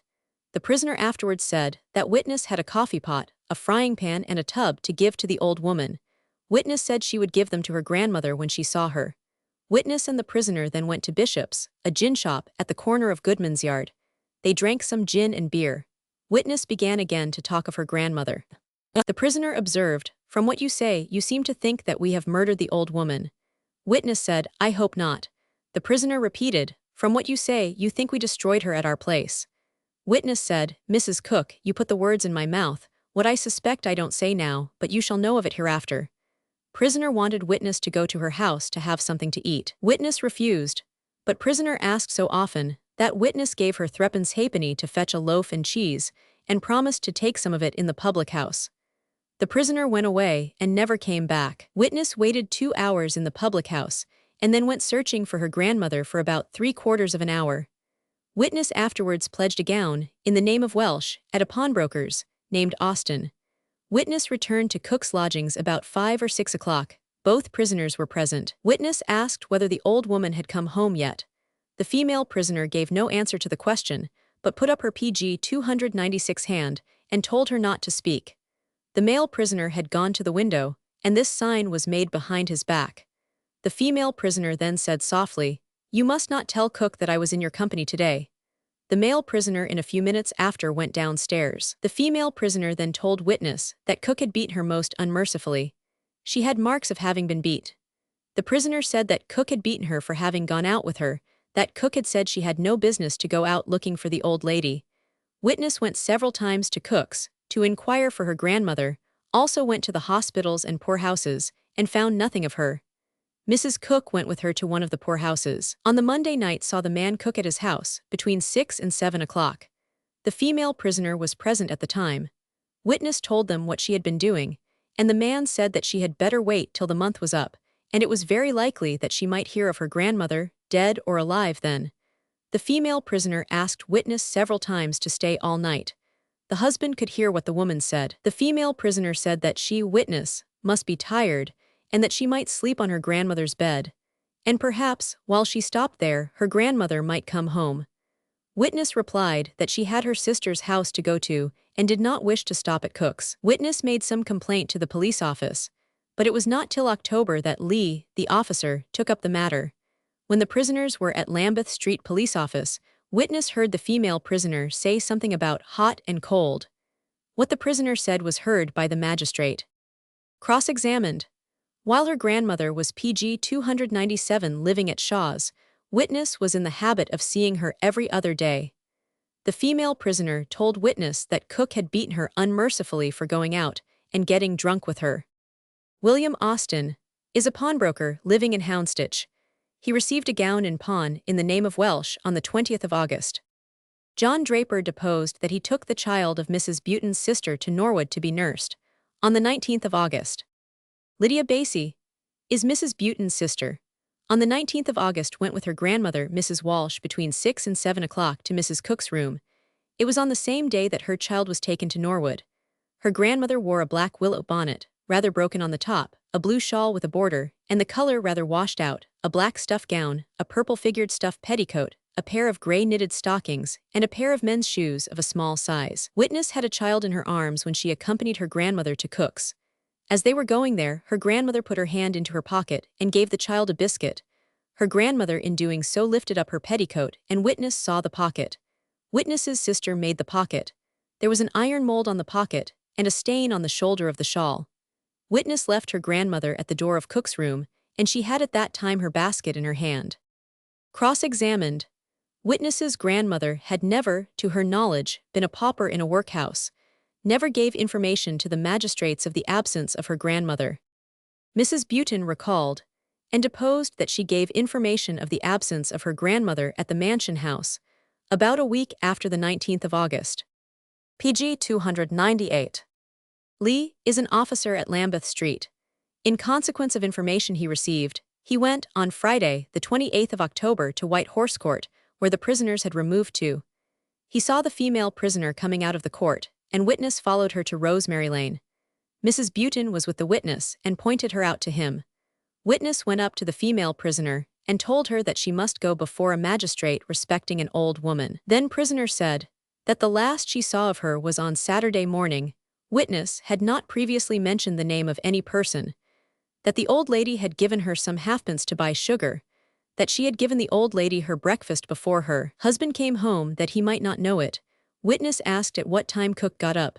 The prisoner replied between 4 and 5 o'clock. She then said, "Have you got Cook?" Witness asked her where Cook was. She answered, at a tea warehouse at St. Catherine Docks. Witness asked the prisoner at what time she went to bed on the Friday night. She replied that they all went to bed at 9. Witness inquired what they had for supper. She said, cold meat and coffee. As they were going along, Mrs. Buten asked what they had done with the old woman. She observed that if she had done anything with her, God burn her soul in Hell's flames, and added that after giving the old woman her breakfast, she went out and left her and Cook smoking by the fire, and that when she returned she found the room swept up, and the old woman gone. Witness afterwards went to St. Catherine Docks with Mrs. Buten and called the male prisoner out. Witness pointed out Mrs. Buten, and the prisoner acknowledged that he knew her. Witness told him he must go before a magistrate respecting an old woman who was missing. The PG 299 prisoner said, "Very well. It is very proper that it should be inquired into." He admitted that the old woman was in his room on the Friday night, and said that she made her bed in the corner of the room. Witness asked at what time he went to bed. He replied about 11:15 o'clock. Prisoner added they had hot meat and tea. He said that he saw the old woman at breakfast next morning. He had got up early to go to look for work and returned about 7 o'clock, but he did not recollect whether the old woman was gone before or after he returned. Witness went and apprehended the prisoner's son. The prisoners were confined in 3 separate cells. A conversation took place between them while so confined. The woman began the conversation. She called out, "Ned, ask little Ned who told him to say what he has been saying about me." The man then called to the boy, "Ned, your mother wishes to know who told you to say what you have about her." The boy answered, "Nobody." The man returned the answer to the woman. She again said, "Ask Ned how he came to say what he has." The question was repeated by the man, and the boy called out aloud, "Why, because she did it." The woman then said, "Oh, that we should have to suffer for what we know nothing about." The man said, "God knows that I had no hand in it. Never mind, there is nothing in this world that we should wish to live for. There will be forgiveness by God at the last moment." That was the whole of the conversation which took place at that time. On other occasions, the male prisoner said to Witness, "You have had a great deal of trouble about this affair." And the woman added, "With all your trouble you have not found the old woman's body yet. All the things which I have sold, the granddaughter brought in a bundle PG 300 to me." She said that that was the old woman, alluding to Mrs. Walsh, who had been taken to Bethnal Green Workhouse.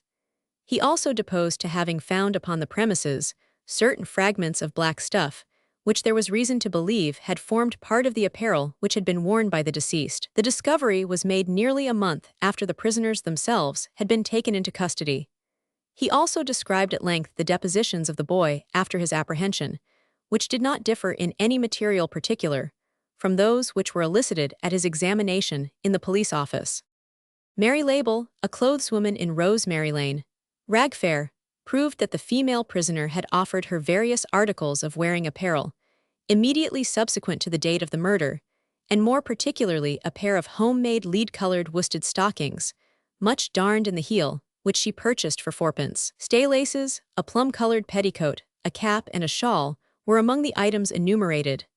Some were purchased by Witness, and others by neighboring dealers in a similar line of business.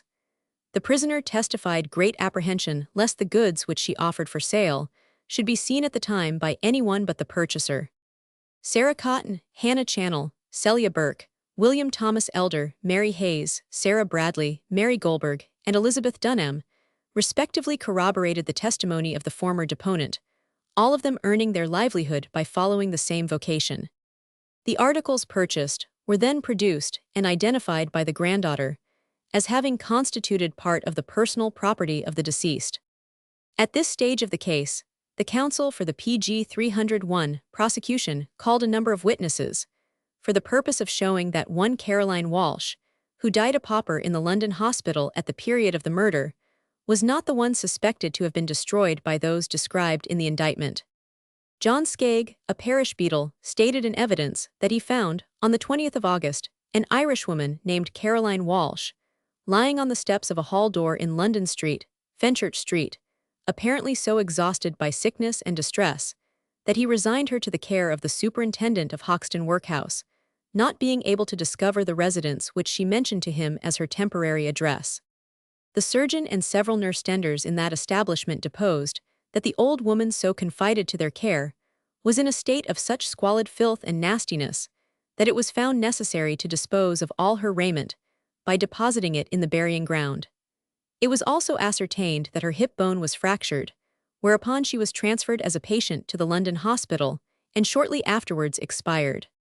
A professional gentleman and 1 or 2 domestics in that institution described minutely her personal appearance, which did not at all correspond with that of the deceased Caroline Walsh. The one was found in a state of loathsome squalidness, whereas the other was particularly cleanly and neat in her appearance. The one wanted her 4 teeth, whereas those of the other were wholesome and undecayed. The feet of the pauper were deformed by bunions and such-like excrescences, but the female supposed to have been murdered was entirely free from such a defect. The one was about 60 years of age, and the other upwards of 80, and to PG 302, leave no doubt whatever upon the subject of identity, the body of the pauper was disinterred in the presence of the granddaughters, who, at once, denied that it bore any resemblance to that of their relation. The case here closed on the part of the prosecution. The prisoners, on being called on for their defense, severally put in written papers, asseverating their innocence of the crime with which they were charged, and maintaining that the evidence of their son was a tissue of unnatural and nefarious falsehoods. Mr. Justice Park then proceeded to address the jury and summed up the whole of the evidence, having previously explained the state of the law affecting accessories and principals as it applied to cases of murder generally, and more particularly to that which it was their duty to decide upon. The jury retired for half an hour and returned a verdict of guilty against the female prisoner, acquitting her companion, who was detained for the purpose of being indicted as an accessory after the fact. The woman was immediately sentenced to death by the recorder and ordered to be executed at the usual hour on the following Monday. She did not testify any such emotion as might have been expected, but persevered in protesting her innocence, without, however, offering any plea for the postponement of the execution of her sentence. This wretched woman is Irish, if we may judge by her accent, and her paramour is apparently a native of the metropolis. Eliza Ross was on Monday the 9th, executed for the willful murder of Catherine, alias Caroline Walsh, PG 303 in front of Newgate. The unhappy woman, though convicted on the evidence of her own son, persisted in asserting that she was innocent of the diabolical act for which she was about to suffer. All necessary preparations had been made the night before, and a considerable number of constables sworn in to preserve the peace and prevent any accidents.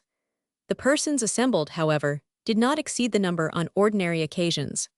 Shortly after 6, the sheriffs and undersheriffs arrived, for the purpose of visiting the criminal, who had declined all religious consolation from her priest, and begged the attendance of the Rev. Mr. Cotton, the ordinary. On Sunday, she expressed her wish that Cook and her son should be allowed to visit her, which, however, from motives of prudence was refused.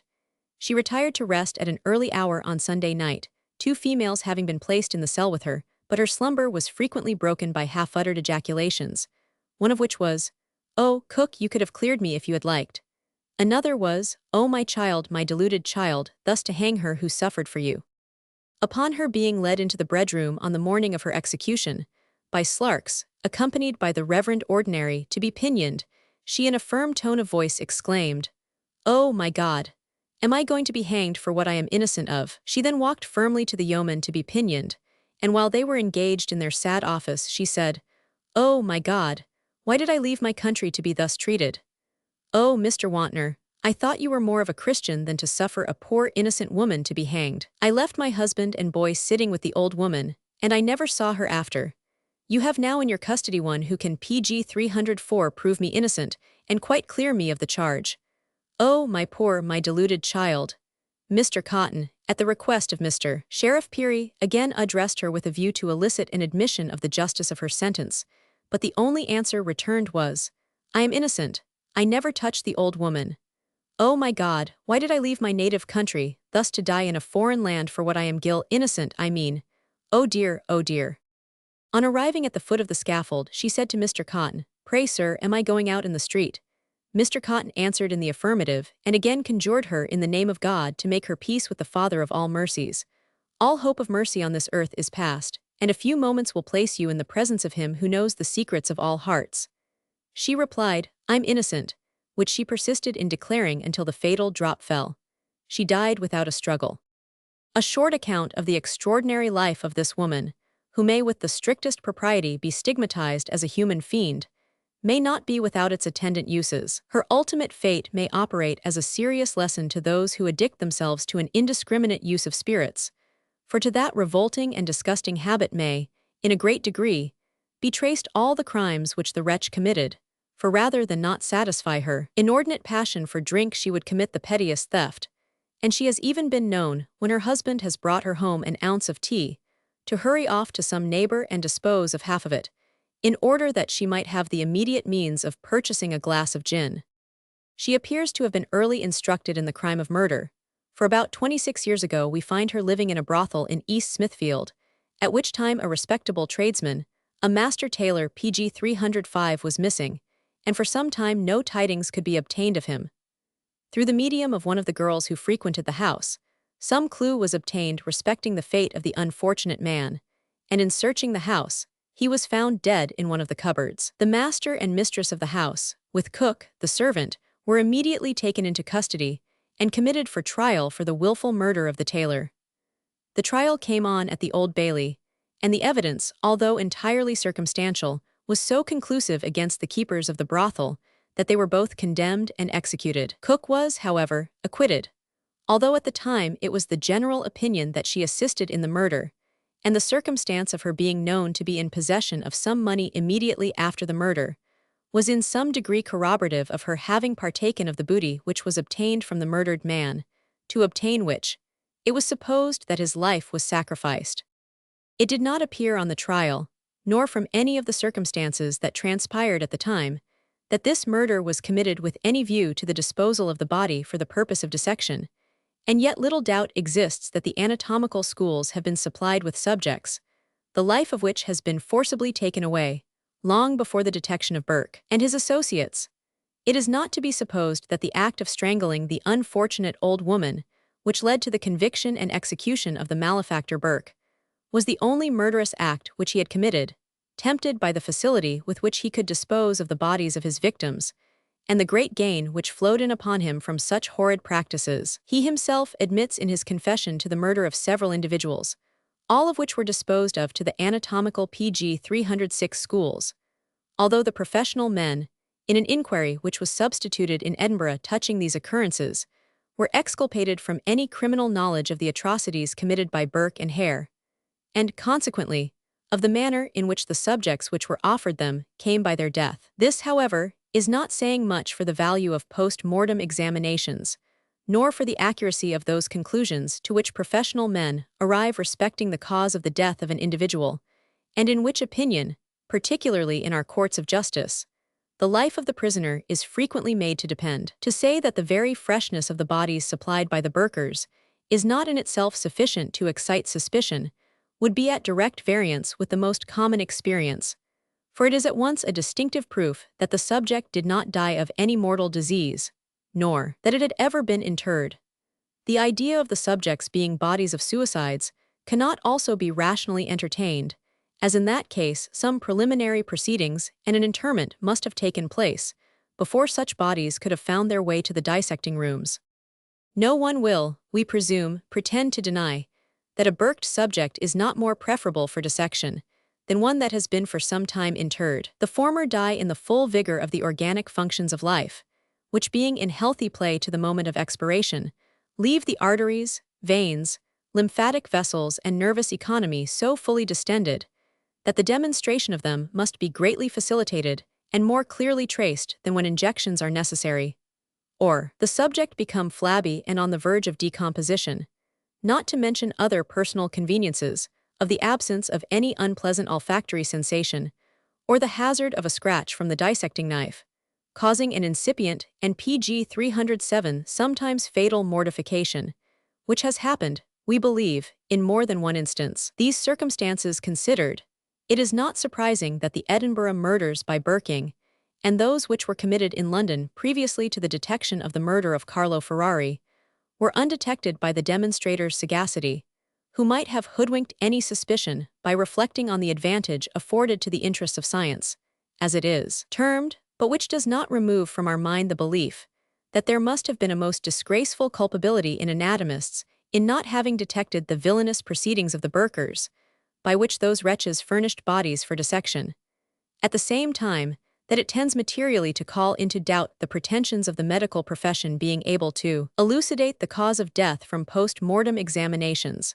For if it cannot be perceived that a person had died from strangulation or suffocation, what hypocrisy must it be to profess they afford the means of ascertaining the remedies of diseases, when it appears that the cause of death cannot be really known? Had Cook, at the time of the murder of the tailor, been acquainted with the ready channel by which she could have disposed of the body, at the same time that it was attended with considerable emolument to herself, it is not probable that the body would have been allowed to remain in the cupboard, to have afforded the immediate instrument of detection, and thereby expose the perpetrators of the deed to an ignominious death. It is not to be supposed that the particulars of the life of such an obscure individual as Cook can be easily traced out. It appears, however, that wherever she fixed her abode, she soon became the terror of the neighborhood. Generally in a state of intoxication, any personal offense offered to PG 308 her, whether real or supposed, was sure to draw upon the head of the offender the whole weight of her indignation. She would vent her anger in the most abusive language, threatening to scalp the object of her rage, and brandishing a knife in her hand, swear to skin him like a sheep, or to pull his skin over his ears, or to open him like an oyster, or to take his heart and lights out. In one instance, when she lived in St. Catherine's, the landlord of the Samson and Lion offered her some offense, and she was determined to be revenged upon him. She waited for the opportunity when she could catch his cat, in which she no sooner succeeded than she skinned the poor animal alive, and going into the public house, when the landlord was standing behind the bar, threw it violently into his face. In whatever quarter she domiciliated herself, the cats gradually disappeared, and the manner in which she was detected in this cruel and barbarous practice is rather singular. She never lodged in a house in which there was not a dark cellar, and which, being seldom or never frequented by the other inmates of the house, was the theater of her operations on the cats, which were so unlucky as to be entrapped by her. For some time it was observed by her fellow lodgers that she frequently left the house early in the morning, carrying a bag with her, which appeared to contain some articles of weight, as it was sometimes with difficulty that she could carry her load. One of the female lodgers, prompted by curiosity, once followed her in one of these expeditions, and traced her to a scavenger's dust yard, where she immediately repaired to one of the heaps, and began to grope amongst the rubbish, as if in search of some particular object. The person who was watching her, judging that bones or rags were the object of her search, PG 309, as she was frequently known to roam about collecting these articles, with the produce of which she immediately hastened to the gin shop, desisted from any further attention to her motions, and the cause of her visits would, perhaps, have remained a secret, had not her frequent appearance in the yard excited the attention of the proprietor, who, perceiving, contrary to the custom of the collectors of bones and rags, that she always came with her bag full, and left there with it empty, determined to watch her motions narrowly. But having some acquaintanceship with her character, he wisely forbore to enter into any personal rencontre with her, especially as she always took the opportunity of paying her visits to the yard, when the people who worked in it were absent at their meals. One day she was observed exceedingly busy, digging as it were a hole in the heap of rubbish, and having finished her task, very deliberately walked away. She was no sooner out of sight than the proprietor repaired to the spot, and removing the rubbish, found, to his great astonishment, the bodies of 6 cats, which had evidently been skinned alive, there being no marks of violence about them indicative of a violent death. This circumstance no sooner transpired than the whole neighborhood rose up in arms against her. Every missing cat was laid to her charge, and she was ultimately taken up and carried before a magistrate on the charge of stealing the animals. Here, however, as in many other instances, she again slipped through the meshes of the law, for although several individuals came forward to prove that they had lost their cats, still, in their skinned state, the identity of the animal could not be proved, and consequently the charge fell to the ground. At the time of the murder of the tailor in the PG 310 brothel, Mrs. Cook went by the name of Ross, but that was an assumed name, her real one being Reardon, her connections in Ireland being rather respectable. But impelled by the violence of her passions and her proneness to drunkenness and vice, she emigrated from her native country to prosecute her iniquitous actions in the great metropolis. About 16 years ago we find her living in St. Catherine's, and shortly afterwards in Maypole Court, East Smithfield, in which place she was brought to bed of young Cook, who afterwards, as we have seen, was the chief evidence against her on the trial for the murder of Mrs. Walsh. At the time that this child was born, she was in the deepest possible distress.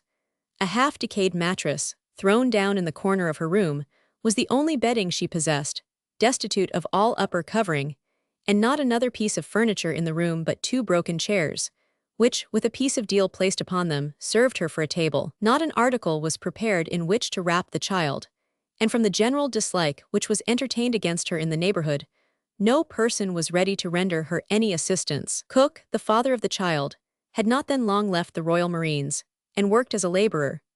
Whatever his earnings might have been, They were no sooner in the possession of Mrs. Cook than the gin shop was her hourly resort, and unless Cook had been provident enough to secure to himself a few shillings secretly, the whole of the week was passed in a state of want and dependence on any casual circumstance that might arise by which a few pence could be obtained to satisfy the exigencies of the moment. Until the new police was established, Cook was a watchman in Aldgate parish, and it is conjectured that it was whilst he was in this situation that he became acquainted pg 311 with some of the resurrectionists, whose horrid avocations he afterwards followed, and, in some instances, with considerable success. In the woman whom he had chosen as his companion, he found a most able coadjutor, and, in some cases, granting her assistance with a spirit which could only have lived in the heart of a fiend, and which, as appurtening to the female character, sets all description at defiance. She was as ready to assist in the extraction of the putrefying mass from its resting place as she was afterwards in the disposal of it, and then indulging in her brutal drunkenness, until she was called again by her desperate paramour to cooperate with him in the violation of the graves. On being dismissed from his situation as watchman, he obtained a scanty subsistence in the occupation of a porter in Thames Street and Billingsgate, but it was suspected that he adopted this line of life as a blind to his real occupation as a resurrectionist, and he was one of those men on whom the fraternity could rely in carrying their disgusting masses to the different hospitals and schools where they were to be disposed of. A few days before he was taken into custody, he was at work in the St. Catherine's Docks, and whilst he was there, apparently earning a very scanty and precarious livelihood, Mrs. Cook occupied herself with discovering the friendless and unprotected, who, on various excuses and subterfuges, she enticed to her lodgings, with the ultimate view of depriving them of life. If she met with an aged, houseless wanderer, she, with the show of the greatest kindness and humanity, would invite them to rest for the night in her lodgings, which invitation was seldom refused, and it is conjectured that, in some instances, they never left those lodgings again in life. In regard to the murder of Sarah Vesey by this pg 312 inhuman wretch, little doubt can exist, although the actual fact could never be brought home to her, partly arising from the dread which the neighbors entertained of her, and the fear of giving her offense, and partly from the close and secret manner in which she carried on her proceedings. Suspicion had, for a considerable time, been most busy in pointing at her as being concerned in some deep and tragical actions, but no one dared openly to express it, as the consequences which would ensue were well known, were her violent passions to be aroused, stimulated by revenge, and a decided indifference as to the means which she might select wherewith to satisfy it. It was during her residence in White Horse Court, Rosemary Lane in November, 1830, that a girl of the name of Sarah Vesey was on a sudden missing, and no intelligence whatever could be procured of her. She was then about 14 years of age, and lived in the capacity of a nurse girl in a tradesman's family, who resided in the vicinity. This girl was often observed to go into Mrs. Cook's room with the child which she had under her charge, and although the lodgers in the same house were well convinced that the design which Cook had upon the girl was base and wicked, yet their suspicion did not extend to the dreadful idea that the murder of the girl was in contemplation. The manner, however, in which the wretch worked upon the credulity of the unfortunate girl is in perfect keeping with the general depravity of her character. She began to flatter the vanity of the girl by her praises of the beauty of her features, and that, if she would only follow her advice, she would put her in the way of making her fortune, as well as providing her with the immediate means of obtaining some handsome clothes, in which to exhibit the neatness and beauty of her form. She pg 313 further instilled into the mind of the girl a distaste for a life of servitude, representing it as one of constant drudgery, and in which a girl seldom finds a husband. Mrs. Cook soon found out that this poor girl was a friendless, unprotected creature, having been brought up in Whitechapel workhouse from the early age of 12 months, ignorant whether she had a father and a mother living, and neither friends nor relations, with the exception of 2 brothers, who have never seen her, nor have obtained any tidings of her, from the time that she was missed to the present period. It was amongst such friendless creatures, such outcasts upon the world, that Cook sought for her victims, and in fact, it is the line of conduct pursued by all the resurrectionists, who, rather than not supply the subjects required for dissection, have recourse to the dreadful crime of murder to satisfy the demand. It is impossible for a person, even of the most limited observation, to perambulate the streets of this huge metropolis, without being struck with the number of miserable outcasts who appear to have no home, nor the means of providing for themselves a single meal. Hundreds daily present themselves to our observation, to whom death would appear as a blessing, and who, to outward appearance, have not a single object belonging to them to render life desirable. Creatures of this stamp and condition may suddenly disappear from their wonted haunts, and their absence occasion, perhaps, merely a casual inquiry, and the next moment they are forgotten. With no one to interest themselves about them, it is immaterial as to the fate which has befallen them, and the friendless beings are enticed to the abode of a bishop or a Williams, and, under the plea of kindness or humanity, are offered a dwelling for the PG 314 night, from which they never again emerge as a living being. We have been favored with a computation, though for the truth of which no positive grounds have been adduced, that in the metropolis alone, on an average, there are above 500 individuals annually of whom no information can be obtained as to their absolute fate, but who are supposed to have fallen victims to the horrid practices of the Burkers.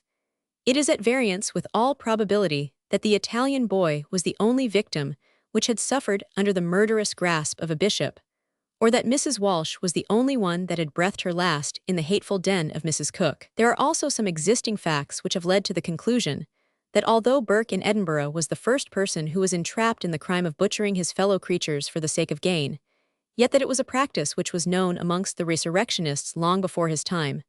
But like the Greeks, who had no punishment for parricide, conceiving it a crime which could not be committed, we, even in the depth of our moral degeneracy, could not conceive it possible that a set of wretches could inhabit the same world, and breathe the same air as ourselves, who could attack the unprotected orphan or helpless old age for the avowed purpose of personal profit, and without the instigation of any of the grosser passions of our nature, as hatred, revenge, or malice, deliberately deprive them of life, to be mangled by the knife of the dissector.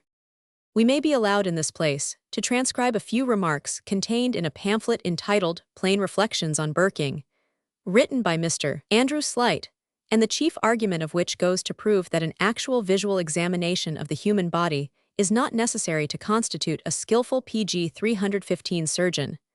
But on the contrary, it is proved that, in many instances, surgical operations have been performed with success by individuals who have not been regularly educated, and who, perhaps, were never present during the whole of their life at the dissection of a human body. It is fair, in all cases, to hear both sides of a question, and although we cannot coincide with Mr. Slight in every particular, yet there are in his arguments very valuable materials for the erection of a system contrary to that which is adopted at the present day, and which would certainly put an end at once to the horrible crime of burking. Mr. Slight commences his arguments by saying that the idea of the necessity for a visual anatomical study of the human body seems to have been very strong in the mind of the public generally, when, shortly after the discovery of the Edinburgh burking transactions, a measure was introduced before Parliament, enacting a sale of the dead bodies of the poor at, we believe, 10 shillings each, and authorizing the establishment of a dissecting school by any surgeon who might obtain a license for that purpose, under the title of a Bill for Regulating Schools of Anatomy, which passed through the House of Commons without any public effort to impede the progress or alter the provisions of that, in my view, most gross legislative proceeding. And so snug was its progress, not a word that was said upon it, either pro or con, that I ever saw was reported. So ashamed must the supporters of it have been, that they would not allow their sentiments on the subject to have publicity, as truly so nefarious a law it never entered into the heart of man to conceive since the world began, and that, too, in the professedly refined, civilized, humane, liberal, and philanthropic 19th century, when some writers were so inhuman, degraded, and PG 316 debased in sentiment, as to advocate the passing of such a carnal and unchristian law. We must be allowed, in one or two instances, to correct Mr. Slight in some of his remarks contained in the foregoing passage, which we wholly acquit him of having willfully misrepresented, as the lawyers would call it, to bolster up his case. But in the bill alluded to by Mr. Slight, and which was known at the time by the name of Warburton's Body Bill, no price whatever was stipulated at which the body of the pauper was to be sold. On the contrary, it was to be left to find its value in the market, according to the plenty or the scarcity of it, like any other article of trade or commerce. Obnoxious, however, and repellent to our amiable feelings as the clause of a bill may be, which not only authorizes the sale of the corpse of a pauper, but actually makes it imperative on the parish authorities to dispose of the bodies of paupers, for the purpose of dissection, yet when it is taken into consideration that an antidote has been provided for the most objectionable part of the bill, by enacting in it that no corpse of a pauper shall be so disposed of without his previous consent being obtained during life, or that such corpse be demanded by any relative or friend, we candidly confess that the indignation manifested by Mr. Slight is, in a great degree, groundless, and that he has raised up a shadow to fight with, which has neither substance nor tangibility. In regard to the manner in which the bill was smuggled through the House of Commons, it is impossible to speak of it, in terms of reprobation, sufficiently strong. It was, however, one of those common bills, which the faithful representatives of the people were well convinced had no immediate reference to themselves, as not being likely to have their bodies sold as paupers from a workhouse, and therefore the pg 317 merits or demerits of it were never canvassed, but it was suffered to steal through the House, whilst the representatives were enjoying themselves over a chop and a bottle of Bellamy's best. Mr. Slight, however, proceeds to argue that the committing of murder by burking is horrible, no one will dispute, but its having occurred is no sound reason why any law should be made to sacrifice the feelings and sympathies of the poor and unprotected, nor would such a scheme ever be sanctioned by any Christianized or liberal mind, which considers every man in the light of a brother of immortality, and whose hopes rest on the faith of the Scriptures, that the resurrection of the body to eternal life will ultimately take place, which any law to sell dead bodies would be repugnant to, if not entirely subversive of the belief in the grand doctrine of the Christian system, and which might lead to every sort of riot and debauchery to a worse degree than they now exist, when it might be said in the words of the Apostle, "Let us eat and drink, for tomorrow we die." Neither is the existence of the crime of burking a good ground that another evil less palpable to the mind should be legalized to prevent it. Any person, if he possessed the feelings of a man, would make every exertion to suppress in the most effectual way, namely, by discontinuing to dissect the human body, if it could not be done but through the aid of so foul a deed, and by endeavoring to bring to justice the villains who might commit murders by burking, as the assistant demonstrator at the King's College, to his everlasting honor, 999. As it is a misdemeanor to possess a dead human body, it shows with what care Englishmen formerly reverenced the mortal remains of humanity. Surely they would have had sense enough to perceive, if, as it is now asserted, dissections were necessary to pg 318 qualify for the profession of surgery or medicine and the preservation of health in their days. But as impediments were thrown in the way of the practice of anatomy, it is clear it was then considered proper to prevent, if possible, the violating the sanctuary of the dead, though they may now be called ignorant, prejudiced, and 100. Still it may be fairly presumed that they had as much common sense as the generation of this period have, and I believe they had more. For it is only since continental examples, and the pranks of Scotch philosophers have bothered the brains of Englishmen, that any such thing as legalizing anatomy was ever thought of, and it is only now intended, in my opinion, to gull the people into a notion that unless a surgeon has dissected, he is unable to practice his profession, which an instance or two I shall relate will show not to be the case. The occurrences of burking in London having produced schemes for supplying the wants of anatomists by a compulsory appropriation of the poor, I, as an individual, protest against any law that would inflict so flagrant an injustice on those who suffer enough already, without any further addition. A publication has been made of an anatomy bill, which I suppose to be a copy of that which has been brought into the House of Commons this session, under the auspices of the same member, Mr. Warburton, who introduced the former one. In the preamble to this bill, it is asserted that the anatomy of the human body is necessary for the remedy of diseases and the performance of surgical operations. Now that this is unquestionable, some reasonable doubts may be entertained, as I conceive, that dissections do not confer any extraordinary medical skill to those who perform them, is proved by all antiquity, from the days of Adam to the present time, the generations of which, I dare say, enjoyed pg 319 quite as good, or perhaps better health than modern ones have done. For if surgery was not practiced anciently, how were the conflicting campaigns of the Grecians, Romans, and 100 conducted when there must have been surgical aid afforded to the wounded, or who among them would have engaged in a warfare, when the fracture of a limb might entail a tedious agony and loss of life. It is not my object, however, to go into the nature of diseases or remedies for them here, but I may instance Hippocrates, the renowned physician of Greece, as to what he is reported to have known of human anatomy, though his skill in the treatment of diseases is undisputed. If, therefore, dissecting dead bodies were necessary, would he have been so eminent for his attainments, and the first methodical practitioner of medicine? No such thing. He must have been a mere empiric, and not the ensample of medical knowledge for every subsequent age. Not to mention professional quacks, whose factotum medicines, I believe, are never compounded through their dissecting dead bodies, but which are asserted to be cures for any disease excepting restoring sight to a blind eye. It is well known in this town, we believe Mr. Slight alludes to the town of Boston in Lincolnshire, that a bone setter residing in it, who has had no professional education that I am aware of, is, in cases of simple or compound fractures and luxated bones, as efficient an operator as any surgeon, and can as ably effect a cure. As to professional skill, I recollect it was reported of a medical man having treated a pregnant woman as dropsical too. So much did he know, pg 320 it appears, about diseases. Again, in the Encyclopaedia Perthensis, it is related that a Saugelder performed a caesarean operation on his wife with success. That is, cutting the eptus from the uterus, which from some impediment she was unable to give birth to, which operation saved her life. Now, what sort of an anatomist this Saugelder was, if the relation be true, I need not say, as that will occur on the least reflection, but it shows he had sense enough to perform this most difficult operation, in a way that not one in 1,000 surgeons in country practice, I believe, would succeed in doing. In Cobbett's Register for April, 1829, or something about that period, a letter appeared under the signature of W. Hornsey, 1,500.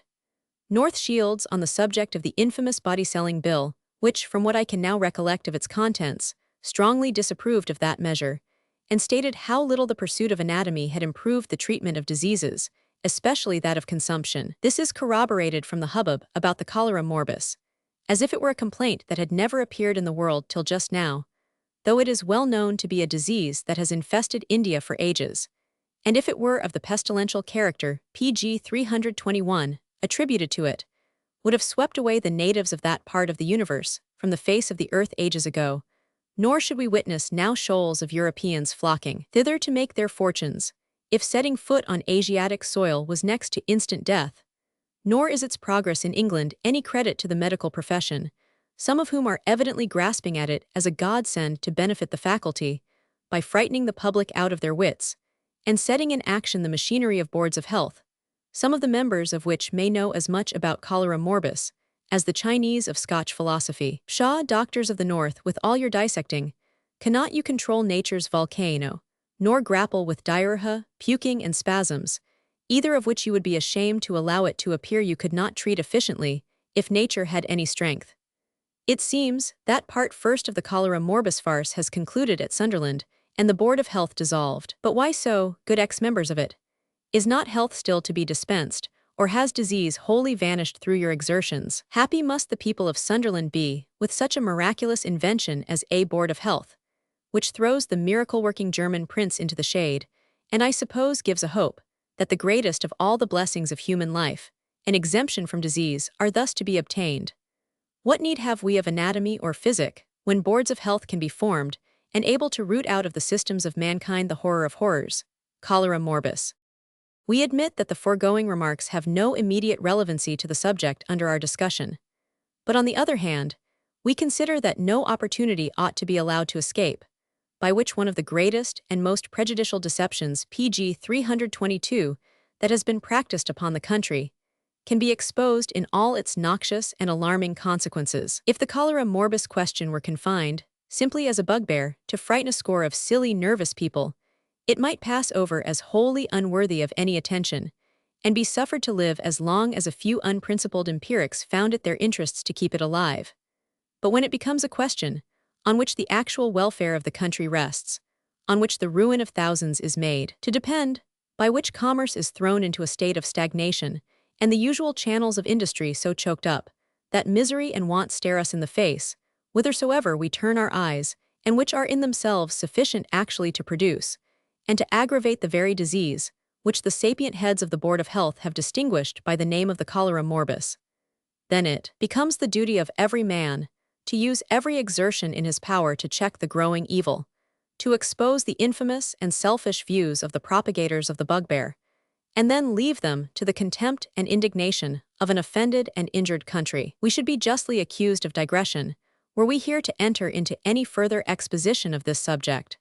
But we do hope that some spirited individuals will seriously and patriotically take up the matter, and so bring the unprincipled abettors of the cholera morbus plague before the tribunals of their country, that they themselves may no longer be allowed to be a plague, and that the heads of the boards of health may be consigned over to the executioner of Newgate, to be dealt with by him as seemeth best in his eyes.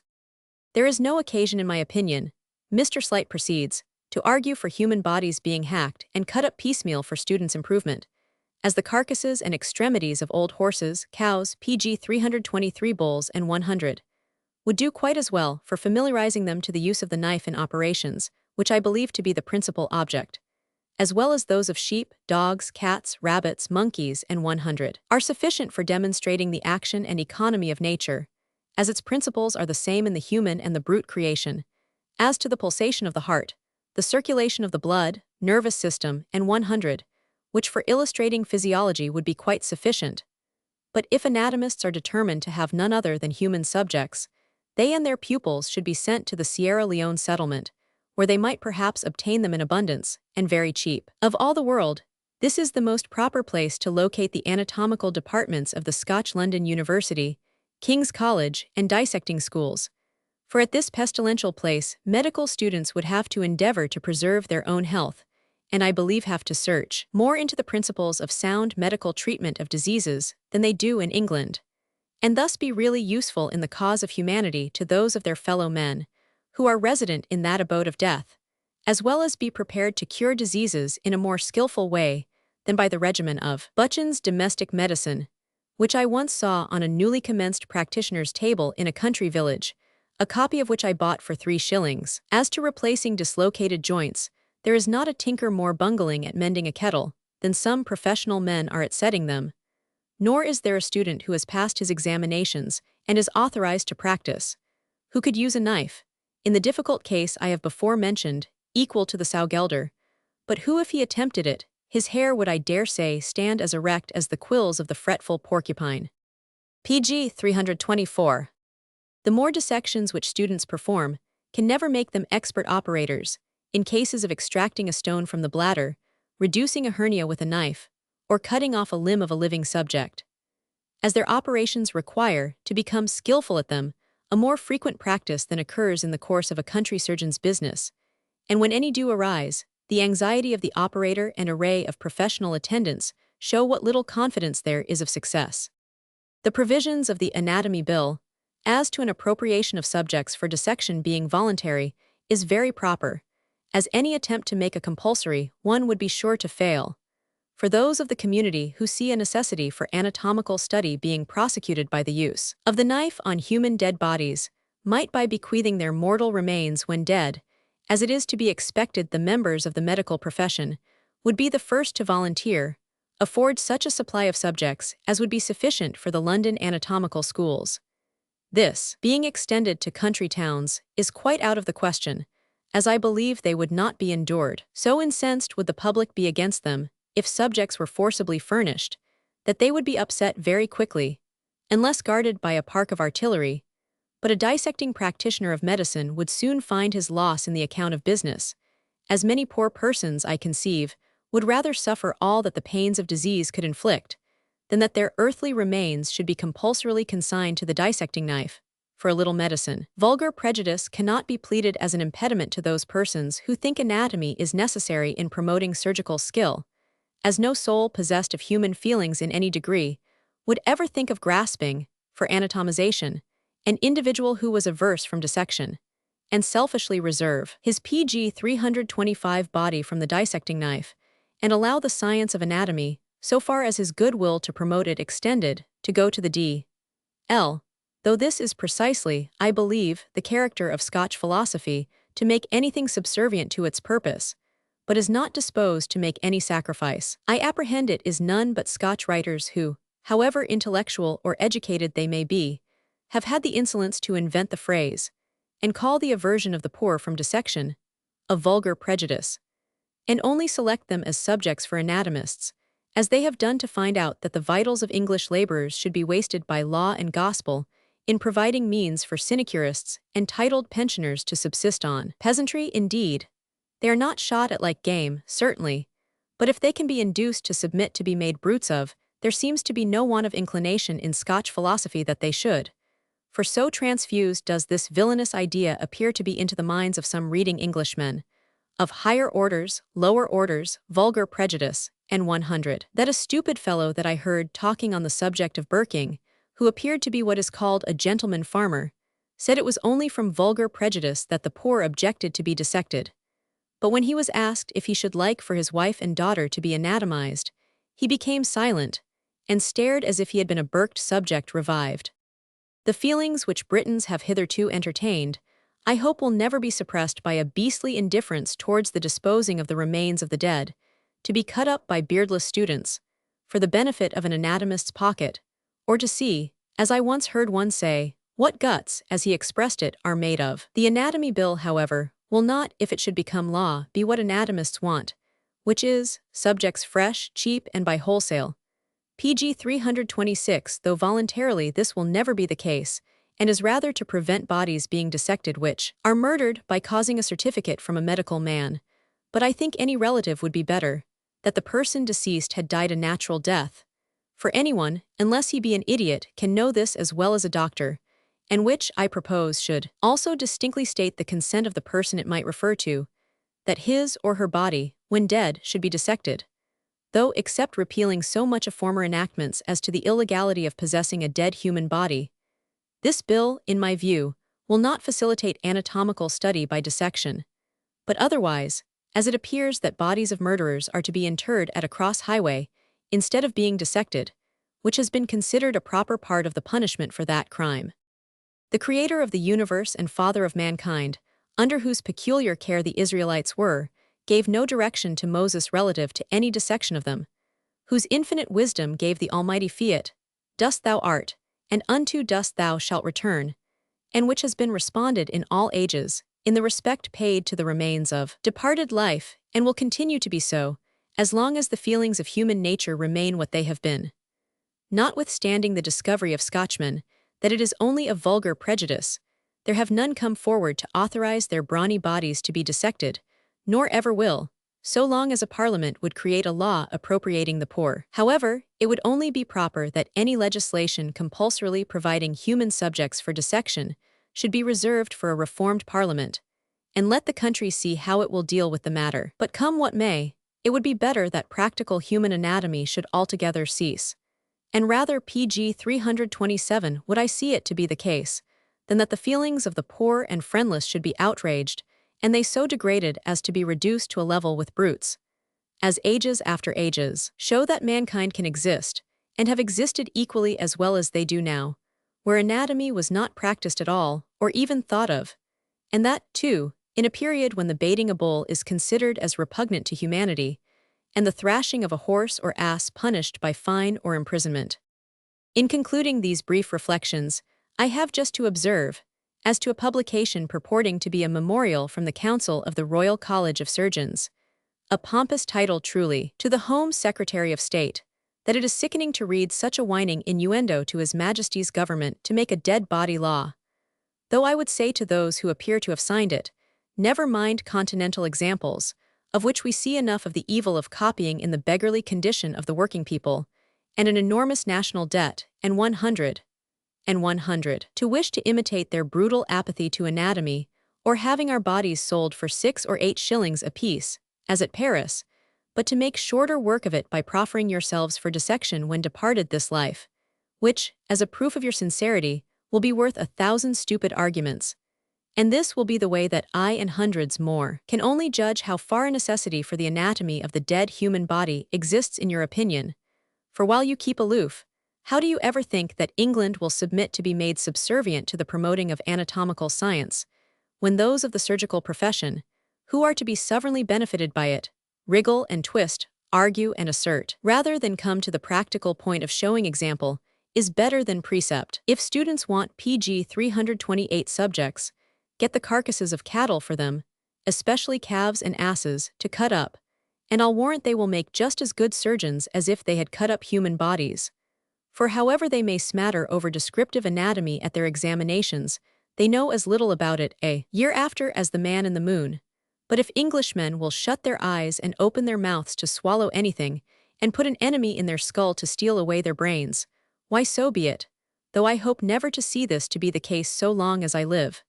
Still nothing shall be wanting in my power to prevent it. So far we have given the arguments and opinions of Mr. Slight on this interesting subject, without at the same time attempting to refute the one or uphold the other. We are certainly inclined to give Mr. Slight all due credit for the humanity and feeling which have prompted him to enter the arena in support of a cause in which, as Sterne says, there is much to be said on both sides. That Mr. Slight, however, has taken a wrong view of the subject in many points cannot be doubted. For the very circumstance of a surgical student obtaining a correct knowledge of the anatomy of the human frame by the dissection of a calf or an ass is so utterly devoid of all sense and reason that our surprise is great that any individual could for a moment entertain it, much less make it a part of his groundwork for an attack on the promotion and extension of anatomical science.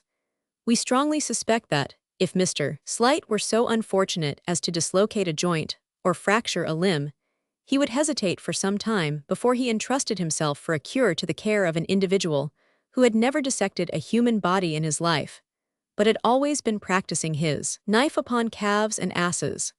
There exists little or no analogy in the structure of the human frame, and that PG 329 of either of the animals alluded to, and the study of the anatomy of the horse and of man, is as distinct and separate as two subjects can possibly be. Each of them forms a positive branch of human knowledge, and upon the same principle that a human anatomist would commit the most lamentable blunders were he to be guided in his professional career by his knowledge of animal anatomy, so would the veterinarian find himself completely at fault were he to attempt the case of a dislocation or a fracture on his mere knowledge of human anatomy. The great question, however, is, if it be decided, and we hesitate not to affirm that it has been decided, in the affirmative by the most competent and unprejudiced judges, that dissection is actually necessary to complete and perfect the education of a medical student. In what manner are human subjects to be procured, by which that desirable end can be fully obtained? It cannot for a moment be entertained that any member of the profession would sanction or connive at the practices of the Burkers, in order that a constant and regular supply of subjects may be obtained for the education of the medical student.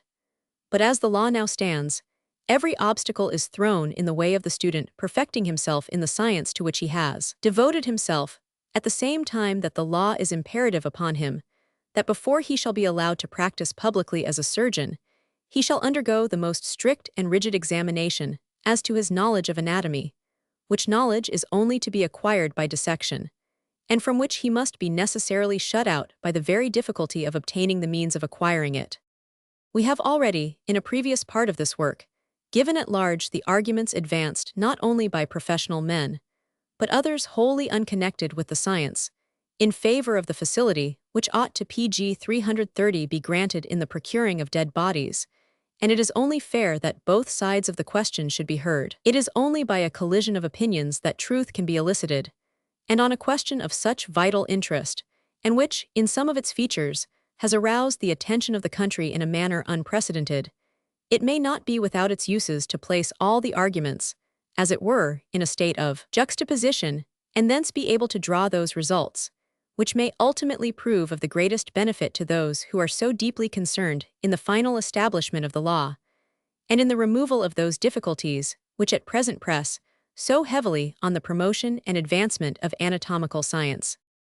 The entire weight of the objections and the opposition which has been raised against the Anatomy Bill appears to rest on the outrage which some of its enactments would inflict on the poor and friendless, and we are free to admit that if it were by law made compulsory on the pauper to give his body after death to dissection, such law would be a scandal upon the country, and in direct opposition to the principles of humanity and Christianity.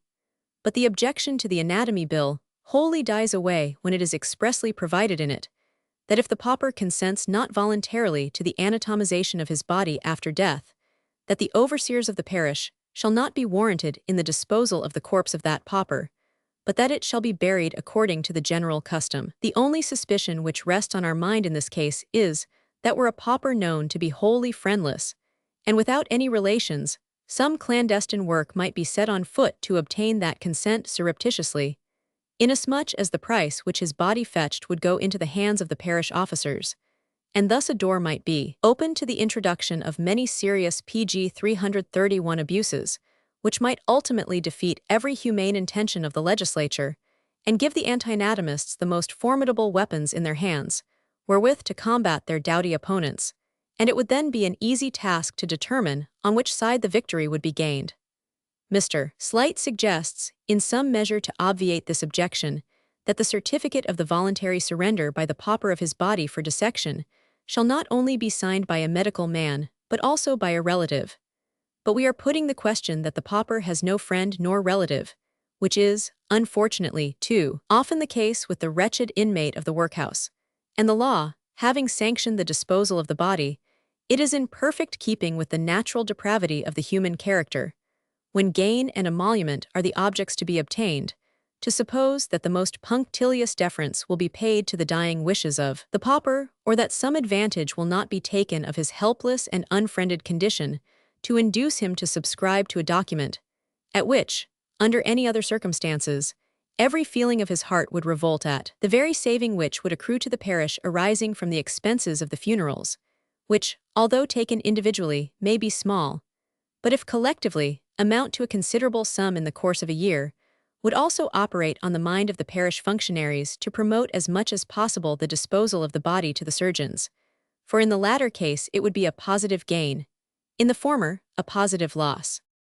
It is naturally to be expected that the whole medical procession will be in array against those who, by their writings, even dare to insinuate that the resurrectionists have not been induced to commit murder, on account of the great facility with which the body is disposed of, and the deep and PG 332 almost impenetrable secrecy with which negotiations of that nature are carried on. The whole business, however, resolves itself into this simple question: is it, or is it not in the power of a professed surgeon, to whom a body may be offered for sale, to determine, on the very first view of it, whether the subject died a natural death, or whether force or violence has been used to effect the destruction of life? If the question be answered in the negative, that the surgeon has no means of arriving at a just conclusion, what then becomes of the boasted superiority of medical science over that which was possessed by our forefathers? And yet, it is not less true that the medical profession must shelter themselves behind this shield of ignorance,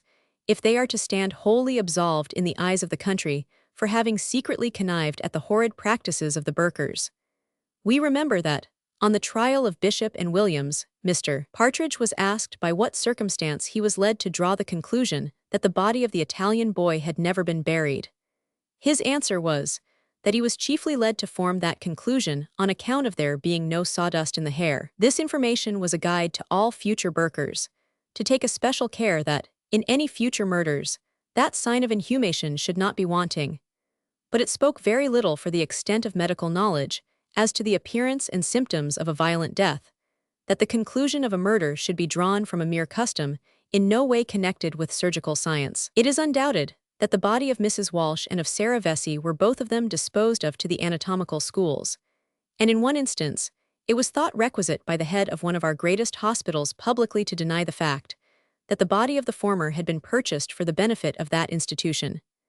PG 333, we have had before us, in the evidence of young Cook, the exact manner in which his mother deprived Mrs. Walsh of her life, and we have it also in evidence that on the following day the negotiation for the sale of the body commenced. Now, what opinion must be formed of the extent of the medical skill of those persons, and we forbear to mention their names, to whom that body was offered, if they could not distinctly and immediately perceive that it had not come to its death by natural means, but by an act of the most determined violence? It would be drawing too largely on the credulity of anyone to suppose for a moment that persons daily and hourly acquainted with every mark and symptom of a natural death should not be able at one glance to determine that such could not be the case with the body of Mrs. Walsh. As to the absence of the usual symptoms of burial, We are silent upon them, because it is well known that the resurrectionists do not obtain all the subjects which they dispose of from the churchyard, but that they are indebted for a great number to the obliging civility of the keepers of the workhouses,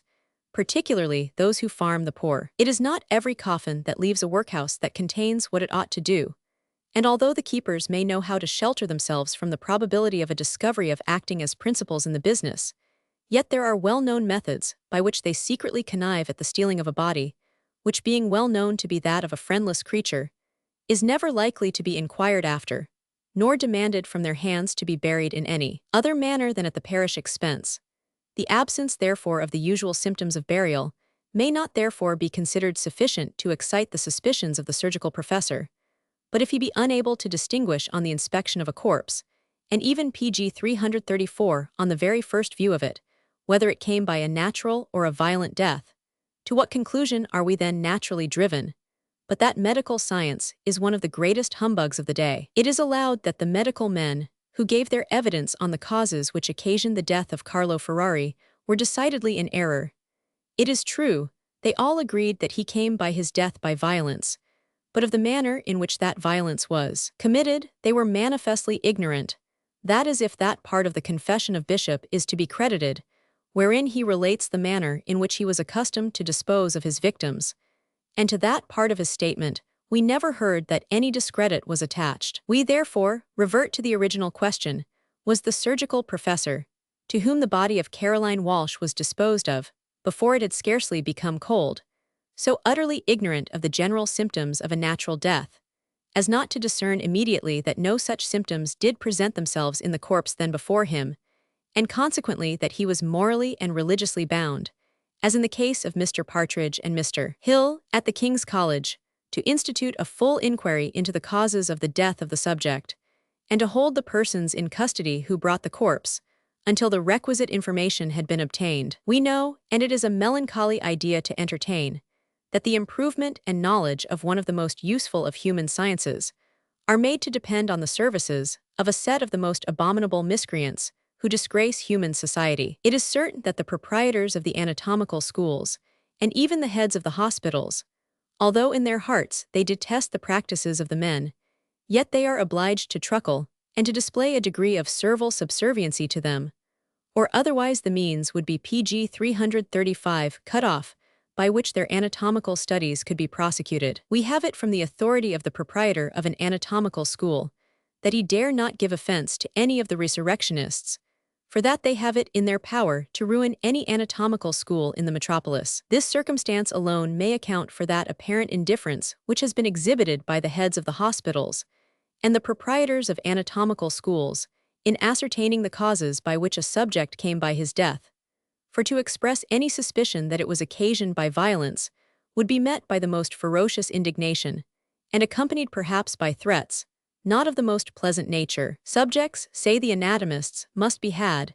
and we must not therefore give offense to those individuals, who are the only channel by which we can obtain those materials wherewith our studies can be prosecuted. We know of one instance, in which, subsequently to the execution of Bishop, a subject was taken to an anatomical school, and the proprietor proceeded to examine it in order to ascertain the manner of its death, and having put some pertinent questions to the wretch who brought it which were not very agreeable to his feelings, he with the most violent oaths huddled up his nauseous load in his sack, swearing that he would never bring another subject to that school.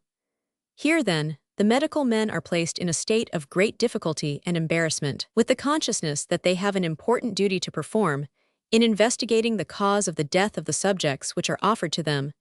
They also know that if such duty be performed, they have nothing more to do than to close the doors of their schools or follow the advice of Mr. Slight, and take to the dissection of calves and asses. One of the most celebrated resurrectionists of the present day, and pg 336, who, we have good reason to believe, was the chief instigator of all the annoyance which Mr. Hill of the King's College has received, has been heard to declare that he would be d if he would take a body to any place where any questions were asked him. And this man, who possesses an uncommon degree of natural shrewdness, once retorted upon a professor, who put rather a significant question to him: have you been studying to your time of life, and not be able to distinguish at once between a burked subject, and one that has died a natural death?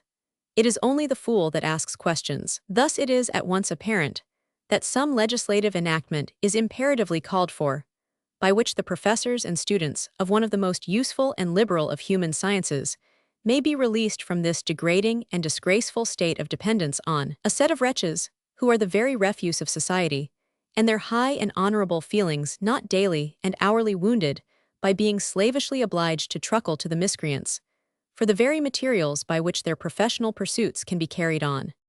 We may be accused for this prolixity in our discussion on this interesting subject, but the public attention is so keenly alive to every circumstance connected with it, and to the adoption of those measures, by which a repetition of the horrors may be avoided, by which the metropolis of this country has been of late, to its great dishonor and infamy, distinguished, that we would not allow the opportunity to escape us, of treating the subject in all its various bearings, and from which, perhaps, may result the gradual removal of those difficulties which beset the promotion of surgical education.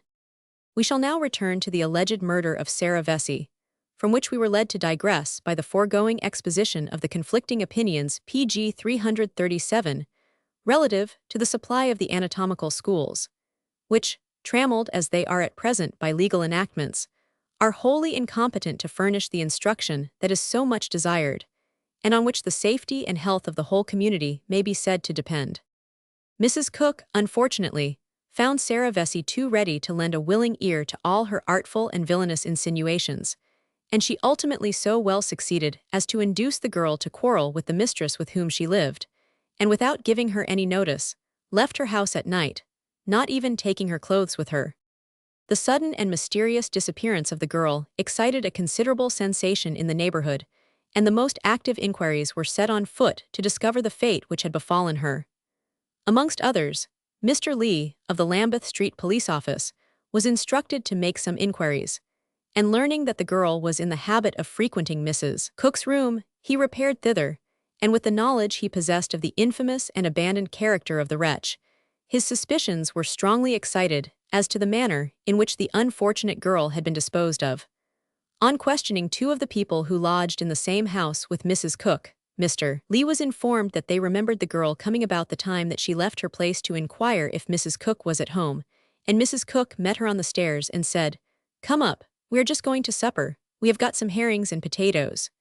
It was one of the lodgers who lighted Sarah upstairs, and the following morning, about 7 o'clock, the man was looking out of his window smoking his pipe. The room which was occupied by Mrs. Cook was above that occupied by this man, and on her looking pg 338 out, and perceiving that her fellow lodger was also looking out of his window, she exclaimed with an oath, "What are you looking after? Cannot you keep to your work?" The lodger, however, was not to be removed from his station by the obstreperous language of Mrs. Cook, but continued looking out at the window, and in a short time afterwards, Cook was observed to leave the house with a sack on his shoulder, apparently containing something heavy. Cook being out of sight, Mrs. Cook called to the man below, saying, "Now you be, why snob, are you a bit the wiser for what you have seen? Can't a person remove a little rubbish out of their house, without having a set of devils to watch us? Take care you are not caught in the trap some day or other." From the natural dread, which every one of the lodgers in the house entertained of this horrid woman, it was not deemed prudent to prosecute any inquiry into the circumstances of the conduct of Cook in carrying away a load, as it was termed, of rubbish from the house. For although the vicious and degenerate dispositions of Mrs. Cook were well known, it was not suspected that she went the length of murdering the unfortunate creatures whom she enticed within the precincts of her loathsome dwelling. At the time of the disappearance of Sarah Vesey, she wore a particular kind of bonnet, made of brown silk with a very flat crown. For some months after the disappearance of the girl, Mrs. Cook wore a bonnet of the exact description of silk, and similar in the make, and 100. When Mr. Lee questioned young Cook respecting Sarah Vesey, the boy said that he perfectly remembered a girl exactly resembling the description of Sarah Vesey coming to his mother's lodgings, and one night in particular she slept on the stairs. The boy further stated, on his making some inquiries of his mother respecting the girl, that pg 339 she had no father nor mother, that she had been brought up in Whitechapel workhouse, and that it was from a feeling of humanity and charity that she gave the girl a lodging for the night. Of the ultimate fate of this unfortunate girl, no doubt now remains in the minds of those who, in an official capacity, have been employed to make the necessary inquiries after her, for no trace of her whatever can be discovered, subsequently to the last time that she was known to enter Mrs. Cook's lodgings. We have good reason to suppose that the body of this girl, as well as that of Mrs. Walsh, did not go out of the parish, and a particular individual, whom we shall have occasion to mention hereafter, is strongly pointed at as having been the purchaser of both the bodies. Here then we have an instance of a healthy young woman, without the slightest indication of any disease about her, secretly murdered by a female fiend, and her body immediately sold for dissection. And the medical man, whose experience ought to have enabled him immediately to distinguish the manner in which the subjects came by their death, clandestinely purchasing the bodies, and thus conniving at and encouraging the horrid crime of murder. It is in vain to attempt to mystify the matter, or to throw over these transactions the palliation of their existence as necessary evils. The fact will still always remain uncontrovertible, that it is the great facility attending the disposal of their ill-gotten property, the great gain attending it, and the almost certain escape from detection, the buyer being almost as deeply implicated in the crime as the seller, that has brought the crime of murder in this country to a system, which appears to set at defiance the strong arm of the law, and of which the discovery of a few solitary cases, and the punishment PG 340 which has been inflicted upon the criminals, have not wholly abolished. The cellar in Mrs. Cook's house was generally selected by her as the place in which to conceal her victims. This place was always covered with straw, for as it was a place to which all the lodgers had access, it was requisite that some material should be always ready at hand, wherewith to cover any subject that had fallen under her murderous grasp. In regard to herself, she would never allow a candle to be taken into this place, alleging the danger that might accrue from the straw taking fire. But the other lodgers demurred to this prohibition on the part of the hag, declaring that, from the extraordinary number of rats which infested the place, it was not safe to enter it without a light. One night, one of the lodgers descended into the cellar, and to his great surprise, found an old woman asleep in one of the corners of it. The man questioned her as to the manner in which she got admittance into the cellar, and the reason for secreting herself in such a loathsome and a dismal place, but to all his inquiries, she either could not or would not give an answer. There was, however, little doubt that she had been enticed thither by Mrs. Cook, and that she was on that night to be included in the number of her murdered victims. Keenly alive as the human mind is to everything that is extraordinary and wonderful, yet in the cases of the murders committed by the Burkers, the crime appeared to be too great to be believed. It was treated by many as an idle tale, framed to feed the vulgar appetite for the marvelous, and too horrible for any credulity to be attached to it. Nor need we wonder that the most credulous should have been startled by the recital of such atrocious cruelty, which PG 341 far surpasses anything that is usually found in the records of crime. The offense of murder, dreadful as it is unhappily too familiar in our criminal proceedings. But such an artfully contrived and deliberate scheme, such a systematic traffic of blood as were disclosed on the trials of Bishop, Williams and May, of Calkin and of Mrs. Cook, were certainly never before heard of in this country. It is a new passage in our domestic history. It is entirely out of the ordinary range of iniquity, and stands by itself a solitary monument of villainy, such as would seem almost to mark an extinction in the heart of all those social sympathies which bind man to his fellow men, and even of that light of conscience which awes the most hardened by the fear of final retribution. In works of fiction, no doubt, where the writer to produce effect borrows the aid of his imagination, we have accounts of such deeds, perpetrated, perhaps, in the secret chambers of some secluded castle, or in the deep recesses of some lone and sequestered haunt. But the awful and striking peculiarity of the cases which we have been now exhibiting lies not in the high-wrought scenes of romance, but in the sober records of judicial inquiry. A den of murderers in the very bosom of civilized society, in the heart of our populous city, amid the haunts of business and the bustle of ordinary life, who have been, if we may so speak, living on their fellow creatures as their natural prey. Words would fail to convey an idea of the sensation that was excited in the court, as, in the progress of the trial, the horrid details of the murder of Mrs. Walsh were gradually unfolded, independently of the novel and extraordinary scene which was exhibited of the guilt of the mother being proved by her own offspring. At every view of this unhappy story, it assumes a deeper dye. What a fearful character does it present of cunning and violence, the true PG 342 ingredients of villainy. From first to last, we see the same spirit of iniquity at work to contrive and to execute. We witness no doubt, no wavering, no compunctious visiting of the conscience, nor any soft relenting, but a stern deliberation of purpose that is truly diabolical. And it is fearful to reflect that persons capable of such crimes should have been so long haunting our streets, mixing in society, and coolly selecting subjects for their sanguinary trade. Amongst the other peculiarities of the present cases, we may remark that such acts of savage atrocity are rather out of place in so civilized a community as that in which we live. They are not in unison with the moral tone of society. Crimes of violence are generally supposed to be the natural product of barbarism. They grow up to frightful maturity in that congenial soil, and all savage communities are accordingly distinguished by cruelty and the most profligate indifference to human life. As mankind improve, and as knowledge is diffused, those crimes disappear and are succeeded by others sufficiently odious, no doubt, but still of a less atrocious nature. The same process by which we cultivate the intellectual faculties would seem also to open the heart to more humane sentiments and to more kindly feelings. But however we may improve society and diffuse instruction, there is still a vast expanse of ignorance, poverty, and vice, which we may lessen by active efforts, but which we cannot altogether remove.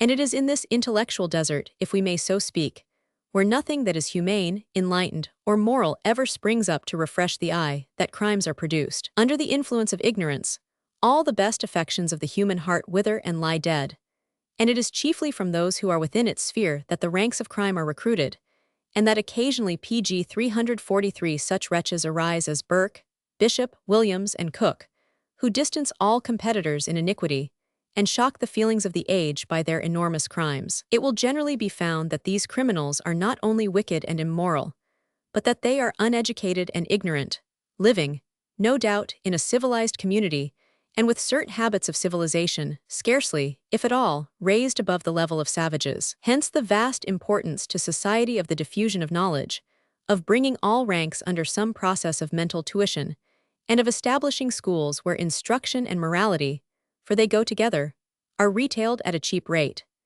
It is only in this way that we can ensure the decrease of crimes, and more especially of such atrocious crimes as have been recently perpetrated. It may appear paradoxical, but it is nevertheless true, that in proportion as civilization has advanced in this country, crime has risen in its enormity. The philosopher is at a loss to account for the existence of this anomaly, for if an effect be in direct opposition to the principles of the cause, there must be either something deficient in that cause, or that it has been erroneously selected as the means requisite to produce the desired end. The cosmopolite looks into the history of other nations, and comparing the extent of crime which took place whilst they were in a state of barbarism and ignorance, with that which is exhibited when they have emerged from their savage state, and the light of science and of learning has been diffused around them, he is struck with astonishment at the difference which is displayed, and is thence apt to draw his conclusion that it would have been better for the interests of society if man had remained in his rude, uncultivated state, than, by enjoying the supposed advantages of civilization, have progressed in crime and villainy. In regard to the principle that it is only the pg 344 uneducated and the ignorant who are the perpetrators of the greatest crimes, our daily experience flatly contradicts it. May was by no means an uneducated man, and if we take a still further retrospective view and investigate the character and condition of Burke, we are led still more decidedly to adhere to the opinion that the quantum of crime does not depend upon the extent or the deficiency of education. In fact, such is the strong tendency of mankind to revolt from the idea of such unnatural enormities being committed in aught of human shape, that when the system of traffic which had been practiced by Burke and his associates first flashed in full disclosure on men's understandings, not a few were inclined to search, in some extenuating circumstances of this kind, for a cause of palliation of this unparalleled wretches' iniquity. It was at least not an impossible supposition that the wretched man might have been laboring under a total insensibility of moral and even of intellectual feeling, arising from an entire want of education, from a mind dull and inert in its perceptions, originally, and not only in afterlife allowed to lie waste, but rendered still more callous and impassive every day by a constant contact with scenes of infamy. Could we, indeed, imagine that Burke had been left to have his character formed under an accumulation of influences, fatal and awful to contemplate as these are, that his life had been always spent in profligate habits and dissolute haunts, that he had been born with a ferocious and indocile nature and bred in situations which barred all progressive movements to good, that, in short, he never had any ideas poured into his intellect or any human feelings generated in his bosom, then, perhaps, it might furnish matter of curious investigation to the metaphysician, whether he were not, after all, a case which called for deep PG 345 sympathy. But a sufficiency of the history of this extraordinary man has transpired to show that he at least was not placed in any such deplorable predicament. His education and rank of life, instead of having been by any means of the lowest order, were such as, in the judgment of the world, and on the authority of experience, are held of necessity to humanize and inform the mind, and to communicate perfectly just conceptions of moral distinctions. It must also appear singular that the mind of Burke was by no means closed against the truths of religion. He was brought up in the Roman Catholic faith, but as a Catholic, he was considered wonderfully free from prejudice, frankly entering into discussions upon the doctrines of his church, or those of other sects, with whose tenets he showed some acquaintance. He read the Scriptures, particularly the New Testament, and other religious books, and discussed their merits. On a Sabbath especially, although he never attended a place of worship, he was seldom to be seen without a Bible or some book of devotion in his hands. He attended the prayer meetings, which were held on the Sunday evenings in the Grass Market, Edinburgh, and was for some time remarked as one of its most regular and intelligent members. He never omitted one of its meetings, and expressed much regret when they were discontinued. In addition to this, many people hold it to have been made out that Burke was a man of strong mind, and of an understanding much superior to his condition. When, therefore, he stood convicted before his country as one who, for his livelihood, had been a wholesale dealer in human slaughter, he stood without the benefit of one single mitigating circumstance to weaken the profound sense of horror and indignation which pervaded all hearts. PG 346.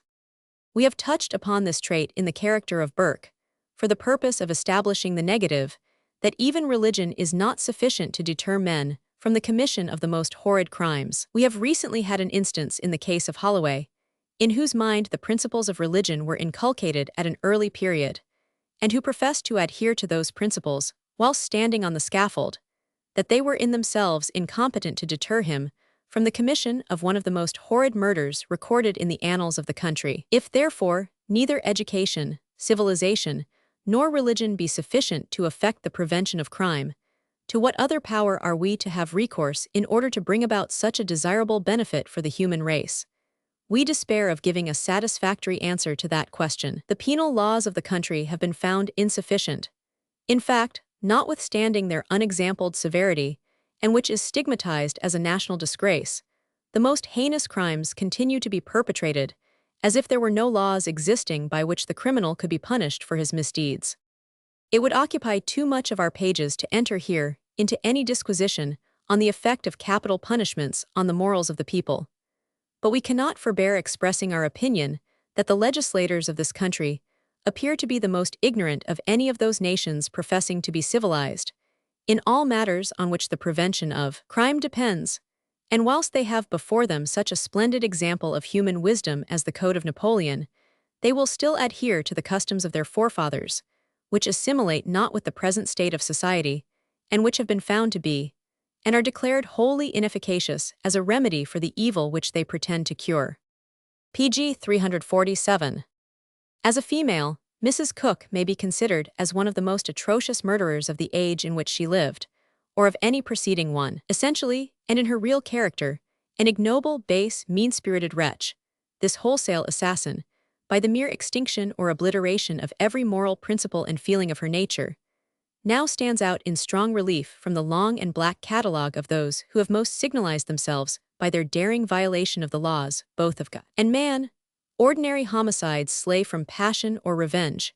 The murders they commit are the product of an ungovernable and overmastering impulse which hurls reason from her seat, and in the wild conflict of guilty passion, precipitates them into the commission of acts, which are no sooner done than they would perhaps give the universe if they were undone. But Cook and her criminal predecessors possess the horrid and anomalous distinction of having, without the palliation of passion, or of any other motive which a just view of human infirmity can admit in extenuation, and from a base and sordid love of gain, and of acquiring the means of rioting in drunkenness, profligacy, and iniquity of every sort, established a traffic in blood, upon principles of cool calculation, and an utter recklessness of either God or man, which would have done no discredit to Mammon himself. Hence it is that Bishop, Williams, and the others convicted of the horrid crime of burking, are perhaps the only criminals who have died on the scaffold, not only without exciting an emotion of pity in a human bosom, but amidst the curses,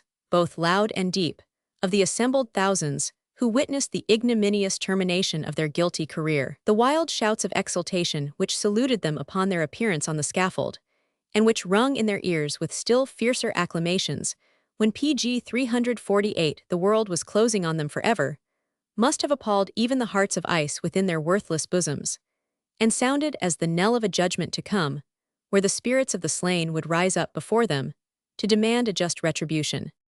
Were we to select any of the most atrocious cases which are recorded in the Newgate calendar, we could not perhaps select one more appropriate to warn the juvenile offender from the horrid vice of drunkenness than the case which is now before us of Mrs. Cook. To her inordinate love of spirits may be traced almost all the crimes which she committed. Her first step, after obtaining possession of her ill-gotten wealth, was to the gin shop, where, having drank to excess, she would take home with her an additional quantity, wherewith to plunge herself in all the loathsomeness of drunkenness.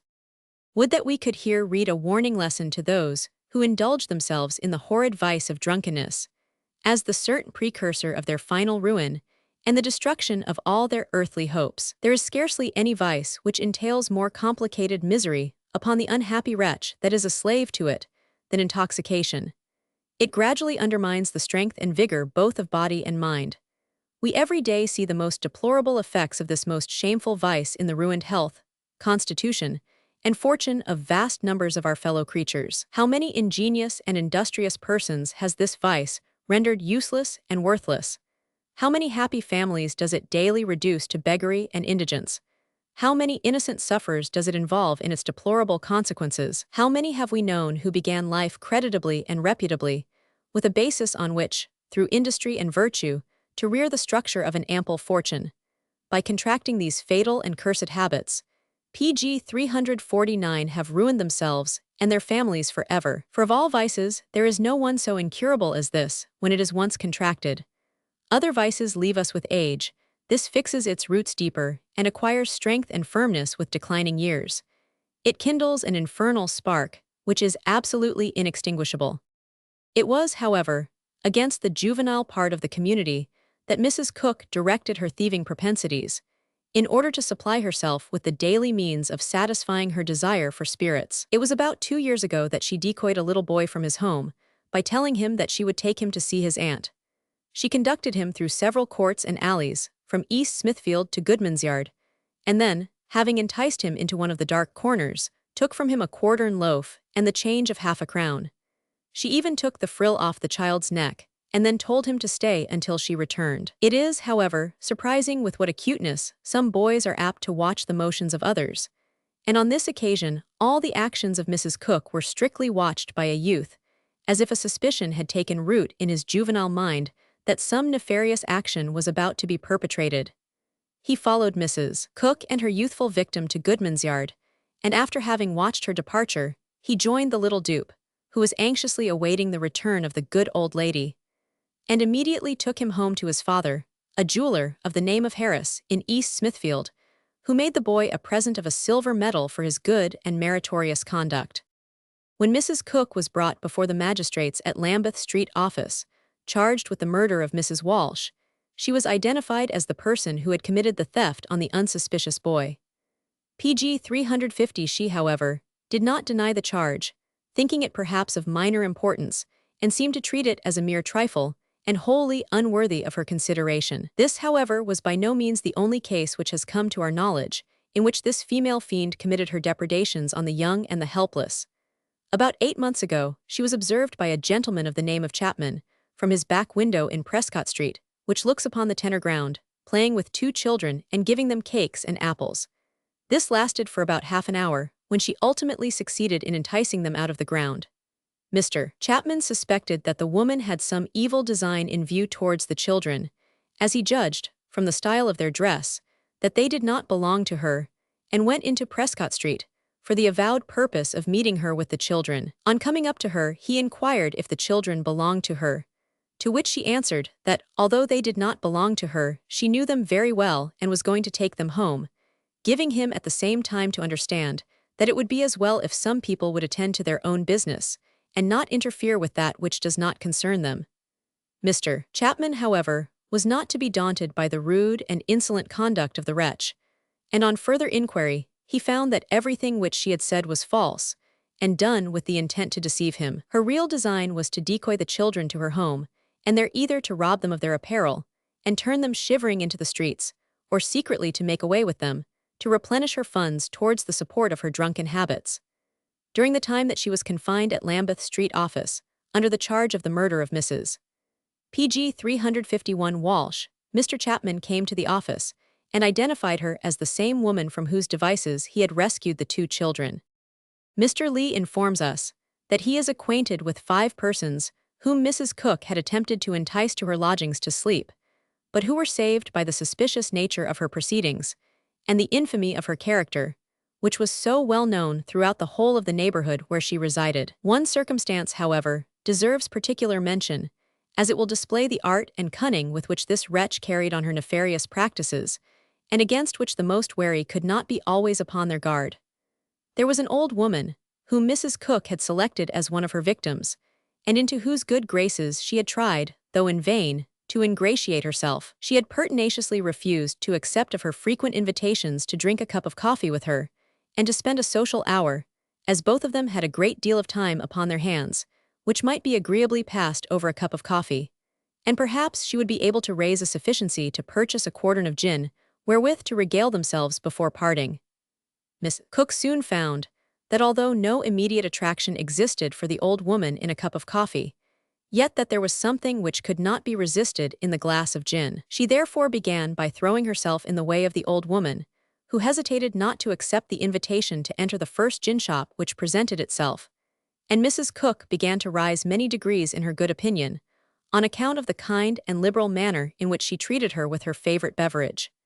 Mrs. Cook soon perceived that the suspicions of the old woman were beginning to be lulled, and she at last admitted Mrs. Cook so far PG 352 into her confidence as to inform her of her place of residence, and it ultimately turned out, when almost in a state of complete intoxication, that the old woman confessed that she had for some time gained a precarious livelihood by robbing little children of their apparel or any valuables that might be about them.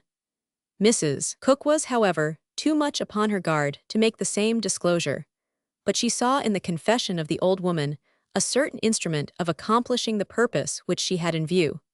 She was therefore determined to watch the motions of the old woman more narrowly, not doubting that she should soon succeed in entrapping her in one of her petty thefts, and then the remainder of her plan was easy of execution. The opportunity was not long in presenting itself, for having once detected her in taking a coral necklace from the neck of a child, she quietly betook herself home, and in a few hours afterwards she repaired, apparently in the greatest bustle, to the lodgings of the old thief, informing her that the police officers were in search of an old woman, answering in every particular her description, who was accused of having stolen a coral necklace from a little girl. And although she did not mean to say that the theft had been actually committed by her, yet as it was by no means improbable, she considered that it was but acting the part of the friend, supposing her to be guilty, to warn her of the danger which impended over her. And in what manner could she show her regard more strongly than by offering her an asylum in her lodgings until the officers had slackened in their pursuit, or had wholly relinquished it as a fruitless task? The snare was deeply laid, but in this instance it was cunning arrayed against cunning, and the victim escaped by removing herself from the neighborhood altogether. But she was afterwards PG 353 detected in her thefts in another part of the town, and sentenced to 6 months' imprisonment and hard labor in the House of Correction. In regard to the manner in which Mrs. Cook disposed of the bodies, a considerable degree of light was thrown upon it by an anonymous letter received by the Hun. G. 100 Norton of Lambeth Police Office, in which letter some dark insinuations were thrown out respecting a medical gentleman who was in the habit of giving lectures within 400 yards of Mrs. Cook's house. It was also stated in this letter that Mr. J. Y. was very fond of cheap subjects, and in fact, intimating that his house was the receptacle of dead bodies, no matter by what means they were procured. In consequence of the receipt of this letter, Mr. Lee requested Mr. J.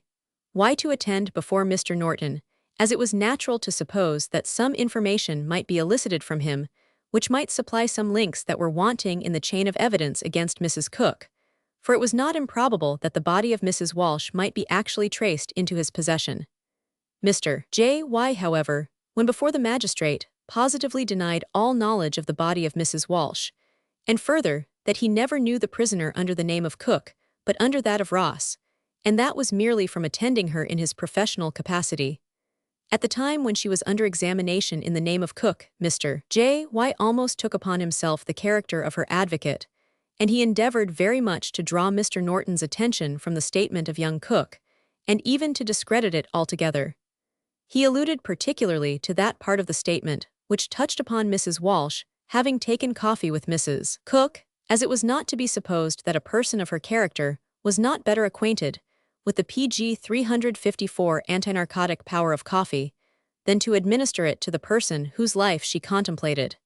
And consequently, the taking of the coffee would go in some degree to defeat the measure which she had in view. He himself, he said, always took coffee to keep him awake, whenever he had any nocturnal cases in hand, and there was no proof adduced that any soporific medicine had been administered to Mrs. Walsh, which in all probability would have been the case had she committed the murder with which she was charged. He then proceeded to remark on the impossibility of the death of the old woman having taken place, according to young Cook's statement, without the most violent struggle, and further, that it almost amounted to an impossibility for Mrs. Cook to have committed the murder by her own individual power, without the assistance of some other person.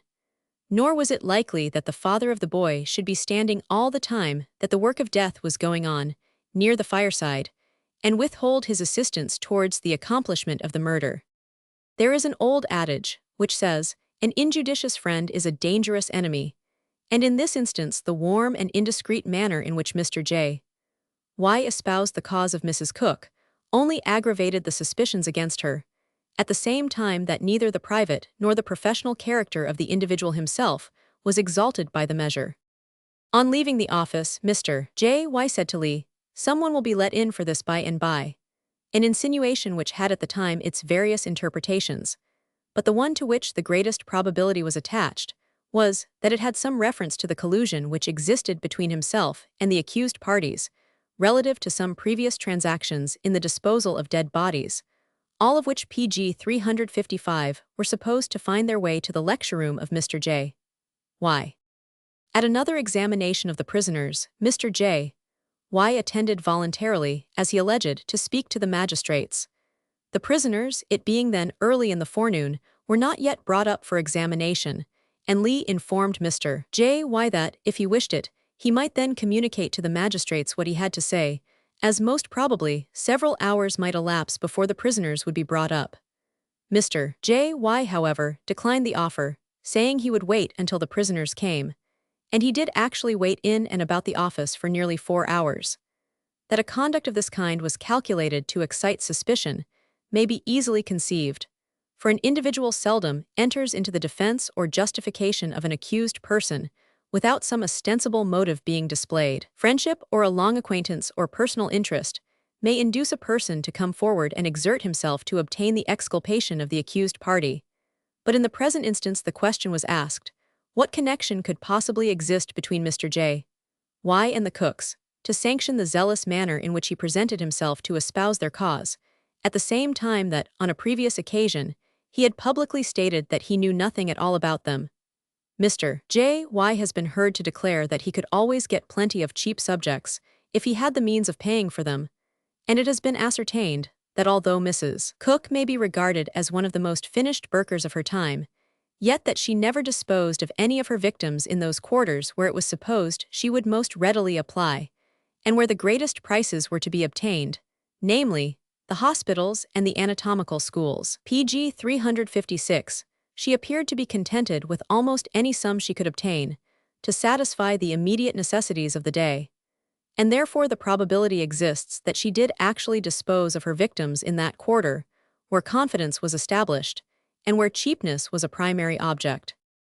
On one occasion, Mr. J.Y. presented himself to the magistrates during the time that the prisoners were under examination, and although he was very pointedly asked the cause of his thus presenting himself so voluntarily before the magistrates, yet he sheltered himself under the plea of a love of justice, and therefore that he considered himself bound to come forward and state, in common justice to the accused parties, that he knew nothing at all about them, nor did he possess any knowledge of the manner in which they had disposed of the body of Mrs. Walsh.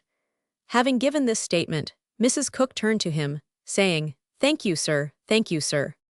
No doubt whatever exists that great suspicion attaches to this individual in regard to his dealings with the Cooks, for he was frequently heard to say that he knew where to obtain cheap subjects, if he had but the means of purchasing them. In justice to him, it must however be stated that no direct proof has ever been adduced of any of the victims of Mrs. Cook having fallen into his hands, nor during any part of the examination of Mrs. Cook or her husband was the name of this individual ever implicated.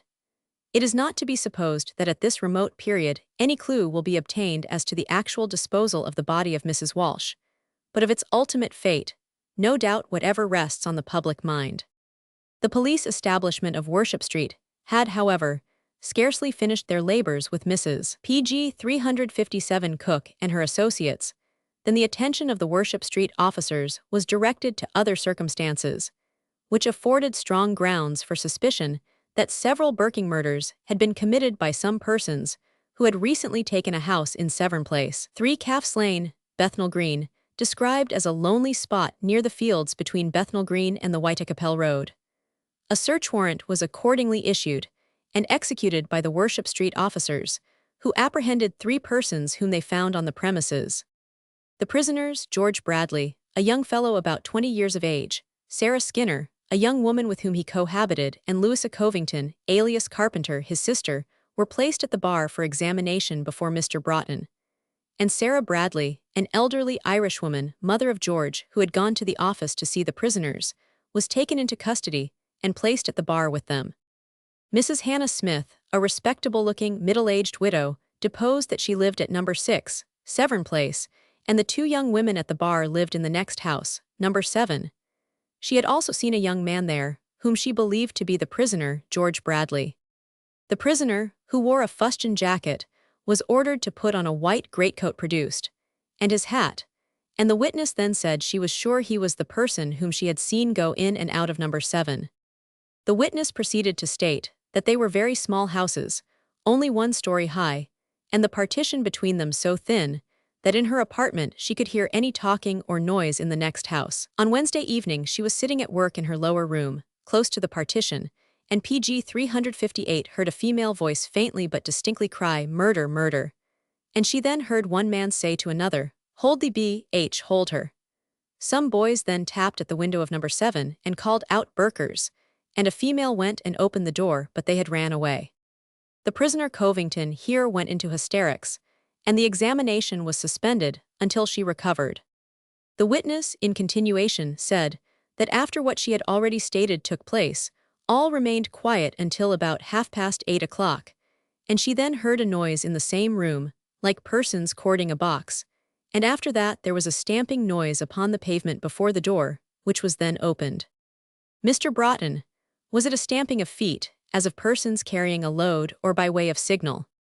Witness, it was the signal used by the persons who went to that house. They always stamped upon the pavement instead of knocking at the door. She then heard them carrying something out, and she went to her own door and looked out, and saw a box put upon a lad's head. She could not positively say that it was the prisoner Bradley. 3 men then came out of the house and went after him, and 2 women followed. Witness then went back into her room. She did not give any alarm. Mr. Broughton, you appear to be a respectable woman, Mrs. Smith. But how did it happen that, having heard the faint cries of murder, and some hours afterwards the cording of a box, which you saw carried away, you did not take any measures for having the parties stopped, by alarming the neighborhood or calling the police? The witness said she did not know what to do. She felt some alarm for herself, and did not like to PG 359 venture out, and she had not heard or seen a policeman pass between the time of her hearing the cry of murder and the carrying off the box. Her niece, who lived with her, was at home at the time, and heard and saw the box, but had returned home after the cries of murder. Mr. Broughton, You are badly off, indeed, in such a lonely situation, if you had no policeman pass all that time. Mr. Young, a police inspector of K Division, said that policemen were on duty and must have been frequently passed. But the witness might not have heard them, as they did not call the hour like the old watchman. Mr. Broughton, did you hear anything more of the people at number 7 that night? The witness said that at 9 o'clock or shortly after, she heard a tap at the door and the stamping of feet again, and looking out, she saw another box brought out and put upon the lad's head by a tall man who had on an old Whitney white coat and a dirty white hat. The box was followed by the men as before. In reply to various questions, the witness said she had reason to believe that the two young women at the bar occupied the room in which all this took place. They were at home, and in the room, that evening, for she heard and knew their voices, and it was the impression upon her mind that they were the two who followed after the box. They had lived there about a fortnight. The box appeared to her to be about a yard in length, but her niece saw it more distinctly than she 999. Mary Harding, the niece, stated that she lived with her aunt, and knew that the two young women at the bar lived at number 7, and she had seen the young man go in and out, but did not know that he PG 360 lived there. She had been out on Wednesday, and upon her return home, soon after 4 o'clock, her aunt told her that she had heard the cries of murder. She afterwards heard the cording of the box and saw it carried away as described by the last witness. She did not like to follow it. It was a larger box than her aunt described. She thought a person might be put into it. 3 men and the 2 females followed it, and about an hour afterwards she saw a second box carried out in the same way. Neither of the witnesses knew anything of Sarah Bradley, the mother. James Brown stated that he and the other officers went to number 7, Severn Place, on Friday evening, and he with another got in by a back way while Field went to the front. They found the 3 younger prisoners together. He produced 2 men's coats, with some other apparel, a very thick pair of men's shoes, and an old pair of women's shoes. Thomas Eagles said that the prisoners made no explanation of any kind to him. He saw the produced coats lying upon a bed, and he found a long stout cord, and a bundle, containing some ragged articles of apparel, all tied up together. William Field stated that he went to the front door, which was opened by Sarah Skinner, and he asked if Mrs. Smith lived there. She said no. He afterwards asked the 3 prisoners where they had lived before they came there. Skinner said that they came there from number 16, Foster Street, Whitechapel, but Covington said from number 10, Luke Street. He did not know where Luke Street was, and she would not tell him, but upon inquiry at the place mentioned by Skinner, he found it was 3 months since they lived there. He had heard PG 361 that they came from number 12, Thomas Street, Whitechapel, which they, however, denied. Upon searching upstairs, in a box were the clothes produced, and a bottle labeled poison, and containing oxalic acid in solution, which the prisoners said was for cleaning boot tops. The box had no cover, and upon the top of the clothes in it was the drab-colored hat produced, with a broad crape band upon it.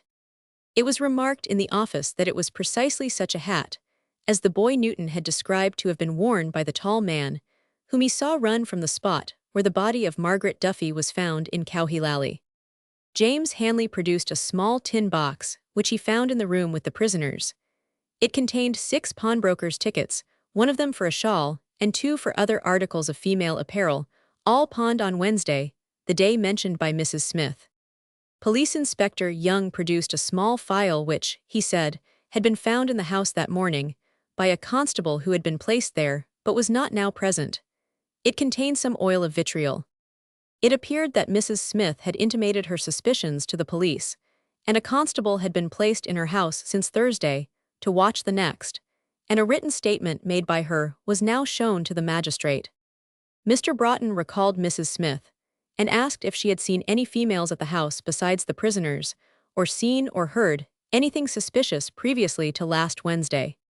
She said that on Monday week an old woman, leading a young person who was intoxicated, knocked at her door and asked for Covington. She PG 362 directed her to the next house, number 7, and saw her go in there with the girl. She afterwards heard people going in and out, and thought at the time that they were fetching liquor from the public house. Girl afterwards ran upstairs, and witness heard her run about the upper room followed by a man. The girl said, "Oh, you'll kill me, you'll kill me."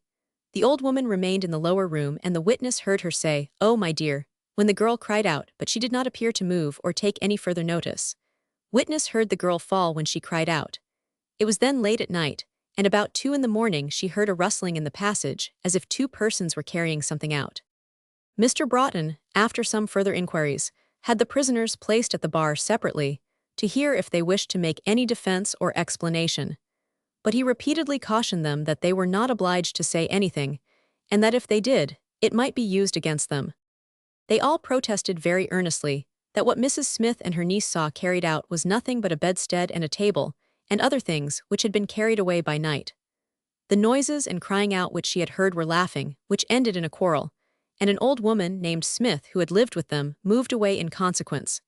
It appeared, in fact, that the prisoners had been shifting about from place to place and bilking their landlords. The witness Harding, being again questioned, declared that what she saw were boxes. She was near and saw them distinctly, and was certain she could not be mistaken. It was stated that a daughter of Mrs. Smith's, who is married to a policeman, also saw the boxes, pg 363, and she actually followed the party some distance. But seeing that they were going across the fields, she was afraid to proceed further. She was not then present, however.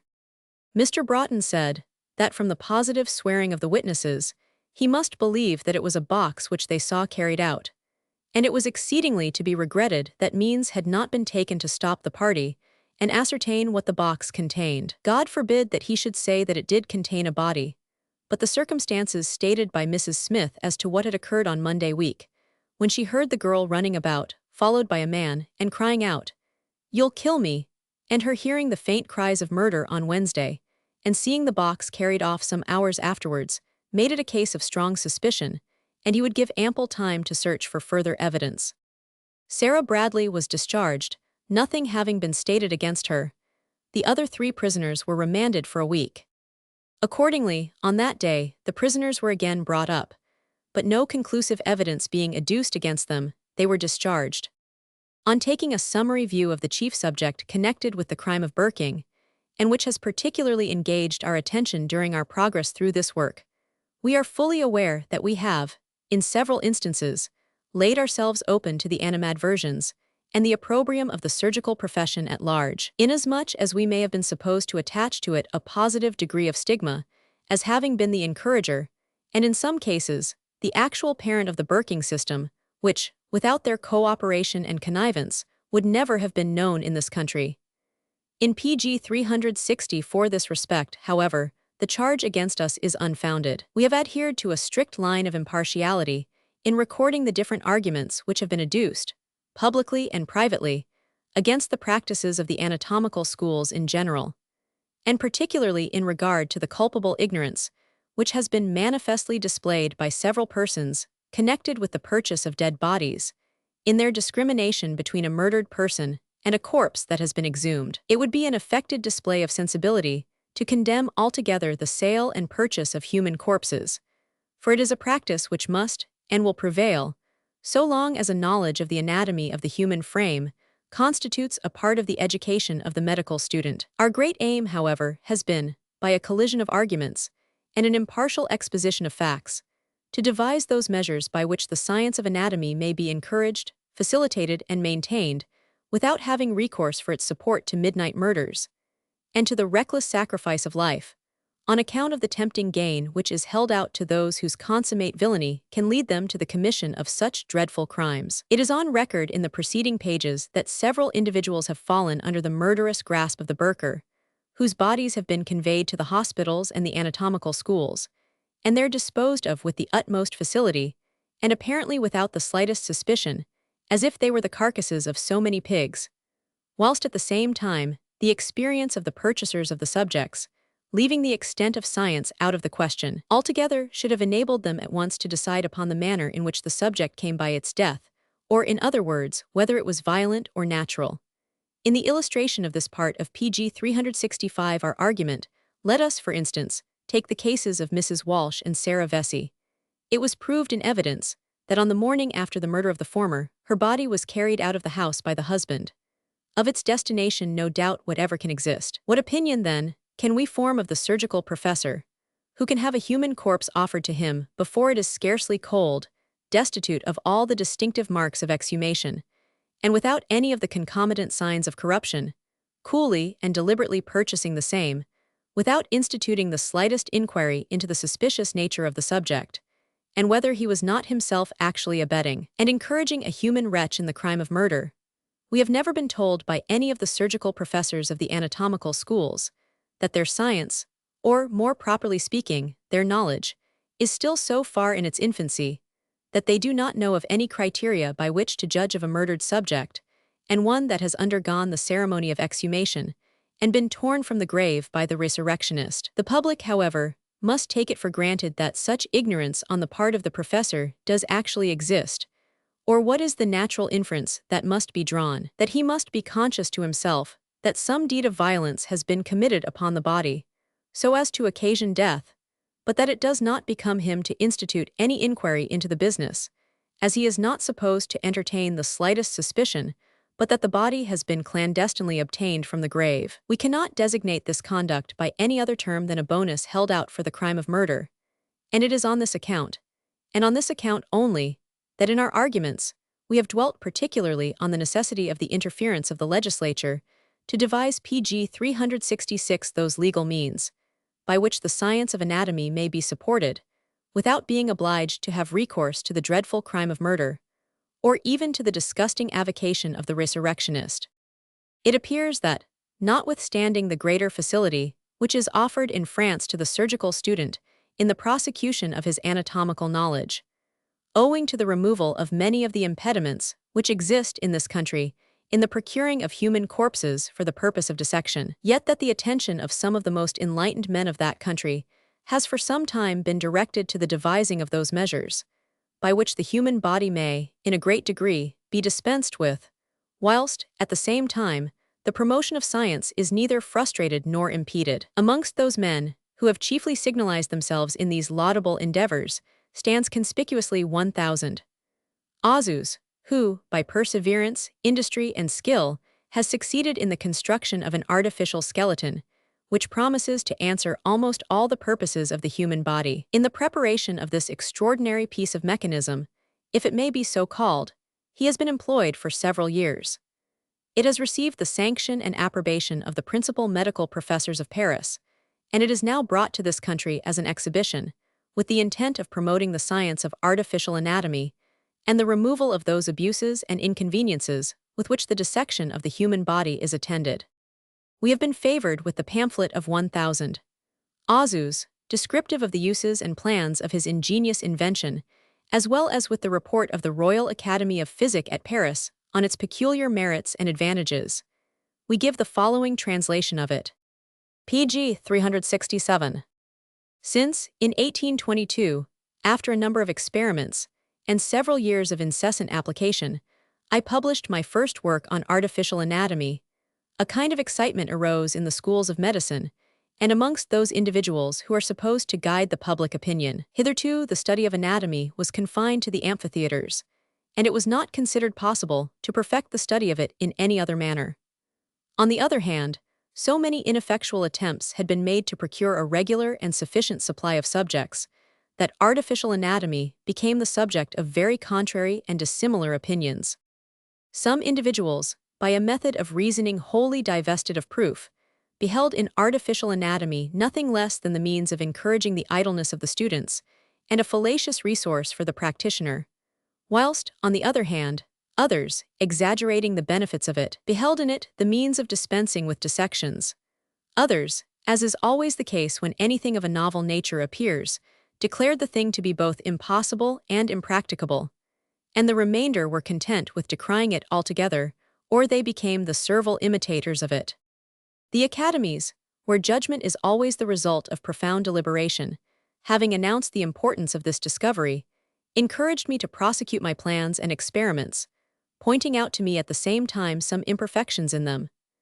These learned societies scrupled not to place artificial anatomy above everything which had been hitherto done in France or in other countries, and to regard it as the means of facilitating the study of that particular branch of natural history. In the report which 1000. Le Baron Disgenetz made to the Academy of Medicine on the 5th of pg 368 September, 1823, he says, "If this work be continued, it cannot fail to be useful to those who devote themselves to the study of the medical science, and more especially to those who practice surgery and physic at a distance from the great cities. Professor Disrules, in his report to the Medical Society, at their sitting on the 19th of November, 1823, says, "If we declare to you that a piece of artificial anatomy, placed in an amphitheater, in exhibiting to the student the parts of which he is in search, as well as those which he ought to avoid, adjust, or even take away, may be useful to him, abridge his labor, and save him from many fruitless experiments. If we declare to you that these pieces would be very advantageously placed in the studio of a painter, if we declare to you that they might, more advantageously than books, remind the surgeons and physicians, not having the benefit of a corpse at hand, of the relations of certain parts, and finally, if we finish by showing to you certain individuals curious to become acquainted with their own formation, studying it with success, in order to obtain a superficial knowledge of anatomy, without having recourse to the disgusting and afflicting spectacle of a corpse, then, gentlemen, so far from censuring our eulogium, you will approve of it, you will applaud the zeal of 1,000 Azus, you will give encouragement to his efforts, and you will assist him to the utmost of your power, to enable him to succeed in rendering that perfect, which, under his hands, has already made such rapid advances to positive perfection."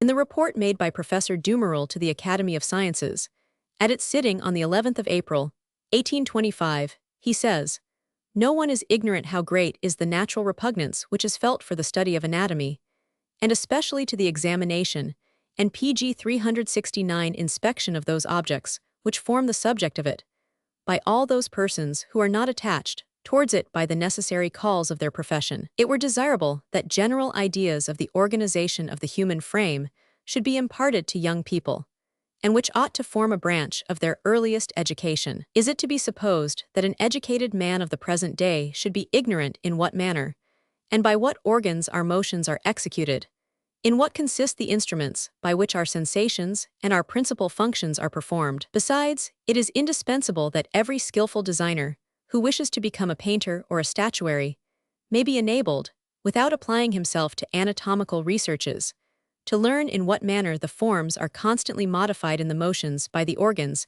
by which they are either permitted or produced." 1,000.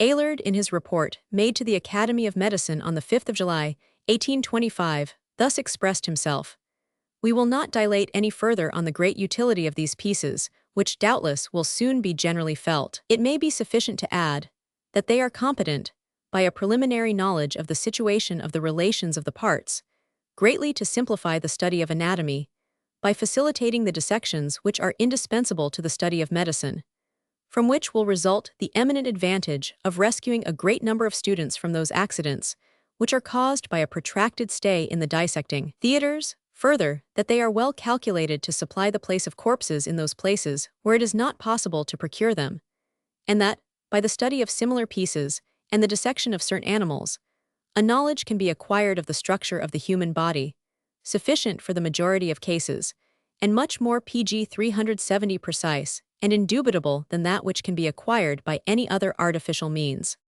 That celebrated man, 1,000, Geoffrey St. Hilaire, says, in his report to the Institute on the 2nd of August, 1830, "A general knowledge of the parts of the human body ought one day to constitute a part of natural history, and form an early branch of education amongst every class of society.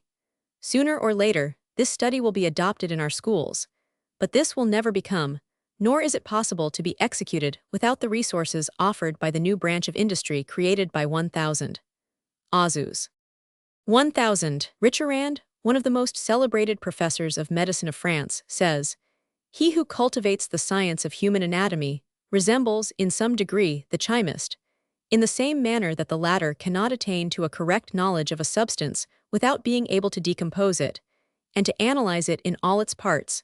So the anatomist cannot obtain a perfect knowledge of the human body until, having studied separately, and with the greatest care, each of its organs, and each of the systems which are formed by a certain number of similar organs, he is able to assign to each of them its proper place, to determine the relations which they bear to each other, and the proportions into which they enter, in order to form the composition of this or that of our members." From these commendatory reports from some of the most scientific men of France, as well as from the opinion of a great number of physicians who were invited to give their opinion on the utility of his artificial skeleton, 1000. Auzus drew the following results. First, that these preparations differ totally from all others which have been hitherto made or constructed for facilitating the study of anatomy, and pg 371, which have nothing further in common with them than that their immediate tendency is the same. Second, that they exhibit in the same subject, in a vertical attitude, all the parts which constitute the composition of the human body, with all the characters which belong to them. Third, that the use of these pieces will considerably diminish the time which the students devote to the study of anatomy, and shorten their stay in the anatomical schools. Fourth, that they will possess the advantage of recalling the anatomical details to the memory of the students and practitioners in general, who have already devoted themselves to the science. Fifth, that they will render the study of anatomy possible in all seasons of the year, and in all countries in which the climate or prejudice is opposed to dissection. Sixth, finally, with the assistance of these pieces, the study of anatomy may be made a branch of public instruction, and thereby become advantageous to every class of society, particularly to those who devote themselves to medicine, to the fine arts, to military science, or to navigation. Since the period that my first model appeared, artificial anatomy has been made use of in a great number of public establishments for the purpose of anatomical illustration. Complete subjects have been sent to the following schools of medicine: to Boston, to Martinique, Guadeloupe, Isle of France, College of Yale, United States, Metz, Strasbourg, Lille, Val-d'Enard, the Museum, Stockholm, Évreux, Oaxaca, South America, Louisiana, Vera Cruz, Cairo, Toulon, Turin, New Orleans, Harvard, New England, Charlestown, the Faculty of Medicine of Strasbourg, and 100. In regard to myself, many thousands of students have attended my lectures, or pg 372 have studied in my cabinet. I have collected with great care all the remarks and observations that have been addressed to me. I have frequently, for the last 11 years, carefully revised, several times a day, all the parts of my labor, and I have introduced into them all the corrections which have been suggested to me. And finally, in order to render artificial anatomy more worthy of the success that it has obtained, I have constructed a new model, and thus many important modifications and numerous additions have been made to the subject of my labors. The augmentations do not consist of some minute details, nor of some additions of little or no importance. The former have been completely changed, and the incisions multiplied. The model published in 1825 consisted only of 66 regular pieces and 356 in detail, whereas that which was made public in 1830 consisted of 129 regular pieces, that is, pieces which are capable of being separated, and 1,115 pieces in detail.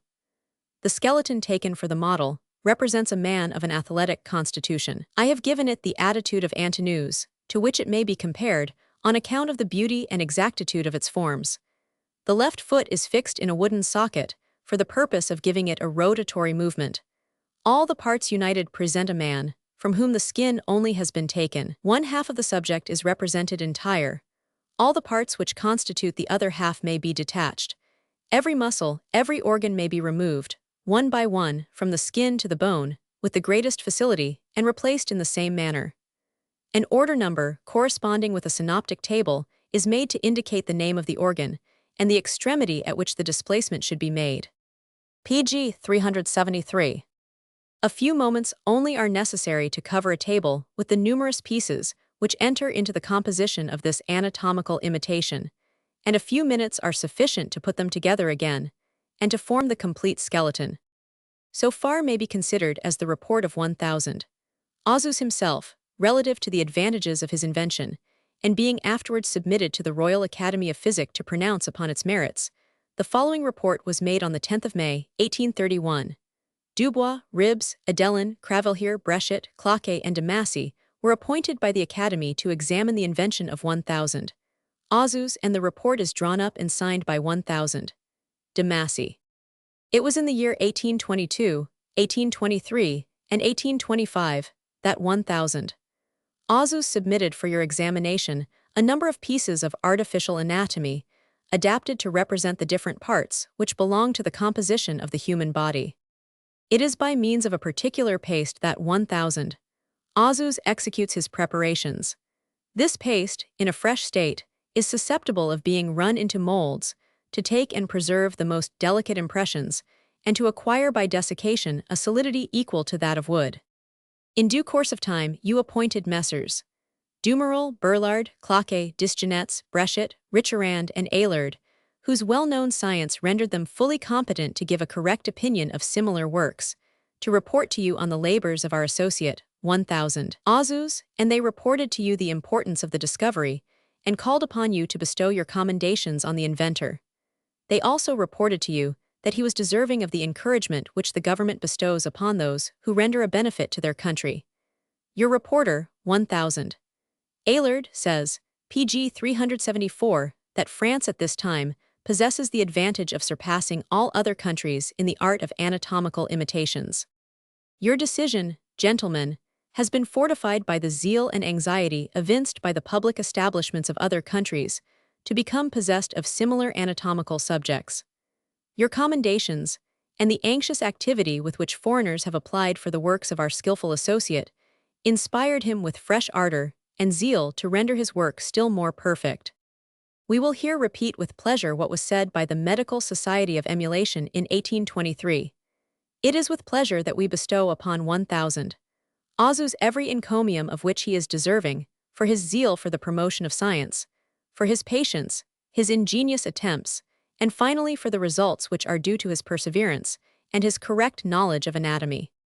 After 5 years of the most persevering and obstinate labor, 1000 Azus submitted to the Academy, on its sitting on the 25th of May, 1830, a new piece of anatomy, for the examination of which you appointed Messrs. Dubois, Ribs, Adelin, Cravelhier, Brechet, Cloquet, and myself. It is not only to some slight modifications, or to some trifling additions, that our associate has directed his application and his skill. He has almost recommenced his labors, preserving only the modus faciendi. 1000 Azus has taken for his model the corpse of an adult of 5 feet 6 inches high, and he enforced upon himself the task of reproducing it in all its most minute details. This new model, compared with that previously made, even with the complete piece which was submitted for your examination in 1825, and which appeared to leave nothing further to desire, exhibits, pg 375 however, these differences, which could not have been expected from the same individual. The forms have been completely changed, the details almost doubled, and by means of some ingenious incisions or cuts, 1000 Azus has succeeded in reproducing everything which has any relation to the various branches of the science. It is not only the bones that have been reproduced with an exactitude and fidelity which, if we had not been aware of the circumstances, would have led us to consider the bones as real.